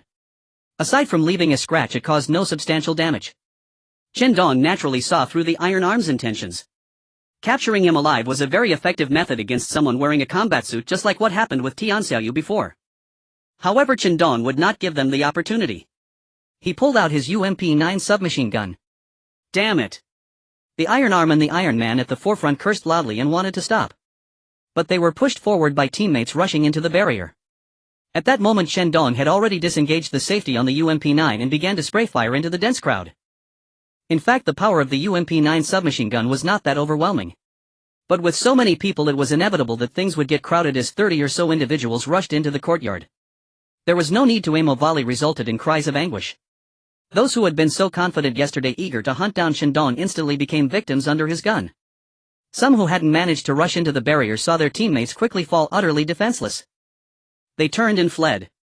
At this point, Chen Dong had already cleared the intruders from the courtyard, and noticing several stragglers, shouted, "Don't run!" Then he charged out of the barrier, chasing after them, ensuring that everyone involved in this operation was eliminated. Next, it was time for the cleanup. He scavenged the supplies from these three teams, dragging the bodies out onto the street of the villa area, waiting for the zombies to clean them up. Using the water previously traded from the fox to wash away the bloodstains in the courtyard, he tossed the poisoned food onto the pile of fox's corpses. He originally did not know these items were toxic, he only tested them for safety. The result indicated that it was toxic wastewater. Chen Dong naturally dared not keep it. Though it was a pity he could only discard it. In the following days of searching for supplies, Chen Dong obtained some fresh seeds. When opening the supply box, Chen Dong, Xianqi and Tian Xiaoyu leaned in closer, looking at several bags of vegetable seeds, tomatoes, peas, rapeseed, bean sprouts, so many varieties that they felt at a loss. Previously they were just young people methodically studying in the city. Let alone children from wealthy families like Xianqi and Tian Xiaoyu. Even Chen Dong, who had grown up in poverty with his grandfather, had never done such things. Xianqi curiously asked, "Chen Dong, how do we plant the vegetables?" Tian Xiaoyu blinked and hesitantly said, "We should just plant them and water them, right?" Chen Dong held the bags of seeds with a conflicted expression. While it's true that planting and watering will suffice, each type of vegetable has its own preferences. Some prefer to absorb moisture, while others can survive without much water. "It's a bit troublesome," sighed Tian Xiaoyu, feeling somewhat helpless. "Hey, how long has it been since we had fresh vegetables and fruits? It's all canned fruits and canned vegetables. Finally we got some seeds, but we don't know how to plant and care for them. I really regret not learning how to grow fruits and vegetables from my uncle." Chen Dong laughed heartily, amused by Tian Xiaoyu's aggrieved expression. "Xiaoyu, we didn't know before, but now we can learn to plant vegetables. After all, we have several bags of seeds, enough to squander while learning to grow them." Tian Xiaoyu nodded, then became a bit defiant. "What do you mean squander? Planting vegetables is such a simple task, I can figure it out with a little experimentation." Chen Dong shrugged and said nothing, but his expression spoke volumes. Tian Xiaoyu gritted her teeth and pulled Xianqi to form an alliance. "Anqi, let's plant together. When we grow them, we won't let Chen Dong eat, he can only watch the fresh vegetables helplessly." Xianqi nodded in agreement, clearly delighted. Chen Dong observed how the two girls easily sidelined him with just a few words and pondered. Could it be that he had lost his authority as the leader in front of them during this time? Not willing to back down, Chen Dong snorted, "All right, then let's have a competition to see who can grow fresh vegetables first. The loser must agree to one condition from the winner. What do you think? Are you two up for it?" Xianqi and Tian Xiaoyu were unfazed, patting their chests. "Why wouldn't we? Just wait and see. You can help us wash clothes for a week." Chen Dong smiled and replied, "Then let's wait and see. I'm the planting champion, just wait for your loss." He showed no signs of embarrassment. In other respects he indeed could be considered a planting champion, just not in terms of sprouting. To make room for planting these seeds and growing fresh vegetables, Chen Dong specifically gathered a lot of fresh fertile soil from the wild. Next he filled the phone boxes with soil and seeds, placing them in the courtyard and on the rooftop terrace. Due to a lack of planting experience, they placed the seeds too closely together during the first planting, resulting in delayed growth. Initially Chen Dong thought it was because of the strong sunlight. He diligently watered them, anticipating sprouting. Until he discovered that the seeds had rotted from being overwatered and not sprouted. He attempted to remove the seeds and reseed. This time Chen Dong did not learn from the unsuccessful experience. He had no idea why the seeds did not change and thought he had drowned them from overwatering. Under the bright sun, Chen Dong wore a straw hat, carefully burying the seeds in the soil, murmuring, "Sprout quickly, grow quickly." To encourage the seeds to sprout sooner, Chen Dong directly mixed the fertilizer into the soil before placing the seeds. Although he felt that this rough planting method seemed somewhat wrong. But he couldn't quite put his finger on it. Moreover, he didn't know how to plant to begin with. He thought it best to just go with the flow and care for them as best as he could. Perhaps they would sprout after all. Xia Anqi and Tian Xiaoyu were in the same situation. While they didn't scatter all the seeds like Chen Dong, they planted one seed per foam box. Logically, such ample space should be enough for growth and sprouting. However, they made the same mistake as Chen Dong. They watered too much. The two stood before the foam boxes in the courtyard filled with vegetable seeds, exchanging puzzled glances, seemingly still unclear about why the seeds hadn't sprouted after several days. What on earth could be the reason? Xia Anqi looked at Tian Xiaoyu, who was frowning and silent beside her, and said, "Xiaoyu, did we make a mistake? Why hasn't it sprouted after so many days? Logically, a fresh seed should sprout within a few days. Could it be that our seed is dead?" Tian Xiaoyu bit her lip, a look of doubt on her face. It shouldn't be right. Chen Dong wouldn't give us dead seeds after all. They were taken from the supply box. Then did we kill it? Xia Anqi pondered and said, "That makes no sense. We've watered it so many times each day, morning, noon and night, and the sunlight in the yard is abundant. How could we have killed it?" Tian Xiaoyu clasped her hands seriously and said, "I know. It's definitely because we didn't use enough fertilizer." Xia Anqi pointed at the pile of fertilizer in the foam box, looking somewhat unconvinced. "Isn't that a lot? We used half a bag of fertilizer. Isn't that too much?" Tian Xiaoyu shook her head, full of conviction. "Anqi, we were just thinking too conventionally. Think about it, if a large bag of chemical fertilizer is needed for composting, how long would it take to use it all? So we must add more chemical fertilizer to ensure the seeds absorb enough nutrients." Xia Anqi was persuaded by Tian Xiaoyu's serious analysis and nodded instinctively. "All right, let's pour the fertilizer into the foam box together," Tian Xiaoyu said with a smile. "Okay." The two girls excitedly covered the seeds with most of the fertilizer, eagerly anticipating the sprouting of the seeds. At this moment, Chen Dong had walked from the rooftop terrace to the yard. He pretended to be nonchalant but actually wanted to see how Xia Anqi and Tian Xiaoyu were planting and gather some intel. Just as Xia Anqi and Tian Xiaoyu finished sprinkling the fertilizer on the seeds, they saw Chen Dong approaching and stood in front of the foam box. Xia Anqi refused, saying, "Chen Dong, no way. We're in a competition right now, this would be cheating." Chen Dong scratched his head. "I just wanted to see how you're doing. Don't suffocate the seeds. I saw from upstairs that covering the seeds with so much fertilizer definitely won't work." Tian Xiaoyu snorted dismissively. "You don't understand, they need sufficient nutrition to sprout." Chen Dong couldn't help but twitch his lips. "Xiaoyu, your image as a school beauty and top student is a bit falling apart." Upon hearing Chen Dong's muttering, Tian Xiaoyu's fair forehead visibly showed some bulging veins. Grinding her teeth but still smiling brightly, she enunciated, "Anyway, I'm a liberal arts student. I don't understand agricultural planting, so I can't say my image has collapsed. But Chen Dong, you said you were a planting expert. If you can't grow any vegetables or fruits, that would be quite embarrassing." Chen Dong raised an eyebrow, looking disdainful. "It seems that if I don't show some real skills, you guys are seriously taking my words as a joke. Just wait and see how I handle the two of you." In the face of provocation, neither side was willing to back down. But only they knew what they were really thinking. Xia Anqi and Tian Xiaoyu were filled with confidence, waiting for the seeds they planted to sprout and bear fruit. At that time they would flaunt the fresh vegetables and fruits in front of Chen Dong, making him envious. However, if Chen Dong were to lose the bet, they could consider giving him an apple. Meanwhile, Chen Dong lay in bed at night thinking, "Damn, it's been 2 days and they still haven't sprouted. Could it really be that they can't survive? Having boasted earlier that if I lose I'll help the two girls do laundry. That would be quite embarrassing." 2 more days passed and Chen Dong, as part of his morning routine, walked to the rooftop terrace to water the seeds. He had somewhat given up. No matter how he tried, he couldn't get the seeds to sprout. He simply watered them twice a day and sprinkled a bit of fertilizer, then left them alone. Chen Dong carried a small watering can and approached the foam box. The green hue inside made him momentarily dazed. They actually sprouted. The seeds which were left to grow on their own surprisingly sprouted unexpectedly. Chen Dong then ran to check the other foam boxes to see how the other types of vegetable seeds were faring. All were sprouting and full of vitality. Chen Dong carefully caressed these hard-earned little lives in the apocalyptic world, grinning foolishly. The vibrant green filled him with joy. Unlike the yellowish dark green of the old trees and withered grass in the apocalyptic world, this new life born under the sunlight reflected a fresh sheen from its tender leaves. In the following days the green sprouts grew rapidly, developing tiny branches. The seeds in these supply boxes seemed a bit different. Ever since they sprouted, they grew at an astonishing speed. In just a few days he had already harvested the first round of fresh vegetables and fruits. Meanwhile, Xia Anqi and the other seeds still showed no signs of life. This planting competition ended with Chen Dong's victory. That night while eating the fresh vegetables he had planted, Xianqi and Tianxiaoyu felt a bit shy but still urged Chen Dong to state his conditions.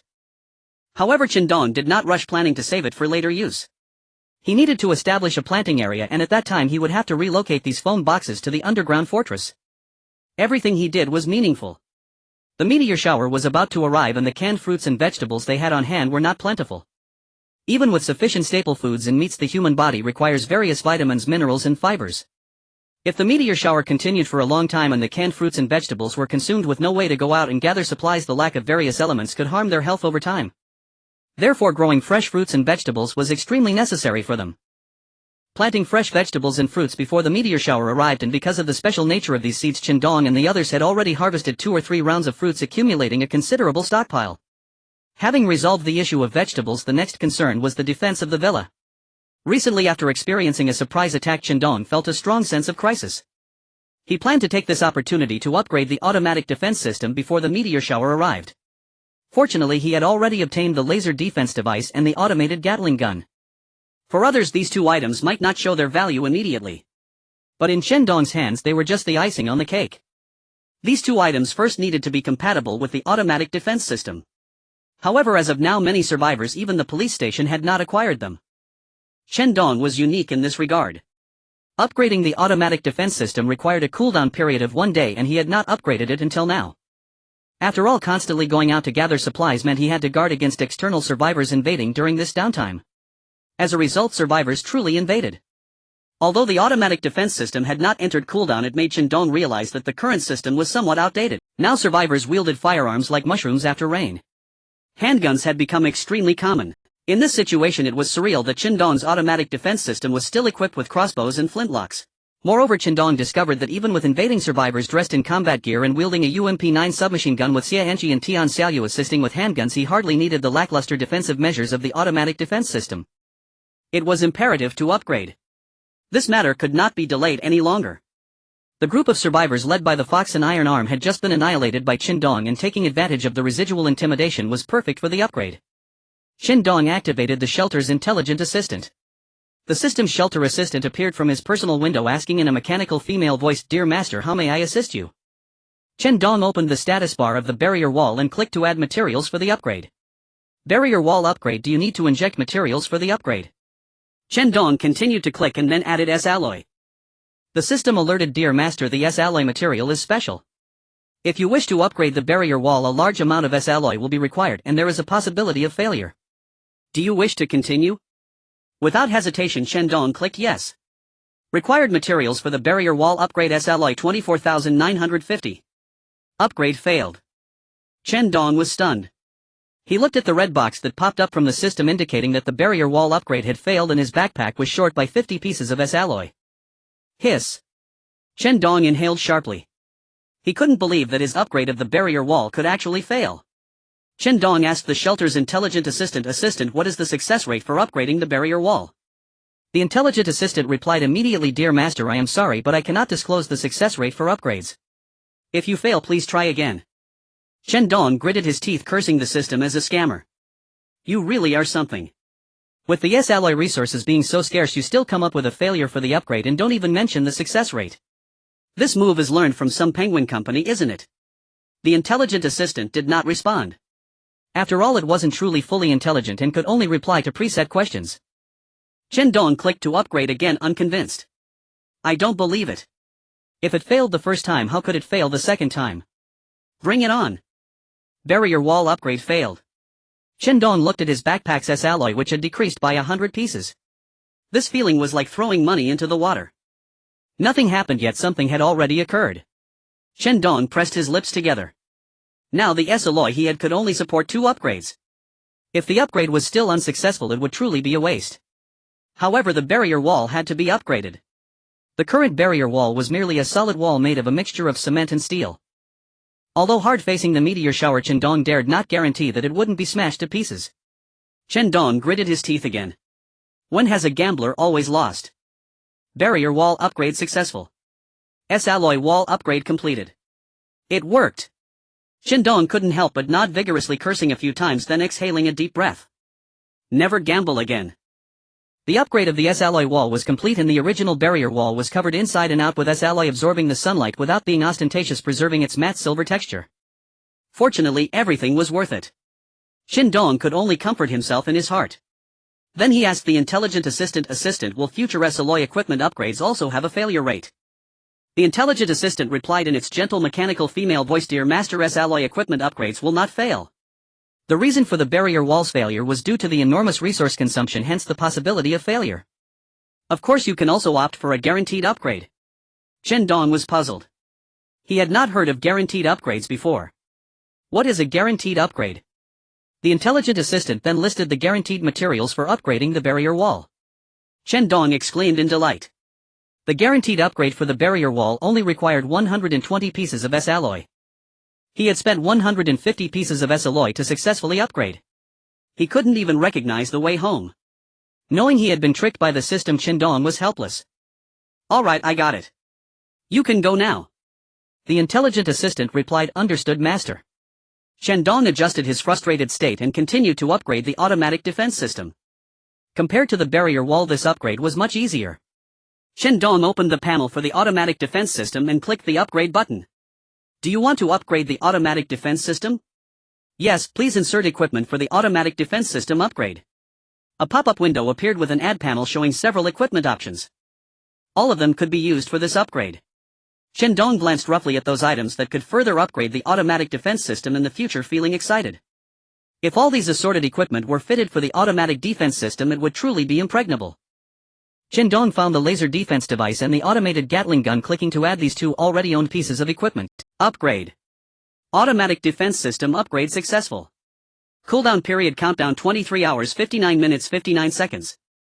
Without encountering any unforeseen issues during the upgrade of the S-alloy walls, Chen Dong easily completed the upgrade of the automatic defense system and began to enter the previously known defense cooldown period. What he needed to do now was to wait for the automatic defense system to finish upgrading and see the results of the upgrade. Chen Dong took out his battlesuit and attempted to upgrade it with S-alloy. However, he discovered that the upgrade of the battlesuit was still incomplete. S-alloy was merely one of the materials, other alloys were also needed for the upgrade. As Chen Dong removed the S-alloy from his battlesuit, which shimmered with a frosted silver light, he realized for the first time that this suit had accompanied him for longer than he had imagined. If he were to upgrade this battlesuit with multiple alloys in the future, would it truly allow him to soar through the skies and traverse the seas? Chen Dong speculated boldly, feeling a twinge of longing in his heart. After the upgrade was completed, the three of them began to transport some supplies and furniture from the ground villa into the underground fortress. However, for some reason Tian Xiaoyu's movements seemed a bit unnatural. Her facial expression was also somewhat strange, as if she were desperately enduring something. Chen Dong observed her closely for a while before suddenly exclaiming in surprise. What the hell, Xiaoyu, why are you bleeding? As soon as he spoke, the air suddenly fell silent. What are you talking about? Tian Xiaoyu's face flushed crimson as she ran out directly. This was somewhat awkward. Chen Dong touched his nose and belatedly realized what her situation was. Women after all have those few days every month. The next day the automatic defense system upgrade was completed.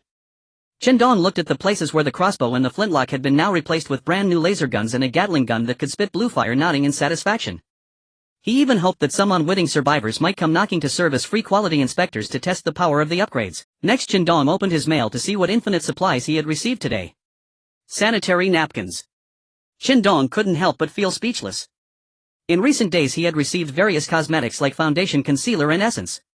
Now another pack of sanitary napkins. Well, it was a timely gift. Tian Xiaoyu just happened to need them. In the future Xia Anqi would also have a need for them. Selling some of them would also benefit the wider female community.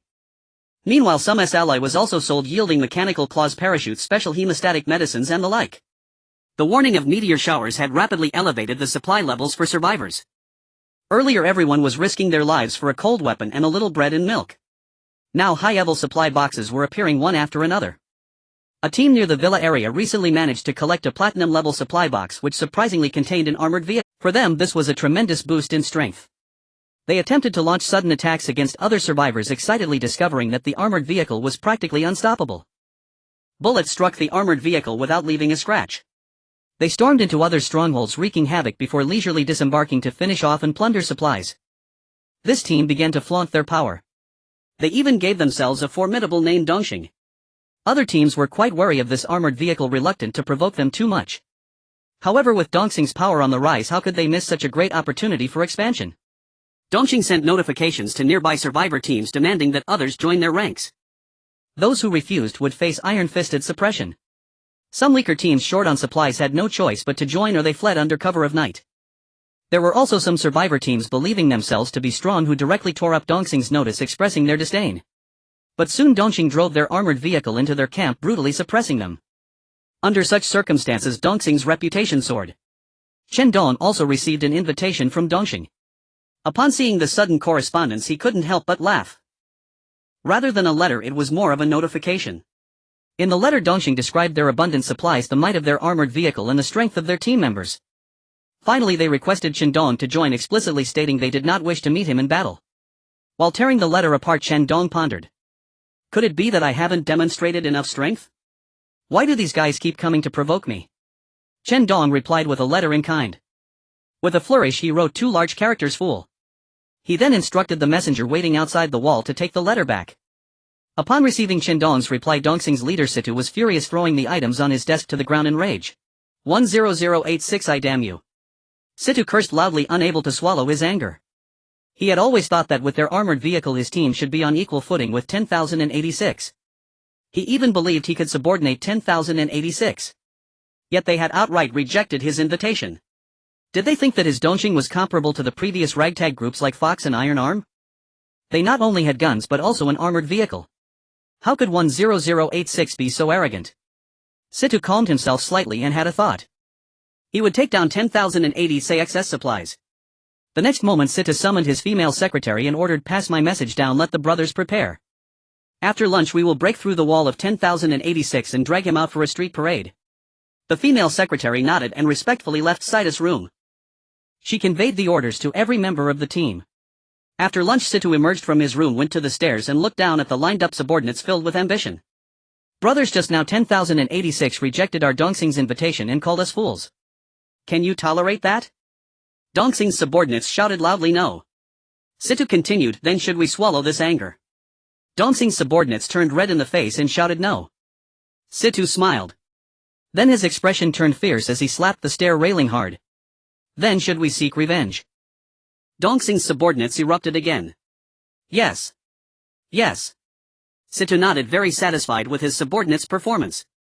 He lowered his voice, bursting forth with a hoarse yet clear tone, asking, "So how should we seek revenge?" Dongxing's subordinates raised their guns high above their heads. "Kill 10086. Kill 10086. Situ laughed heartily. "Good. Very spirited. Brothers, we're setting off right now. Whoever can take 10,080 excess head, I'll reward him with 20 pounds of rice and bottled water. I keep my word. Under heavy gold there must be brave men." The henchmen of Dongxing were full of fighting spirit, rubbing their hands together. Since the armored vehicle couldn't accommodate so many people, some acted as infantry to clear the way, marching grandly toward the villa where Chen Dong resided. At this moment Chen Dong was on the rooftop terrace with Xia Anqi and Tian Xiaoyu watering and fertilizing the fruits and vegetables. He was unaware that the group from Dongxing was approaching them. Suddenly Tian Xiaoyu heard the roar of the armored vehicle's engine. She stood up, rubbed her back that had grown sore from bending over to water the plants, and looked toward Dongxing's direction.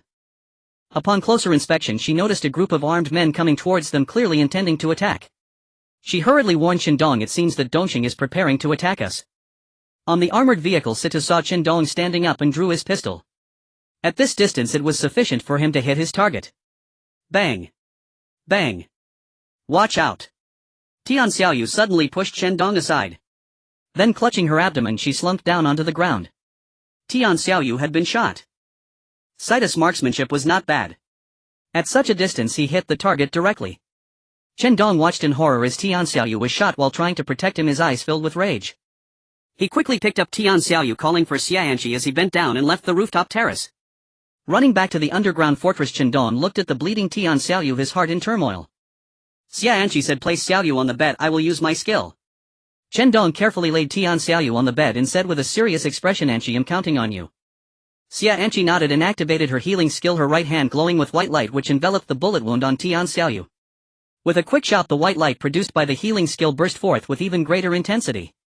The bullet inside Tian Xiaoyu's body slowly began to emerge. She let out a low groan. The healing skill would not numb the pain, so Tian Xiaoyu was undergoing this extraction surgery without any anesthetic. Xia Anqi wiped the sweat from Tian Xiaoyu's forehead with her left hand. Though pain, she encouraged Xiaoyu, hold on, it will be out soon. I believe in you. Tian Xiaoyu in pain felt her consciousness becoming a bit hazy, relying solely on her willpower to endure. The bullet slowly emerged from her flesh and the wound began to heal. In the end it was as smooth as it originally was, with not a single scar in sight. Xia Anqi let out a long breath, wiping the sweat from her forehead. Alright, it's out. Hearing this, Tian Xiaoyu's vision went dark and she fainted. Chen Dong was somewhat taken aback. Xia Anqi quickly said it's not a big problem, she's just exhausted and needs to rest. She'll wake up soon. At that time, just replenish some energy. Chen Dong nodded. Thank you for your hard work, Anqi. Xia Anqi smiled and said, I'm the doctor of our team, this is what I should do. You'll stay here with Xiaoyu, you go outside and see what that group from Dongqing is up to. Be cautious. Chen Dong's face instantly darkened at the mention of Dongqing. I was just about to settle the score. This bunch of scoundrels nearly took Xiaoyu's life, I must take revenge on them. Xia Anqi frowned. Don't act impulsively. Chen Dong chuckled dismissively. Anqi, when have I ever acted impulsively? Rest assured I will make them all regret it. To provoke me, Chen Dong, is a mistake they will regret for a lifetime. With that, Chen Dong stood up and walked out of the underground fortress. Step by step, Chen Dong walked slowly out of the courtyard, fully attired in his battlesuit. He gripped his blade of critical strike, its cold glint reflecting a blinding light. At this moment, Sito had already driven the armored vehicle to the large open space in front of Chen Dong's villa, displaying his might. Many henchmen whistled, looking at Chen Dong, who was slowly walking out from behind the Salwai fence, their faces filled with disdain. One person. Was this a solo hero movie? He was still dressed in full body armor like a superhero. Could such trash really withstand the impact of an armored vehicle? Everyone from Dongqing laughed heartily. With a soft snort, Chen Dong, wrapped in battle armor, said, do you know? I've never been this angry before. And you are the culprits who made me so angry. So how should I deal with you? A Dongqing henchman who wasn't seated in the armored vehicle stepped forward, looking sideways at Chen Dong, and said, damn, I'm so scared, I want to find my mom. Hahaha, 10086, you probably haven't realized the situation, have you? Daring to boldly say you want to deal with us later, if we leave you a whole corpse you should thank us, alright. Chen Dong slowly raised the blade of critical strike and murmured to himself, dismemberment. Not a bad idea. Before he finished speaking, he suddenly surged forward like a cannonball, charging toward that henchman. The powerful force from his legs propelled Chen Dong beyond the visual reaction speed of the Dongqing crowd. Without a sound, with a bang, a head fell to the ground. Holding the blade of critical strike, which remained spotless and free of blood, Chen Dong kicked the head of the henchman onto the armored vehicle and said indifferently, I suddenly realized that what you said was sheer bravado. You illiterate, I hope you read properly in your next life. Situ trembled all over as he looked at the bloody head on the glass of the armored vehicle. The battle-hardened leader of Dongqing, of course, would not be frightened by a single head. He was furious, truly underestimating 10,086. In such a situation, he even dared to kill his subordinate's henchman right in front of him. What a slap in the face. Situ shouted angrily from the armored vehicle, everyone charge. Use your weapons, take him down. The Dongqing henchmen, hearing the command, shook off their earlier fright and raised their pistols to shoot. Clang! Clang! Chen Dong could even hear a little tune from the sound of the bullets hitting his battlesuit. Accompanying the melody were the bullets fired continuously by the Dongqing henchmen. Although the bullets could not penetrate the Salwai battlesuit, to prove they had made an effort, they still tried to make a sound against Chen Dong's armor. Chen Dong strolled leisurely, slowly walking towards the Dongqing henchman outside the armored vehicle, raising the blade of critical strike high above his head.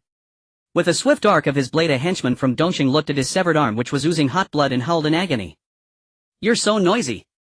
Chen Dong said blandly, and the tang knife pierced straight down. The henchman, who had lost his arm and was howling, instantly fell silent. Because Chen Dong had already pierced through his throat. Chen Dong continued walking toward the next target.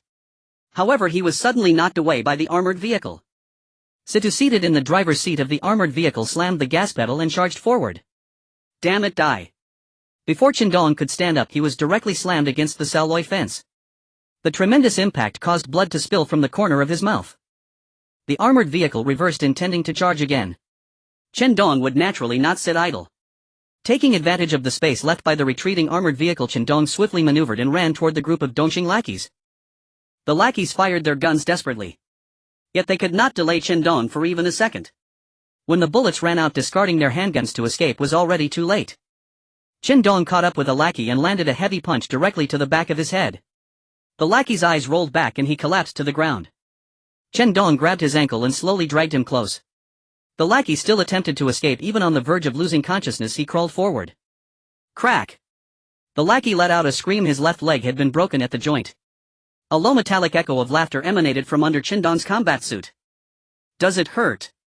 It should. Chen Dong stepped down hard, crushing the lackey's skull. Next. Chen Dong raised his head, looking at the trembling and terrified Dongxing lackeys. Which one should I choose? One of the Dongxing lackeys could no longer bear it. Damn it, I'm done. Am I the gang member or is he the gang member? And then he turned to flee. Rat-a-tat-tat. The fleeing Dongxing lackey fell into a pool of blood. Chen Dong, holding a UMP-9 submachine gun, slowly said, "How can you run away?" "You can't, he." Everyone from Dongxing shuddered in fear. This guy was a bloodthirsty monster. Situ felt a pang of regret as he sat in the driver's seat of the armored vehicle, his throat bobbing. Damn it, this crazy bastard, is he out of his mind?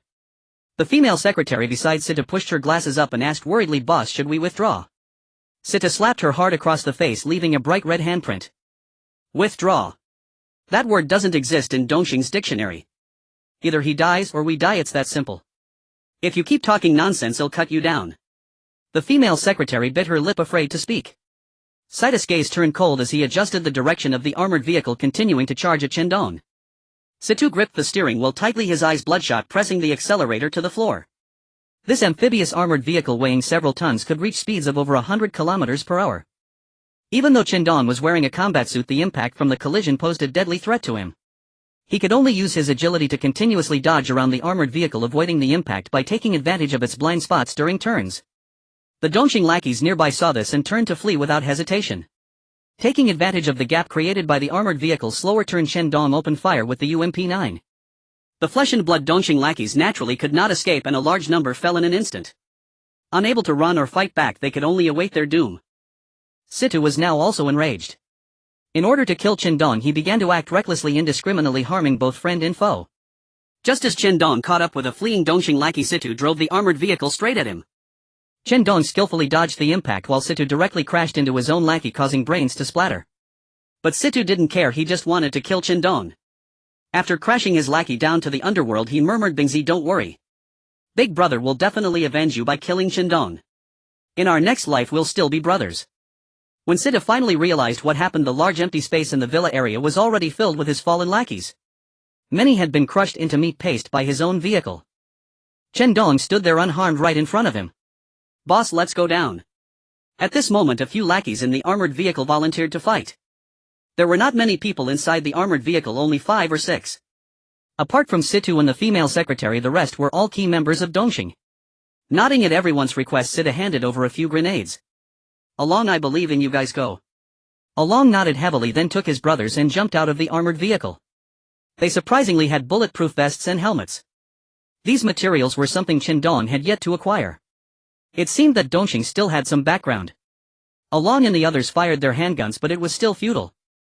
Once the bullets ran out, they could only pull out cold weapons, brandishing sharp machetes. Chen Dong put away the UMP-9 and drew his devastating tang knife. He relished the feeling of blood on the blade. Compared to killing enemies with bullets, the thrill of close combat with cold weapons made his blood boil even more. Along and the others moved. They charged at Chen Dong with their machetes, fierce and aggressive. Facing the attacks from multiple angles, Chen Dong remained calm. He directly met the machetes with unskilled thrusts. Thud! The devastating tang knife pierced into Along's abdomen. Then Chen Dong twisted the knife and swiftly pulled it out. Along collapsed instantly. Subsequently, Chen Dong slashed the throats of the others or stabbed into their hearts. The last remaining core Dongxing lackeys all fell. One lackey said before dying, relying on this armor, what's so great about it? Chen Dong, who had not spoken a single word during the fight, smiled faintly upon hearing the accusation. "What's so great? The fact that I can wear this combat suit is my strength. Why would I engage you in a brawl without it? Do you think I'm foolish?" The lackey's eyes bulged in shock, wanting to say more, but Chen Dong found him too noisy and crushed his windpipe with a kick, killing him instantly. The armored vehicle roared and turned around to leave. Chen Dong sneered, took out his Jetta and drove off in pursuit. "Run! Can you escape?" With Dongxing gone, if he didn't run now, he would be a fool. Situ pressed the accelerator, desperately trying to shake off Chen Dong. However, Chen Dong was driving a sedan which had a higher speed limit than the armored vehicle. Trying to shake off Chen Dong was simply a fantasy. Nonetheless, Chen Dong was not in a hurry, he simply maintained his speed, trailing behind the armored vehicle. He wanted to see where Situ could escape to. Situ now regretted his choices. Why provoke anyone, especially 10,086? With so many warning signs before him, he just wouldn't learn. Damn it. Situ drove the armored vehicle while banging on the steering wheel. He thought this vehicle was his shield, but unexpectedly it had become a tool for escape. The heavy vehicle had instead become a burden. Situ did not know who the woman he shot was, but he thought she must be very important to 10,086. Otherwise she wouldn't have gone on a rampage without hesitation after coming out from the S-alloy walls. He knew very well that there was no turning back with 10,086. He could only force himself to keep running. The armored vehicle barreled into the highway leading to the zombie area. Situ wanted to take a gamble, hoping that 10086 would abandon the chase due to the zombies.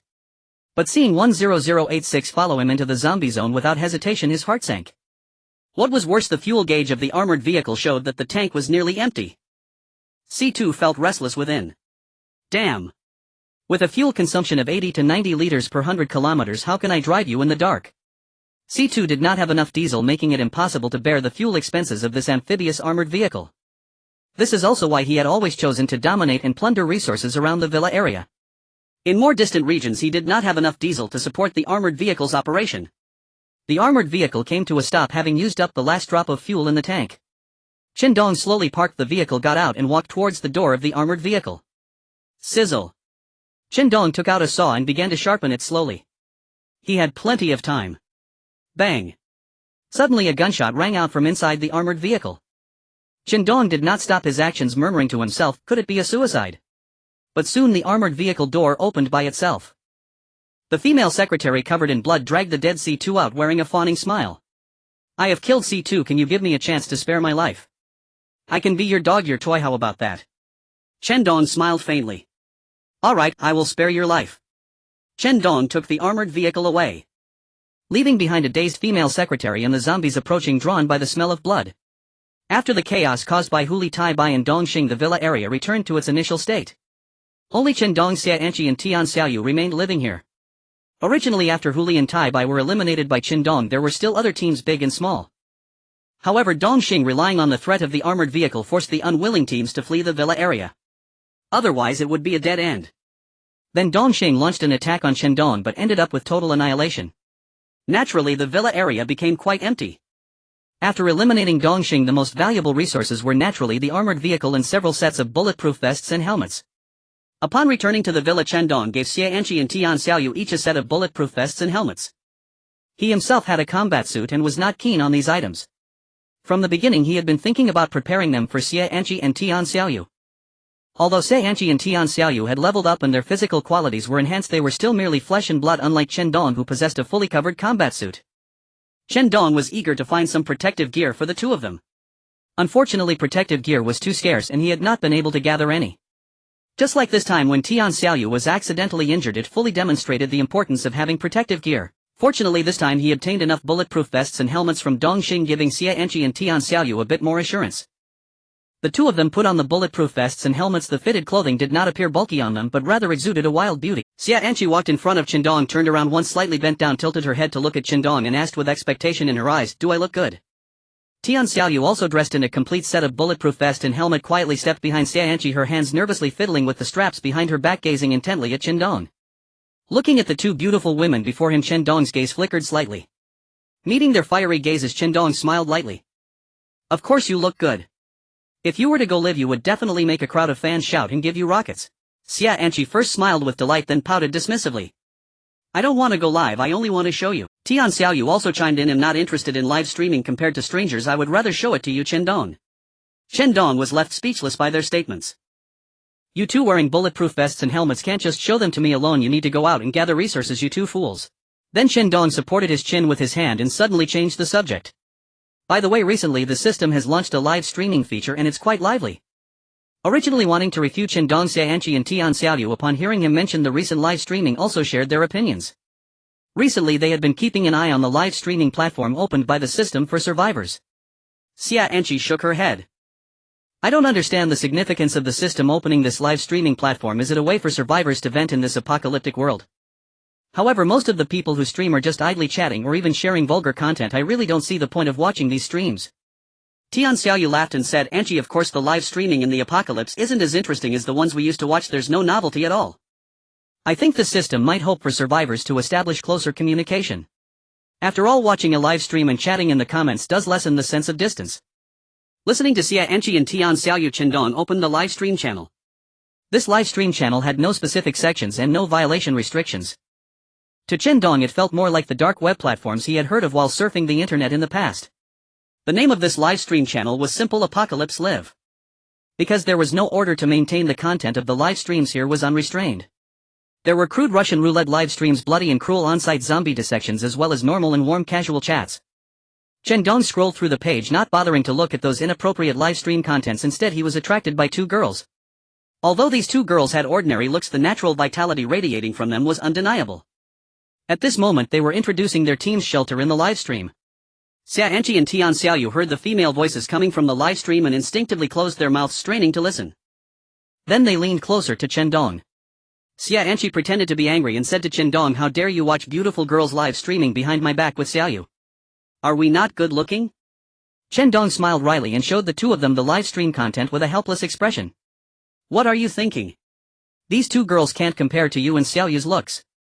I'm just curious about their live stream content." Tian Xiaoyu chuckled. "Chen Dong, when did you learn to be so slick with words? I never noticed." Chen Dong was left bewildered by their joint questioning. "I'm just speaking the truth. Come on, you two, stop being silly and come watch the live stream with me." Chen Dong pulled Xia Anchi and Tian Xiaoyu to sit beside him as they began to watch the live broadcast together. In the streaming room the two girls were enthusiastically introducing their shelter to the viewers. One of the girls, who wore glasses and had an artistic vibe, spoke into the camera. "Hello survivors. My name is Huan and this is my younger sister Qian Qian. In tonight's live stream we will introduce our newly established shelter to everyone.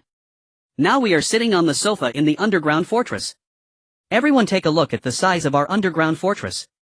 Then Huan moved the camera around the entire underground fortress, allowing the viewers in the streaming room to see everything clear. It must be said that this underground fortress is quite large.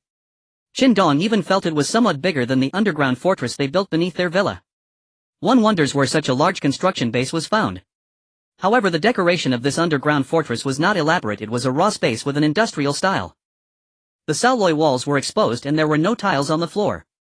As Huan walked while streaming, the raised dust was clearly visible. This underground fortress housed quite a number of people. Unlike Chen Dong and his companions, who could comfortably live in one room, the most they could share was with Xia Anchi and Tian Xiaoyu. The scene captured by Huan's livestream resembled the collective dormitories from Chen Dong's school days. There were 4 or 5 bunk beds in a not overly large room accommodating 8 to 10 survivors. Huan entered a room and greeted a few burly men who were eating food. Although the men were chewing their meals and reluctant, they still waved at the viewers in the streaming room. Afterward they continued to wolf down their food. The viewers in the streaming room watched closely. These men had plenty of food, including meat, eggs and rice. Is the food in this underground fortress that good? Many survivors commented in the streaming room, eager to ask what conditions were needed to join their shelter. ID 563563 Huan darling, I want to join your shelter. Are there any requirements? ID 856445 Damn, the previous comment is too greasy, I'm gonna throw up. ID 235557 Huan I'm quite interested in your underground fortress. I'm a solo survivor, can I join you? ID 754035 I'm also a solo survivor. I can't build an underground fortress myself. Can I come and join you? I'm not looking for free food, I can work. The barrage was lively, with many expressing strong interest in joining their underground fortress. This was precisely Huan's intention. After glancing at the comments, Huan smiled and said, "I just looked at everyone's comments and many people are asking if our underground fortress still needs people and what the conditions are. Here, let me explain. Our underground fortress still has a lot of space and 4 or 5 rooms available, so we can accommodate at least dozens more people. Furthermore, our team does not require any entry barriers. As long as you have the ability to work, you are very welcome. Here, as long as everyone works hard together, we will all share the food." Chen Dong frowned slightly as he listened. This model sounded so familiar. However, he didn't dwell on it, choosing to keep his thoughts to himself. After Huan finished her explanation, a flood of comments appeared. Many survivors signed up, eager to join their shelter. Many were also sending gifts such as a bottle of water or a piece of bread, trying to stand out among the numerous competitors. Chen Qian, who was following Huan closely and paying attention to the dynamics in the streaming room, smiled as she read out the names of those who sent gifts. "Thank you very much for the bottle of purified water from I want to join your shelter. The boss is generous, and may the boss stay healthy. Okay, we've seen the message, please send us a private message later. There were also some names in the streaming room that were quite embarrassing to mention. Xian paused for a moment but continued to read as usual.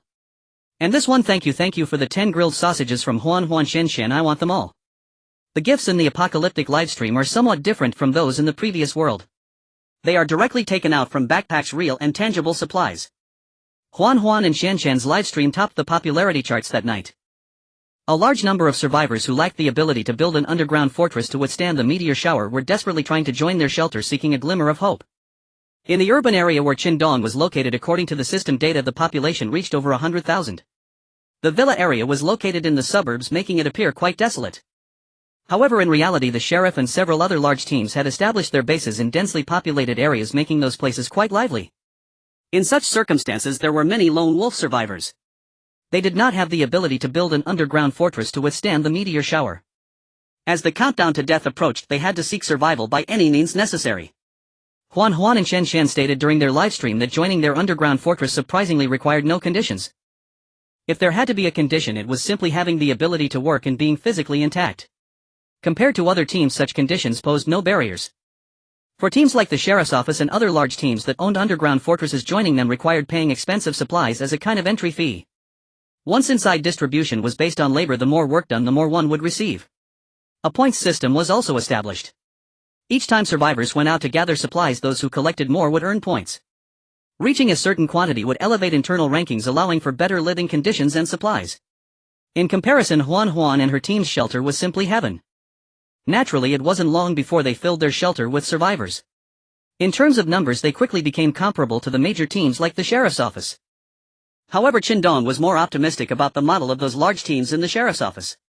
In the initial stages of forming a team, it might be feasible to transition using an average distribution method, but it was not a wise choice. Clearly, the sheriff's office had also suffered losses in the past. Therefore, they changed to a point system where more work meant more rewards. As long as someone joined, they would have food. But if Zheng San worked more while Li Si worked less, they would still end up with the same amount of food. Continuing down such a misguided path was quite dangerous.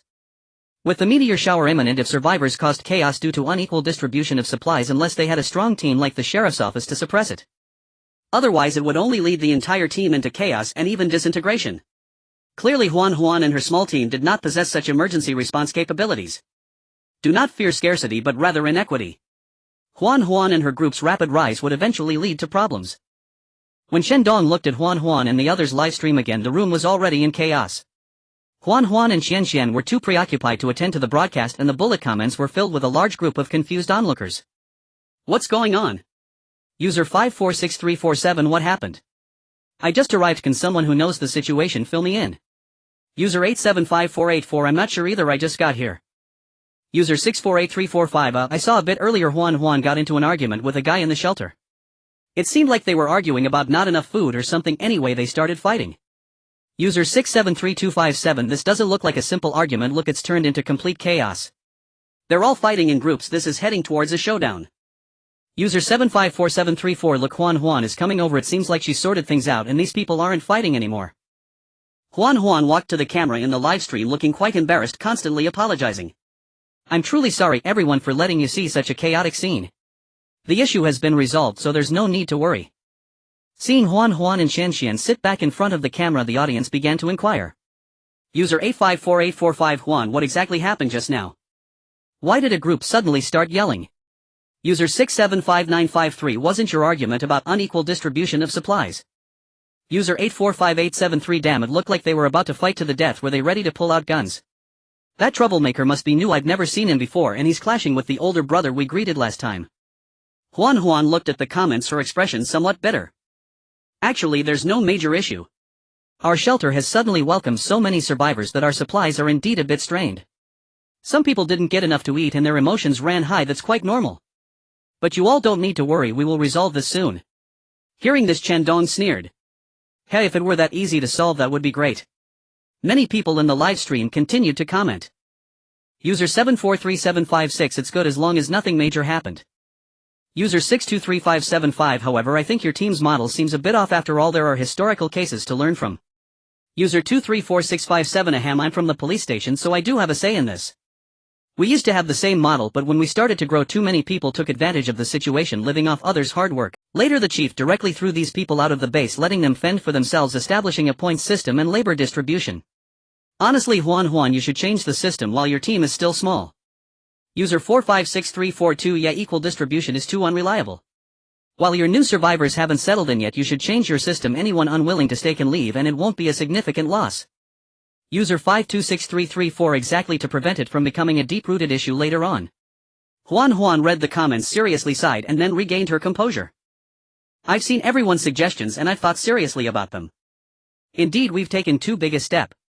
We will reform the team's distribution model soon and will live stream the process for everyone to watch. So make sure to pay attention. At this moment another viewer reminded user 453673 that big guy who almost fought earlier, I have a feeling he's not stable, you need to be careful. User 735474 I think this kind of unstable element should be eliminated early like a ticking time bomb. User 865856 Yes. I think so too. However, to this suggestion Juan only smiled dismissively. You don't need to be too nervous, he's actually not a bad person. He's just new and feeling emotional about not getting enough to eat, that's understandable. After all, we promised everyone they would have enough to eat. The other team members just want to calm him down. Isn't he behaving now? He. As Juan spoke, a loud bang was heard from behind her. Then gunfire erupted. In the underground shelter, a group of newly joined survivors broke away from the team, raising handguns and opening fire on others. Many people were caught completely off guard and were killed instantly. The original members of Juan's team all fell. The leader was none other than the unreliable new survivor mentioned in the comments earlier, the burly man. At this moment he was walking towards Juan and Chen with a handgun. Juan wanted to take out her handgun from her backpack but was directly pressed against the head by the burly man's gun. If I were you, I wouldn't move. Juan and Chen could only comply with their hands bound behind their backs, faces filled with despair. All of this was being live streamed. All the viewers were watching. Although Juan had become a captive, she remained calm and asked Deshawn, why are you doing this? Has our team mistreated you in the past 2 days? The burly man named Deshawn chuckled. What do you think? Haven't been mistreated. Juan was confused. Have I? Upon hearing her question, Deshawn grabbed Juan by the neck and said harshly, how could there be none? In the 2 days since I arrived, I worked the hardest. A third of the lumber moved today was carried by me. What's the result? I can't even get enough to eat. Isn't that mistreatment? Juan was at a loss for words. I didn't know. Deshawn cursed angrily. What do you know? The brothers behind me came because of their reputation, but they're doing the hardest and most laborious work, eating the least food, and you're still live streaming. Damn. Juan bit her lip, feeling guilty. I'm sorry, I will change the distribution model. Change. Too late. This time I'll be the boss. Deshawn laughed heartily, his eyes flashing with a dangerous light. Juan tried to step back but was firmly held by Deshawn by the neck. She panicked. Deshawn, what are you doing? Deshawn looked at the camera in the livestream. Some comments in the livestream criticized him, but he ignored them. What am I doing? I'm live streaming, of course. Just in time to earn some supplies. Then Deshawn hurriedly adjusted the angle of the live stream camera. Juan cried, pleading, don't hurt my sister. Deshawn paid no attention, sneering, are you trying to teach me how to do my job? The popularity of the live stream surged. Deshawn, drenched in sweat, worked even harder as he watched the gifts soar. However, many people left the live stream, such as Chen Dong. With 2 beautiful women by his side, he wasn't desperate enough to look elsewhere. Instead, the desperate and piercing cries only made him feel a bit uneasy. Chen Dong turned off the live stream, lit a cigarette, and looked up with a sigh. People. Chen Dong was preparing to upgrade to a mid-level underground fortress. This was a decision he had contemplated for a long time. While having dinner, Xianqi served Chen Dong a bowl of rice and casually brought it up. Chen Dong, where should we move the vegetables we planted when the meteor shower arrives? Chen Dong chewed on his rice and replied without hesitation, of course, to the underground fortress. Xianqi frowned and sighed. But our underground fortress simply doesn't have enough space to accommodate all the fruits and vegetables. More importantly, how can we ensure they can photosynthesize? Chen Dong said, the photosynthesis issue isn't hard to solve, we have plenty of reserve for sunlight lamps. However, I haven't paid much attention to the space now that the fruits and vegetables have grown. They indeed occupy quite a bit of space. The unlimited supplies Chen Dong received yesterday happened to include sunlight lamps, so there was no need to worry about the photosynthesis of the plants. One sunlight lamp isn't enough, we can use several. But space is a big problem. Now the fruits and vegetables Chen Dong and the others planted have filled the yard and the rooftop terrace. It would be nearly impossible to move all of them into the underground fortress. After all, the underground fortress is only the size of a villa. Apart from the living area, there isn't much space left. Beside her, Tian Xiaoyu asked Chen Dong, can the underground fortress be upgraded? Chen Dong nodded, putting down his chopsticks and resting his chin on his hand, pondering. It can be upgraded, but upgrading to a mid-level underground fortress requires a large amount of concrete and we don't have that much on hand. If we slowly buy supplies on the trading platform, it might be uncertain whether we can upgrade by the time the meteor shower arrives. Tian Xiaoyu twirled her hair deep in thought and then suddenly had a bright idea. Chen Dong, why don't we look for a team to trade with? As far as I know, many large teams stockpile a lot of supplies for trade. Some hoard steel, others timber. If we patiently search in the chat channel, we might find a team with a large reserve of concrete. Chen Dong blinked, gave it some thought and nodded. Feasible, this is an opportunity. Otherwise it would be a pity if the fruits and vegetables we grew were wasted due to a single meteor shower. Tian Xiaoyu wholeheartedly agreed. Of course. We worked so hard to grow these fruits and vegetables for many days, it would indeed be a shame if they simply vanished. I happen to know a team that seems to be trading concrete. Do you want to find out more? Of course. Chen Dong smiled and nodded, saying, sure. Xiaoyu, how do you know which team has concrete? I had no idea. Tian Xiaoyu smiled sweetly, feeling a bit shy.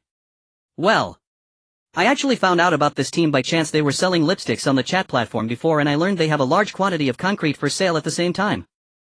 Xia Anqi suddenly realized beside them. Oh. Xiaoyu was the small gold bar you bought last time from them. Tian Xiaoyu smiled slightly. Yes, it's the supplies from their team. Anqi, how was it?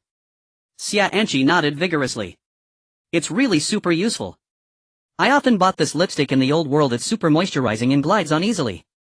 The two women quickly began discussing lipsticks enthusiastically at the dining table. Chen Dong could only smile wryly. Hey, we were discussing upgrading the mid-level underground fortress. How did you end up talking about lipsticks? But Xia Anqi and Tian Xiaoyu ignored him, completely immersed in their conversation. Chen Dong shook his head, helplessly unable to interject. He finished his meal in silence and cleaned up the dishes. Chen Dong had always wanted to upgrade to a mid-level underground fortress but was troubled by the lack of sufficient upgrade materials. He never expected to learn from Tian Xiaoyu that there was a team hoarding concrete. This naturally solidified his determination to upgrade to a mid-level underground fortress. Chen Dong opened the chat channel, searching for the team that Tian Xiaoyu mentioned. ID 347343, what the hell, upgrading to a mid-level underground fortress requires 5,000 units of concrete. Where am I supposed to find that? The trading platform offers only scattered supplies which are utterly useless. ID 573353, what the hell? You are about to upgrade to a mid-level fortress. ID 374343, I am the leader of the drug lord team. Tell me, do we have the capability to upgrade to a mid-level underground fortress? The drug lord team is a newly emerging large team. The police department stands as the only large team while other second-tier teams follow. The drug lord holds a significant position, proving its strength. ID 845634, what the hell, boss is awesome. ID 678965, I finally see the real person. ID 845534, our team has just built a basic underground fortress. Alas, we really can't compare with large teams. ID 745343, leader of the drug lord Poison Snake. We have a large quantity of concrete here, are you interested? I am Lu Neng, the leader of the Saturn Ring team. The Saturn Ring is also a large second-tier team. Rumor has it that this team has 2 giant bulldozers. Their most famous feat is flattening an opposing force overnight. This solidified their position as a second-tier team. Seeing the message from the leader of the Saturn Ring, Chen Dong was overjoyed. He guessed that the large team Tian Xiaoyu mentioned was this Saturn Ring. The leader of the drug lord team Poison Snake also responded to the message eagerly. Lu Neng. I've heard of you. If you have a large quantity of concrete, we can talk. Let's discuss privately. Of course, I can ensure the concrete reserves are sufficient. Our Saturn Ring would never compromise its reputation. We value integrity in business. Poison Snake, I have already messaged you privately. Let's talk in private. The two leaders of the large teams exited the chat channel and engaged in private conversation. Chen Dong also quietly closed the chat channel and clicked on Lu Neng's personal information, entering the private chat window. Hello, Mr. Lu Neng, I am interested in purchasing a large quantity of concrete. Can we talk? However, after sending the message, it sank like a stone in the sea with no response for a long time. No reply. Chen Dong frowned slightly. What is going on? Just now Lu Neng was very enthusiastic when facing the leader of the drug lord team. I have to say, Chen Dong felt a bit uncomfortable. However, he indeed needed to purchase a large quantity of concrete to upgrade to a mid-level underground fortress, so he didn't dwell on it too much. Just wait a little longer. While Chen Dong was boredly browsing the trading platform for concrete, Lu Nang finally replied, "The famous 10,086 wants concrete. I have plenty here, how much do you want?" After the previous flurry, Chen Dong had already collected 500 units of concrete. He still needed 4,500 more to upgrade to a mid-level underground fortress. "I want to exchange 4,500 units of concrete and am flexible on the price." Lu Nang quickly sent a message. 4,500 units, a small matter. 10086, you intend to build a mid-level underground fortress, right? Hee, it seems the last time the S-alloy made you quite a profit. Chen Dong was puzzled, not understanding why Lu Nang suddenly brought up the past. He just wanted to make the transaction quickly, so he didn't take the bait. "Let's get straight to the point, name your price, I'm in a hurry." Lu Nang then quoted a price that made Chen Dong's expression turn cold. "I'm not asking for much, a flat price of 150 S-alloys." After Chen Dong monopolized it once, the price of S-alloy had shifted again, now belonging to the realm of exorbitant precious metals. Although Chen Dong had hoarded quite a bit of S-alloy initially, he had used most of it up. Now Lu Nang was asking for 150 S-alloys, which was simply outrageous. If using S-alloy as a medium of exchange, Chen Dong's psychological expectation was that 50 was already a top price. Anything beyond that was absolutely absurd. Lu Nang was clearly trying to take advantage. Knowing Chen Dong wanted to upgrade his mid-level underground fortress and that he couldn't quickly gather enough concrete from the trading platform, he raised the price sky high. Chen Dong narrowed his eyes slightly and sent a message. "All right then, let's make a deal." Lu Nang was momentarily stunned, somewhat taken aback. "Are you sure?" Chen Dong couldn't help but send a voice message. "At 3 o'clock tonight you lie in bed. By then don't say 150 S-alloys, even 250, and people will be fighting to trade with you." After listening to the voice message, Lu Nang immediately mocked, "I thought 10086 had some great capability, but it turns out you can't even scrape together 150 S-alloys. It's said that there are no false champions under a great reputation. I see you as nothing but a useless fool." Chen Dong chuckled. He felt played by Lu Nang. The other party never intended to sell to him. He sent an international gesture emoji, then closed the private chat window. Lu Nang, upon receiving the emoji, was not angry at all. Sitting on a leather sofa, he rubbed his shiny bald head and sneered. On the contrary, he felt a sense of relief and was quite pleased. A middle-aged man beside him couldn't help but say, "Boss, why don't we sell concrete to 10,086? Didn't we just sell to the drug lord's team for 50 S-alloys? Why are we opposing 10,086? Lu Nang slapped his thigh, looking sideways at the man beside him, displeased. "Guangkuan, you blockhead, what good can I say about you? Who is 10,086? That's the one who previously monopolized S-alloys. We were also heavily scammed by him. Selling concrete to him and not doing it." Guangkuan, the middle-aged man who was actually the manager of the Saturn Ring team, spoke earnestly. "Boss, we are in business. Is it really appropriate to let a little grudge stop us from making deals?" Lu Nang laughed heartily. "Guangkuan, you're truly fierce. The number of teams wanting to upgrade their mid-level underground fortresses is increasing. Are we worried about not having buyers? Our concrete is in short supply. What are you afraid of? I want sell to 10,086. There are plenty of people lining up." Guangkuan slapped his head. "That seems to be the case, boss. You really are a clever one." Hearing the flattery, Lu Nang's mouth slightly curved up. Yet he replied, "Get lost. Let me tell you, we have a grudge with 10,086. You need to inform the brothers below. Don't give him a good face." Guangkuan nodded respectfully. "All right, I'll follow the boss orders and let the brothers below know." Chen Dong, of course, had no idea that the issue with S-alloys had caused a grudge with the Saturn Ring team, leading to his failure to purchase concrete. But even if he knew, if given another choice, he would still want to hit back at them hard. For now, he could only look for the next seller with concrete. The most frustrating thing in the world is not facing a plethora of resources without the ability to purchase or exchange them, but rather having the money yet being unable to buy enough resources. This was Chen Dong's predicament. He had no idea which team apart from the Saturn Ring could provide a large quantity of concrete. Even though he had gathered 500 units of concrete on the trading platform, he still lacked 4,000 units to upgrade to a mid-level underground fortress, which was still a massive number. Chen Dong sat on the sofa in the villa's living room with two others, looking helpless. No matter how hard he racked his brain, he couldn't come up with an effective solution. He could only collect concrete on the trading platform while inquiring if other teams were willing to part with large amounts of concrete. Xia Enchi lazily leaned back on the sofa, sighed deeply, and raised her hand high above her head. "Ah. Why can't I find any team other than the Saturn Ring that has a large amount of concrete? It's so hard." Tian Xiaoyu smiled as she rubbed Xia Enchi's hair. "Aya Enchi, don't be disheartened, we still have time. The meteor shower won't come for another week, so there may be a turnaround by then. In the worst case scenario we can just abandon these fruits and vegetables and start over. It's no big deal. Chen Dong quietly fixed his gaze on the two girls. After spending this time together the two girls had become extremely close friends. They were already dressed quite lightly and often playfully tussled, inevitably revealing certain aspects. For Chen Dong it was quite a feast for the eyes. Chen Dong increasingly felt his own self-control slipping away. So on several occasions he had quietly used a spare key to open Xia Anqi's door after Tian Xiaoyu fell asleep doing some indescribable things.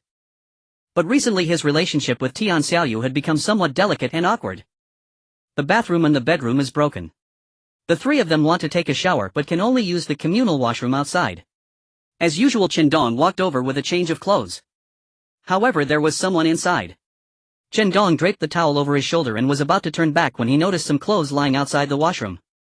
Without overthinking, Chen Dong stepped forward and casually picked them up, intending to take them to the washing machine on the balcony. They should be the dirty clothes from today's change.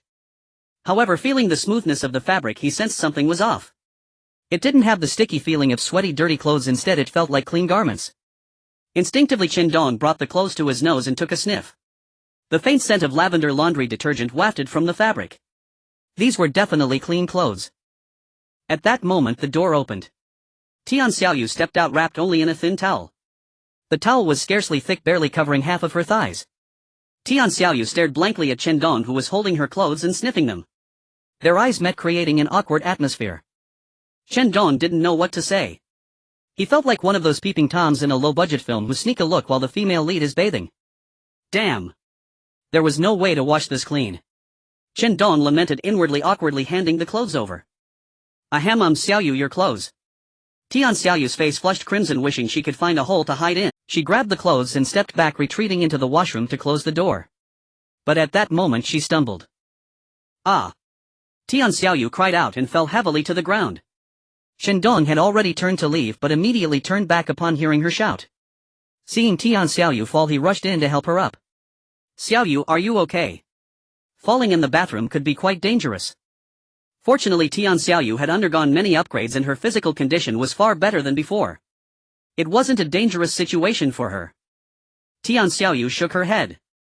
I'm fine. But she noticed that Chen Dong didn't speak immediately, making her feel a bit stiff as she lowered her head. Her towel had slipped during her earlier vigorous movements. She had forgotten to bring her clothes into the washroom. Realizing this, she quickly tied the towel and went outside to get her clothes. Unexpectedly, so many things happened. Chen Dong finally understood why Tian Xiaoyu was the school beauty. Descriptions like skin white as snow and jade-like complexion couldn't even express 1/10th of her beauty. Tian Xiaoyu's mind went blank as well. After a few seconds she quickly pulled up the towel to cover herself. Chen Dong rubbed his nose, wiped his face and finally spoke. Xiaoyu, let me help you outside to sit, the floor is cold. Tian Xiaoyu looked a bit melancholic and quietly said, you go out first, I need to get dressed. Ahaha, sure. Chen Dong immediately got up and quickly slipped out. After that neither of them brought it up again, treating it as a secret between them. So at this moment, seeing Xia Anqi and Tian Xiaoyu playfully tussling, Chen Dong truly couldn't help but let his imagination run wild. He could only stand up and say, I'm going to the rooftop to water the vegetables. Then he hurriedly left. Watering the fruits and vegetables finally calmed his emotions. Remembering the concrete issue, all his romantic thoughts vanished. As he watered, he muttered to himself as if talking to the vegetables. If I can't upgrade to a mid-level underground fortress, I'll just have to leave the vegetables here. Chen Dong shook his head and walked to the pavilion on the rooftop terrace, sitting on a stone bench to check today's unlimited resources. Unlimited diesel. Not bad. Previously he had seized an armored vehicle from Dongxing, but it had been idle due to a lack of diesel. Now he finally solved that problem. That counts as a significant combat power. Next, Chen Dong browsed the chat channel looking for any sellers of concrete. User ID 763468. It seems quite a few people are buying concrete lately. User ID 672345. Most of it is being taken by big teams. To upgrade to a mid-level underground fortress requires 5,000 units of concrete. Can they not go crazy? I've also flipped some concrete for a small profit.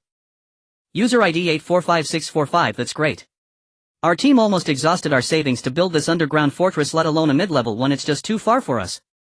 User ID 845232. Our team has quite a bit of concrete, but we don't know who to sell it to. The police and drug lord teams don't need it at all. User ID 763466. That's tough having concrete but no alloy is a dramatic situation. User ID 325534. Brother, keep looking for buyers, someone will want to buy it. User ID 674645. If you can't sell the concrete, just keep it to build your own coffin, it'll be sturdy, huh? User ID 623465. Going to the big teams has its thresholds. Their team can't even gather enough S-alloys to build an underground fortress. Do you think they would want such garbage? User ID 10086. Looking to buy a large amount of concrete, DM for the price. Chen Dong sent a message.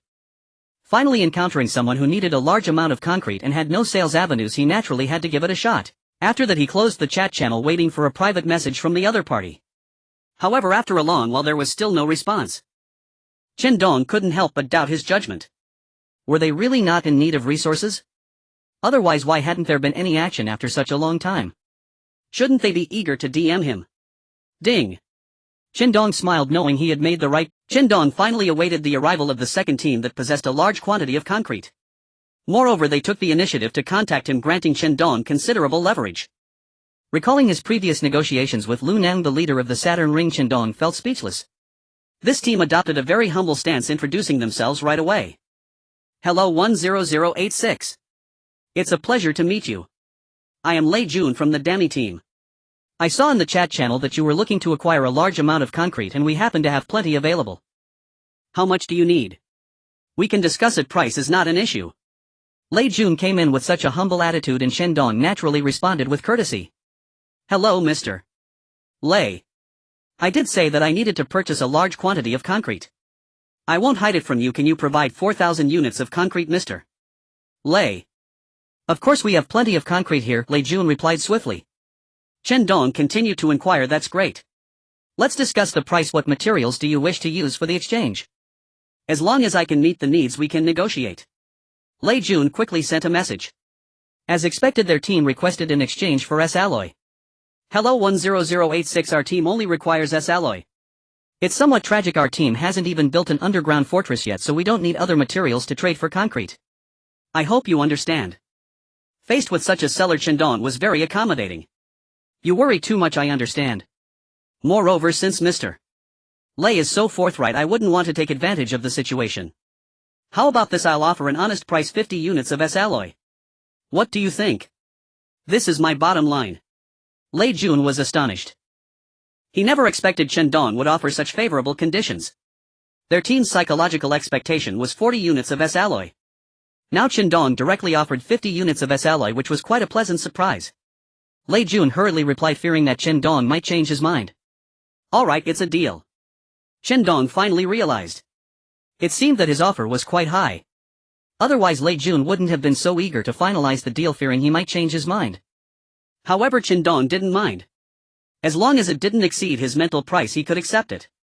Moreover, he preferred to establish a long-term partnership with a straightforward person like Lei Jun. Chen Dong opened the trading panel and completed the transaction, with Lei Jun receiving 4,000 units of concrete. Mr. Lei, I am quite satisfied with this transaction. If there are suitable materials in the future, you can also reach out to me and I will offer you a satisfactory price. At this moment Chen Dong appeared to Lei Jun as a wealthy tycoon, saying to him, money is not an issue as long as you have the goods. Thus Lei Jun quickly agreed, seizing the olive branch Chen Dong had extended. Great. In the future, as long as there are large quantities of similar materials and our team gets lucky with such opportunities, we will definitely reserve them for you. Chen Dong was somewhat puzzled. Opportunities? What opportunities? Perhaps after trading such a large order with Chen Dong, Lei Jun had let down many of his guard. Facing Chen Dong's question, he did not hide anything. We Dami are a small team, being able to produce thousands of units of concrete is quite absurd, right? Actually, we just happened to find a concrete factory, which is why we have so much concrete, and it coincidentally aligned with you wanting to trade S-alloy with us. Otherwise, when the meteor shower comes, our team will definitely be left waiting to die. After hearing Lei Jun's explanation, Chen Dong finally understood. He had previously been curious about how such an unknown small team could suddenly produce thousands of units of concrete. Although concrete isn't as scarce as daily supplies, the sheer volume was overwhelming. Converted into daily supplies, it would also amount to a considerable figure. Chen Dong then inquired if it would be convenient for him to share the coordinates for acquiring the materials, as he could also exchange materials for information. Without hesitation, Lei Jun sent over the coordinates. This isn't really a secret, it's just an industrial park in the old city and many people have been there. It's just that there are quite a few zombies, so it hasn't been deeply developed. We were also quite fortunate to have stumbled into that concrete factory and then clumsily made our way out. If you are interested, you need to be prepared before entering. Chen Dong accepted the coordinates, expressed his gratitude and closed the private chat window. Their transaction was completed and there was nothing more to communicate for now. Chen Dong checked the coordinates and indeed it was near the old city. The development of this city radiated in a circular pattern. Chen Dong was situated in a suburban villa area while the sheriff and his group were in the city's central district and the old city was located in the intermediate zone. The old city also became the area with the highest density of zombies in the city. In the beginning it was quite unsuitable as a stronghold and even for survivors it was not conducive to living. However, as the survivors upgraded their supplies and equipment, the old city gradually became developed. Along with the danger, opportunities also emerged. In the old city numerous supply boxes could be seen everywhere. Police stations, drug lords or some obscure small teams often ventured into the old city to take a gamble. Gathering high-level supply boxes, planes and cannons may no longer be a fantasy. Chen Dong also planned to take a trip to the old city. Previously he had always been wary of the zombie horde there. The scale was not just dozens or hundreds like in the villa area, it was truly like a wave with no end in sight. If trapped carelessly there would be no way to escape. However, now Chen Dong possessed the skill of stealth along with an armored vehicle and an UMP-9 submachine gun, greatly enhancing his strength. Moreover, he needed more powerful weapons. Currently in this suburban villa area high-level supply boxes were becoming increasingly rare. Even the police station had relocated from its original stronghold to the city's central district. It was only after moving to the central district that the police station's power stabilized, overshadowing the drug lords and large teams like the Saturn Ring in the central district. This illustrates the abundance of supplies in the central district. Not to mention the old city was even denser and higher level in terms of supply boxes. Chen Dong planned to upgrade the intermediate underground fortress first and then, before the meteor shower arrived, take a trip to the old city. Right now the most pressing matter was to upgrade the underground fortress. Chen Dong's heart raced with eagerness as he hurried back to the underground bunker. At that moment the bunker was a metallic room, its foundation and walls covered in S-alloy. The upgraded intermediate underground bunker could activate attributes such as cold resistance, heat resistance and lightning protection. Only after upgrading to an intermediate bunker could it truly be considered a shelter. After all, the villa where Chen Dong and the others resided could only fend off zombies. The basic underground bunker could merely shield them from meteor showers. If there were to be extreme natural disasters like lava rain or snowstorms in the future, an intermediate underground bunker would be necessary. Although there were currently no signs of lava rain or snowstorms. However, it was wise to prepare in advance and upgrade early to avoid future worries. Chen Dong opened the information panel for the underground bunker. Underground bunker level basic introduction, an S-alloy underground bunker with basic defensive capabilities that can withstand most disasters. He clicked the upgrade button. Do you want to upgrade the underground bunker? Yes, no. Chen Dong continued to click yes.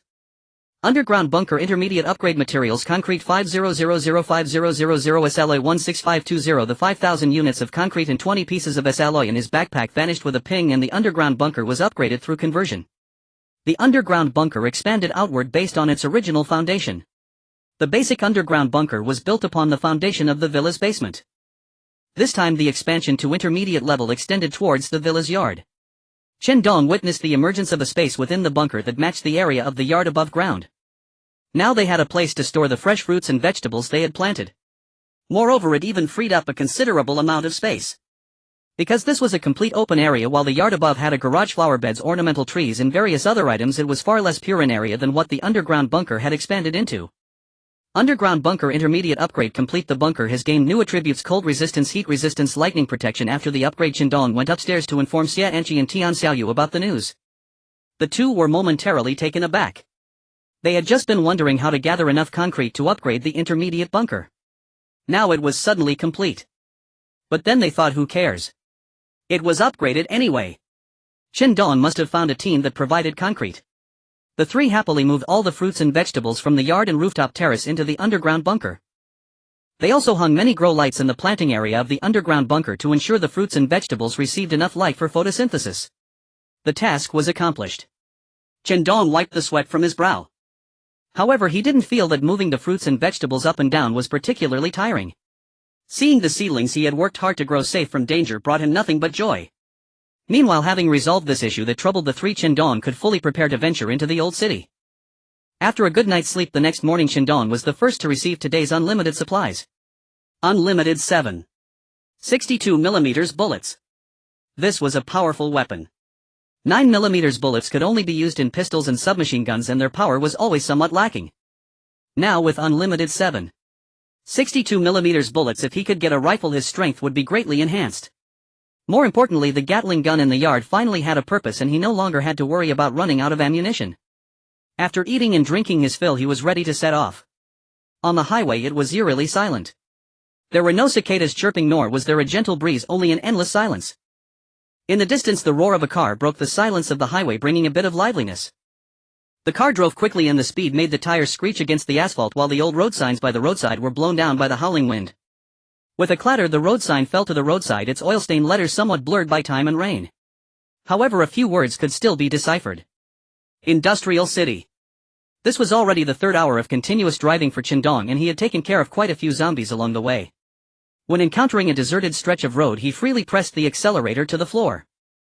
Feeling enthusiastic, he even hummed a song. It's dark and the road is slippery, the society is complex. As Chen Dong hummed, he suddenly saw a shaky road sign that read Industrial City. He knew he was approaching his destination. After entering the old city, Chen Dong stopped the car and slowly walked along the streets. The name Old City was quite fitting. The architectural style of the streets resembled that of the real world, reminiscent of the white brick and red tile buildings from the 1980s and 1990s. The sidewalks of the shops along the street were even paved with gravel and concrete. Chen Dong saw a barbershop, its windows shattered. Looking at the white metal barber chairs and round mirrors, he felt as if he had returned to his childhood. It seemed that the old city had been frozen in time for over a decade, its appearance unchanged. Tat tat tat. Chen Dong heard a sound coming from the second floor of the barbershop. It was the sound of someone coming downstairs. The one coming down was a zombie. It was wearing a dark green vest, had a Mediterranean hairstyle, and was dressed in shorts and sandals, staring at Chen Dong. Gore. The zombie let out a low growl. Chen Dong put down the barber scissors he had curiously picked up and smiled slightly, saying, "Old man, I'll be going out now, goodbye." The zombie growled again and charged forward swiftly. Bang bang bang. Chen Dong drew out his UMP-9 submachine gun and accurately shot the zombie in the head. After long hours of cost-free practice, Chen Dong's shooting accuracy had improved significantly. While he couldn't compare to a sharpshooter, he was no longer so inaccurate that he couldn't hit a zombie standing right in front of him. After dealing with the zombie, Chen Dong ascended to the second floor. He was just browsing casually, not expecting to find anything worthwhile. However, on the second floor he discovered a bronze-level supply box. Chen Dong placed 2 bottles of water and a bag of bread into his backpack, surprised at the density of supply boxes in the old city. I just entered the old city, and while wandering in the barbershop I found a bronze-level supply box. If I go in a bit deeper, wouldn't I encounter heaps of silver and gold-level boxes? No wonder that old fox the sheriff was so decisive in moving to the central area for development. Now he wants to develop the old city too. Tisk, the villa area really is just suitable for retirement.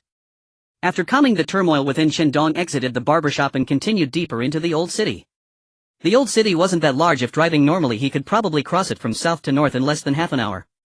However, at Chen Dong's walking speed, it would still take some time to reach the central area of the old city. He didn't deliberately hide, boldly walking along the streets of the old city. Wearing his battle gear, he faced the approaching zombies without haste. The zombie tide was organized. Currently only ordinary zombies were gathered, so he dared to walk confidently on the street. Chen Dong was very confident in his strength. Dressed in battle gear and holding the UMP-9 submachine gun with a critical hit tang knife on his back, he feared no zombies. Of course, if it were a zombie tide, he would strategically retreat without looking back. Or he could hide in an armored vehicle and drive away directly. Chen Dong had previously watched videos posted by other survivors in the chat channel about the zombie tides in the old city. When the zombie tide struck, the street of the old city where he stood would be utterly swarmed. All zombies. In the video, a survivor wielding a submachine gun, unable to escape in time, is forced to fight back. Despite the rapid firepower, he quickly kills a large number of zombies. Yet the zombies seem endless, pouring in one after another. Ultimately they overwhelm him, bringing him down and consuming him in an instant. Chen Dong mused to himself, even in combat gear he wouldn't be able to withstand a swarm of zombies surrounding him. Therefore, if a zombie tide appeared in the old city, he would definitely take his armored vehicle and leave immediately. After slaying a few zombies, it seemed to intimidate those lurking in the shadows, making them a little timid. But instinctively they slowly approached. With the critical strike tang gao in hand, Chen Dong pierced, hacked and slashed his way through, gaining experience points continuously. Before long he arrived at a supermarket. According to the system assistance information, this seemed to be the first supermarket in the old city, and perhaps in this zombie-infested city. Chen Dong felt a bit confused. He didn't know whether this place was established as a replica of the old world or if it was a parallel world infected by zombies. The information about the old city was too detailed. If it truly was an illusion, it was disorienting. This supermarket, like the old city, appeared quite dilapidated. However, the scale of operation was quite large. 3 stories with the first floor estimated to be 600 to 700 square meters. Chen Dong remained vigilant and cautiously entered. Just like the supermarket he first arrived at, in this world only shelves remained inside, devoid of any products. The difference was that here zombies soon emerged. Chen Dong raised his eyebrows, lifting the submachine gun and opening fire on the first floor of the supermarket. When the bullets ran out and he needed to change magazines, he switched to the critical strike Tang Dao. After clearing the zombies on the first floor, Chen Dong's combat suit was already stained with a large amount of black zombie blood. On the first floor he found a silver-level supply box. It was another handgun. However, it used 6 35mm caliber bullets. For Chen Dong it was of little use and could only be placed on the trading platform. Chen Dong then ascended to the second floor. Another large group of zombies awaited. Upon hearing Chen Dong's footsteps, they surged towards him before he could catch his breath. Chen Dong was speechless, raising his newly reloaded UMP-9 submachine gun to continue shooting. He muttered, "I really can't believe this. Am I in an endless mode?" Then came one level after another. The same outcome. In the corner of the supermarket's second floor beside a shelf, Chen Dong found another silver-level supply box yielding a few scattered supplies. Among them were a dozen grenades, which were quite useful as combat supplies. Chen Dong stowed the supplies in his backpack and left, heading up to the third floor. He muttered to himself, "I hope the third floor isn't just a bunch of zombies. This is exhausting." Chen Dong arrived at the supermarket's third floor. This was a children's paradise with slides, small castles and arcade machines with no zombies in sight.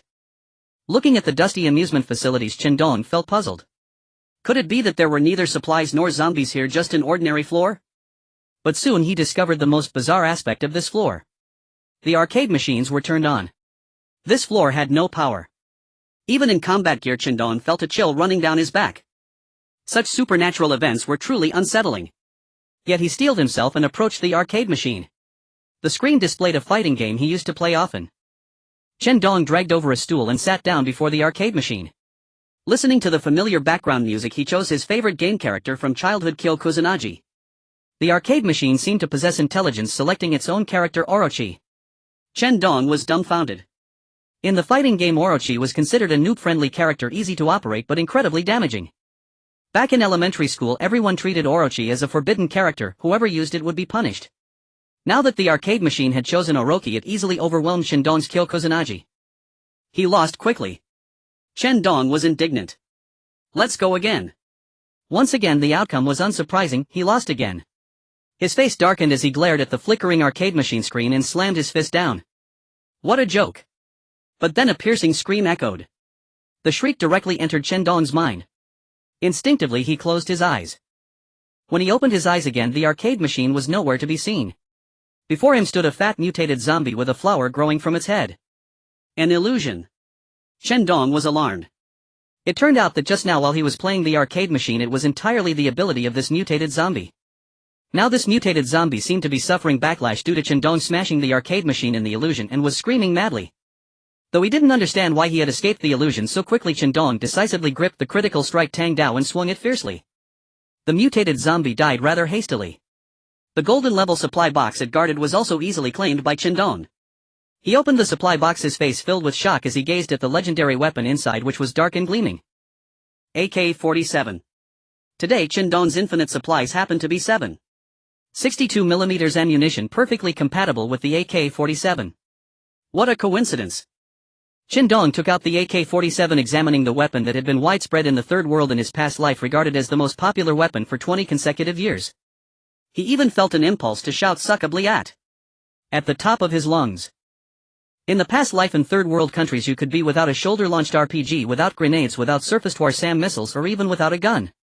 However, if you didn't have an AK-47 produced by the Russians, you wouldn't dare to say you were from the third world. Moreover, the AK-47 could adapt to various environments and required little maintenance. Rat-a-tat-tat. Chen Dong gave it a simple test. Indeed, it was a good item. However, before he could enjoy using the AK-47, he heard the sounds of grenades and gunfire coming from not far away. From the third floor window of the supermarket, Chen Dong used binoculars to observe the situation in the direction of the sounds. Just as he focused the binoculars, he smiled. His old acquaintance the sheriff was among them, though he didn't know what he was doing. However, wherever the sheriff was, Chen Dong was inclined to take a look. The sheriff was quite furious.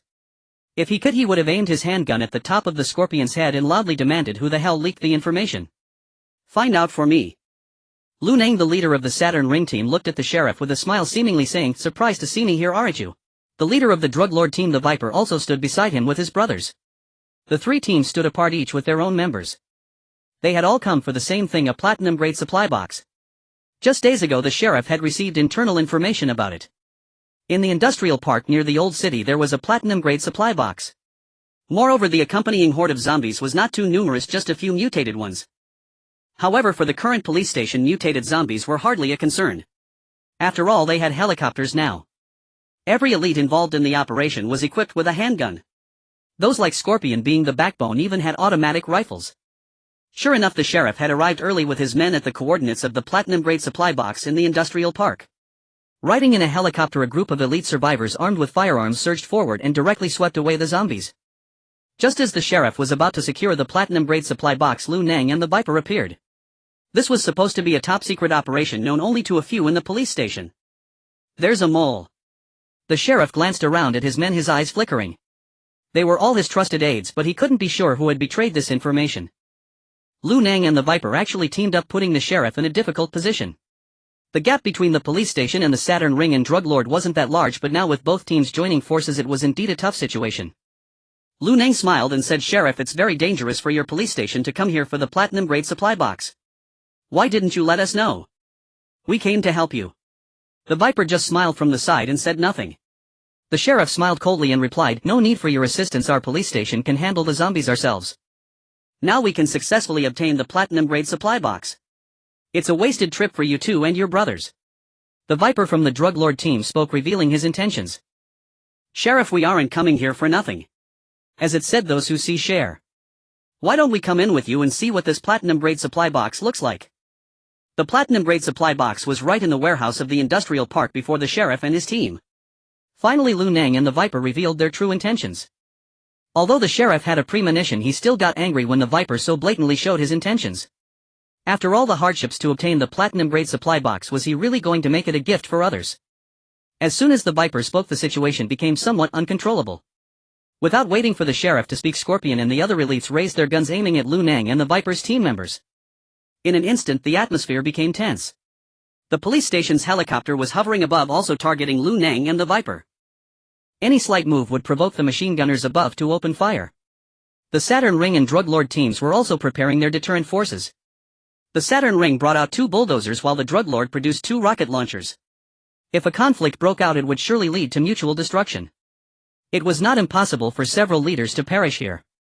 Thus, though the sheriff's face was dark, he still instructed his men not to act recklessly. Scorpion, have everyone lower their weapons.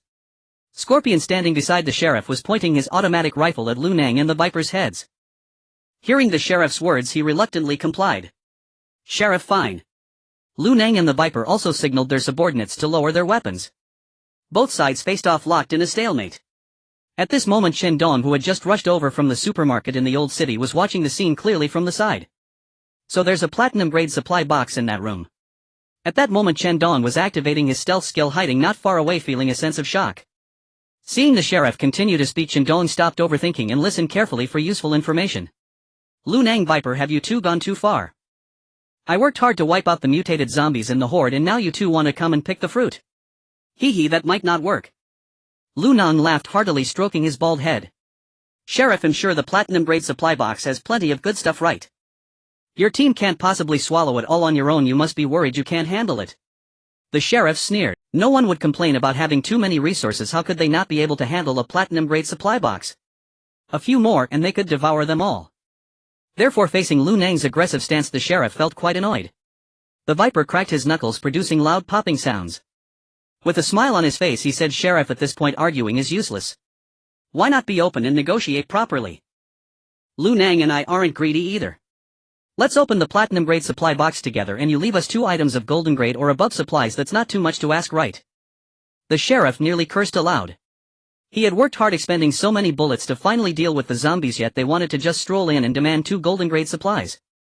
Yet the sheriff had to admit that the alliance of the Saturn Ring and the drug lord teams indeed posed a significant threat and pressure. He had no choice but to seriously consider this excessive demand. What the hell? The Saturn ring and drug lord had actually formed a bond over the last concrete deal uniting against him. The sheriff's mind was racing, but he ultimately exhaled a breath of frustration. Fine, I agree for everyone to go in together and open the platinum-grade supply box. I promise to give each team a golden-grade supply. But which item you receive will be decided by me. That's my bottom line. Lu Nang and the Viper exchanged glances revealing satisfied expressions. The two felt their trip was not in vain. They also knew they couldn't push the sheriff too hard.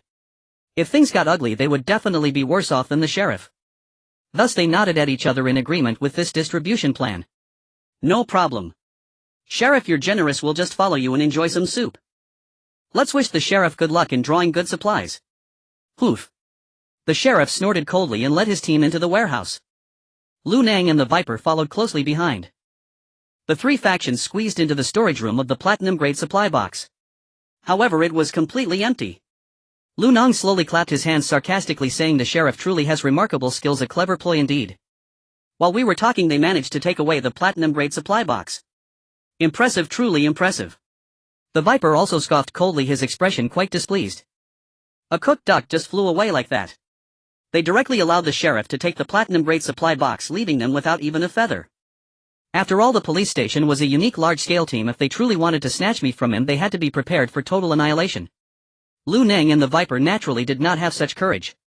If the sheriff did not die after recuperating, he could easily dismantle their two teams one by one. They could not afford to gamble, so they could only grit their teeth and endure. But the one more aggrieved was not them but the sheriff. The sheriff entered the storage room looking at the empty space without a trace of the platinum-grade supply box. A thought emerged in his mind. Damn it, where is the supply box? The sheriff initially thought that Lu Nang and the Viper had secretly sent someone to intercept it. But judging by their reactions, it seemed it was not their doing. This meant that besides them there were other factions fishing in troubled waters. The sheriff was furious and ignored the sarcastic remarks from Lu Nang and the Viper. Viper immediately called a group of brothers to conduct a carpet search from here in all directions. Also let the helicopter fly overhead. If any suspicious individuals are spotted, report back immediately. Yes. The Viper complied and quickly arranged for manpower. Lu Nang and the Viper watched as the sheriff hurriedly mobilized, seemingly searching for someone, vaguely guessing the situation. They also quickly called their team members to conduct a carpet search. This was a tremendous opportunity for the platinum-grade supply box. Was not in the sheriff's hands. If they found it first, then it wouldn't belong to the sheriff. The three factions each had their own schemes, almost sending out all their subordinates. At this moment, Chen Dong had already left the industrial park for quite a while. He did not even have time to open the platinum-grade supply box, putting it into his backpack and hurriedly left. Long before the sheriff confronted Lu Nang and the others, Chen Dong had already activated the concealment skill, sneakily entering from the back of the storage room to take the platinum-grade supply box. He did not drive a car. That would make his target too obvious. The sheriff and the others probably realized that the platinum-grade supply box had been intercepted and were now searching the entire city for him. Chen Dong ran swiftly along the street. Faster. Even faster. As long as he ran out of the old city limits, he could immediately take out a car and return to the villa area unnoticed. But at that moment, a horde of zombies suddenly surrounded him. What bad luck! Chen Dong cursed inwardly. Helpless, he could only draw his blade and slay the zombies.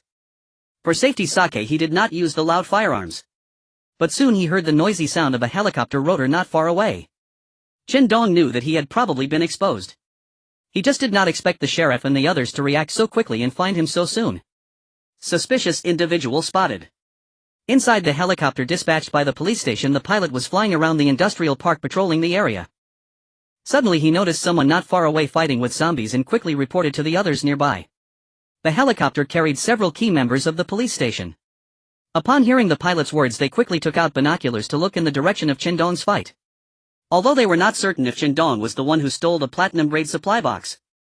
But their instincts told them that this person was suspicious. The key members of the police station put down their binoculars and opened the chat window. We must report to the sheriff immediately. Then the helicopter slowly approached, recording a video to send back. After Chen Dong finished slaying the zombies, he looked at the helicopter getting closer and waved at it. Then he quickly ran into an alley. It must be him. The people on the helicopter were quite certain. This arrogant demeanor could only belong to the thief who stole the platinum-grade supply box. The sheriff also received the clear video.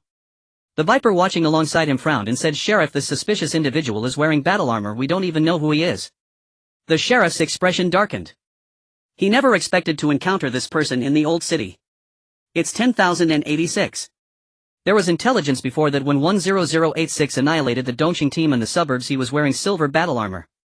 But how did he end up here? The Viper was shocked. Is it him? He was almost about to forget about 10,086.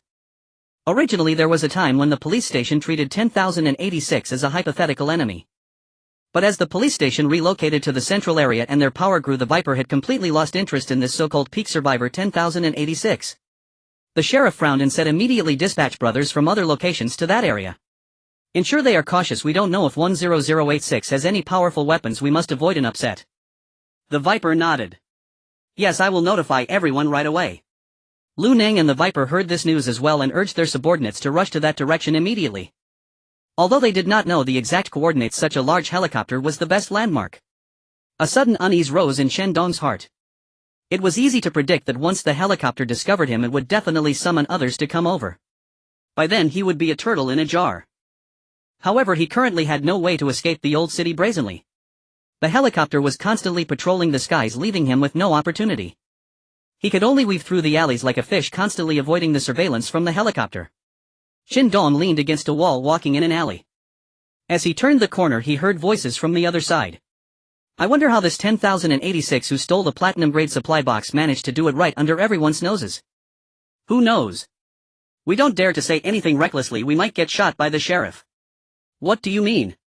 To put it bluntly, it's just being blind. The speakers were two members of the police station. They seemed to be stationed on the outskirts of the industrial park, unaware of the situation inside. At this moment they had also arrived the fastest to the encirclement to hunt down Chen Dong. These two police members, one fat and one thin, were joking and laughing, not taking the sheriff's orders too seriously. Clearly they belonged to the more laid-back type. The next moment, as they joked and laughed, they walked out from the corner, coincidentally bumping right into Chen Dong. The chubby man was momentarily stunned and said to the thin man, "Is he 10,086? The thin man was also taken aback. It seems so. Then he quickly drew his pistol from his waist. However, Chen Dong reacted even faster than they did. After all, he had been waiting for a long time. Chen Dong swung a fist towards the chubby man's face, causing blood to gush from his mouth as he clutched it in silence. Then he swiftly twisted the thin man's neck. Finally he drew a military dagger and slashed the chubby man's throat. He covered the chubby man's mouth to prevent any sounds. The chubby man could only feel his blood gushing out as he died in inner fear. After dealing with the two vanguards, Chen Dong did not linger and ran out of the narrow alley. This place was probably no longer safe. Sure enough, a helicopter quickly patrolled to the corner of the alley where two police officers lay dead. The communicator inside the helicopter sent a message to all police officers in the surrounding area. Brothers, we've spotted a rat at coordinates 433,096, surround him immediately. With the helicopter patrolling above, Chen Dong's movements were easily exposed. At this moment his stealth skill had entered cooldown and he couldn't activate it temporarily. Therefore he could only wander around to buy time. But soon he was cornered. More than a dozen police officers had gathered, trapping him in a dead-end alley. Everyone was aiming their pistols and shooting. But the power of the pistols couldn't break through the upgraded S-alloy battlesuit. Chen Dong simply stood there, slowly walking towards them. Hunters often appear in the guise of prey. Chen Dong swung his fist to warm up. Everyone stop. I'll handle him. The leader of the police was a burly man adorned with Special Forces medals on his shoulder. He was evidently a core member of the police force. Judging by his height, this burly man was at least 1.9 meters tall. His muscular build gave off an intense visual pressure. The burly man took out a pair of steel gauntlets from his backpack, covering his forearms, filled with fighting spirit. 10086, I've heard that you rely on this battlesuit to engage in close combat and have killed many today. I'm here to challenge you. Remember, I am the Iron Man of the police. Chen Dong chuckled. I once killed the leader of a team who was also named Iron Man, just as strong as you, loudest in threats yet died the quickest. Upon hearing this, Iron Man was enraged, a hint of red showing on his dark face. Then like a raging bull he charged forward. Die for me. Chen Dong swung his right fist, directly receiving Iron Man's furious blow. As a result, he was sent flying and crashed against the wall of the deadened alley. Damn. That was the only simple word Chen Dong could think of at that moment. He leaned against the wall and stood up, his heart shaken. Could this Iron Man be the reincarnation of a water buffalo? How could he possess such immense strength? Chen Dong had enhanced his physical qualities to the peak level of survivors. Yet he was unexpectedly sent flying by Iron Man's punch. It was simply unbelievable. Iron Man did not give Chen Dong time to ponder and swiftly threw another punch. However, Chen Dong bent down to dodge and seized the moment to deliver a powerful punch to Iron Man's waist. The waist. Iron Man winced in pain from the hit. This also brought some balance to Chen Dong's heart. So it turns out Iron Man was a typical high-attack low-health type. There's a chance. Taking advantage of Iron Man's lapse, Chen Dong executed a swift kick to his groin, putting all his strength into it. Slap. It was as if he heard the sound of an eggshell cracking as Iron Man clutched his groin and fell to the ground in pain. Iron Man's face turned blue with veins bulging, glaring at Chen Dong with resentment. Despicable. Chen Dong drew out an AK-47, aimed it at Iron Man's head and said indifferently, "I never claimed to be noble." With several gunshots, Iron Man no longer spoke. Before he died, he still maintained a pitiful posture, clutching his groin. The remaining police officers, who had never expected the usually powerful Iron Man to die in such a humiliating manner, were thrown into a panic. Retreat! Quick retreat! Chen Dong raised his AK-47 and opened fire. Only now do you think of running. It's too late. Rat-a-tat! The helicopter following the gunfire quickly arrived overhead and began shooting. It's not possible to deal with this helicopter. Chen Dong, wearing the battlesuit, quickly found some cover and began to think quietly. On the helicopter, the core member of the police saw Iron Man lying on the ground and felt a sharp pain in his heart. Iron Man, brother. Aim for him, shoot him hard. Kill him. Fly lower, aim for him, you fool. The pilot was a bit troubled. Firewolf, this is already the lowest safe altitude. If we lower any further, we risk crashing. Firewolf pulled out his pistol and said fiercely, "What are you afraid of?" "I'm not afraid of death, why are you?" "Fly lower, aim at 10,086, avenge Iron Man and the other brothers, or I'll kill you right now." The pilot had no choice but to lower the altitude. Chen Dong was taken aback. Is this giving me an opportunity? Then he quickly took an armored vehicle from his backpack and climbed into the cockpit. A massive amphibious armored vehicle suddenly appeared in front of the helicopter, its dark barrel aimed at it. Damn! The pilot was horrified and hurriedly tried to gain altitude and distance. But that took time. Chen Dong didn't even need to adjust his aim much, directly shooting forward. Bang! Bang! Bang! The armored vehicle's main weapon was a 30mm machine gun, and its firepower was still quite fierce. After a few rapid shots with a loud bang, the helicopter quickly fell to the ground, engulfed in black smoke. Chen Dong then withdrew the armored vehicle, looking at the exploding helicopter with disdain. Isn't this bullying honest people? I can't tolerate being attacked like this. However, Chen Dong didn't have many shells left. In these few days of relentless gathering, he only had about 10 rounds of 30mm cannon shells left, and using them would leave him empty. With a ding sound, Chen Dong's stealth skill had finished its cooldown. Without hesitation, he swiftly activated the skill and left. The arriving police chief and Firewolf looked at the devastated battlefield, the dead Iron Man and Firewolf, their faces twisted in rage. Several of them were core forces of the police, and yet they all perished. This time the police suffered heavy casualties, losing not only a platinum-level supply crate but also 2 high-ranking officers and a helicopter. Even the suave chief, who prided himself on his strategic mind, let out an enraged roar towards the sky. 10086, I will never rest until we meet again. Driving back to the villa area, Chen Dong suddenly sneezed. He rubbed his nose, holding the platinum-level supply crate, and happily pushed open his front door. I'm back. After a day of traveling, Chen Dong returned home.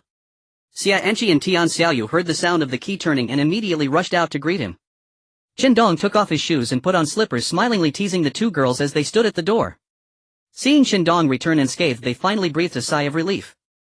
Chen Dong insisted on not letting them accompany him to the old town, believing it to be too dangerous, and urged them to stay home to avoid worrying. Tian Xiaoyu scrutinized Chen Dong closely. It seems you're not injured. Oh dear, we were just being overly sentimental and worrying for nothing. Chen Dong chuckled as he walked into the living room with the 2 of them. Don't say that. It was indeed perilous this time. I almost lost my life. Fortunately, I didn't bring you along, otherwise I would have regretted it immensely. The old town proved to be exceptionally dangerous. Only with the invisibility skill coupled with the enhancement of battle gear was Chen Dong able to escape death right under the noses of the police station, the Saturn Ring, and several drug lord factions. If Xia Enchi and Tian Xiaoyu had been there, even clad in bulletproof vests and helmets, they would not have been able to withstand the fierce firepower from the helicopters. Reflecting on the battles in the old town, Chen Dong felt incredibly fortunate. Only he knew that if it weren't for the invisibility skill cooling down just in time and the police helicopter suddenly descending like a gust of wind, he would have had no chance to escape the encirclement of the major factions. However, having good luck is also a skill. Still, Chen Dong dared not be overly reckless again. This formal encounter with the police station made him acutely aware of his current strength. In terms of individual strength, Chen Dong was very powerful. Even with the invisibility skill, he could become an excellent assassin. But when facing a sea of enemies, he couldn't sustain prolonged combat. He had turned an assassin into a warrior. On the way back, Chen Dong summarized his role and decided to actively leverage his advantages and develop in that direction. Imagine an assassin clad in battle gear who can become invisible, lurking in the bedroom of the enemy team leader.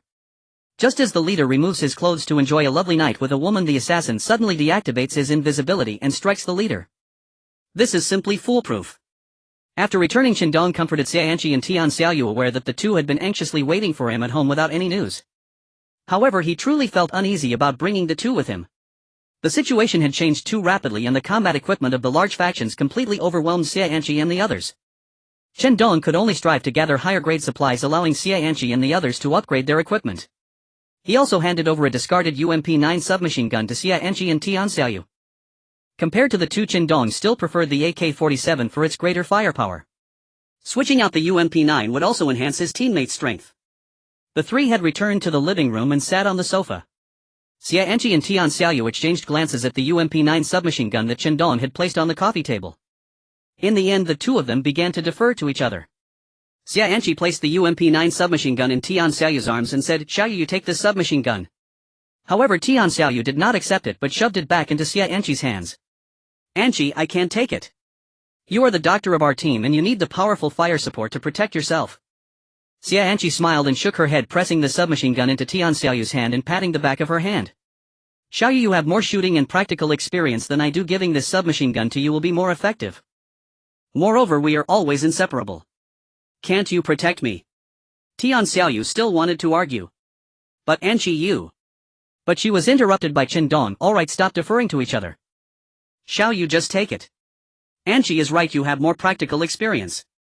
If you feel uneasy, you can let Anqi have the next good combat supplies next time." Xianqi also nodded with a smile. "Exactly, Xiaoyu, we are good sisters after all." Tian Xiaoyu pursed her lips, finally nodding earnestly. "Anqi, I will definitely protect you well.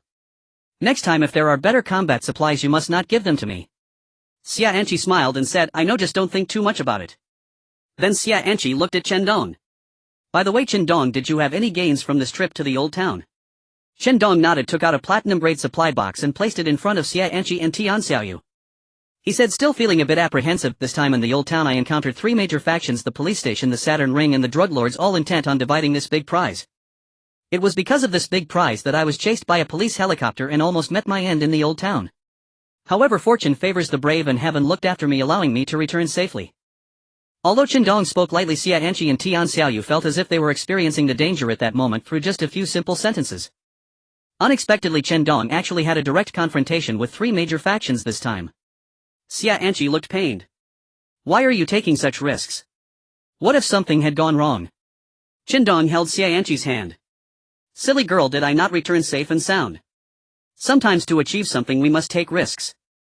Tian Xiaoyu looked at the platinum-grade supply box, asking curiously, "Chen Dong, how did you snatch food from the tiger's mouth?" Chen Dong chuckled and explained the supply box was in a storage room.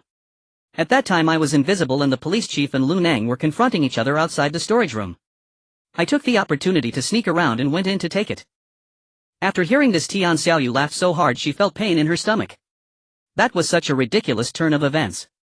"How did they discover you?" Chen Dong sighed, feeling quite helpless. "Originally I was about to leave the old town, but during my departure the invisibility skill entered a cooldown period. Just when I was caught in a deluge of misfortune, I was blocked by zombies, causing some commotion that attracted the attention of the police helicopter patrol. In the end I had no choice but to carve out a bloody path." "As long as you're fine, that's what matters," Tian Xiaoyu comforted. "However, now that your identity has been exposed, the police station probably won't let this go easily." Chen Dong was very relaxed, showing no concern. "Let them come. Anyway, I won't give away the platinum-grade supply box. As long as they dare to come, I'll make sure they return without success. Hee, if the platinum-grade supply box yields some pulse cannons or surface-to-air missiles, that would be quite entertaining." Tian Xiaoyu smiled and gently poked Chen Dong's head with her finger. "You think too highly of yourself. How could a platinum-level supply crate contain these items? It's like expecting a combat helicopter to fall from the sky." In the next moment, Tian Xiaoyu realized that her action was a bit over the line. She glanced nervously at Xianqi and felt relieved to see that Xianqi was focused on the platinum-level supply crate.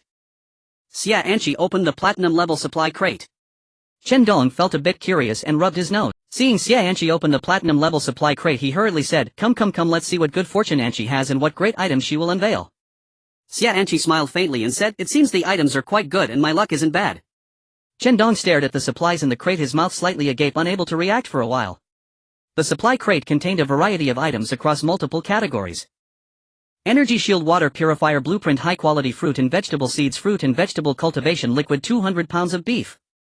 Each level of supply crate is guaranteed to contain at least one item of equal rank with a chance of having more than one item of the same rank. Although the supply crate they opened contained only one platinum-level energy shield, both the water purifier blueprint and fruit and vegetable cultivation liquid were golden-level supplies which were quite practical. Chen Dong collected all the supplies and studied the description of the energy shield, unable to calm down for a long time. Meanwhile, Tian Xiaoyu was admiring it with a click of her tongue. Anqi, you've uncovered a treasure. This energy shield is just too powerful. Xia Anqi also breathed a sigh of relief. I was worried it would be useless supplies, but thankfully we got the energy shield. After all, they had offended 3 major forces to acquire this. If it had been all trash, it would have been hardly worth it. Energy shield is set on the periphery of the shelter, absorbing solar, wind, water and electrical energy to activate the shield. Once activated, it forms a protective barrier around the shelter capable of blocking attacks from outside. As long as the charging is uninterrupted, it can continuously resist attacks while allowing counterattacks from the inside. In simple terms, I can hit you but you can't hit me. Such a domineering and unreasonable platinum-level defense device. Chen Dong excitedly hugged Xia Anqi and kissed her, saying, Anqi, you are amazing. This energy shield is incredibly useful for us at this stage. With this, even if the police station tries to settle scores later, they won't be able to do anything to us. I just don't believe they can produce any destructive weapon to break the energy shield. Xia Anqi, surprised by Chen Dong's sudden hug and kiss, blushed a bit. I'm also a team member. I'm happy to help out a little. Ah, you smell bad. Go take a shower first, don't hug me.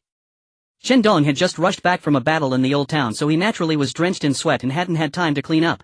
He sniffed the sour smell of his own sweat and awkwardly said, I'll go take a shower now, and after that I'll come out to check the other supplies. Then with an embarrassed expression, Chen Dong walked into the bathroom to quickly wash off the grime. Before long he came out of the bathroom. He had cleaned himself up and had taken out his battle suit from the bathroom, rinsing off the bloodstains. Chen Dong wiped his hair with a towel and sat down on the sofa facing Xia Anqi and Tian Xiaoyu. He couldn't wait to say, let's check the other supplies. I'm quite curious about that water purifier blueprint. Ah. Tian Xiaoyu looked a bit puzzled. She had always thought that with so many supplies from the platinum-level supply crate, the water purifier blueprint was the most dispensable item for their team. After pondering for a moment, Tian Xiaoyu said, Chen Dong, we shouldn't be lacking in water, right?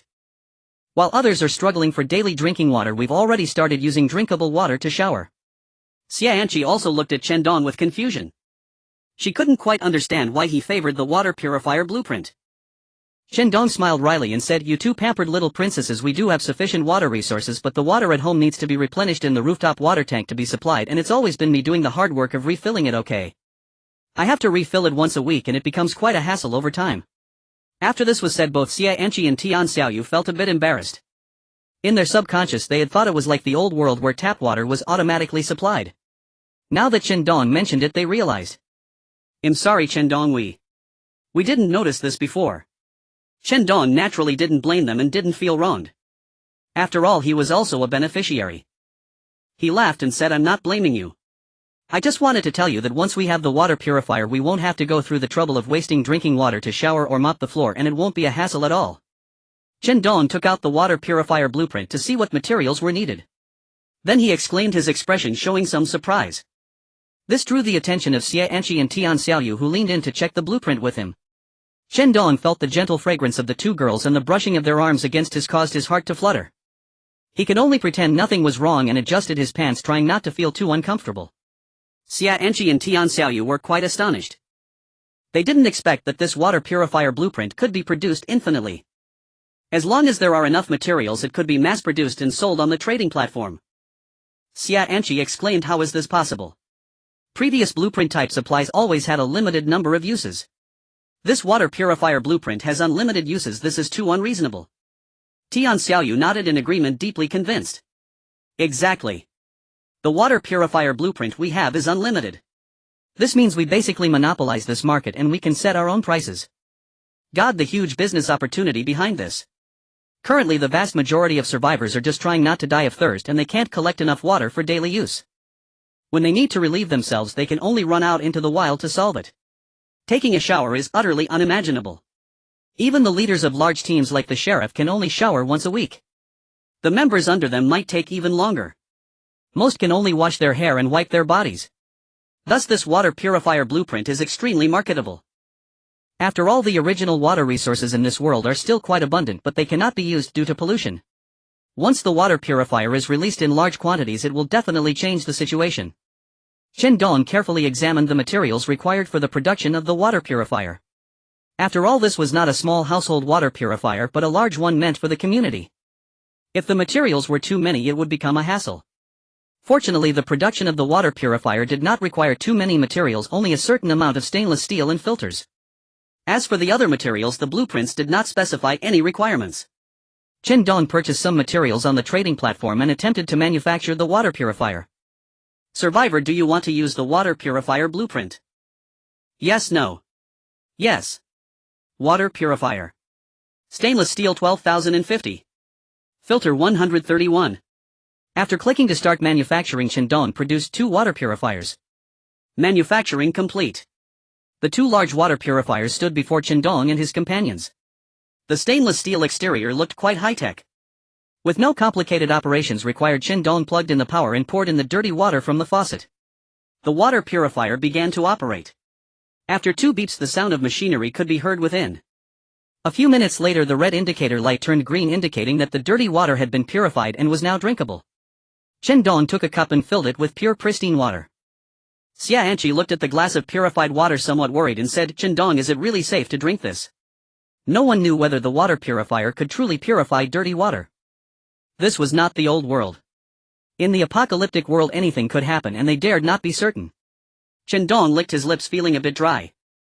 We have to give it a try. Since it's a golden grade resource it should be fine. He then took a sip of the purified water, swished it in his mouth and swallowed with a gulp. How is it? Xia Anqi and Tian Xiaoyu were extremely anxious, fearing something might happen to Chen Dong. Chen Dong nodded and smiled, saying it's drinkable. It has no taste and it's acceptable as drinking water. Xia Anqi and Tian Xiaoyu breathed a sigh of relief. With practical confirmation that the water purifier could be used normally, it could now be sold for profit. Chen Dong recorded a short video. In the video he approached the water purifier with a cup, filled it with purified water and took a large gulp. Then he posted this video in the chat channel. User 10086, the water purifier can purify outdoor dirty water into drinkable purified water. Hurry and buy it on the trading platform. Video attached. User 854235, no way. Is this real? There really is such a thing as a water purifier. User 231534, it must be fake. How could there be a water purifier? User 967645, I checked the trading platform and it's a golden grade resource, so it should be fine, right? Besides, 10086 drank from it in the video and recorded half his face while drinking, so I think it's probably okay. User 866623, even if it is probably okay, it can indeed purify dirty water, but isn't it way too expensive?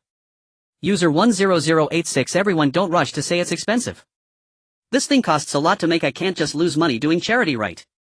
I've already minimized profit margins and it's quite cost effective, okay? User 735423, you call this cost effective? With the price of 30s alloy, how much food and drinking water could this buy?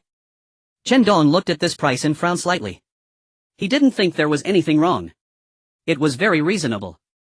30s alloy for a large water purifier meant he wouldn't have to buy drinking water in the future. This was clearly a one-time investment. Why couldn't these survivors understand that? Chen Dong felt a bit frustrated. User 983534, bro, stop complaining. Survivors like 10086 are at a different level than us in terms of cost effectiveness. Cost effectiveness is the hardship of the poor and the surprise of the rich. We just happen to belong to the former sob. User 962234, that strikes a chord, my friend. User 5382344, so are you guys buying it? Funny emoji. Many survivors expressed their desire but felt powerless. User 346754, I'm just from a small team, what do I need a water purifier for? Our team is barely surviving while building an underground fortress, let alone a water purifier worth 30s alloy. User 853464, as a solo survivor I can still use the drinking water in my pocket for quite a while, taking a shower doesn't seem that important. User 853453, damn. User 853464, don't say anything more, I can smell it through the screen. Chen Dong looked at the chat platform's content and sighed. It seemed that selling a large number of water purifiers in a short time was somewhat unlikely. But he was unwilling to lower the price. In the old world there were always things known as intelligence taxes. For example, weight loss pills. There are always people who fantasize about getting slim without doing anything. For instance, diamonds. The controlled supply combined with love drove their prices through the roof. Many people scoff at such things, even mock them. Who would buy something like chives? Is there really someone willing to be chives? But these things were never meant to serve the ordinary crowd. They only needed to gain the approval of the service population to make a fortune. And now Chen Dong had such plans. The large water purifier was expensive and not accepted by the masses. That's fine. As long as slightly capable teams needed it and could afford it, selling a few would still be a windfall. After all, teams capable of paying the equivalent price of 30s alloy for a water purifier were likely large teams with a huge demand for water. As long as their leaders were not foolish, they would come to buy it sooner or later. Many people in the chat channel were negative about Chen Dong's water purifier. User 10,10086, do you think everyone is just chives for you to slice? 30s alloy, aren't you ashamed to set this price? User 94525, it's definitely too expensive. With 30s alloy converted to water resources, how much drinking water could I get? User 564343, hey. It seems someone bought the water purifier. Who is so rich that they can buy a water purifier? I want to go hug the wealthy's thigh. Chen Dong received his first profit, which was directly traded for 30s alloy without using any other equivalent materials. However, when Chen Dong received this buyer's private message, he couldn't stop smiling. In the private chat window, user 12315100086, the platinum resource box is quite nice, right? This water purifier is also one of the items, right? Just wait for me. It was the sheriff. Their police station had become the first chives. Fate plays tricks on us. Chen Dong's water purifier listed on the trading platform is quite expensive, with only a few large teams possessing the purchasing power. After all, as the only large team in the city, the police department has an enormous daily water demand. Otherwise the captain wouldn't have bought 2 units in one go. Chen Dong felt a bit sorry for the other party facing the captain's private threats. The platinum level supply box that he had worked so hard to acquire faced numerous setbacks. First, it was raided by the Saturn Ring and drug lord teams. After finally reaching an agreement, Chen Dong executed a clever maneuver. If he were in that position, he would have surely hunted that person down. Thus he could somewhat empathize with the captain's feelings. Oh, it was he who took the platinum level supply box, so it was all good. Chen Dong sent a smiley face to the captain, followed by a text. The platinum level supply box is indeed useful, yielding a lot of good stuff. This water purifier blueprint is just average. The captain was furious, throwing his water cup across the room, and the grinding of his teeth could be heard from afar. He absolutely loathed Chen Dong. If before he was merely wary of Chen Dong, now he wished he could tear him apart. 10,086, don't get too cocky. I won't let you rest easy for long. Prepare to face the wrath of the police department. I will make you realize that offending the police department is the biggest mistake of your life. The captain's threat was blatant, and his determination for revenge against Chen Dong was intense. However, what infuriated him more was Chen Dong's reaction. Chen Dong sent a grinning emoji again. Everything was left unsaid. He clearly did not regard the captain at all. Chen Dong closed the chat channel. The water purifier was also casually listed on the trading platform without much attention. If there are teams in need, they will naturally take action. The other supplies from the platinum level box needed to be explored for their uses. Some fresh seeds for fruits and vegetables. Chen Dong had these as well. However, the seeds this time were some rare varieties of fruits and vegetables, enriching the types. Just right, Chen Dong had just transferred the previous fruits and vegetables to the planting area of the underground fortress, leaving plenty of space to plant these new seeds. In the underground fortress, several grow lights illuminated the fruits and vegetables, allowing them to grow normally. This ensured that Chen Dong, Xianqi and Tian Xiaoyu received timely supplies of fresh vegetables. Since obtaining the fresh seeds, they hadn't needed to eat canned vegetables for a long time, thanks to the unique nature of the seeds in this apocalyptic world. Most of them could mature in just a few days. If it depended on the weather like in the old world, it would be meaningless. Chen Dong dug some nutrient-rich soil from the ground, packed it into a foam box, and planted the new varieties. Then he took out the golden level supply item, fruit and vegetable cultivation liquid. Fruit and vegetable cultivation liquid dripped onto the seeds, being harmless and pollution-free. The flourishing agriculture depended entirely on it. With the cultivation liquid, the yield could reach 8800 per mu. Chen Dong was skeptical and drew a drop of the liquid with a pipette, dripping it onto the newly planted seeds. Let's see if it's really that miraculous. A drop fell on the seed, but there was no reaction. Chen Dong stared blankly, his mind racing with doubts. Could this bottle of golden-level cultivation liquid be fake? But he wondered if he hadn't poured enough of it. Then he dripped another drop of the cultivation liquid onto the same seeds. Still there was no reaction. Chen Dong felt a bit speechless. He squatted in front of the phone box until his legs went numb, staring intently at the seeds filled with anticipation but seeing no Is this all there is? Chen Dong turned to leave, unaware that the seeds buried in the soil were already emitting a faint glow. As he exited the underground fortress, Xia Enqi and Tian Xiaoyu saw Chen Dong's gloomy expression and thought it was due to the lack of success in selling the water purifier. Chen Dong, what's wrong? You look like you've eaten a bitter melon. Weren't you just selling water purifiers on the trading platform? What's the matter, can't you sell them? Chen Dong sat down beside Xia Enqi on the other side and remained silent. It's okay, Chen Dong.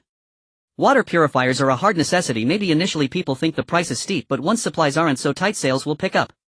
Tian Xiaoyu nodded in agreement. Yes, we aren't in immediate need of supplies, so take it slow. Chen Dong sighed again, smiling wryly. I'm not troubled because of the water purifier. I sold 2 units today, receiving 60s alloy. That's not the issue. The two girls were astonished. They hadn't expected the water purifiers to sell out so quickly. Then they curiously asked, why do you still look unenthusiastic? Isn't that something to be happy about? The farm they spoke of was a gaming sensation that swept the nation back in the day. As a farm owner, one could cultivate various fruits and vegetables and even steal from friends' gardens. It is a memory for a generation. In elementary and middle school, when he first encountered computers, Chen Dong could only watch eagerly as Xiao Pang next door played games, dying repeatedly, and felt quite happy. Naturally, he couldn't comprehend the childhood memories discussed by Xia Enqi and Tian Xiaoyu. Things like ice and fire people or gold miner. Chen Dong's childhood was more about skipping stones and chasing the old hen from the second uncle's house. After some consideration, Chen Dong interrupted Xia Enqi and Tian Xiaoyu. So according to you, this fruit and vegetable cultivation liquid is most likely to enhance yield or improve the taste of the produce and has little to do with hastening growth? Xia Enqi and Tian Xiaoyu nodded. That's what we think. Then there's nothing we can do. Chen Dong felt somewhat disappointed. He previously thought that this fruit and vegetable cultivation liquid was meant to accelerate growth. If it was for increasing yield, it wouldn't mean much to them. After all, they had plenty of seeds to spare. Xia Enqi linked her arm with Chen Dong's. Well, increasing yield is still good. We can have more vegetables to eat every day. This time the platinum grade supply box even yielded 200 pounds of high-quality fresh beef. Well, fry steak for you tonight. Chen Dong ruffled Xia Enqi's hair, brushing away his negative emotions. Alright, steak for dinner, enough to fill us up. Then we'll go cook now. Xia Enqi and Tian Xiaoyu got up. It was already dinner time as the sun set. Just sit there and wait for your steak. Chen Dong chuckled. Okay, I'm waiting for the steak. He sat on the sofa feeling restless, as if a thorn was stuck in his heart, making it hard for him to sit still. No way. I have to check it out. Chen Dong ran back to the underground bunker, wanting to try the fruit and vegetable cultivation liquid again. He was unwilling to give up. Could the gold-grade supplies only be the kind that increases yield? That doesn't make sense. African agriculture isn't developed relying on gold fertilizer. Chen Dong doesn't need that. Such good stuff is enough for the brothers in Africa. As he walked to the planting area, Chen Dong exclaimed, wow. The seed that had received 2 drops of the fruit and vegetable cultivation liquid earlier had now grown into a vibrant, luscious lettuce. Meanwhile, the seed planted in the soil at the same time remained unchanged. What is this? It's simply a miracle. To describe this phenomenon, which directly contravenes the laws of growth, as extraordinary is hardly an exaggeration. Chen Dong murmured, amazing. Amazing. He was stunned. He knew that the gold-grade supplies could not possibly be so mediocre. It couldn't just be about increasing yield or optimizing the taste of produce in such a perfunctory manner. Chen Dong took out the large bottle of fruit and vegetable cultivation liquid. 2 drops at a time. This could take a year and a half. He continued to drop the cultivation liquid onto other seeds using a pipette. This time Chen Dong patiently sat in the planting area. Finally, after 10 minutes, he witnessed the entire process of the seed sprouting, growing leaves, and maturing in an incredibly short time. Chen Dong pulled out a few lettuces, his mood still exhilarated. I declare the fruit and vegetable cultivation liquid is amazing. He ran upstairs with the lettuce, excitedly shouting to Xia Enqi and Tian Xiaoyu, we're having lettuce for dinner tonight. Truly a platinum-grade supply box. Through Chen Dong's experiments, it could be said that every piece of supply obtained was extremely useful. The energy shield ensured greater safety for the 3 of them in the shelter. With the upgraded celluloid walls and automatic defense systems, their shelter could easily be described as impenetrable. The water purifier blueprint could repeatedly manufacture large water purifiers to sell to other survivors. This item was a necessity for others. After all, they were not like Chen Dong, who had an infinite supply of bottled water. Even though the prices Chen Dong listed on the trading platform were high, people began to buy them gradually. This would be Chen Dong's primary source of income for a long time. The fruit and vegetable cultivation liquid, once considered by Chen Dong Xianqi and Tian Xiaoyu to be the most useless gold-grade supply, turned out to be the most surprising. Just 2 drops of the cultivation liquid could turn a seed from an ungerminated state to maturity in 10 minutes. Such power was nothing short of miraculous. It could be said that this was the most valuable gold-grade supply. Aside from this, Chen Dong also kept the sheriff's declaration of war in mind and began to prepare. Although the fighting had not officially begun, he had already sensed the taste of crisis. This time the sheriff was serious. He did not dare to relax for a moment. The first thing to do was to activate the energy shield to protect the entire shelter. As the only platinum-grade supply, the strategic significance of the energy shield was enormous. The mere fact that it could be charged through various natural energies was already outrageous. This meant that they would not have to worry about energy shortages. Even if there were no natural energies, it could still be charged. Chen Dong took out the energy shield from his backpack and began the setup. Dear survivor, would you like to activate the energy shield? Yes, no. Chen Dong eagerly clicked the yes button. This was his first time obtaining a platinum-grade supply. The feeling of excitement he hadn't felt in a long time was reminiscent of when he had won the barrier wall at the auction. The first gold-grade supply, the first platinum-grade supply. Chen Dong was looking forward to how the energy shield would showcase the prestige of platinum-grade supplies. The energy shield is being constructed and it will take 72 hours to complete charging. To build the energy shield this time, no construction materials were needed and it was successfully placed. However, this charging time was quite a headache for Chen Dong. Every minute and second felt tense now. He couldn't wait for 72 hours. It's possible that the sheriff will launch a surprise attack tomorrow or tonight. Chen Dong did not believe that the sheriff would adhere to any code of conduct. He was afraid that the sheriff would stop at nothing to eliminate him. Chen Dong inquired of the intelligent assistant in the shelter, "Is there a way to reduce the charging time of the energy shield?" The assistant beeped in response. "I'm sorry, I didn't quite catch what you said. Could you repeat that?" Chen Dong's lips trembled slightly. After taking a deep breath, he gritted his teeth and spoke slowly. "I said I want to reduce the charging time of the energy shield." The intelligent assistant quickly responded, "Okay, I will search for that information for you, please hold on." Then the assistant provided an answer. This answer made Chen Dong curse the system for being a scam. Dear survivor, the remaining charging time for the energy shield is 71 hours 58 minutes and 45 seconds. You can consume energy to expedite the charging process. What kind of energy is needed? The fastest energy for charging the energy shield is electric energy. It has been detected that your shelter contains electric energy. Should I activate the charging channel for you? Go ahead. Chen Dong did not refuse, but he was puzzled. How much time can be reduced by expediting the charging? The intelligent assistant paused briefly before providing an accurate figure. Dear survivor, with additional charging, the energy shield's charging time will be shortened to 6 hours. Chen Dong frowned slightly, crossing his arms. Although the charging time had been reduced to 6 hours, which was quite good, he still felt somewhat dissatisfied.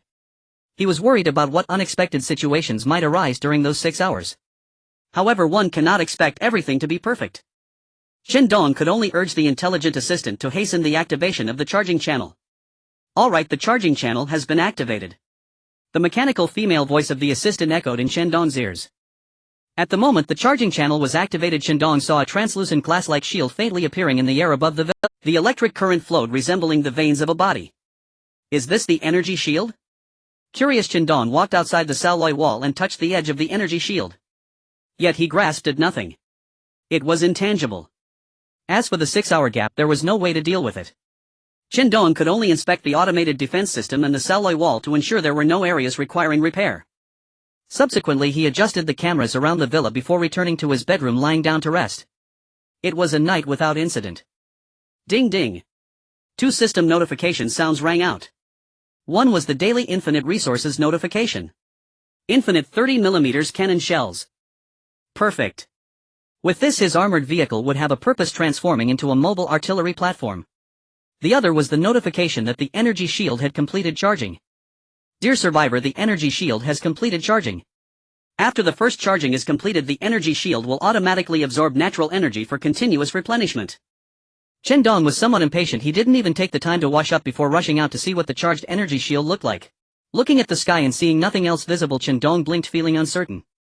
Last night he could still see a thin film-like transparent substance. Had it really disappeared after the charging was completed? Chen Dong stepped outside the Saloy wall. At this moment he was wearing combat gear, cautiously tapping a meter or two outside the Saloy wall. This position marked the limit of the energy shield's range. It was a ripple. Chen Dong felt his fist being obstructed, unable to advance. The spot where he encountered resistance was within the protective range of the energy shield, and ripples like water waves emanated around his fist. Just like in a sci-fi movie where nothing is visible yet ripples appear in the air. Chen Dong exerted force again. This time the ripples were more intense and Chen Dong observed them more clearly. The ripples radiated from around his fist, seemingly distributing all the potential energy across the entire energy shield. Chen Dong began to understand the operational principle of this energy shield. He was now very curious about what level of damage the energy shield could withstand. He took out a critical hit Tang Dao and other cold weapons like crossbow arrows. The energy shield effortlessly blocked the attacks of these objects. This was something Chen Dong had anticipated. As a platinum-level defensive device, if it couldn't even withstand cold weapons, it would be better to just find a block of tofu to die against. Next he decided to test hot weapons. Chen Dong first pulled out a handgun. After 2 gunshots he gaped in shock. He watched as 2 bullets were stopped outside the energy shield, as if fixed in place, floating in the air. Moments later they fell to the ground. In that moment of pause Chen Dong saw it clearly. The sudden gunfire startled Xia Enchi and Tian Xiaoyu awake. They hurriedly ran out, thinking the sheriff had brought the police force to their doorstep. Instead they saw Chen Dong in combat gear shooting at the door. Soon after they realized Chen Dong was conducting an experiment on the energy shield. Chen Dong then took out a more powerful grenade and directly threw it into the air. He then noticed Xia Enchi and Tian Xiaoyu standing in the yard, shocked. The grenade exploded and the energy shield activated, blocking all the shrapnel from the explosion outside. Then it even seemed to bounce the shrapnel down to the ground. Chen Dong was truly startled. He had been worried about whether the energy shield might suddenly fail. If it did, throwing a grenade into the yard would lead to big trouble. Fortunately, this platinum-level material was of good quality. Other survivors in the villa community were also awakened by the noise Chen Dong had created. When they grumbled and opened their windows to yell, they saw it was the sound made by the person in a white combat suit known as 10,086, and they swallowed their curses. Recently the deeds of the fierce 10086 had spread. He had seized platinum-level supply boxes from the sheriff, the Saturn Ring and drug lord teams, even decapitating 2 deputy leaders of the sheriff's department in the old town. Now Chen Dong was nicknamed Flathead Brother. Although many survivors still didn't know 10,086's real name or appearance. However, from the clues gathered in the videos he usually posted, it was clear that he was a young man. In the end, Chen Dong unleashed a barrage with an AK-47. The gun spat fire and the shell casings clattered to the ground. Yet even with such a massive number of bullets, it still did not cause significant impact on the energy shield. Chen Dong put away the AK-47, rotated his arms which had grown sore from maintaining the same position, and approached the shield once more, gazing at it intently. Looking at the nearly intact energy shield, Chen Dong could only click his tongue in admiration. This is truly platinum-level material. In this way, as long as the zombie monsters outside do not form a large scale, this energy shield will serve as an absolute barrier for the 3 members of their family. However, it is uncertain whether they can attack the enemies outside from within the energy shield. If not, it can only serve as their last line of defense. Chen Dong returned to the villa with satisfaction. At that moment a message suddenly came through. It was a private message, and it was a request for trade verified by the system. Seeing the note above indicating a trade inquiry, Chen Dong understood that this survivor definitely did not possess 30 pieces of scrap alloy. After some thought he opened the private chat. User 78945, hello 10086, I would like to purchase the large water purifier you have. Our group consumes a large amount of water resources daily, requiring us to spend a lot of supplies to purchase it. However, I do not have enough scrap alloy. Can I use something else to exchange? Currently survivors are lacking not so much in food but in water resources. This is because in this world acid rain falls almost periodically. This is not the so-called acid rain from the previous life. It is genuine acid rain. It is many times stronger than the acid rain from the past. From the chats of survivors in the chat channel, Chen Dong knew very well. There are plenty of poor people in this world. Even in the apocalypse, those lacking supplies are still everywhere. Many people request help in the world channel, even begging for someone to spare them a bottle of water. But in such a resource-scarce apocalypse, who would be overflowing with compassion? If I give you my water resources, what will I do? Good people cannot survive in this world. The resources are far too scarce. Drinking water can only be found in the early stages at supermarkets or small shops. Additionally, there are supply boxes. Of course, some extremely water-scarce survivors, despite knowing the risks, drank the outside acid rain. Then the next day they begged for help in the World Channel. After drinking the acid rain, they began to experience severe stomach pain. Soon after, many reported the tragic condition of survivors who had consumed the acid rain. Their deaths were gruesome. They suffered internal damage, their faces contorted in pain. Although on the surface it seemed nothing too serious, they were indeed in great suffering.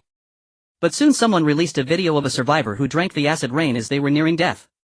The wailing in the video made all survivors shudder. The manner of death was horrifying. So much so that later no one dared to drink the acid rain outside, even if it meant dying of thirst. Chen Dong felt quite gratified upon seeing this message. He knew that the large water purifier was certainly in demand, especially in this apocalypse. What do you have to offer? A blueprint for a barbecue grill. Chen Dong rolled his eyes and coldly replied, goodbye.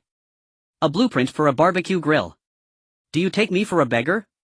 Chen Dong had no time to waste with such people. He also did not want to listen to their pitiful pleas. It would only make him more annoyed. He was now a businessman. What is a businessman? A rogue who only sees profit. Do you argue reason or compassion with a rogue? Wait. Please. We desperately need such a water purifier, otherwise we will die. The other party hurriedly sent a message. Chen Dong casually replied, I am not a philanthropist, did one help to speak to me like that? You should talk to God. However, I think at this moment no matter how loud you shout, God won't hear you. I have other things to offer. As long as you let me substitute with something else. You can price it however you want. The other party panicked and hurriedly sent another message. Chen Dong was a bit impatient and wanted to close the chat, but at that moment he rolled his eyes. Tell me what you have and I will give you a chance to continue communicating with me. The next sentence must mention something that excites me, otherwise I will directly close the private chat and blacklist you. Chen Dong knew that the other party was certainly very eager to obtain his water purifier. After all, there is a saying, water is the source of life. A person can survive a week without food but only 3 days without water. The survivor on the other side of the private chat was certainly in a desperate situation, which is why they chose to trade with him. After all, 30 pieces of scrate alloy is a fortune to many survivors. This item is currently the most important material for building bases. However, compared to the precious scrate alloy, no one wants to die of thirst. Chen Dong understood the human fear of death. Thus, faced with the complaints, he showed no signs of retreat. Every person is selfish. This guy actually thought he could brush him off with just a barbecue grill. Chen Dong would not believe it. Every survivor who had made it this far in the apocalypse is no fool. This guy definitely had more to offer. As a businessman, Chen Dong was determined to squeeze every last bit from this guy. As expected, just as he anticipated, after he sent that message, the other party did not respond for a long time. The other party was contemplating, anxious and restless. Chen Dong did not rush to close the communication. He understood the other party's feelings, calmly waiting like a fisherman. Sure enough, after a while a new message came through. I know offering a blueprint for a barbecue grill was a bit excessive, so I decided to add our most valuable item. A gasoline generator. What do you think? Chen Dong smiled and casually replied, sorry, do you know who just came to find me? Who is it? I don't know him either, but he's also desperate for the water purifier blueprint. And apparently his situation is even more dire than yours. People have already starved to death in his base. You know what? Compared to him, I'd say I'm actually the more pitiable one. User ID 78945 cursed inwardly and hastily replied, you must sell it to him. I'll offer far more than he ever could. You're a merchant, surely you wouldn't entertain a loss-making deal. Chen Dong nearly burst into laughter. The man's true nature had indeed been laid bare. A mere nudge was enough to strip away all pretense. Just moments earlier he'd tried playing on sentiment, attempting to slip in a barbecue grill blueprint as if it were equal currency. Now he dared speak of conducting business with strict impartiality. Chen Dong smiled faintly, but his offer vastly exceeds yours. He offered 2 gasoline-powered generators. 2 gasoline generators. To me they're infinitely more valuable than your barbecue grill blueprint. What barbecue grill? I could easily cobble together a rudimentary one myself, there's no need to trade such a precious water purifier for it. Don't you agree? User ID 78945 panicked instantly. No, I can raise my bid. I still possess something even better than his. Better? Oh. I'd be most intrigued to hear what else you might have. If it's truly exceptional, I'll grant you priority as my first trading partner. Bear in mind my supply of water purifiers is extremely limited. If I happen to sell out entirely, I'm afraid I'll be powerless to help. Moreover, later on I may even begin selling purified drinking water directly. Chen Dong chuckled softly as he spoke. User ID 78945 gritted his teeth and declared, fine, you win. I'll trade you a backpack expansion scroll. I obtained it from a supply crate. It increases carrying capacity across all item categories. This time it was Chen Dong's turn to be astonished. You actually pulled that out. His shock was hardly unwarranted. As survivors grew stronger and acquired more supplies, their original backpack capacities quickly proved insufficient. Often they had no choice but to discard items deemed non-essential. Occasionally someone would draw a backpack expansion scroll from a supply crate, but its drop rate was extraordinarily low and it almost never appeared on the open market. Chen Dong realized he'd struck gold. Though his infinite inventory bypassed capacity limits, a glitch in itself, the sheer volume of other resources was beginning to strain even his expanded storage. Yet he remained unruffled, replying calmly, it is a fine item, but only one scroll. Doesn't that strike you as rather scarce? Though undeniably useful, the backpack expansion scroll wasn't indispensable. After all, surplus goods could always be stored safely within the shelter rather than carried on one's person. User ID 78945 hurriedly insisted, I truly have nothing else, only this single scroll. Chen Dong finally relented. Very well. List everything: one barbecue grill blueprint, one gasoline generator and one backpack expansion scroll. The other party immediately placed all items into the trade interface. Chen Dong confirmed the transaction and gleefully harvested his second spring onion. Back inside the house, the two women were preparing dinner. Chen Dong sidled up to Xia Anqi with an air of conspiratorial delight. Xia Anqi noticed his approach and, startled by their sudden closeness, instinctively glanced sideways at Tian Xiaoyu, who remained wholly absorbed in her task. She whispered, what are you up to? Chen Dong grinned mischievously. I've got a surprise for you both. Tian Xiaoyu jumped at the sound of his voice appearing so suddenly behind her. Once she regained her composure, she shot him a reproachful look and muttered sullenly, what kind of surprise could there possibly be? You stormed our barrier this morning with a rifle, blasting away like mad. Surely nothing miraculous fell from the sky and landed square on your forehead.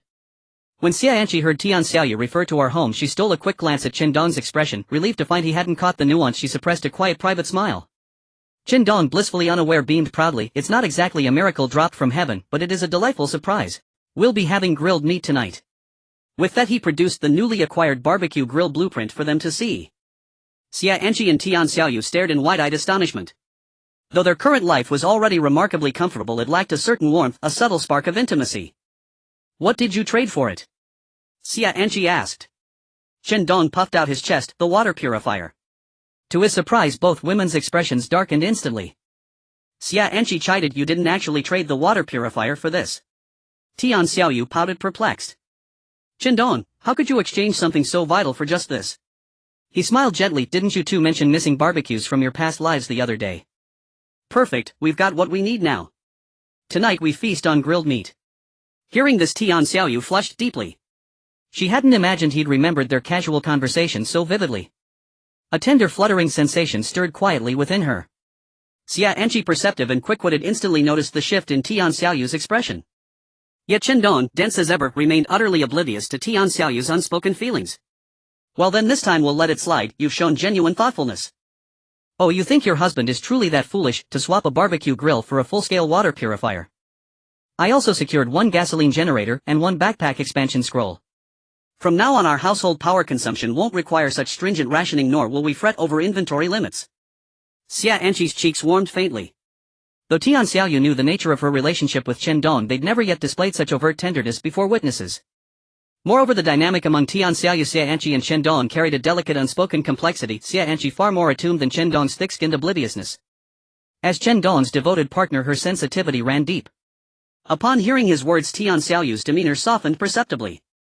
That's reassuring, we haven't suffered any loss. Naturally. Chen Dong flashed a broad grin. Get ready, I'll assemble the grill now. With that he turned and headed upstairs to the open-air terrace. Set up the barbecue grill in the open space, then click to start making it. Now Chen Dong and the others have an abundance of resources. Making a barbecue grill is no burden at all. Without any effort, the barbecue grill was constructed. Subsequently, Chen Dong returned to the villa, admiring the busy figures of Tian Xiaoyu and Xia Anqi in the open kitchen. I must say both girls possess stunning figures and captivating beauty. Especially at this moment, as they are busy dressed quite lightly, they are truly a feast for the eyes. Xia Anqi noticed Chen Dong's gaze and turned her head to give him a playful glare, making Chen Dong's heart flutter. Looking at the overcast sky outside, he couldn't help but feel a sense of melancholy. This kind of life isn't bad at all. In the blink of an eye, night fell. Chen Dong lit the charcoal in the barbecue grill while Xia Enqi and Tian Xiaoyu had already prepared the ingredients. Chen Dong leisurely sat on the lounge chair. Beside him was a glass of early-released Infinite Resources Romanée-Conti wine. Watching the two women enjoy themselves. I must say this wine can fetch astronomical prices in the old world, and there is a reason for that. Chen Dong is increasingly learning to enjoy life. However, he didn't notice. Just as they were eating barbecue, a drone silently arrived above the villa. The people at the police station were not as comfortable. On the contrary, it was rather grim. The last time in the old city they suffered heavy casualties and depleted a large amount of combat resources. There was no choice but to spend more living resources to exchange for combat equipment to maintain the strength of their unique large team. After all, the Saturn Ring and the Drug Lord teams had not lost a single soldier at that time, watching the police station's misfortune with amusement. Now if they were to act with malicious intent and launch a surprise attack, who wins and who loses is hard to say, and the losses would be even more severe. Therefore, in a helpless situation, the police station could only exchange for combat resources. The result of this was that the supplies for everyone in the police station were drastically cut by more than half. The captain led the way by eating compressed biscuits. Drinking water, he swallowed hard. His heart, however, was bleeding. Brothers, enduring hardship is a blessing. If we get through this difficult time, we'll have meat every meal in the future. However, before they could eat meat, the police station's members saw others feasting on it. Far away in the central district of the police station, everyone stared at the scene before them, almost drooling. Handsome men and beautiful women were joyfully busy grilling meat. This was the first time the police station members saw Chen Dong's true face. The drug lord controlled the drone, clearly capturing Chen Dong's visage. Looking at Chen Dong's carefree demeanor, he cursed viciously. Damn it. This guy is actually eating barbecue and drinking red wine at home, simply disregarding our police station. In the earlier prosperous days of the police station, meat wasn't particularly rare. But it was merely a matter of cooking the meat a bit or grilling it on an open flame. Such treatment could only be enjoyed by members of a large team like the police station. When compared to those so-called first-tier teams like the Saturn Ring and Drug Lord. Except for core members and leaders who did not have to worry about this. Ordinary members. Had they had to exchange contribution points. Members of the police station once took pride in this and felt honored to be part of the police station. But now Chen Dong cruelly pressed their pride onto the barbecue grill and seared it. How unfair. Why does a lone wolf player like 10086 have a barbecue grill? And so much meat. Chen Dong and the others made ample preparations, collecting a large number of bamboo skewers, threading together pork and beef and placing a basketful beside the barbecue grill. Sprinkling cumin powder and mixing sauces, an enticing aroma wafted through the air. Not to mention the other members of the police station. Even the captain instinctively swallowed hard, his throat moving. Never did he expect that after 10,086 received his private message, he could still casually barbecue in his own villa. The drug lord was almost drooling. He was a young man who loved barbecues and beer immensely. Living in a coastal city, he began drinking beer and eating barbecue at a young age, influenced by his family. As they say in his hometown, drinking without skewers, joy is halved. After arriving in the apocalyptic world, the drug lord had to give up his previous habits. It wasn't that he didn't like drinking and eating skewers anymore, but he truly didn't have the conditions. He originally thought there would be no barbecue in the apocalyptic world. Yet in the presence of his enemies, he sought his most beloved food. This feeling was extraordinarily complex. Sizzle. It's ready. The delighted voices of Xie Enqi and Tian Xiaoyu came through the footage from the drone. Those qualified to observe Chen Dong in the conference room at the police station were all newly promoted corps members, along with the drug lord and the captain, two familiar faces. Upon hearing the sounds transmitted by the drone, they all leaned forward, focused intently, wanting to hear more clearly. Every single word might become intelligence. Old Chen, come eat some skewers. Xia Enqi held a skewer. Ignoring the large beads of sweat on her forehead, she excitedly handed it to Chen Dong. Tian Xiaoyu also handed over a few of the hot dogs she roasted herself. The two women looked at Chen Dong with eager anticipation in their hearts. With one skewer in each hand, Chen Dong was filled with happiness. Even though they were a bit overcooked, he savored them delightfully. With his mouth full, he mumbled, delicious, truly delicious. The drug lord, watching the audio-visual feed from the drone, could no longer hold back. Damn it, I want to eat too. The captain's gaze remained fixed ahead, but the veins faintly visible on his forehead revealed his inner turmoil. Drug lord, mind your words and actions. The drug lord could only stifle his feelings and reflect. The sheriff, being the leader of a large team, naturally could not lose his composure over such a trivial temptation. Even though he had just swallowed hard, it was merely an instinctive reaction. It was akin to quenching thirst by envisioning plums. In extreme thirst, hearing the word Yangmei conjures images of that sour and juicy fruit, causing one to salivate uncontrollably. The sheriff could not avoid such instinctive physiological reactions, but he could quickly suppress the distracting thoughts in his mind with his willpower. In the old world, the sheriff was not a police officer. Instead, he was a mercenary living a life on the edge abroad. He held himself to strict standards. Although barbecued meat smelled enticing, he believed that the taste of killing an enemy would provide him with a pleasure that resonated from the depths of his soul. As for the origins of the police station and the sheriff, it was purely because the sheriff aspired to be a police officer since childhood. As a child, he rigorously trained his body, mastering various combat techniques and grappling arts, excelling in his studies and consistently ranking at the top of his class. Teachers and classmates spoke highly of him. He was that kind of young person who won awards, easily excelled academically, and held lofty ambitions for society. Everyone believed he would naturally achieve his goals. However, a philosopher once said tragedy is the destruction of what is valuable in life for others to witness. The sheriff never imagined that this statement would come to pass in his own life. One day, amidst his peaceful existence, tall figures in uniforms knocked on his family's security door and took away his father. The sheriff and his mother did not worry for too long. The man who was a husband and father was sentenced to death and executed immediately.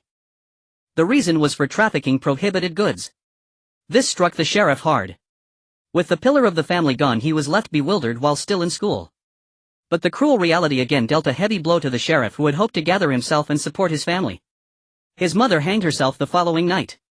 Subsequently, the sheriff's house was confiscated. Left with no relatives, he vanished without a trace. He went to Southeast Asia, took up arms, and became a mercenary. From that moment on, the trajectory of his life changed. The sheriff became ruthless and quickly rose through the ranks, becoming the second-in-command of his mercenary team within a few years. The boss trusted him greatly, admiring his ruthlessness, especially when it came to his fellow countrymen seemingly harboring some hatred. The sheriff did not disappoint the boss' trust. He killed the boss, took over his wife and children, and assumed control of the team. Poison Spike was part of this as well. Years of power only intensified the sheriff's desire for authority. He could not bear to see his team lag behind others. His subordinates also could not show any envy towards other teams in his presence. Such behavior would not be tolerated even in the apocalypse. The police station was still his. Poison Spike, well aware of the sheriff's temperament, instinctively shivered. He quickly realized that the words he had just spoken to the drone had displeased the sheriff.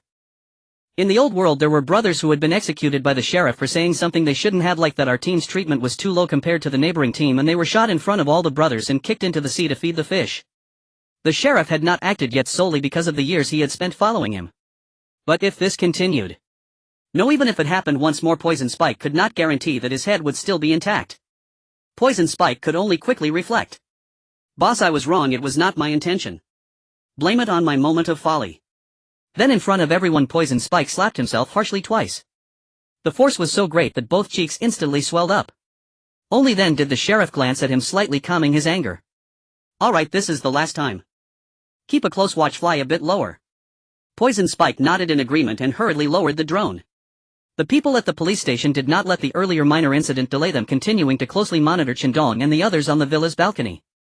In the footage, Chen Dong was eating skewers, telling Xia Anqi and Tian Xiaoyu how delicious it was. However, both women were dissatisfied with this answer, finding it too perfunctory. Xia Anqi pouted and playfully said, "That won't do, old Chen, you need to clarify who cooked it better." The relationship between Chen Dong and Xia Anqi had grown increasingly intimate, and their address for each other had long changed from the somewhat unfamiliar use of names to affectionate terms akin to an old married couple. Tian Xiaoyu raised an eyebrow at this, unwilling to be outdone, gazing intently at Chen Dong. Seeing the two insist on extracting an answer, Chen Dong felt overwhelmed. If he said one was better, wouldn't that offend the other? Both were formidable women, and he dared not offend either. Chen Dong wore a smile more twisted than a bitter melon, hesitating to speak.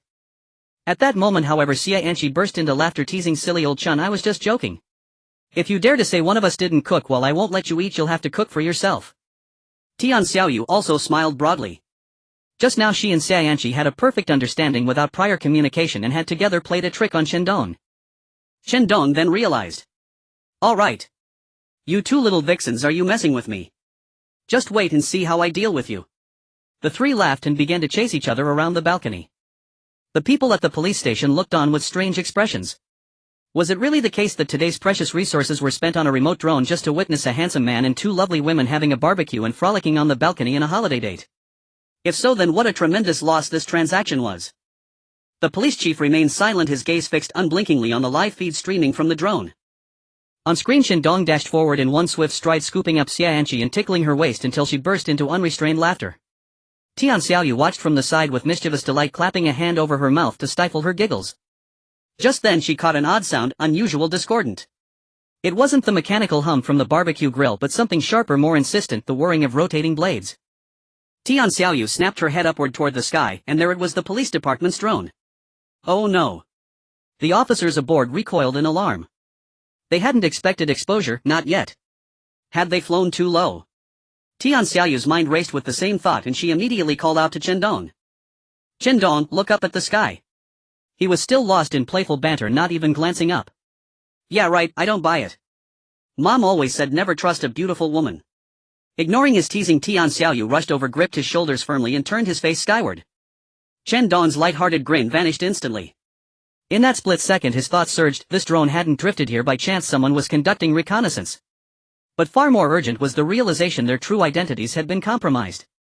Was it the police chief? Chen Dong had every reason to suspect so. Their bitter confrontations with the precinct had mounted steadily. Add to that the chief's veiled threats in prior private messages, and Chen Dong was certain this was the precinct's drone. He waved cheerfully upward and called out, "Chief. Haven't seen you in days, hope you're well." The drone, poised to retreat, froze midair. The chief pressed down hard on Dosai's hand, halting further control, ordering the device to hold its position. Since concealment had failed, discretion was pointless. Seeing the drone hover motionless, Chen Dong's conviction deepened. This was unmistakably the precinct's machine. And it could relay video and audio in real time. Otherwise, why would it halt the moment it heard his voice? So, the chief was watching him right now. Chen Dong smiled faintly, plucked a skewer from the grill and extended it toward the sky. "Chief, care for some barbecue?" Then with mock regret, "Oh, I forgot. You can't taste it. This grill design. I traded a large-scale water purifier for it. Come to think of it, I owe you thanks for that." Ha ha ha. The chief watched Chen Dong's taunting flourish, his expression unreadable though his composure barely masked simmering fury. Beneath the surface his knuckles whitened as he gripped the armrests of his chair. Chen Dong tore off a piece of grilled meat, savoring it slowly before remarking, "Chief, you do realize covert surveillance of private residences violates basic decorum, don't you?" "Fine, if it's just me you're watching. But what if my two companions were bathing or changing clothes? How exactly would you settle that account?" The chief had no reply.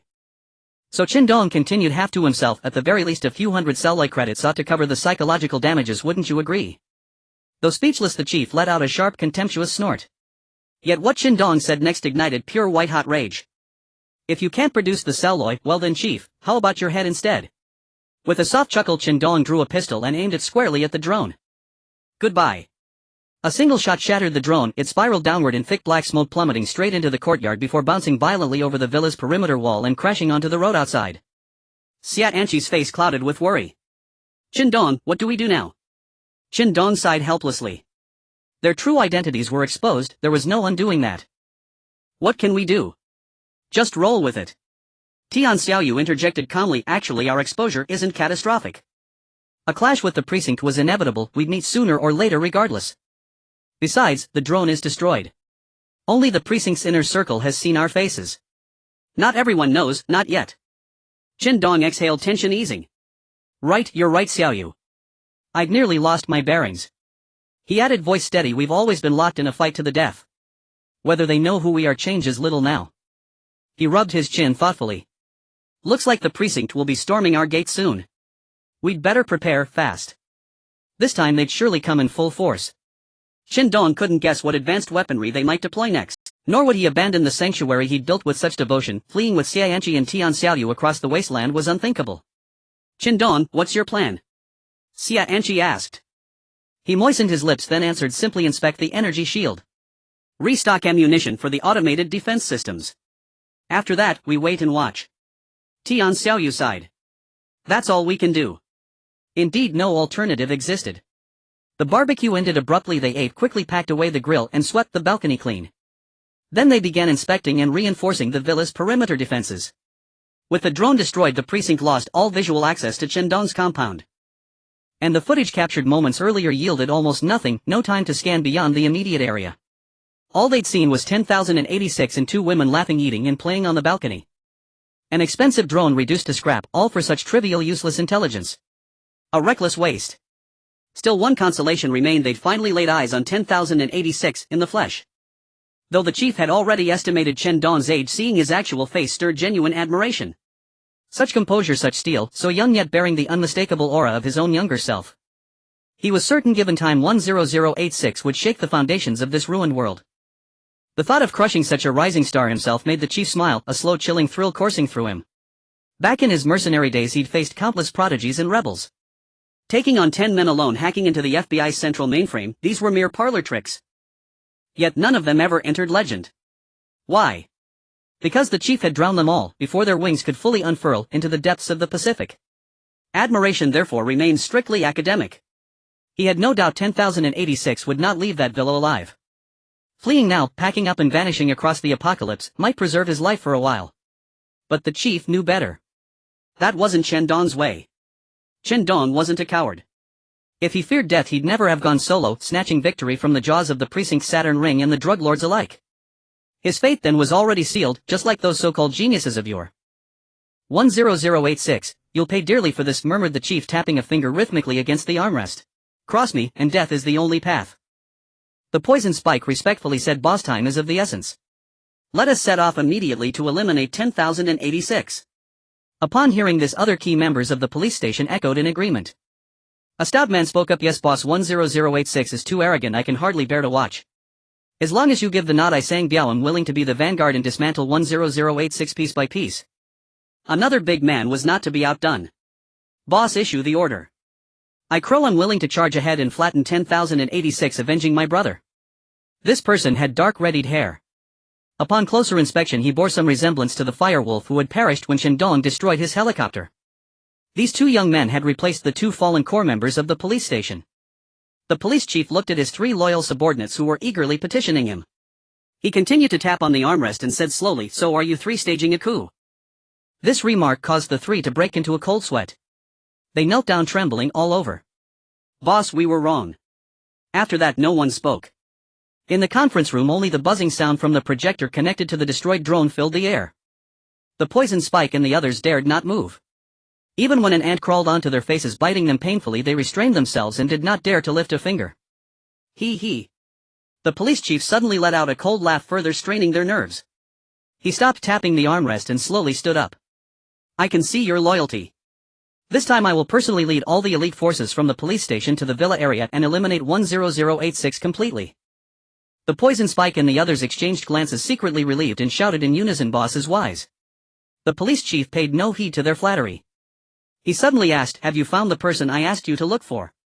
The poison spike's expression darkened as he replied seriously, boss, we have found him. The police chief walked to the window of the conference room, hands clasped behind his back. Bring him in. Yes. The poison spike responded and left the conference room. Not long after he returned dragging a blood-soaked man. As soon as this man entered the conference room, not to mention the smooth shiny tiles that were stained with blood, even the air was filled with a pungent smell of blood. The moment the man entered, upon seeing the police chief he cried out in despair, boss, I was wrong. Please give me a quick hand, I can't take it anymore. This man was pinned down by the poison spike's foot on his back, unable to move, and could only lie on the ground pleading with the police chief. Previously in the old city's industrial park, the reason the police station exposed their whereabouts and fell into the trap set by the Saturn ring and drug lord was entirely due to him. Afterward, Chen Dong took advantage of the chaos to steal a platinum-level supply crate and killed two core members of the police station, Diamond and Firewolf. The police station had to expend a large amount of living supplies to replenish combat gear. As a result, everyone could only nibble on compressed biscuits, living a bitter life. All of this was inextricably linked to this traitor. The police chief turned around, his face a mask of mockery. Can't take it anymore. This is just the beginning and you can't take it. The traitor quickly spoke up. Boss, I was wrong. I was bewitched and against all odds listened to Lu Neng and the serpent's nonsense betraying the police station. I was wrong, I truly was wrong. The police chief was not angry, continuing to ask, I am curious what conditions led you to betray our police station. I would say I have treated my subordinates well, haven't I? The traitor's lips trembled slightly, but he still spoke the truth. They promised to help me get the beautiful anchor I had my eyes on and send her to warm my bed. Upon hearing this, the poison spike was infuriated and kicked him hard. Damn it. So you stabbed your brothers in the back for a woman. Impressive. The police chief was taken aback and laughed. In ancient times, Wu Sangue betrayed for a beauty, today you betray the organization for a female anchor. Ha ha ha, how ridiculous.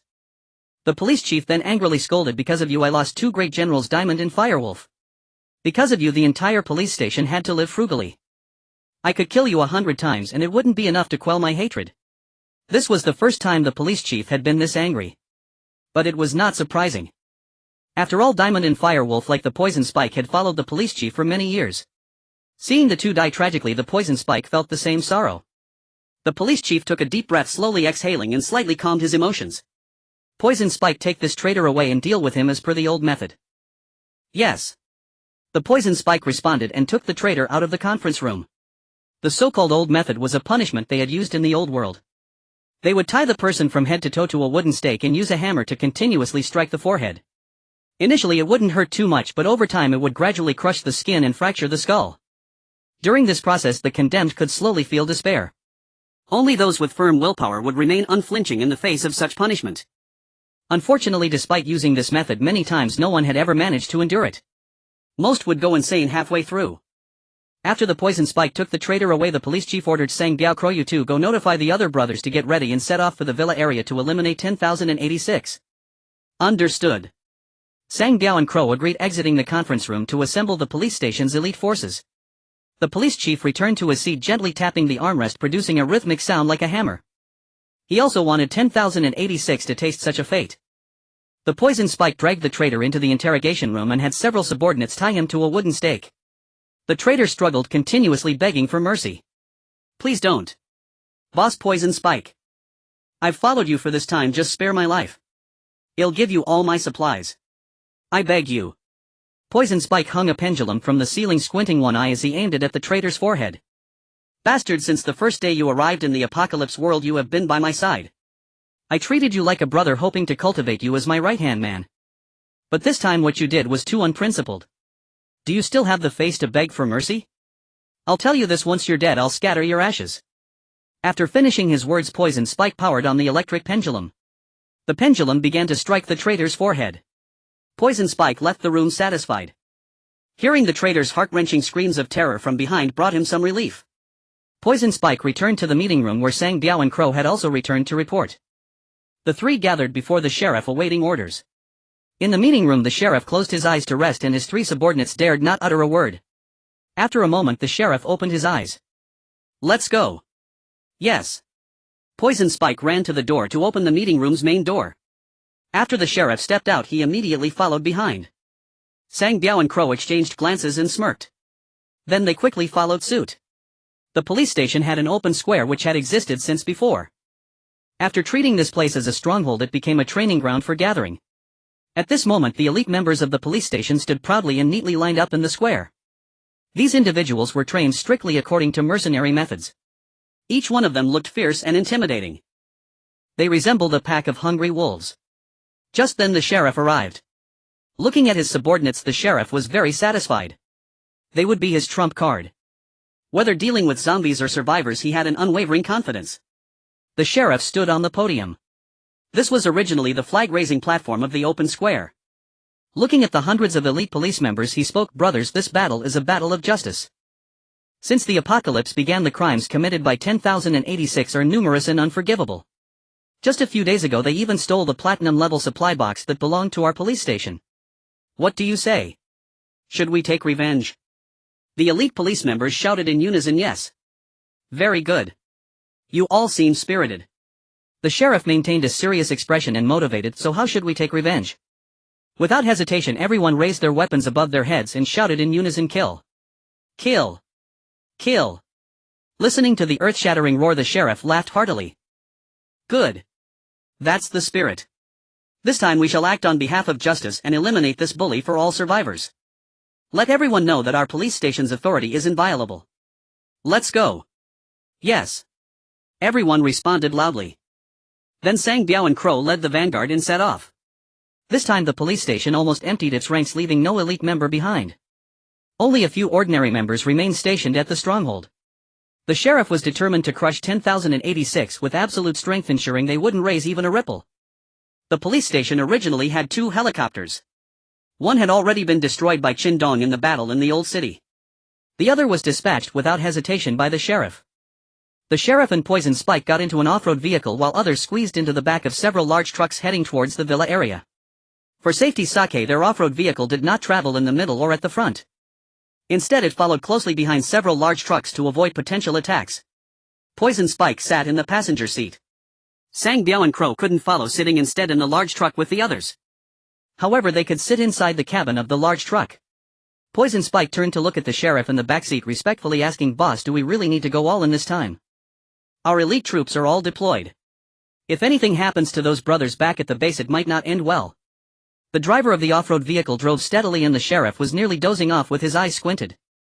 Hearing this question, the sheriff smiled and said, "Poison Spike, are you worried that our competitors will take this opportunity to ambush the base?" Poison Spike nodded in agreement. "Indeed, I can't hide anything from you, boss. I am worried about this issue.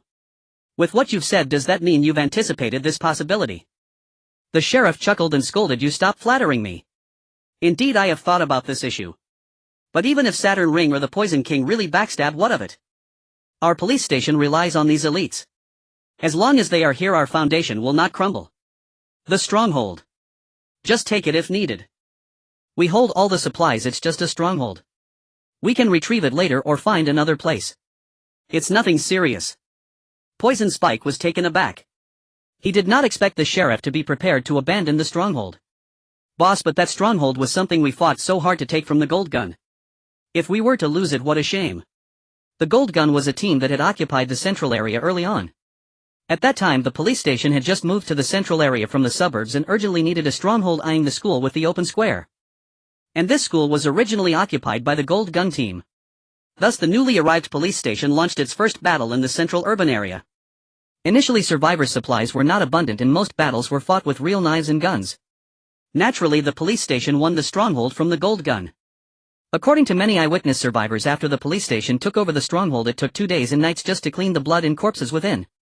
This clearly showed how fierce the battle was. Yet now the sheriff said to abandon the stronghold without a second thought. Poison Spike couldn't understand. "You're thinking too small."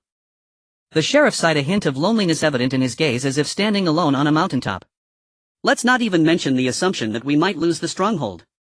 Even if we really did lose it, times have changed. Do you think it would be hard for us to retake a stronghold? Once we eliminate 10,086, we'll establish ourselves in the old city, continuously gather high-level supplies and expand our armed forces. Hee, by then, even if Saturn Ring and the Poison King come together, what can they do to me?" Upon hearing this, Poison Spike also began to understand. The boss truly deserved his title, with a vision that extended far. It seemed that the sheriff had long planned to relocate the stronghold to the old city. The police force marched tirelessly along the road. When encountering small groups of zombies, they simply crushed them. It wasn't until evening that the sheriff ordered everyone to set up their tents and rest, ensuring their energy was fully restored. The next morning, Chen Dong first received today's infinite supplies. Red flower oil. It's time to find someone for a massage. Soon the sound of noisy vehicles could be heard outside the villa area. In this vicinity, he was the only one with a car. Climbing onto the rooftop terrace, he could see a large crowd without needing to squint. As expected, the sheriff had arrived. A helicopter hovered in midair with 2 burly men holding submachine guns on board. On the ground, several large trucks had already entered the villa community's gate, with hundreds of people lined up outside the walls. The sheer mass of people appeared somewhat crowded. After the sheriff got out of the car, he looked up at Chen Dong on the rooftop. He had already spotted Chen Dong when he first entered the villa community. This face, even if turned to ashes, he would still recognize. Chen Dong coldly stared at the sheriff. This was their first meeting, and it might very well be their last. In today's battle, there would surely be a death. Chen Dong did not want to die. Therefore, the one who must die could only be the sheriff. But that was easier said than done. Previously, Chen Dong single-handedly slaughtered the Dongxing team, which consisted of more than a dozen people. However, that was merely a group wielding machetes and bows. They had only a few handguns and no ammunition for their armored vehicles. In contrast, the police force equipped every elite with a handgun. Regardless of their ammunition supply, this alone was enough to crush Dongxing. Not to mention the helicopter alongside. Besides, there might be unknown trump cards. Chen Dong could not believe that such a powerful team would have no hidden weapons. Compared to this, Dongxing was practically child's play. At this moment, Xia Anqi and Tian Xiaoyu also rushed to the rooftop. Watching the well-equipped police elites below, their expressions were filled with worry. "What are you two doing up here? Hurry back inside." Chen Dong glared at them. Although there was an energy shield outside for protection, the energy would be consumed. No one could say for sure where the shield's breaking point lay. Naturally, he was not at ease with Xia Anqi and Tian Xiaoyu being outside. Hearing Chen Dong scolding, Xia Anqi and Tian Xiaoyu felt touched, but their resolve only strengthened. Xia Anqi said, "We are your teammates too, we will share the danger together." Tian Xiaoyu nodded in agreement. Yes, we stand with you in life and death. The sheriff spotted the three of them conversing below. Though he could not hear them, it did not hinder his command. He took out his walkie-talkie and ordered his men on the helicopter holding submachine guns to open fire. Fire at them, aim for those two women. Leave 10086 for later, he has battle armor on, bullets might not penetrate it. Upon receiving the order, the two men on the helicopter immediately opened fire at the two beautiful women. Rat-a-tat-tat. The submachine guns sprayed bullets towards Tian Xiaoyu and Xianqi. But in the next moment everyone witnessed an unbelievable scene. The bullets mid-flight slowed down as if sinking into a quagmire, eventually halting in midair. Finally losing all momentum, they dropped straight to the ground. Was this an encounter with a ghost? Shocked, the subordinates on the helicopter continued shooting. Just like before. They still halted midway, making no further progress. Chen Dong observed this scene and did not feel relieved. You must get downstairs immediately, the police have begun their attack. However, Xianqi and Tian Xiaoyu took out their firearms, donned bulletproof vests and helmets, looking utterly serious. We have the ability to protect ourselves and can help you. All right. Chen Dong did not insist, pondering briefly said, by the way, you two go downstairs and use a Gatling gun for fire suppression. Make sure to pay attention to your safety, the energy shield can possibly break. You must remain vigilant, and once the shield is breached, do not stick your head out of the windows, understand? Xianqi and Tian Xiaoyu nodded. Understood, so you take care. Then the two ran to the downstairs window, aiming at the sheriff and his men below, beginning to shoot. Meanwhile, Chen Dong stayed on the rooftop. He pulled out his battlesuit and looked at the helicopter. If I can destroy one of your helicopters, I can destroy a second. He then put on the helmet of the battlesuit and took out an AK-47. At this moment the police were still questioning reality. Impossible, what the hell is going on? How did 10086 do this? The poisonous thorn frowned tightly. After the bullet was fired, it actually paused in midair before falling to the ground. Such occurrences had surpassed everyone's understanding. His reaction mirrored that of most members of the police force.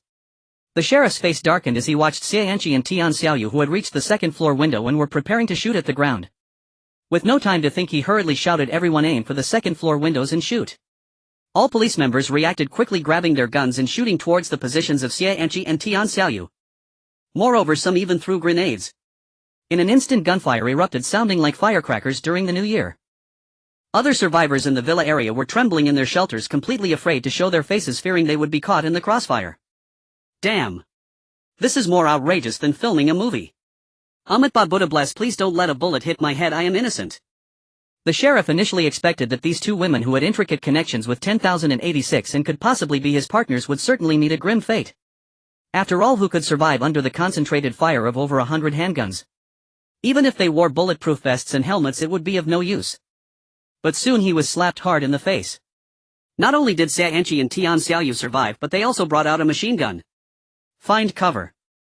The sheriff's expression shifted instantly as he shouted orders. Then he himself took cover behind a large tree.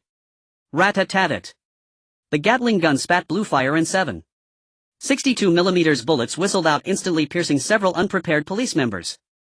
A rain of blood and flesh erupted, leaving no trace of the corpses. In a second, dozens of bullets were fired, creating a veritable metal deluge. Everyone was suppressed and unable to raise their heads. The sheriff felt a surge of horror as he watched.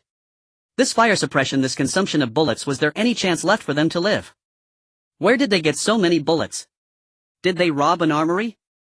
In the meantime, some police members who found cover tried to seize the opportunity to shoot at Xianqi and Tian Xiaoyu. Yet it still proved ineffective. The bullets halted midair, spinning to a stop, then fell to the ground. The sheriff squinted. Upon closer observation, he clearly saw that after the bullet was fired, ripples appeared in midair at a certain point. It was as if a transparent film had blocked all incoming intrusions. Was this some sort of defensive device?